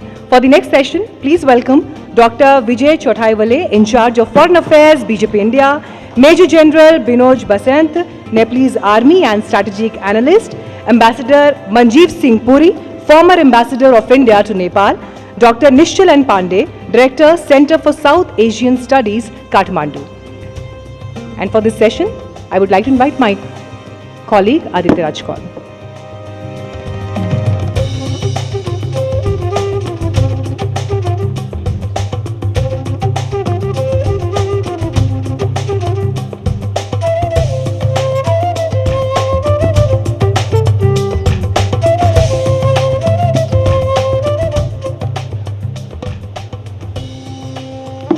Well, it's been an incredible day discussing diplomacy, politics, but more so the India-Nepal story, the next chapter. The foundation in many ways is being laid out by the speakers, more than 40 of them who spoke all through the day. And of course, this will result in a lot of transformations in future as well. But to discuss the past, present and future of India-Nepal relations, we have an incredible panel. Because India and Nepal have never lacked history, geography, or the people-to-people contact. The civilizational ties is something that we speak about often, but now with the new Balensha government, there's a new opportunity of creating a new political and economic architecture.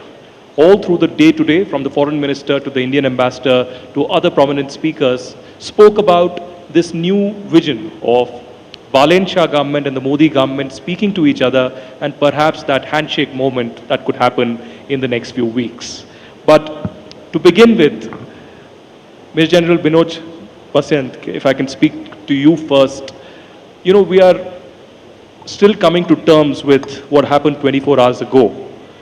But again, what comes to mind is, one, the resilience of the people of Nepal that have stood together, and then the phone call that went from Prime Minister Modi to the Prime Minister Balen Shah, who haven't met yet in the last 6 months. What does this convey in many ways? Because many people are talking about the reset that is under works between India and Nepal. Do you think, even though it's a traumatic time for the Nepali society, we are still overcoming with it, helping people, the missing people out, but the trajectory that we are working on currently, is this something going towards a positive direction? Well, thank you for having me here first, but let me just confess that whatever I talk about or whatever I say is very personal. It is an independent thought. And Ayataji, thank you for the question. But at the outset, I must say that the incident that took place is very sad indeed. But the other part is, I think we're in a post operations. At the same time, I think there is another one that may be coming. So how that will hit is another thing that we have to really think about. But regarding the messages that Prime Minister Modi has talked with our Prime Minister Balen Shah, I think these are the closeness that we have, which also reflects on the help that India had given us during the 2015 earthquake. But overall, I think when we look at the disasters that happen, and when you look at the responses, and when you look at the preparations, these all counts, you know. So the Nepalese army, I mean, we must commend that they have been doing an exemplary professional rescue and relief operations. And the credit just doesn't go to the army. I mean, it's because of the defense diplomacy that we have had is also a credit that goes to the Indian Army, who has been so close with the Nepalese Army on working together. We have had joint exercises on HADR operations, which has helped us to know each other, which has also taught each other on the best practices that so the coordination between two forces is another example of diplomacy that works in times of needs. So, but I would also see the recent floods not just as a simple, actually natural disaster. And I think it's also a strategic warning, a warning that tells us to collaborate through nature, through ecology, or through institutions, either to respond or to prevent. To prevent, when it triggers in the Tibetan plateau, it hits Nepal, then it spills over to India. So a trilateral mechanism, at the same time, a regional mechanism at what is needed.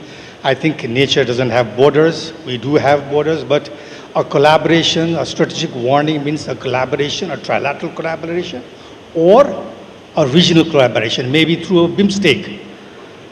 If there is a blue economy, maybe you can have an ecological prevention mechanisms that we can develop. Thank you, Adiji. Dr. Chothaiwale, Prime Minister Balen Shah is a very different political phenomenon from the kind of traditional leadership that you have, dealt with in Nepal. How does the BJP or the government really look at the new government in Nepal? Because already there's been an invitation that has been extended to the Prime Minister. Last night, Prime Minister Modi was perhaps the first global leader to speak with the Prime Minister Balen Shah. Also, do you see this, an opportunity for a reset, the big handshake that takes place in New Delhi? And what would the Indian government really want to achieve from this particular visit? So, first of all, thank you NDTV and all the colleagues of Rahul for arranging such a wonderful symposia. Also, my heartfelt condolences for those who have suffered in yesterday's tragedy. And as you all know, and it has been repeatedly said here, that India is fully behind the people of Nepal in such a contingency and is willing to do whatever it needs to do. So, first of all, Aditya, we need to understand that this government is democratically elected government. Vast majority of Nepalis have supported it, and we respect it as much as any other sovereign government in the world. And therefore, no one should have this doubt that we are treating Nepal like a younger brother or whatever it is, or we want to dominate. Those who have read or seen or listened to Prime Minister Modi ji's first speech in 2014 in Parliament, he has said that we are here to support and not to interfere.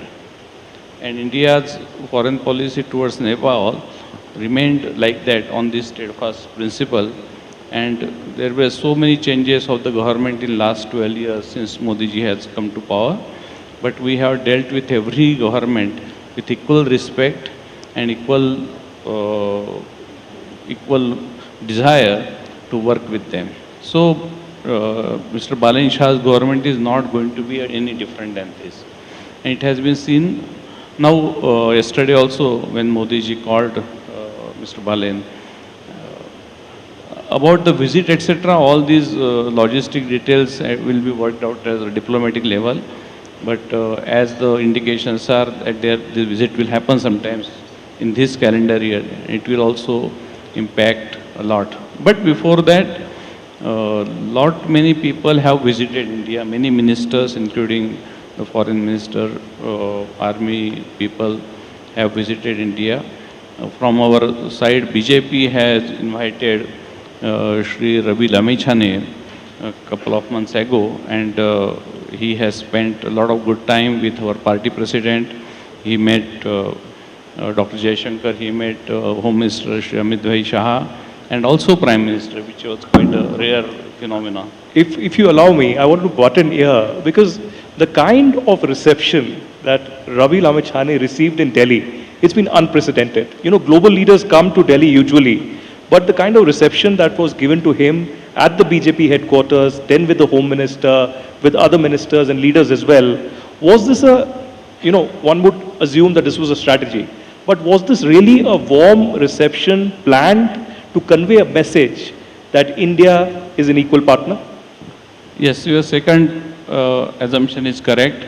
It was very well planned and thought that we should give him a message, and to not only to him personally, but also to entire Nepal, that we have not changed. We are very much with you when there are democratic changes in the country. But again, I want to take you back to the history, that he was not the first party president from Nepal whom we have welcomed in BJP headquarters. Mr. Prachanda also we invited on the invitation of our previous president, Shri J.P. Nadda ji, and he was also given a good welcome in our party office. He met Dr. Jaishankar that time, and we had a very good time with him and a lot of informal interaction. Shri Sher Bahadur Devbaji, when he visited India as a Prime Minister, but he was also that time President of Nepali Congress. So we invited him in his capacity as a President of Nepali Congress, and he was generous enough to come, and we gave him warm welcome. So what I am saying, that our policy towards Nepal is continuity and consistency, and nothing much has changed after Shri Balenji has won. So I would like to wipe out that perception. Well, there is continuity and consistency, but there is also a realization.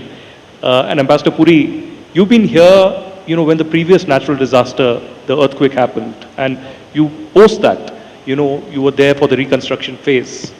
But what we saw yesterday has a message for us all. But is there some kind of a course correction that was required also when it comes to India-Nepal ties?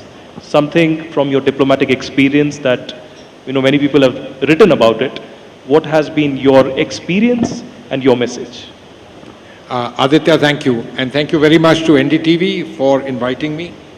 I want to say a very big thank you to your editor-in-chief, Rahul. What you said in your opening remarks was fantastic and truly something of importance here, which is we understood, it doesn't mean we understand. We must continue to work towards understanding the present so that we can work towards the future. Thank you very much for that. I also want to thank NDTV for something else, for choosing Nepal to start your Anviksha series. How would it normally have happened? You know us from India. What would have been the thought process? You chose, in my opinion, and not only because I was ambassador here, in my opinion, the country that matters most for us in terms of India and its perceptions in the world. That was important. Obviously, my sympathies, my understanding, feelings for all those who have suffered tremendously in this flash flood. And I wasn't here in 2015, but you mentioned about Prime Minister calling. In my understanding, it was so natural, and it happened. Even if there may not have been any prompt, from here it would have happened on its own. Why? Because we feel connected. Just as the Nepalese feel connected in their own way, we in India feel connected. And the Honorable Prime Minister has been here several times. He knows the people. And so therefore, it was natural. When you have something like this, you get up and you do it. And the offer of help. Last night itself, I believe the first tranche of whatever assistance, etc., could be sent has been done. And now everybody is getting involved in that. It had to happen. It was natural. What are the things that during the reconstruction phase we learned? We did tremendous amounts. Some 20,000 odd houses reconstructed. Massive amounts of budgets allocated towards this. We set up institutional arrangements which delivered. Institutional arrangements which was not just bilateral, but involved third party institutions, UN institutions which had an experience of reconstruction. All of this was deeply appreciated. There have been archaeological sites, mandirs, etc. here which were reconstructed. And of course I mentioned to you housing. Look, we have an old, long relationship with Nepal. There is an imperative to this relationship for the Nepalese as far as we are concerned. Much of what you are doing is based on the young generation. That was the question you didn't ask me, but the young generation. Do you know what has happened in the last 20 odd years as Nepal opened up, as the young generation have become IT savvy? Go to Bangalore. There's a huge Nepali community. We in India don't even know they exist. And they are happy to be part of the ecosystem there. Similarly in Hyderabad, they've done yeoman wonders. Today the ambassador mentioned an organization called Len Den, which does the same thing that we are talking about. Digitally doing lending and doing this kind of financial services. And these are Nepali boys and girls. These are the kind of things that have happened. This is a relationship which has exists, and in my opinion, will go forward, importantly. Now let me come to the current thing. There's been a generational change in Nepal. In my understanding, from 1990 onwards, politically constitutional monarchy, but actually in the world, Nepal opened up to globalization. It was not a country under the monarchy which had really seen globalization, other than a few people like General Saab here and a few others. Most people didn't. Today, some third of Nepal's population is overseas, and not just in India, across the world. In terms of remittances to GDP, one of the highest in the world. It's a country which has imbibed globalization. And so therefore, these changes were in a sense symptomatic.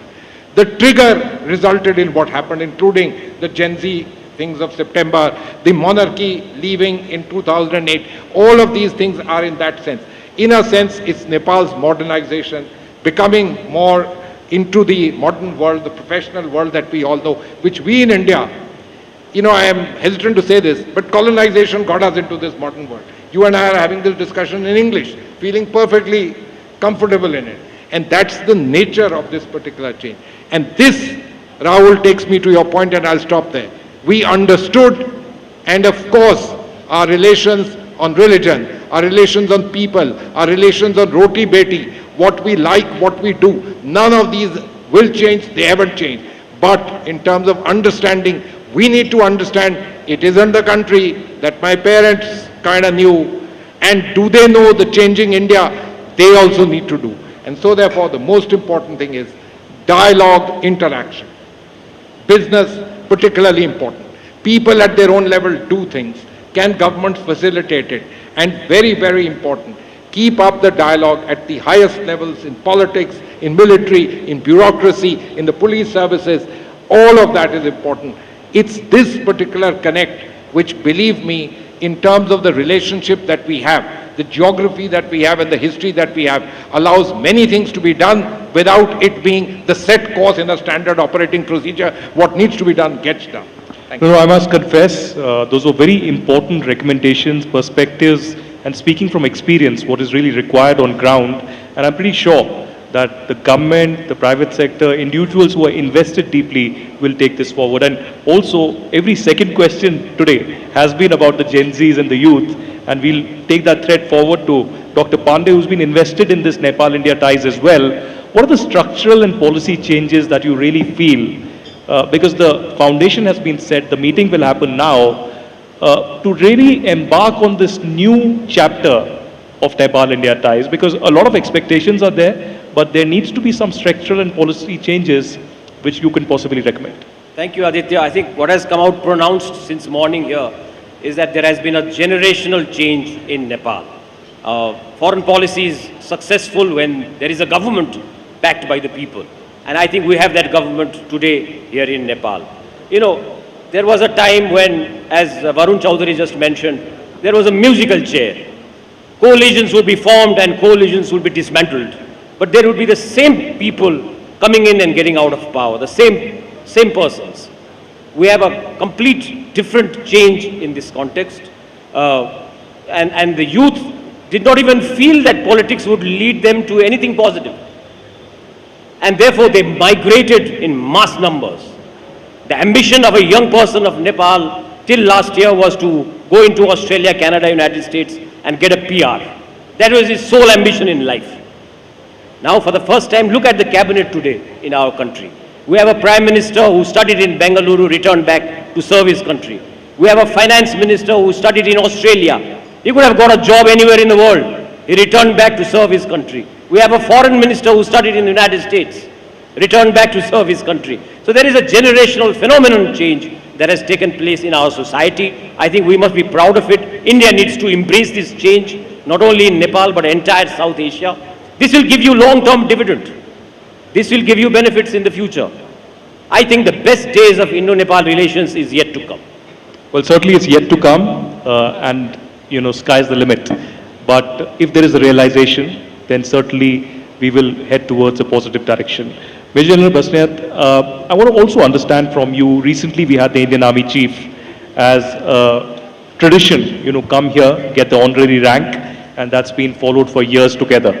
But there's also been this debate around the contribution of the legendary Gorkhas in the Indian Army.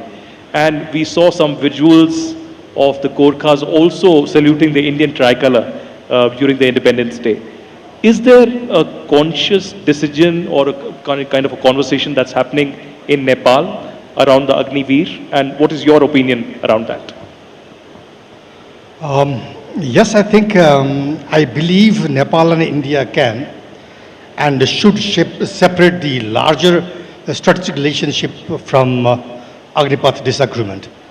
But separation doesn't mean that is ignoring the issue. I think it is putting it in the right compartment.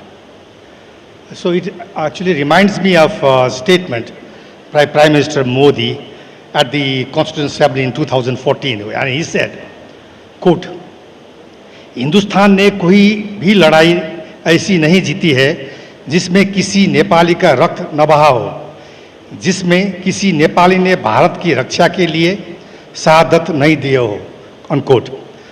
So the shared sacrifice of Nepali soldiers, as applauded by Prime Minister Modi, and the sacrifice for democracy by the political leaders from both sides, ensures that while Nepal-India ties have an enduring space in the hearts of the people and a rock foundation on defense diplomacy. So the Nepal and India military relationship is actually a very deeper than recruitment. But to, I think it rests in history. It's shared in our military traditions, and the recent honorary rank general and conferred by the president to General Dhiraj Seth is one example. And so I would also call Agnipath a crisis in defense. I wouldn't call it a crisis. I think I would call it a transition that is taking place in Nepal-India relationship. Like Adityaji, you use the word reset in the relationship. I would use the word revisit in the relationship. Nepal and India never has had,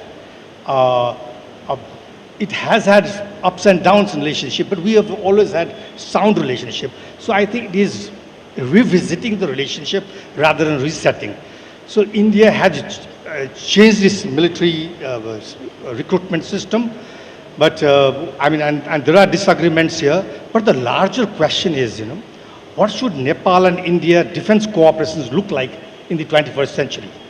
So I believe we need to move from a recruitment-centered relationship to a capability-built relationship. This means expanding what we possess now, whether it is military educations, whether it is joint military exercises, whether learning from each other, whether it is United Nations peacekeeping operations. So Agnipath itself, I would favor a structured dialogue than a political deadline.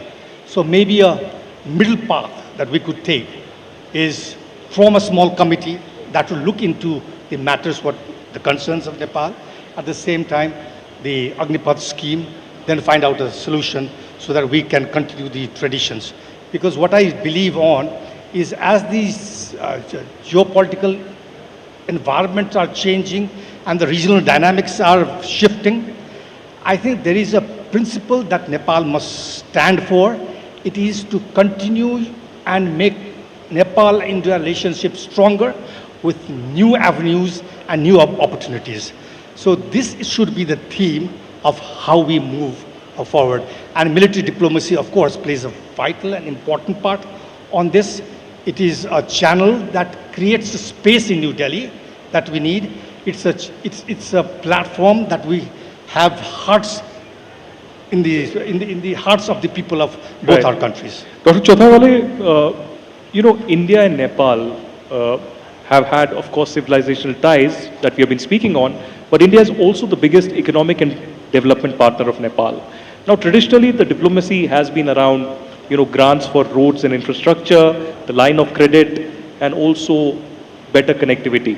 Do you think we need to move beyond that as well? Because when I was interviewing the Foreign Minister, Shishir Khanal, one thing he admitted and confessed was that in the last 10 years that there's been a technological advancement in India, there's been a missed opportunity for Nepal.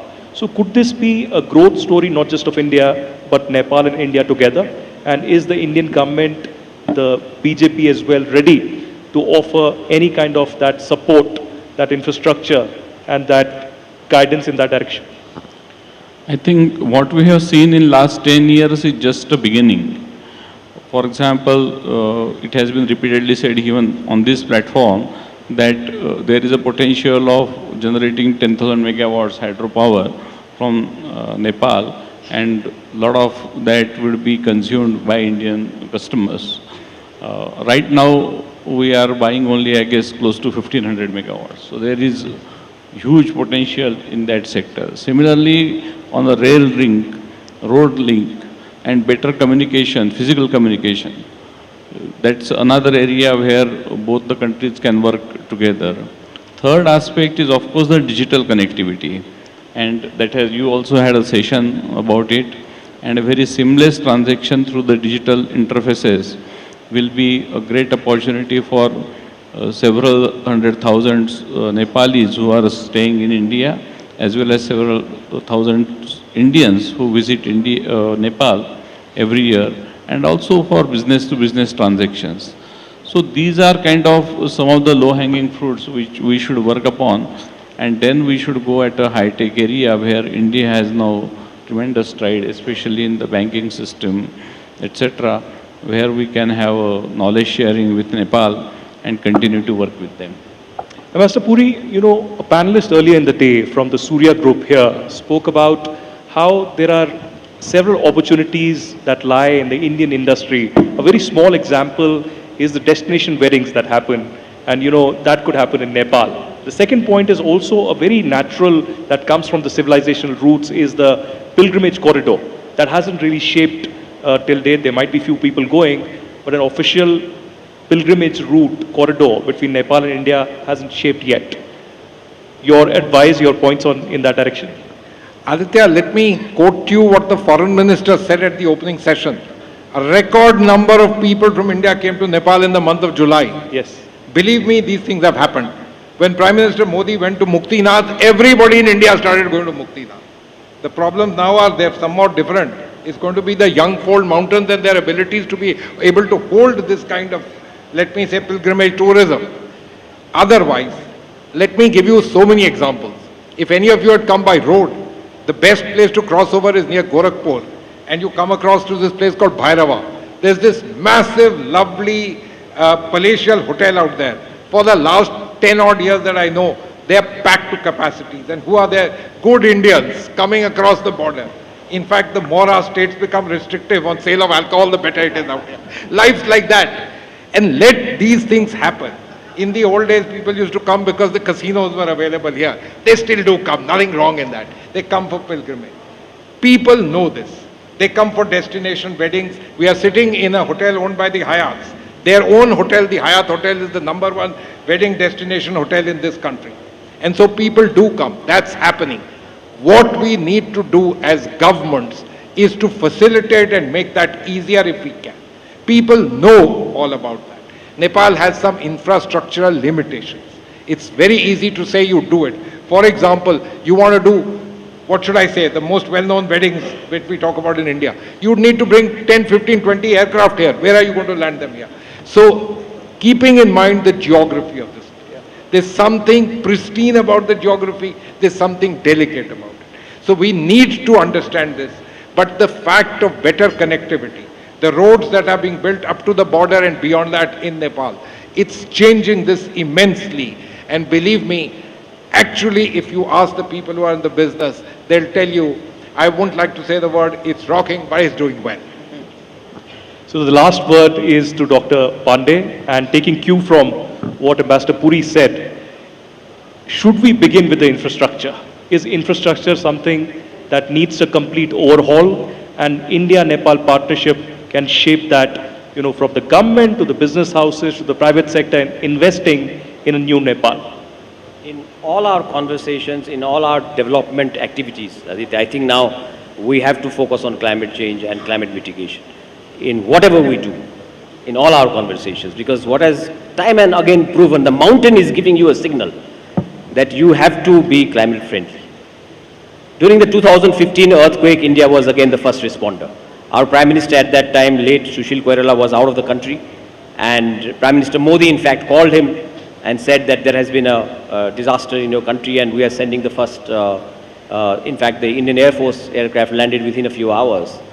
During the COVID-19 pandemic, India was again the first responder with the vaccines. And yesterday we have seen that India is the first responder. Not only the first responder, India has also been the shock observer of Nepali economy during disasters. So I think this partnership should continue.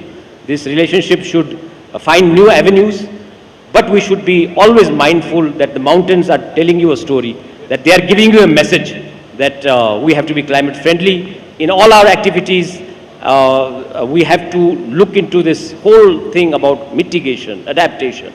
Otherwise, we'll be getting root shocks every now and then. What a note to end this conversation. Delighted with this conversation, and certainly climate change is something realistic.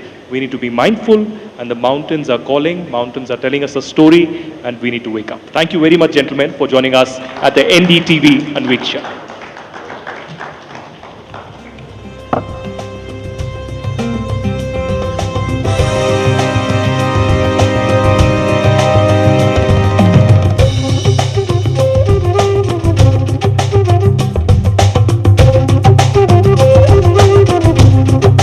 Thank you to our panel for framing the past, present and future of our two nations.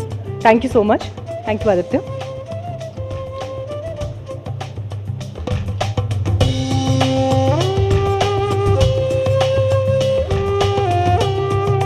Our two biggest sessions are lined up ahead soon.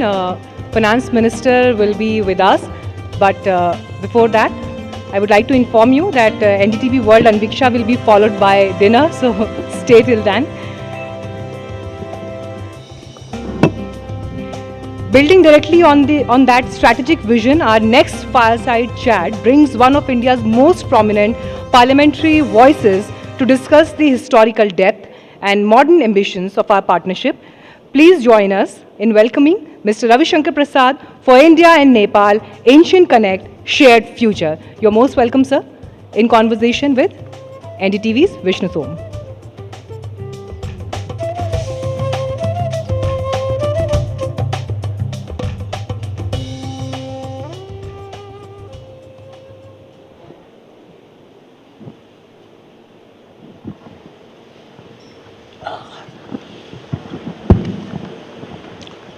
For the last 3 decades, I've had the privilege of interacting every now and again with Ravi Shankar Prasad ji.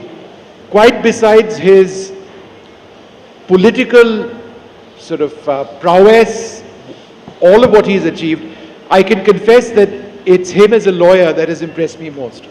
There are few people in this country, in our country, India, with a sharper legal intellect, and it's something which has been a source of constant admiration, which is why it's a great privilege for me to welcome him over here to NDTV Anviksha and have him on this panel for this conversation on the future of the relationship between India and Nepal. Raviji, it's a difficult day today. I wish the circumstances had been different. India and Nepal have so much in common, and it's a shared grief, isn't it, at this hour? I totally agree with you, Vishnu. Yesterday, I was in two minds, whether I should come or not. Then I talked to the Foreign Secretary, and he said, "Sir, you must go and convey in unmistakable terms, India stands firmly with Nepal in this hour of grief." And he also told me that India's assistance is all in way. 2 flights have started. Well, Vishnu, let me put it in a different context. Do we view the relationship between Nepal and India only in terms of geographical boundary or national identity or passport, or is something beyond? Repeatedly, I'm hearing a reference of 2015 earthquake. I was then the communication minister of India. Lots of Indians were held up here. I said, "Kya karna hai?" The first thing, we need connectivity. And I asked BSNL, make it local call.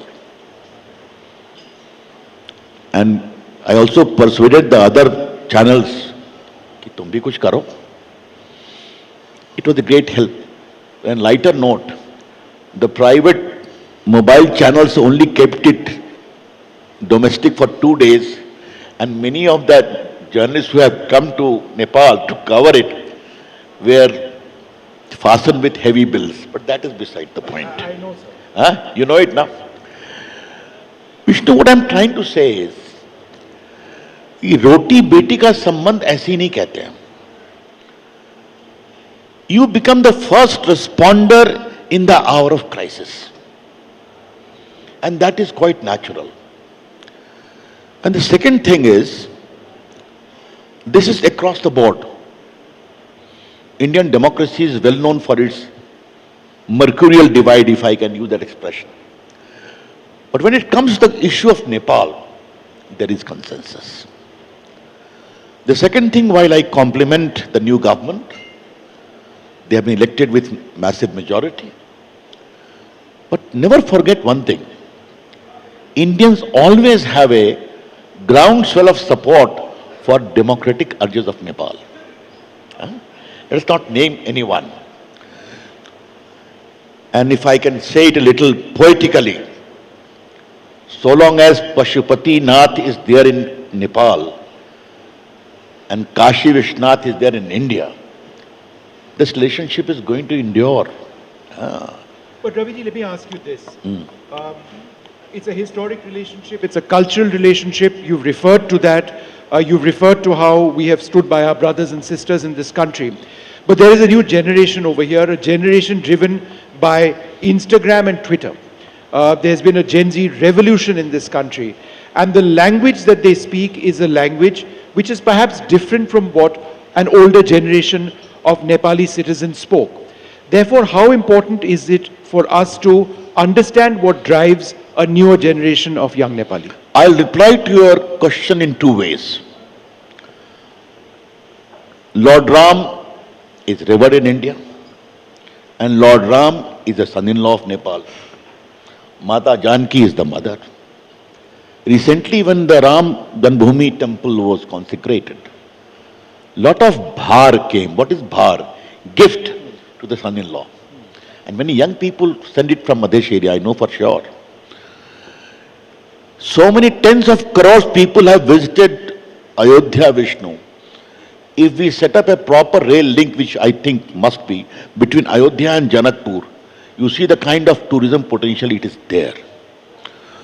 The Gen Z will not be oblivious to these very clear dividends which will come in the way. But on a larger issue, I do agree with you. Time changes. We need to move with the aspirations of young people. Why not? In India or in Nepal. And for me, the most pleasant part is that today many Nepalis are involved in startup movement. As a former IT Minister of India, I know for sure how IT has done wonders in India. Nepal is picking up. This is how I see it. But sir, is it also true that the words Gen Z are hyped? You were a student leader, you've been an activist, you were young and you still are young, but you were younger then. And therefore, in every country, every democracy, whether Nepal, Bangladesh or India, there have been young protesters for whatever the cause may have been. So how is Gen Z different other than the fact that they use technology which wasn't there earlier? I would say two things. You are right. Technology is easy reach. What is happening? But remember one thing. Some degree of young protest is always integral to a democracy. But the maturity of the country depends upon how you handle it. That is very important. And the Gen Z understands that things are being handled. And if they are not being handled, I can tell you my own days of JP movement fighting against the emergency. Huh? No, there was a famous comment, you being a journalist recall that, what Advaniji said during emergency, when they were asked to bend, they were prepared to crawl. Yeah. Huh? Today we hear a lot of Godi media, and what kind of media we are saying that, we know it very well. But the point is, the world has changed, and let us appreciate and respect the urge of younger people. This is how I feel. And I always trust the maturity of younger people. And I can tell you, having handled the IT department for close to 7.5 years, the way India has changed is truly remarkable. Therefore, trust them. They'll give results. But Raviji, this is a bit of a conspiracy theory. It's not mine. It's been stated by others. Before you say, Vishnu, what on earth are you suggesting? There's a Gen Z movement here, that's clear. There's a very young people's movement in Bangladesh as well. We've seen something in India as well. Why is it that for different circumstances, you see Gen Z reacting across the subcontinent? Well, it is a natural phenomenon. If there is something wrong, either rightly wrong or perceived to be wrong, they would react. But the point is there a proper institutional mechanism to address the concern? For instance, a lot of Gen Z is there in Pak-occupied Kashmir, in Baluchistan, where there are huge protests. They are being killed with impunity. And that Baloch girl, what is the name? I forget. She's also a Gen G. Therefore, how do you address their concerns? That is always the benchmark of a stable future. And ultimately, it comes from democracy. It comes from stability.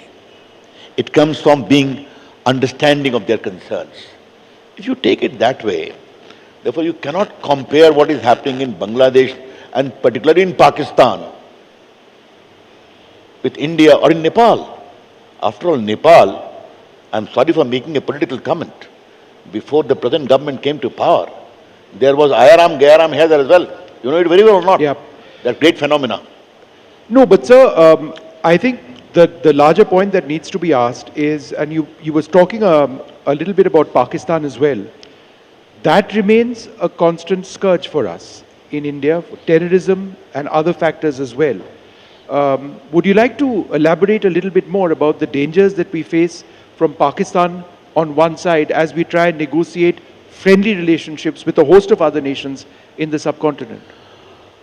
Terrorism can never be an answer to a stable relationship. Using terrorism as an instrument of compulsive foreign policy is not right. And all those who have encouraged that became a victim of that. You know it very well. Pakistan does not learn a lesson at all. Because Pakistan is not democracy. I'm sorry to make this comment, but permit me to make this comment. Jinnah met Pakistan, it became Jarnail's ki dukaan. That is the hard fact. We wish well for Pakistan. I know Pakistani people are nice. They want good relations with India. But the point is, the generals use terrorism as an instrument of state policy.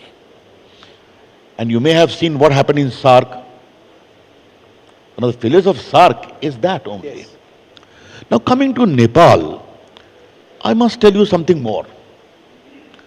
Cultural connect will always remain the most powerful mooring of these two countries. The Buddhist circuit, the Ramayana circuit, from Kedarnath to Badrinath to Muktinath to Pashupatinath to Somnath to Rameshwaram, you cannot wish them away. I come from Bihar, Vishnu. Take the case of festivals.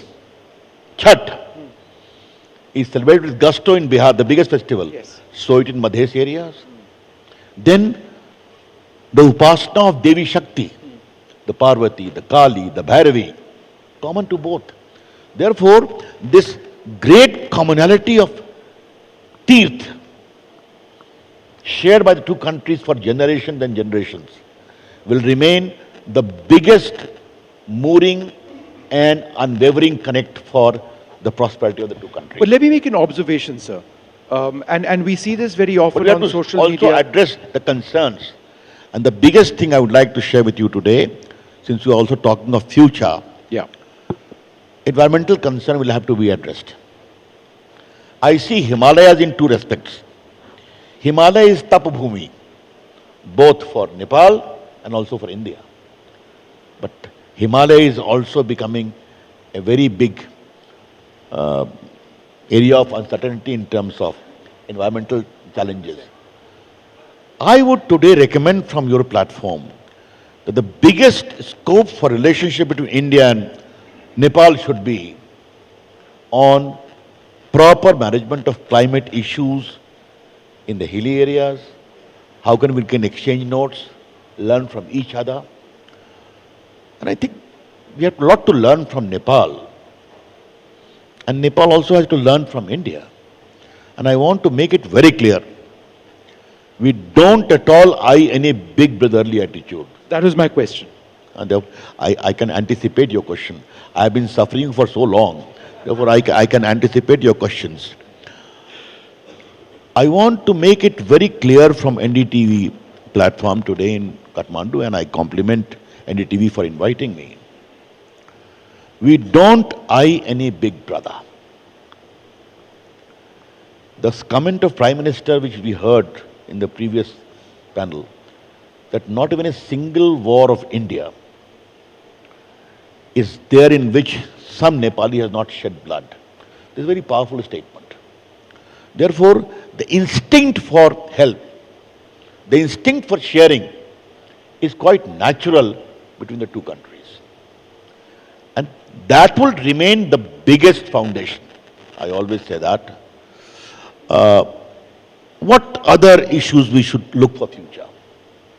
Power sector, water management. No, but let me ask you a few questions. I think you made an important point about that big brother attitude. Would you concede that this has been a problem, and it's not specific to any government, that we have had with regard to a country like Nepal? If you see Twitter, social media, it's like we dominate with our opinions. I think the best thing we have done now in dealing with the present tragedy is just let the people of Nepal decide how we can assist them. It's not as if we are forcing anything on anybody. That should be the approach. I told Is that something we have failed in the past? I'm telling you, in 2015, when this earthquake happened, the first question I asked what the people want there. They want connectivity.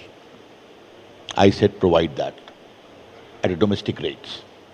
Here you have seen, today Indian Armed Forces are coming to repair the bridges and all these things, medical help, national disaster team is here. Therefore, I think there is a big reservoir of relationship whereby we can understand what Nepal needs. And that should be there. But I wish to emphasize again, Vishnu, we treat Nepal with all equality as a friendly country, respecting their sovereignty and also respecting a common urge to share future, shared future. Raviji, you referred to what the Prime Minister said when he said that there hasn't been a war where the people of Nepal haven't had a role. Now we are in a scenario where, because of our own Agnipath scheme, there are restrictions on the number of Nepali soldiers who can get a permanent commission in the Gorkha regiments. Now this is an issue over here which is of concern, and I think that's understandable because it's been part of Nepalese contribution to themselves by way of salaries but it's also been an important contribution to us. It's obviously an impasse. How do you look at it? I think no issue between Nepal and India is not capable of solution. Okay? We have seen many problems and we have resolved that. We'll find a way out for that as well. I take note of what you say. I am myself a great I have a sentimental attachment with Gorkhas people whenever I see them. In fact, one of the biggest thing, I never miss a 26th January march in Delhi. Others I can skip. And whenever the Gorkha brigade marches, my feet start tapping with them. That's smart. That is the connect we have. Okay. Therefore, this can be, we can find a way out for it. That's no problem. That is a very small issue. But the larger issue are basically strategic, connectivity, roads, power. How many rivers originate from Nepal? From Bagmati to Gandaki to others, Koshi. And all of them, when they became furious, they trampled upon my state of Bihar. Okay? Yes. Yes. Don't you think there is a need that those reservoirs should be properly harnessed for energy? There is abundance of scope available. This is how I see it. You know, Raviji, as we begin to wrap this up, I think one of the points you said which really resonated with me was the need for Nepal and India to work together to manage the Himalayas. We are dealing with a tragedy now, but it's fairly clear that there was a massive avalanche which resulted in the blocking of the river. River waters rose, a narrow river valley, and we've seen inundation, which has caused countless deaths. As climate change becomes a real reality, as avalanche melt is a reality, as crevices are formed, how much of management of our shared Himalayan ecosystem is it imperative upon India and Nepal to deal with? It is very much imperative. In fact, I see it in two ways, Vishnu. Speaking in civilizational terms, so many sannyasis have dubbed up on the holy precincts of Himalayas the last thousands of years. Okay. At times their soul also says, enough is enough. Let Himalayas be a place for not only pilgrimage, but also for redemption through our tap. That is one significant aspect they are conveying. Means don't overexploit. Do undertake optimum use, but don't overexploit. That's how I see it. And the future of the relationship, and this is my sort of final question to you, is it based on that cultural connect, or do you see it increasingly based on greater economic engagement? As I said at the very outset in the beginning, you cannot conceive of Indo-Nepalese relationship based upon conventional nuances of foreign policy diplomacy. Culture, civilization, festivals, food habit, language, worship, all will always form an important ingredient for that. But having said that, what is important is to build upon that for sound economic progress. Well, I think that's such an important sort of assertion that everything we talk about now, whether it's the ecology, whether it's jobs, whether it's education, whether it's communication, it's based on a shared heritage at so many levels. Raviji, it's always been a privilege for me to speak to you.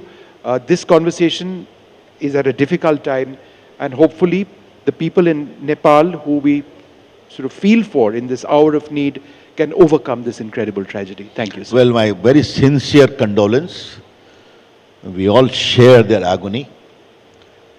Let me conclude during this somber moment. We in India stand firmly with the pains of Nepalese people. And as balm has come about in the previous disasters, surely it will come with a bright future assurance as we see it. Thank you, Raviji. Thank you.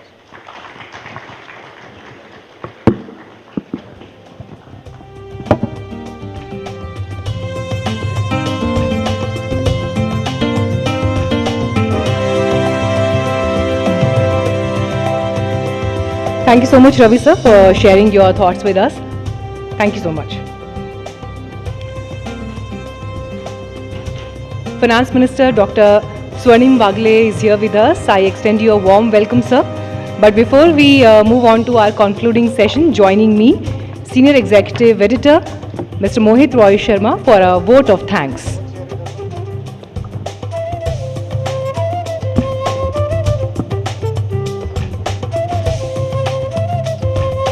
Thank you, Meenakshi.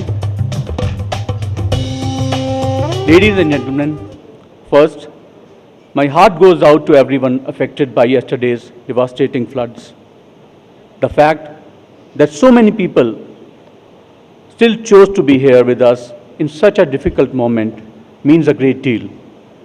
And we are deeply grateful for your presence. As we close the inaugural edition of NDTV World Anviksha Ideas Across Border, I want to thank all our distinguished speakers from Nepal and India. Your perspective, participation, and insights made today's conversation meaningful and gave Anviksha the gravitas that it wanted to build. Our thanks to the leaders from politics, diplomacy, business, culture, sports, and public life who helped us to look at Nepal through many different lenses and help us to move beyond the familiar frames through which this relationship is often understood. A very special thanks to Kantipur Media Group, our Nepal media partner, for being a part of this journey and helping us take Anviksha's idea and conversation to a wider audience across Nepal. We are equally grateful to our sponsors, Patanjali Dantkanti, MEW Group, PhonePe, Asian Paints, Parul University, Sudha, Gold Star Shoes, Panchkanya Group, Padma Jyoti Group, Nepal SBI Bank, and our partners, Yakan Yeti Hotel and Nepal India Chamber of Commerce and Industry, whose support made this event possible. Thank you for believing in the idea of Anviksha and for standing with us as we begin this journey. To the entire NDTV team and everyone who worked behind the scenes in Kathmandu, thank you for many weeks of planning, coordination, and effort that brought today together. And most importantly, thank you to all the audiences. A dialogue has meaning only when people are willing to listen, question, and engage. Kathmandu is where Anviksha has begun its journey. From here, it will travel across the borders, across countries, carrying forward one simple idea that there's always more to understand when we are willing to look again. Thank you, Nepal. Thank you, Kathmandu. And thank you for being a part of NDTV World Anviksha, Ideas Across Borders. Namaskar and Dhanyabad.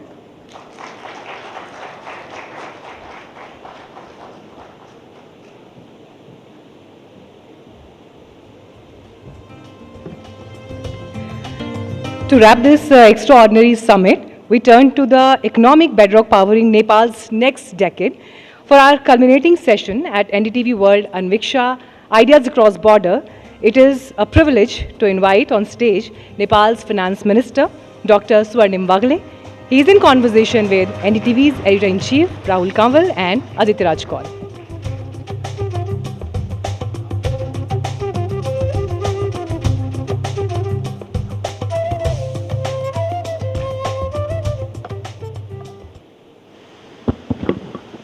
Hello everyone.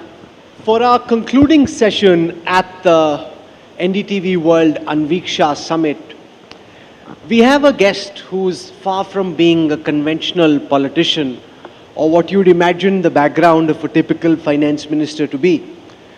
Dr. Swarnim Bagle is the intellectual and public policy face of the new Gen Z party that currently rules Nepal after the political upheaval that we saw over the last several months.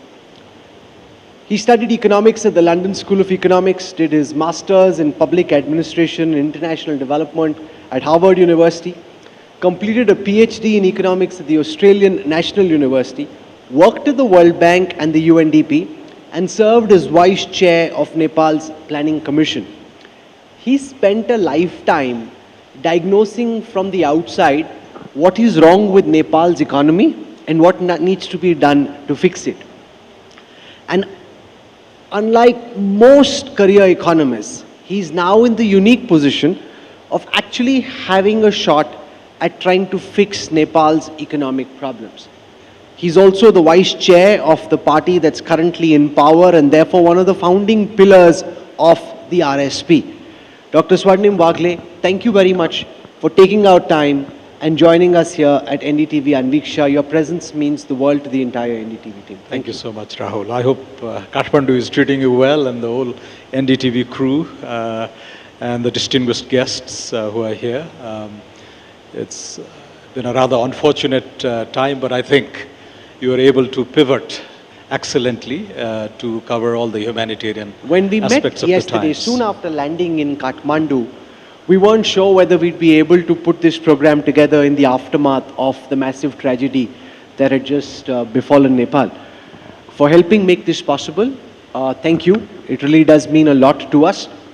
I want to start by asking you, Dr. Bagle, how does the finance minister's position, his chair, look from the outside to someone who's not sitting on it? What do you now know sitting on the finance minister's chair, which is infinitely tougher or more difficult than you'd imagine this position to be?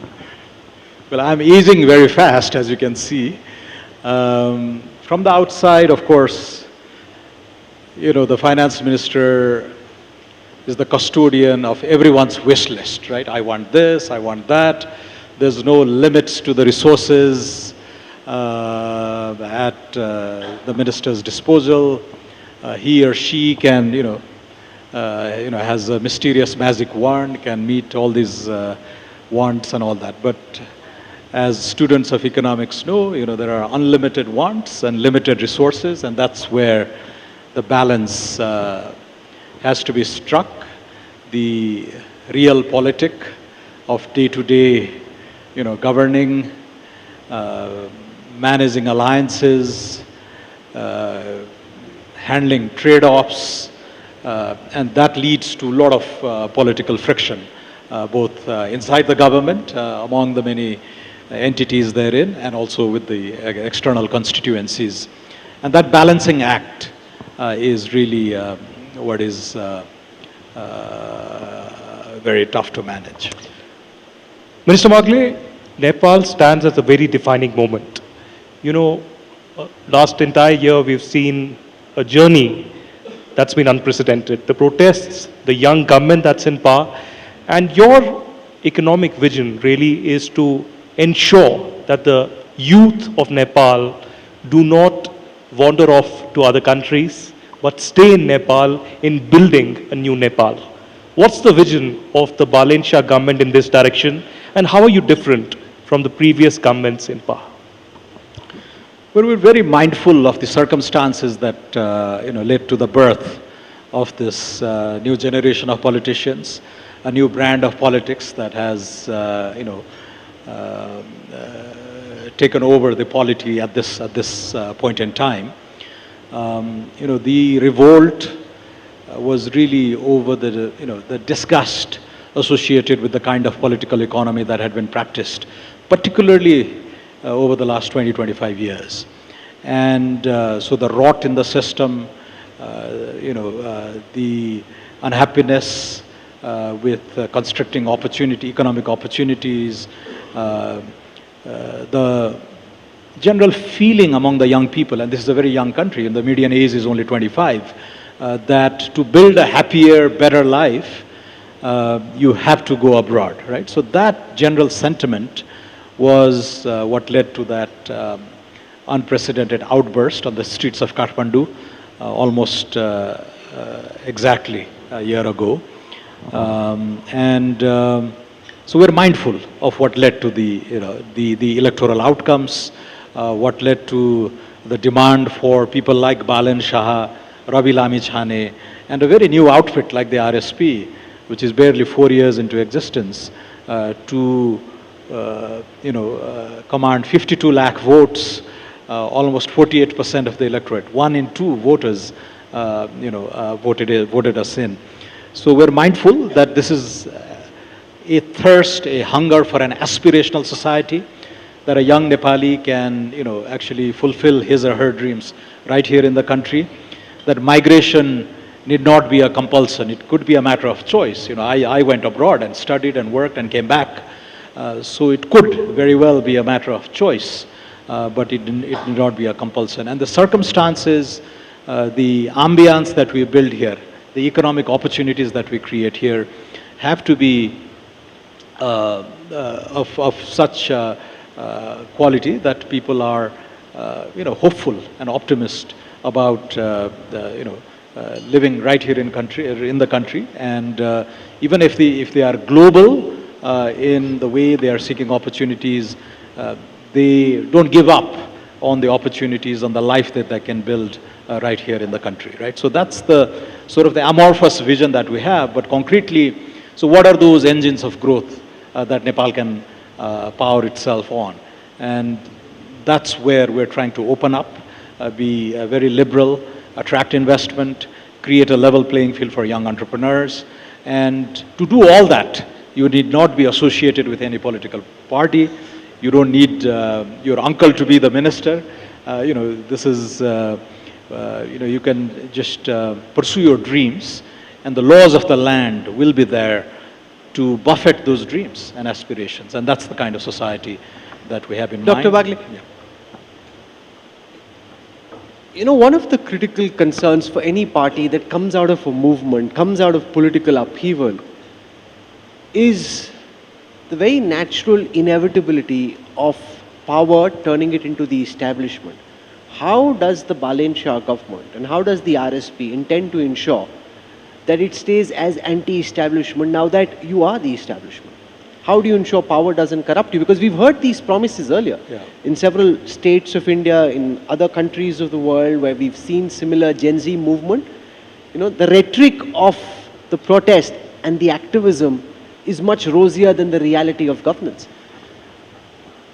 I think we have to communicate with the people very honestly, right? What is possible immediately, what is possible in the medium term, and conditional on a set of reforms, bold reforms that we undertake.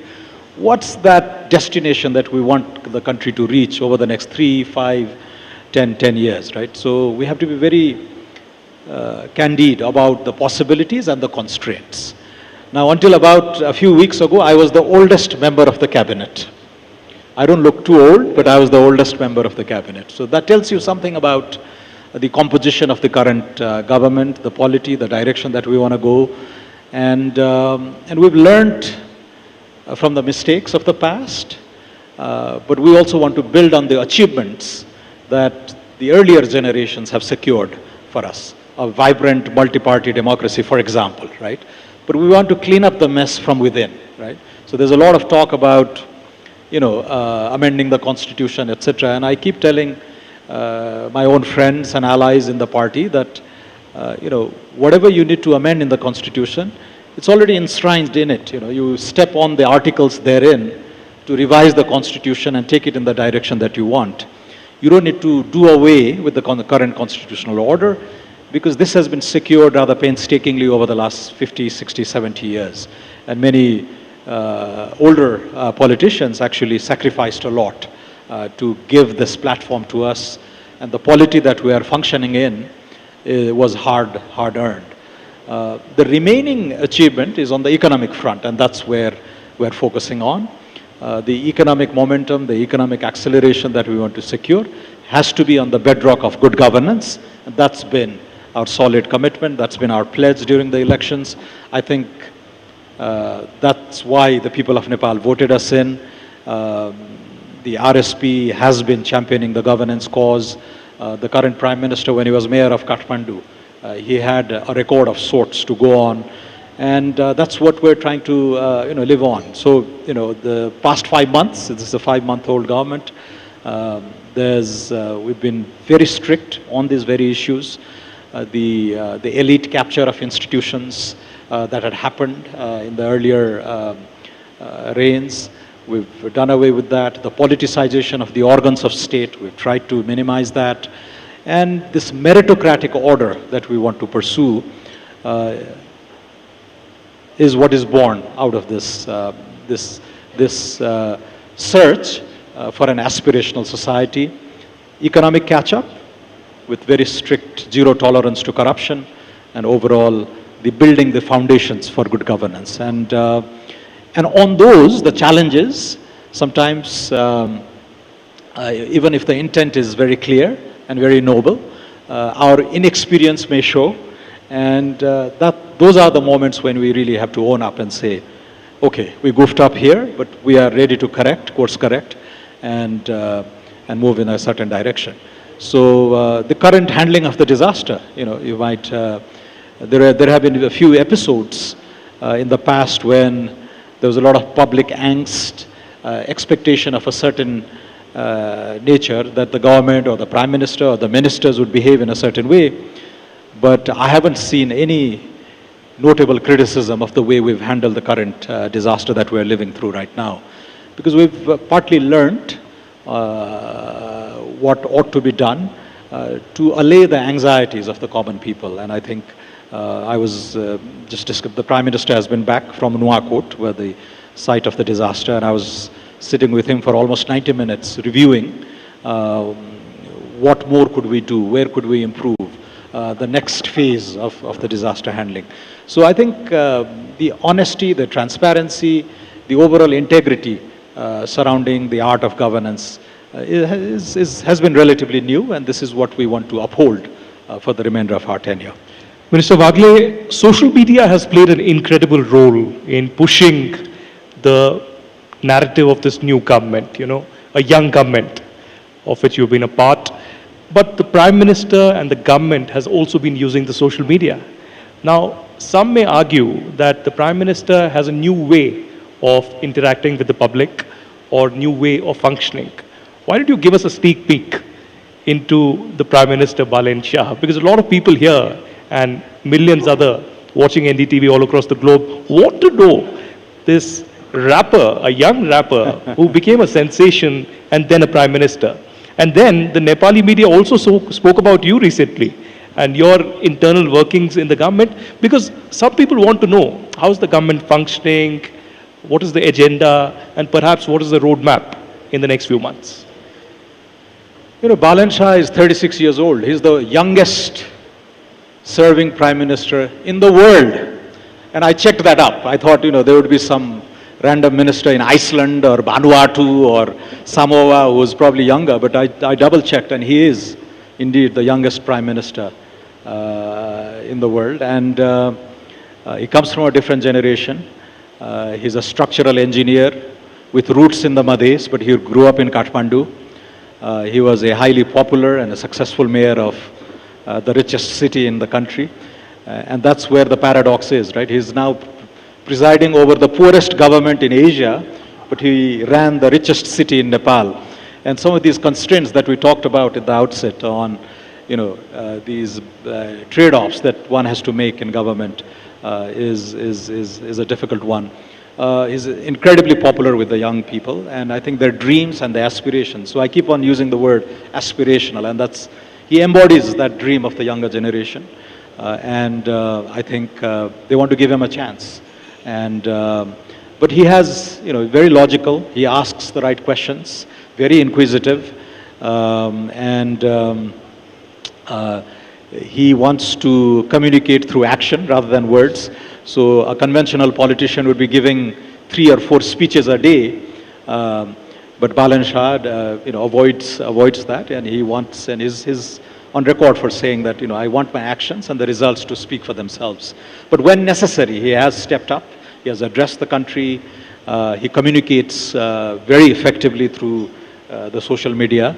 And, you know, if you look at his Instagram followings or Facebook or even Twitter, I think that's the new generation. Have you learned how to rap, Minister, to bond better with your young boss? Not quite. I haven't heard him sing in person, so, you know, maybe I have to go to YouTube and look up his old videos. But he's you know, the logic of an engineer comes through in my interactions with him. And, you know, there's a caricature of him that, maybe, you know, he wants things to prevail, that he wants to, whatever he desires. But one thing I must share with this audience, and he's always asking, what does the law say? And that I found was a surprise to me, right? That contrary to this popular perception about how Balan Shah functions, his engineer's mind of, you know, a very quantitative approach to probing issues, but ultimately, what does the law say? Is it constitutional? And you know, I have teased him once. I think that, you know, there's a famous saying of Henry Kissinger, right? In the context of a war administration under Nixon, you know, the illegal we do immediately and the unconstitutional takes a little while. So that's the kind of expectation that you would associate with people who are really impatient with talk and want to see results on the ground. But one thing that has surprised me is the current Prime Minister really asks what the law of the land says. And that is something noteworthy and something that the general audience probably doesn't know. Yeah. 1/3 of the GDP of Nepal is remittances. Human exports is, you know, the primary lever that moves the economy at the moment. The critical question, of course, is what are you doing to try and attract private investment into Nepal? For those watching you in India and elsewhere, if they have $100 million and they're looking to invest in Vietnam, Bangladesh, Indonesia, why, Mr. Finance Minister, should any of these companies seriously consider coming to Nepal? So we've started by cleaning up the mess, really, right? The incentives were perverted. The institutions, the rules of the game were really rigged. So we're trying to open up and make the playing field even for both domestic and foreign entrepreneurs. So in this year's budget, we've talked about amending 27 acts, you know, so it's a legislative exercise, you know, enforcement of contracts, honoring of private property, and the level playing field between, domestic investors, diasporic investors, and foreign investors, that would be absolutely key. So we've started with rules of the game, right? Cleaning up the system. Then we want to identify those 5 or 6 durable sources of economic growth for this country. So clean energy, you've talked about that. Tourism in all its dimensions. The green revival of manufacturing along the border and us being part of the regional and global value chains in areas where we have an edge. High value agriculture, and to retain many of our young people, the immense hopes and possibilities that lie in digitalization, right, for the young people. And that, once we identify these sources of economic growth, where we're really good at, where we'd be able to compete with our neighbors and peer countries, and that's where we want to really open up for different sources of investment.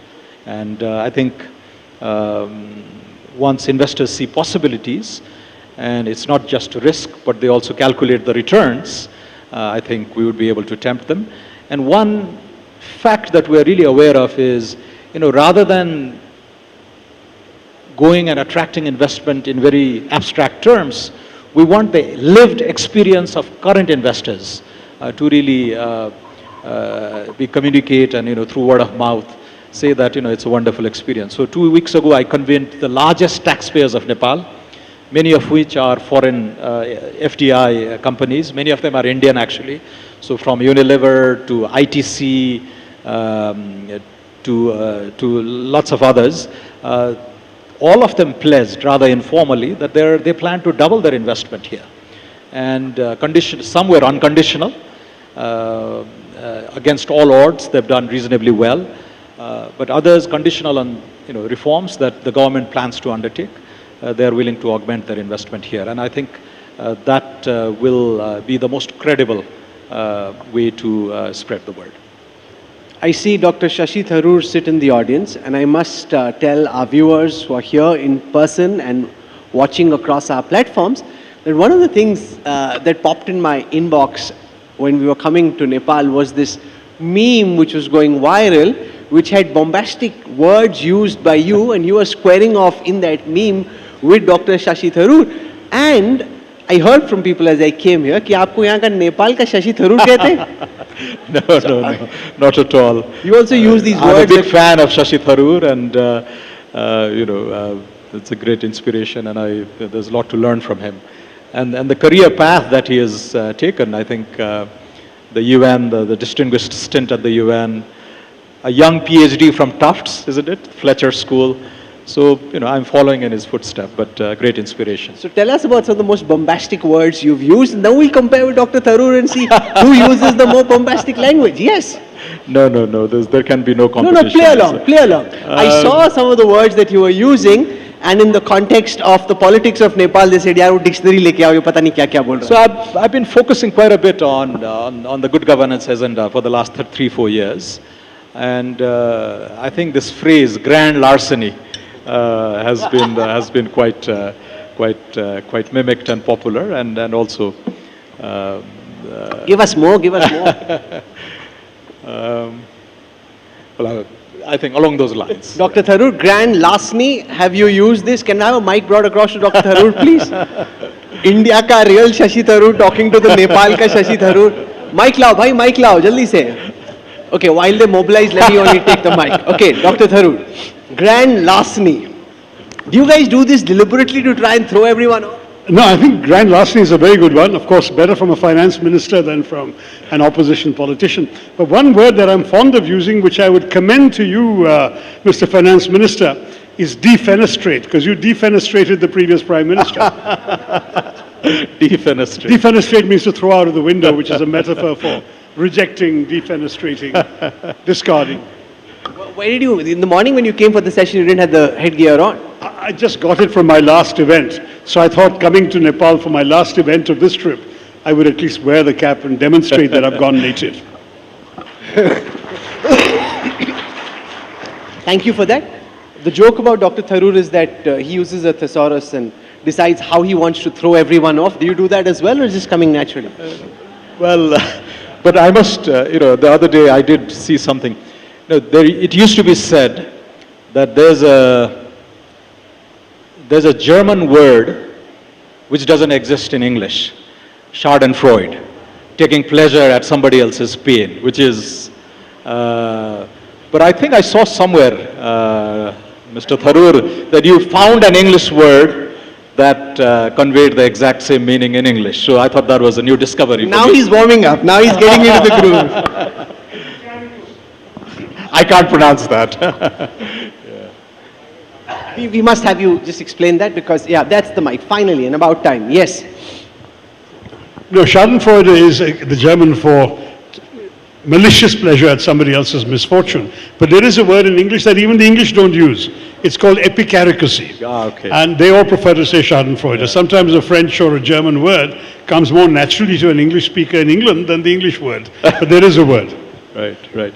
In fact, I had asked some of my linguist friends whether the Schadenfreude can be translated into Nepali.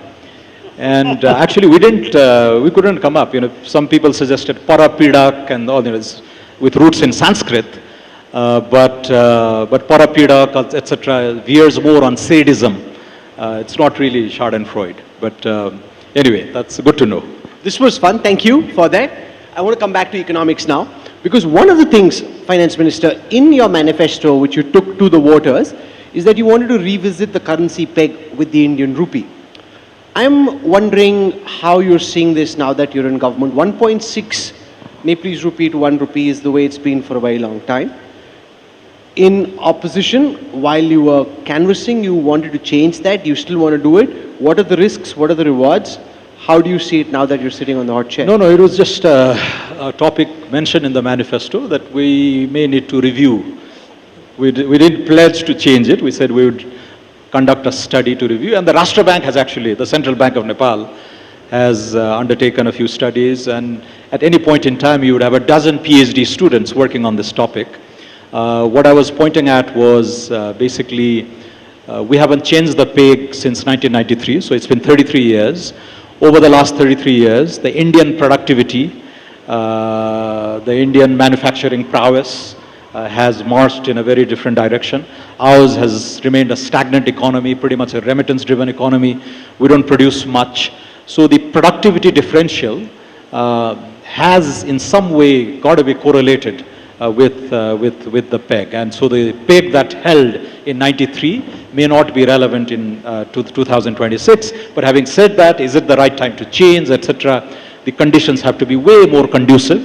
The Nepali economic growth story has to take on a different trajectory, a different pace before we can revisit that topic. That's one of the few things, the IMF calls it a stable nominal anchor. And I think we have to agree with them that when so many other macroeconomic variables are shifting, changing, you don't want to add that extra layer of uncertainty in the current economic climate. It may be an issue that we revisit, when the growth momentum is much stronger. But don't forget that this has been done 5 times in the past. So it's not heresy to even talk about it. When we started in 1960, the peg was very different. And then we've been adjusting it. But the last change was made in 93, but the structure of the economy has evolved. I think in 1993, our per capita incomes were comparable. Now you are twice as rich as us. In terms of the collective GDP, the economic clout, you are 100 times richer than us, 50 times more populous. So all these structural, the very, very important variables have to be factored in before we dare to add that extra layer of uncertainty when we're barely managing this transitional process. Mr. Watley, it's almost clear now that Prime Minister... One second, Dr. Tharoor saying... Just on that subject, I couldn't resist because I heard a nugget today which the Finance Minister might want to clarify or contradict. That at the time of independence, the Indian rupee, the Nepali rupee and the Sri Lankan rupee were all equal. Today, the Nepalese currency, which is pegged, is at 1.6 to the Indian rupee. The Sri Lankan currency, which is not pegged, is 300 to the Indian rupee. Where would you be if you didn't actually have the peg? And what would it do? Would it help you with your exports or would it just drive inflation crazy in your country? So I was alluding to that in a way that even if we were to devalue much, free float, and the Indian rupee versus Nepali rupee would be somewhere between the two points, between the Sri Lankan and the current Nepali peg. The advantage would be if our export base was much competitive, the cheaper exports and us taking over, our competition, Bangladeshi, Vietnamese, even Indian competition. Is that a realistic possibility right now? The answer is no, unfortunately. The Dutch disease and the remittance windfall has distorted the economy to such an extent that we would not be able to take advantage of any devaluation that we undertake at this point in time. So those foundations have to be built. So we're talking about 5, 10, 15 years down the road before we can envision an economy which would be able to take advantage of those sort of devalued currency. Right now that doesn't exist. And the advantages associated with that nominal stable anchor, that predictability that comes with the Indian peg, is something that beats any other economic choices that we make. Down the road, I think the Indian economy will be stronger. Your currency will also go up. And there may come a time when we conceive of a basket sort of currencies and we peg against that, should our export also diversify a little bit. Right now we're too dependent on India. 70% of our trade is with India. And so all these fundamentals have to give way to more sophistication, more diversification before we can begin to experiment with some of these choices. Mr. Wagle, as we begin to wrap up this incredible last session that we have had, a final comment. It's almost clear now that Prime Minister Balin Shah would be visiting India in the next few months. What are the top priorities that you have, and would you mind sharing the date? Well, as you know, coming into office, he was very focused on the domestic agenda, and the first 100 days at least was focused on the Sasakiya Sudhar Ka Sai Kadam, the 100-point agenda that we had. And the rating that we've given ourselves is 87.2 on that. And I think after that we've begun to discuss Prime Minister's visits abroad. I am pretty confident that his first visit abroad will be to India. And the dates, I think, will need to be worked out. But I am very hopeful that this will happen before the end of the year. One of the senior-most leaders of the ruling Bharatiya Janata Party in India, Ravi Shankar Prasad ji, is with us in the audience. If the mic can just be sent across to him, please. Ravi Shankar ji, to Dr. Wagle and through him to the Balin Shah government, your message at this time when India is looking for a reset with this new Gen Z political movement that currently rules Nepal, in the context of the kind of equation India and Nepal have had over the past couple of decades. I'm very clear about it. First of all, I cannot use the expressions of Mr. Shashi Tharoor, okay? Let's be very clear about it. My good friend. The whole foundation of Nepal-India is so strong. As I said in the very beginning of my interaction, you cannot segregate it through passport or through geographical boundaries. And if there is a strong reservoir of goodwill between both the parties, both the countries, we'll find a way out. And what I heard from Honorable the Finance Minister, the whole approach in the right direction. And if today he has firmly stated that the first visit of Honorable Prime Minister Balin Shah will be to India, that shows the way as to what is going to be the relationship. That's quite remarkable. Varun Chaudhary runs one of the biggest industrial group out of Nepal. Varunji, your sense of what Swarnim Wagle and the current government need to do, they were speaking of a second generation of economic reforms. What does it look like from the lens of an industrial group like yours? What would you like to see them do over and beyond what they've done in the past 4-5 months? Well, what I had also spoken while I was speaking to Meenakshi, what they're doing is absolutely right. And I did mention the word Shuddhikaran, which means they're cleaning up the system. naturally, you know, a system which has been junked for so many years, years after years, it will take time for the whole machinery to get oil back again. And, you know, what he did right after he took charge of the office, and I was live on TV, I did applaud him for the various changes that he did, and which was all pandering in the right direction. So he was giving all the right messages to the private sector in terms of rebuilding the confidence that we are there for you. So it's a matter of time, patience is a virtue, that we are back on feet again. One of the things that's hobbled the Nepalese economy over the past couple of decades is that most governments were unstable because they were coalition governments with wobbly majorities. You have an overwhelming majority. What does success look like 5 years from now? When your tenure as finance minister is assessed in an Anviksha that we do, say, 5 years from now, what does success look like according to you? I think the great unfinished agenda in Nepali politics is the economic catch-up, right? So 1980, per capita income of India, China and Nepal was almost identical at $200 per capita. India today is close to $3,000 per capita. China is at 13,000 and Nepal is under 1,500. So that pace of catch-up is really what we want. But what we've realized, and you're correct, that this economic dream or aspiration is not possible when the polity is very unstable and policies are unpredictable, and the private sector, many of whom are represented in the room today, are unsure of where you are headed. So that is what we want to work on. Our manifesto talks about becoming a $100 billion economy over the next 5 to 7 years. So that demands a pretty ambitious economic growth rate of at least 7% in real terms. The 100 billion target is in nominal terms. But this is not unusual. Countries at low levels of development, if certain things are aligned, particularly with respect to incentives for investment, you can secure that pace of economic change. And becoming a respectable middle-income country over the next 5 to 10 years. And young people can begin to see opportunities right here in the country. And their decisions to migrate and seek opportunities abroad is a matter of choice and not compulsion. That's the overarching vision that we have.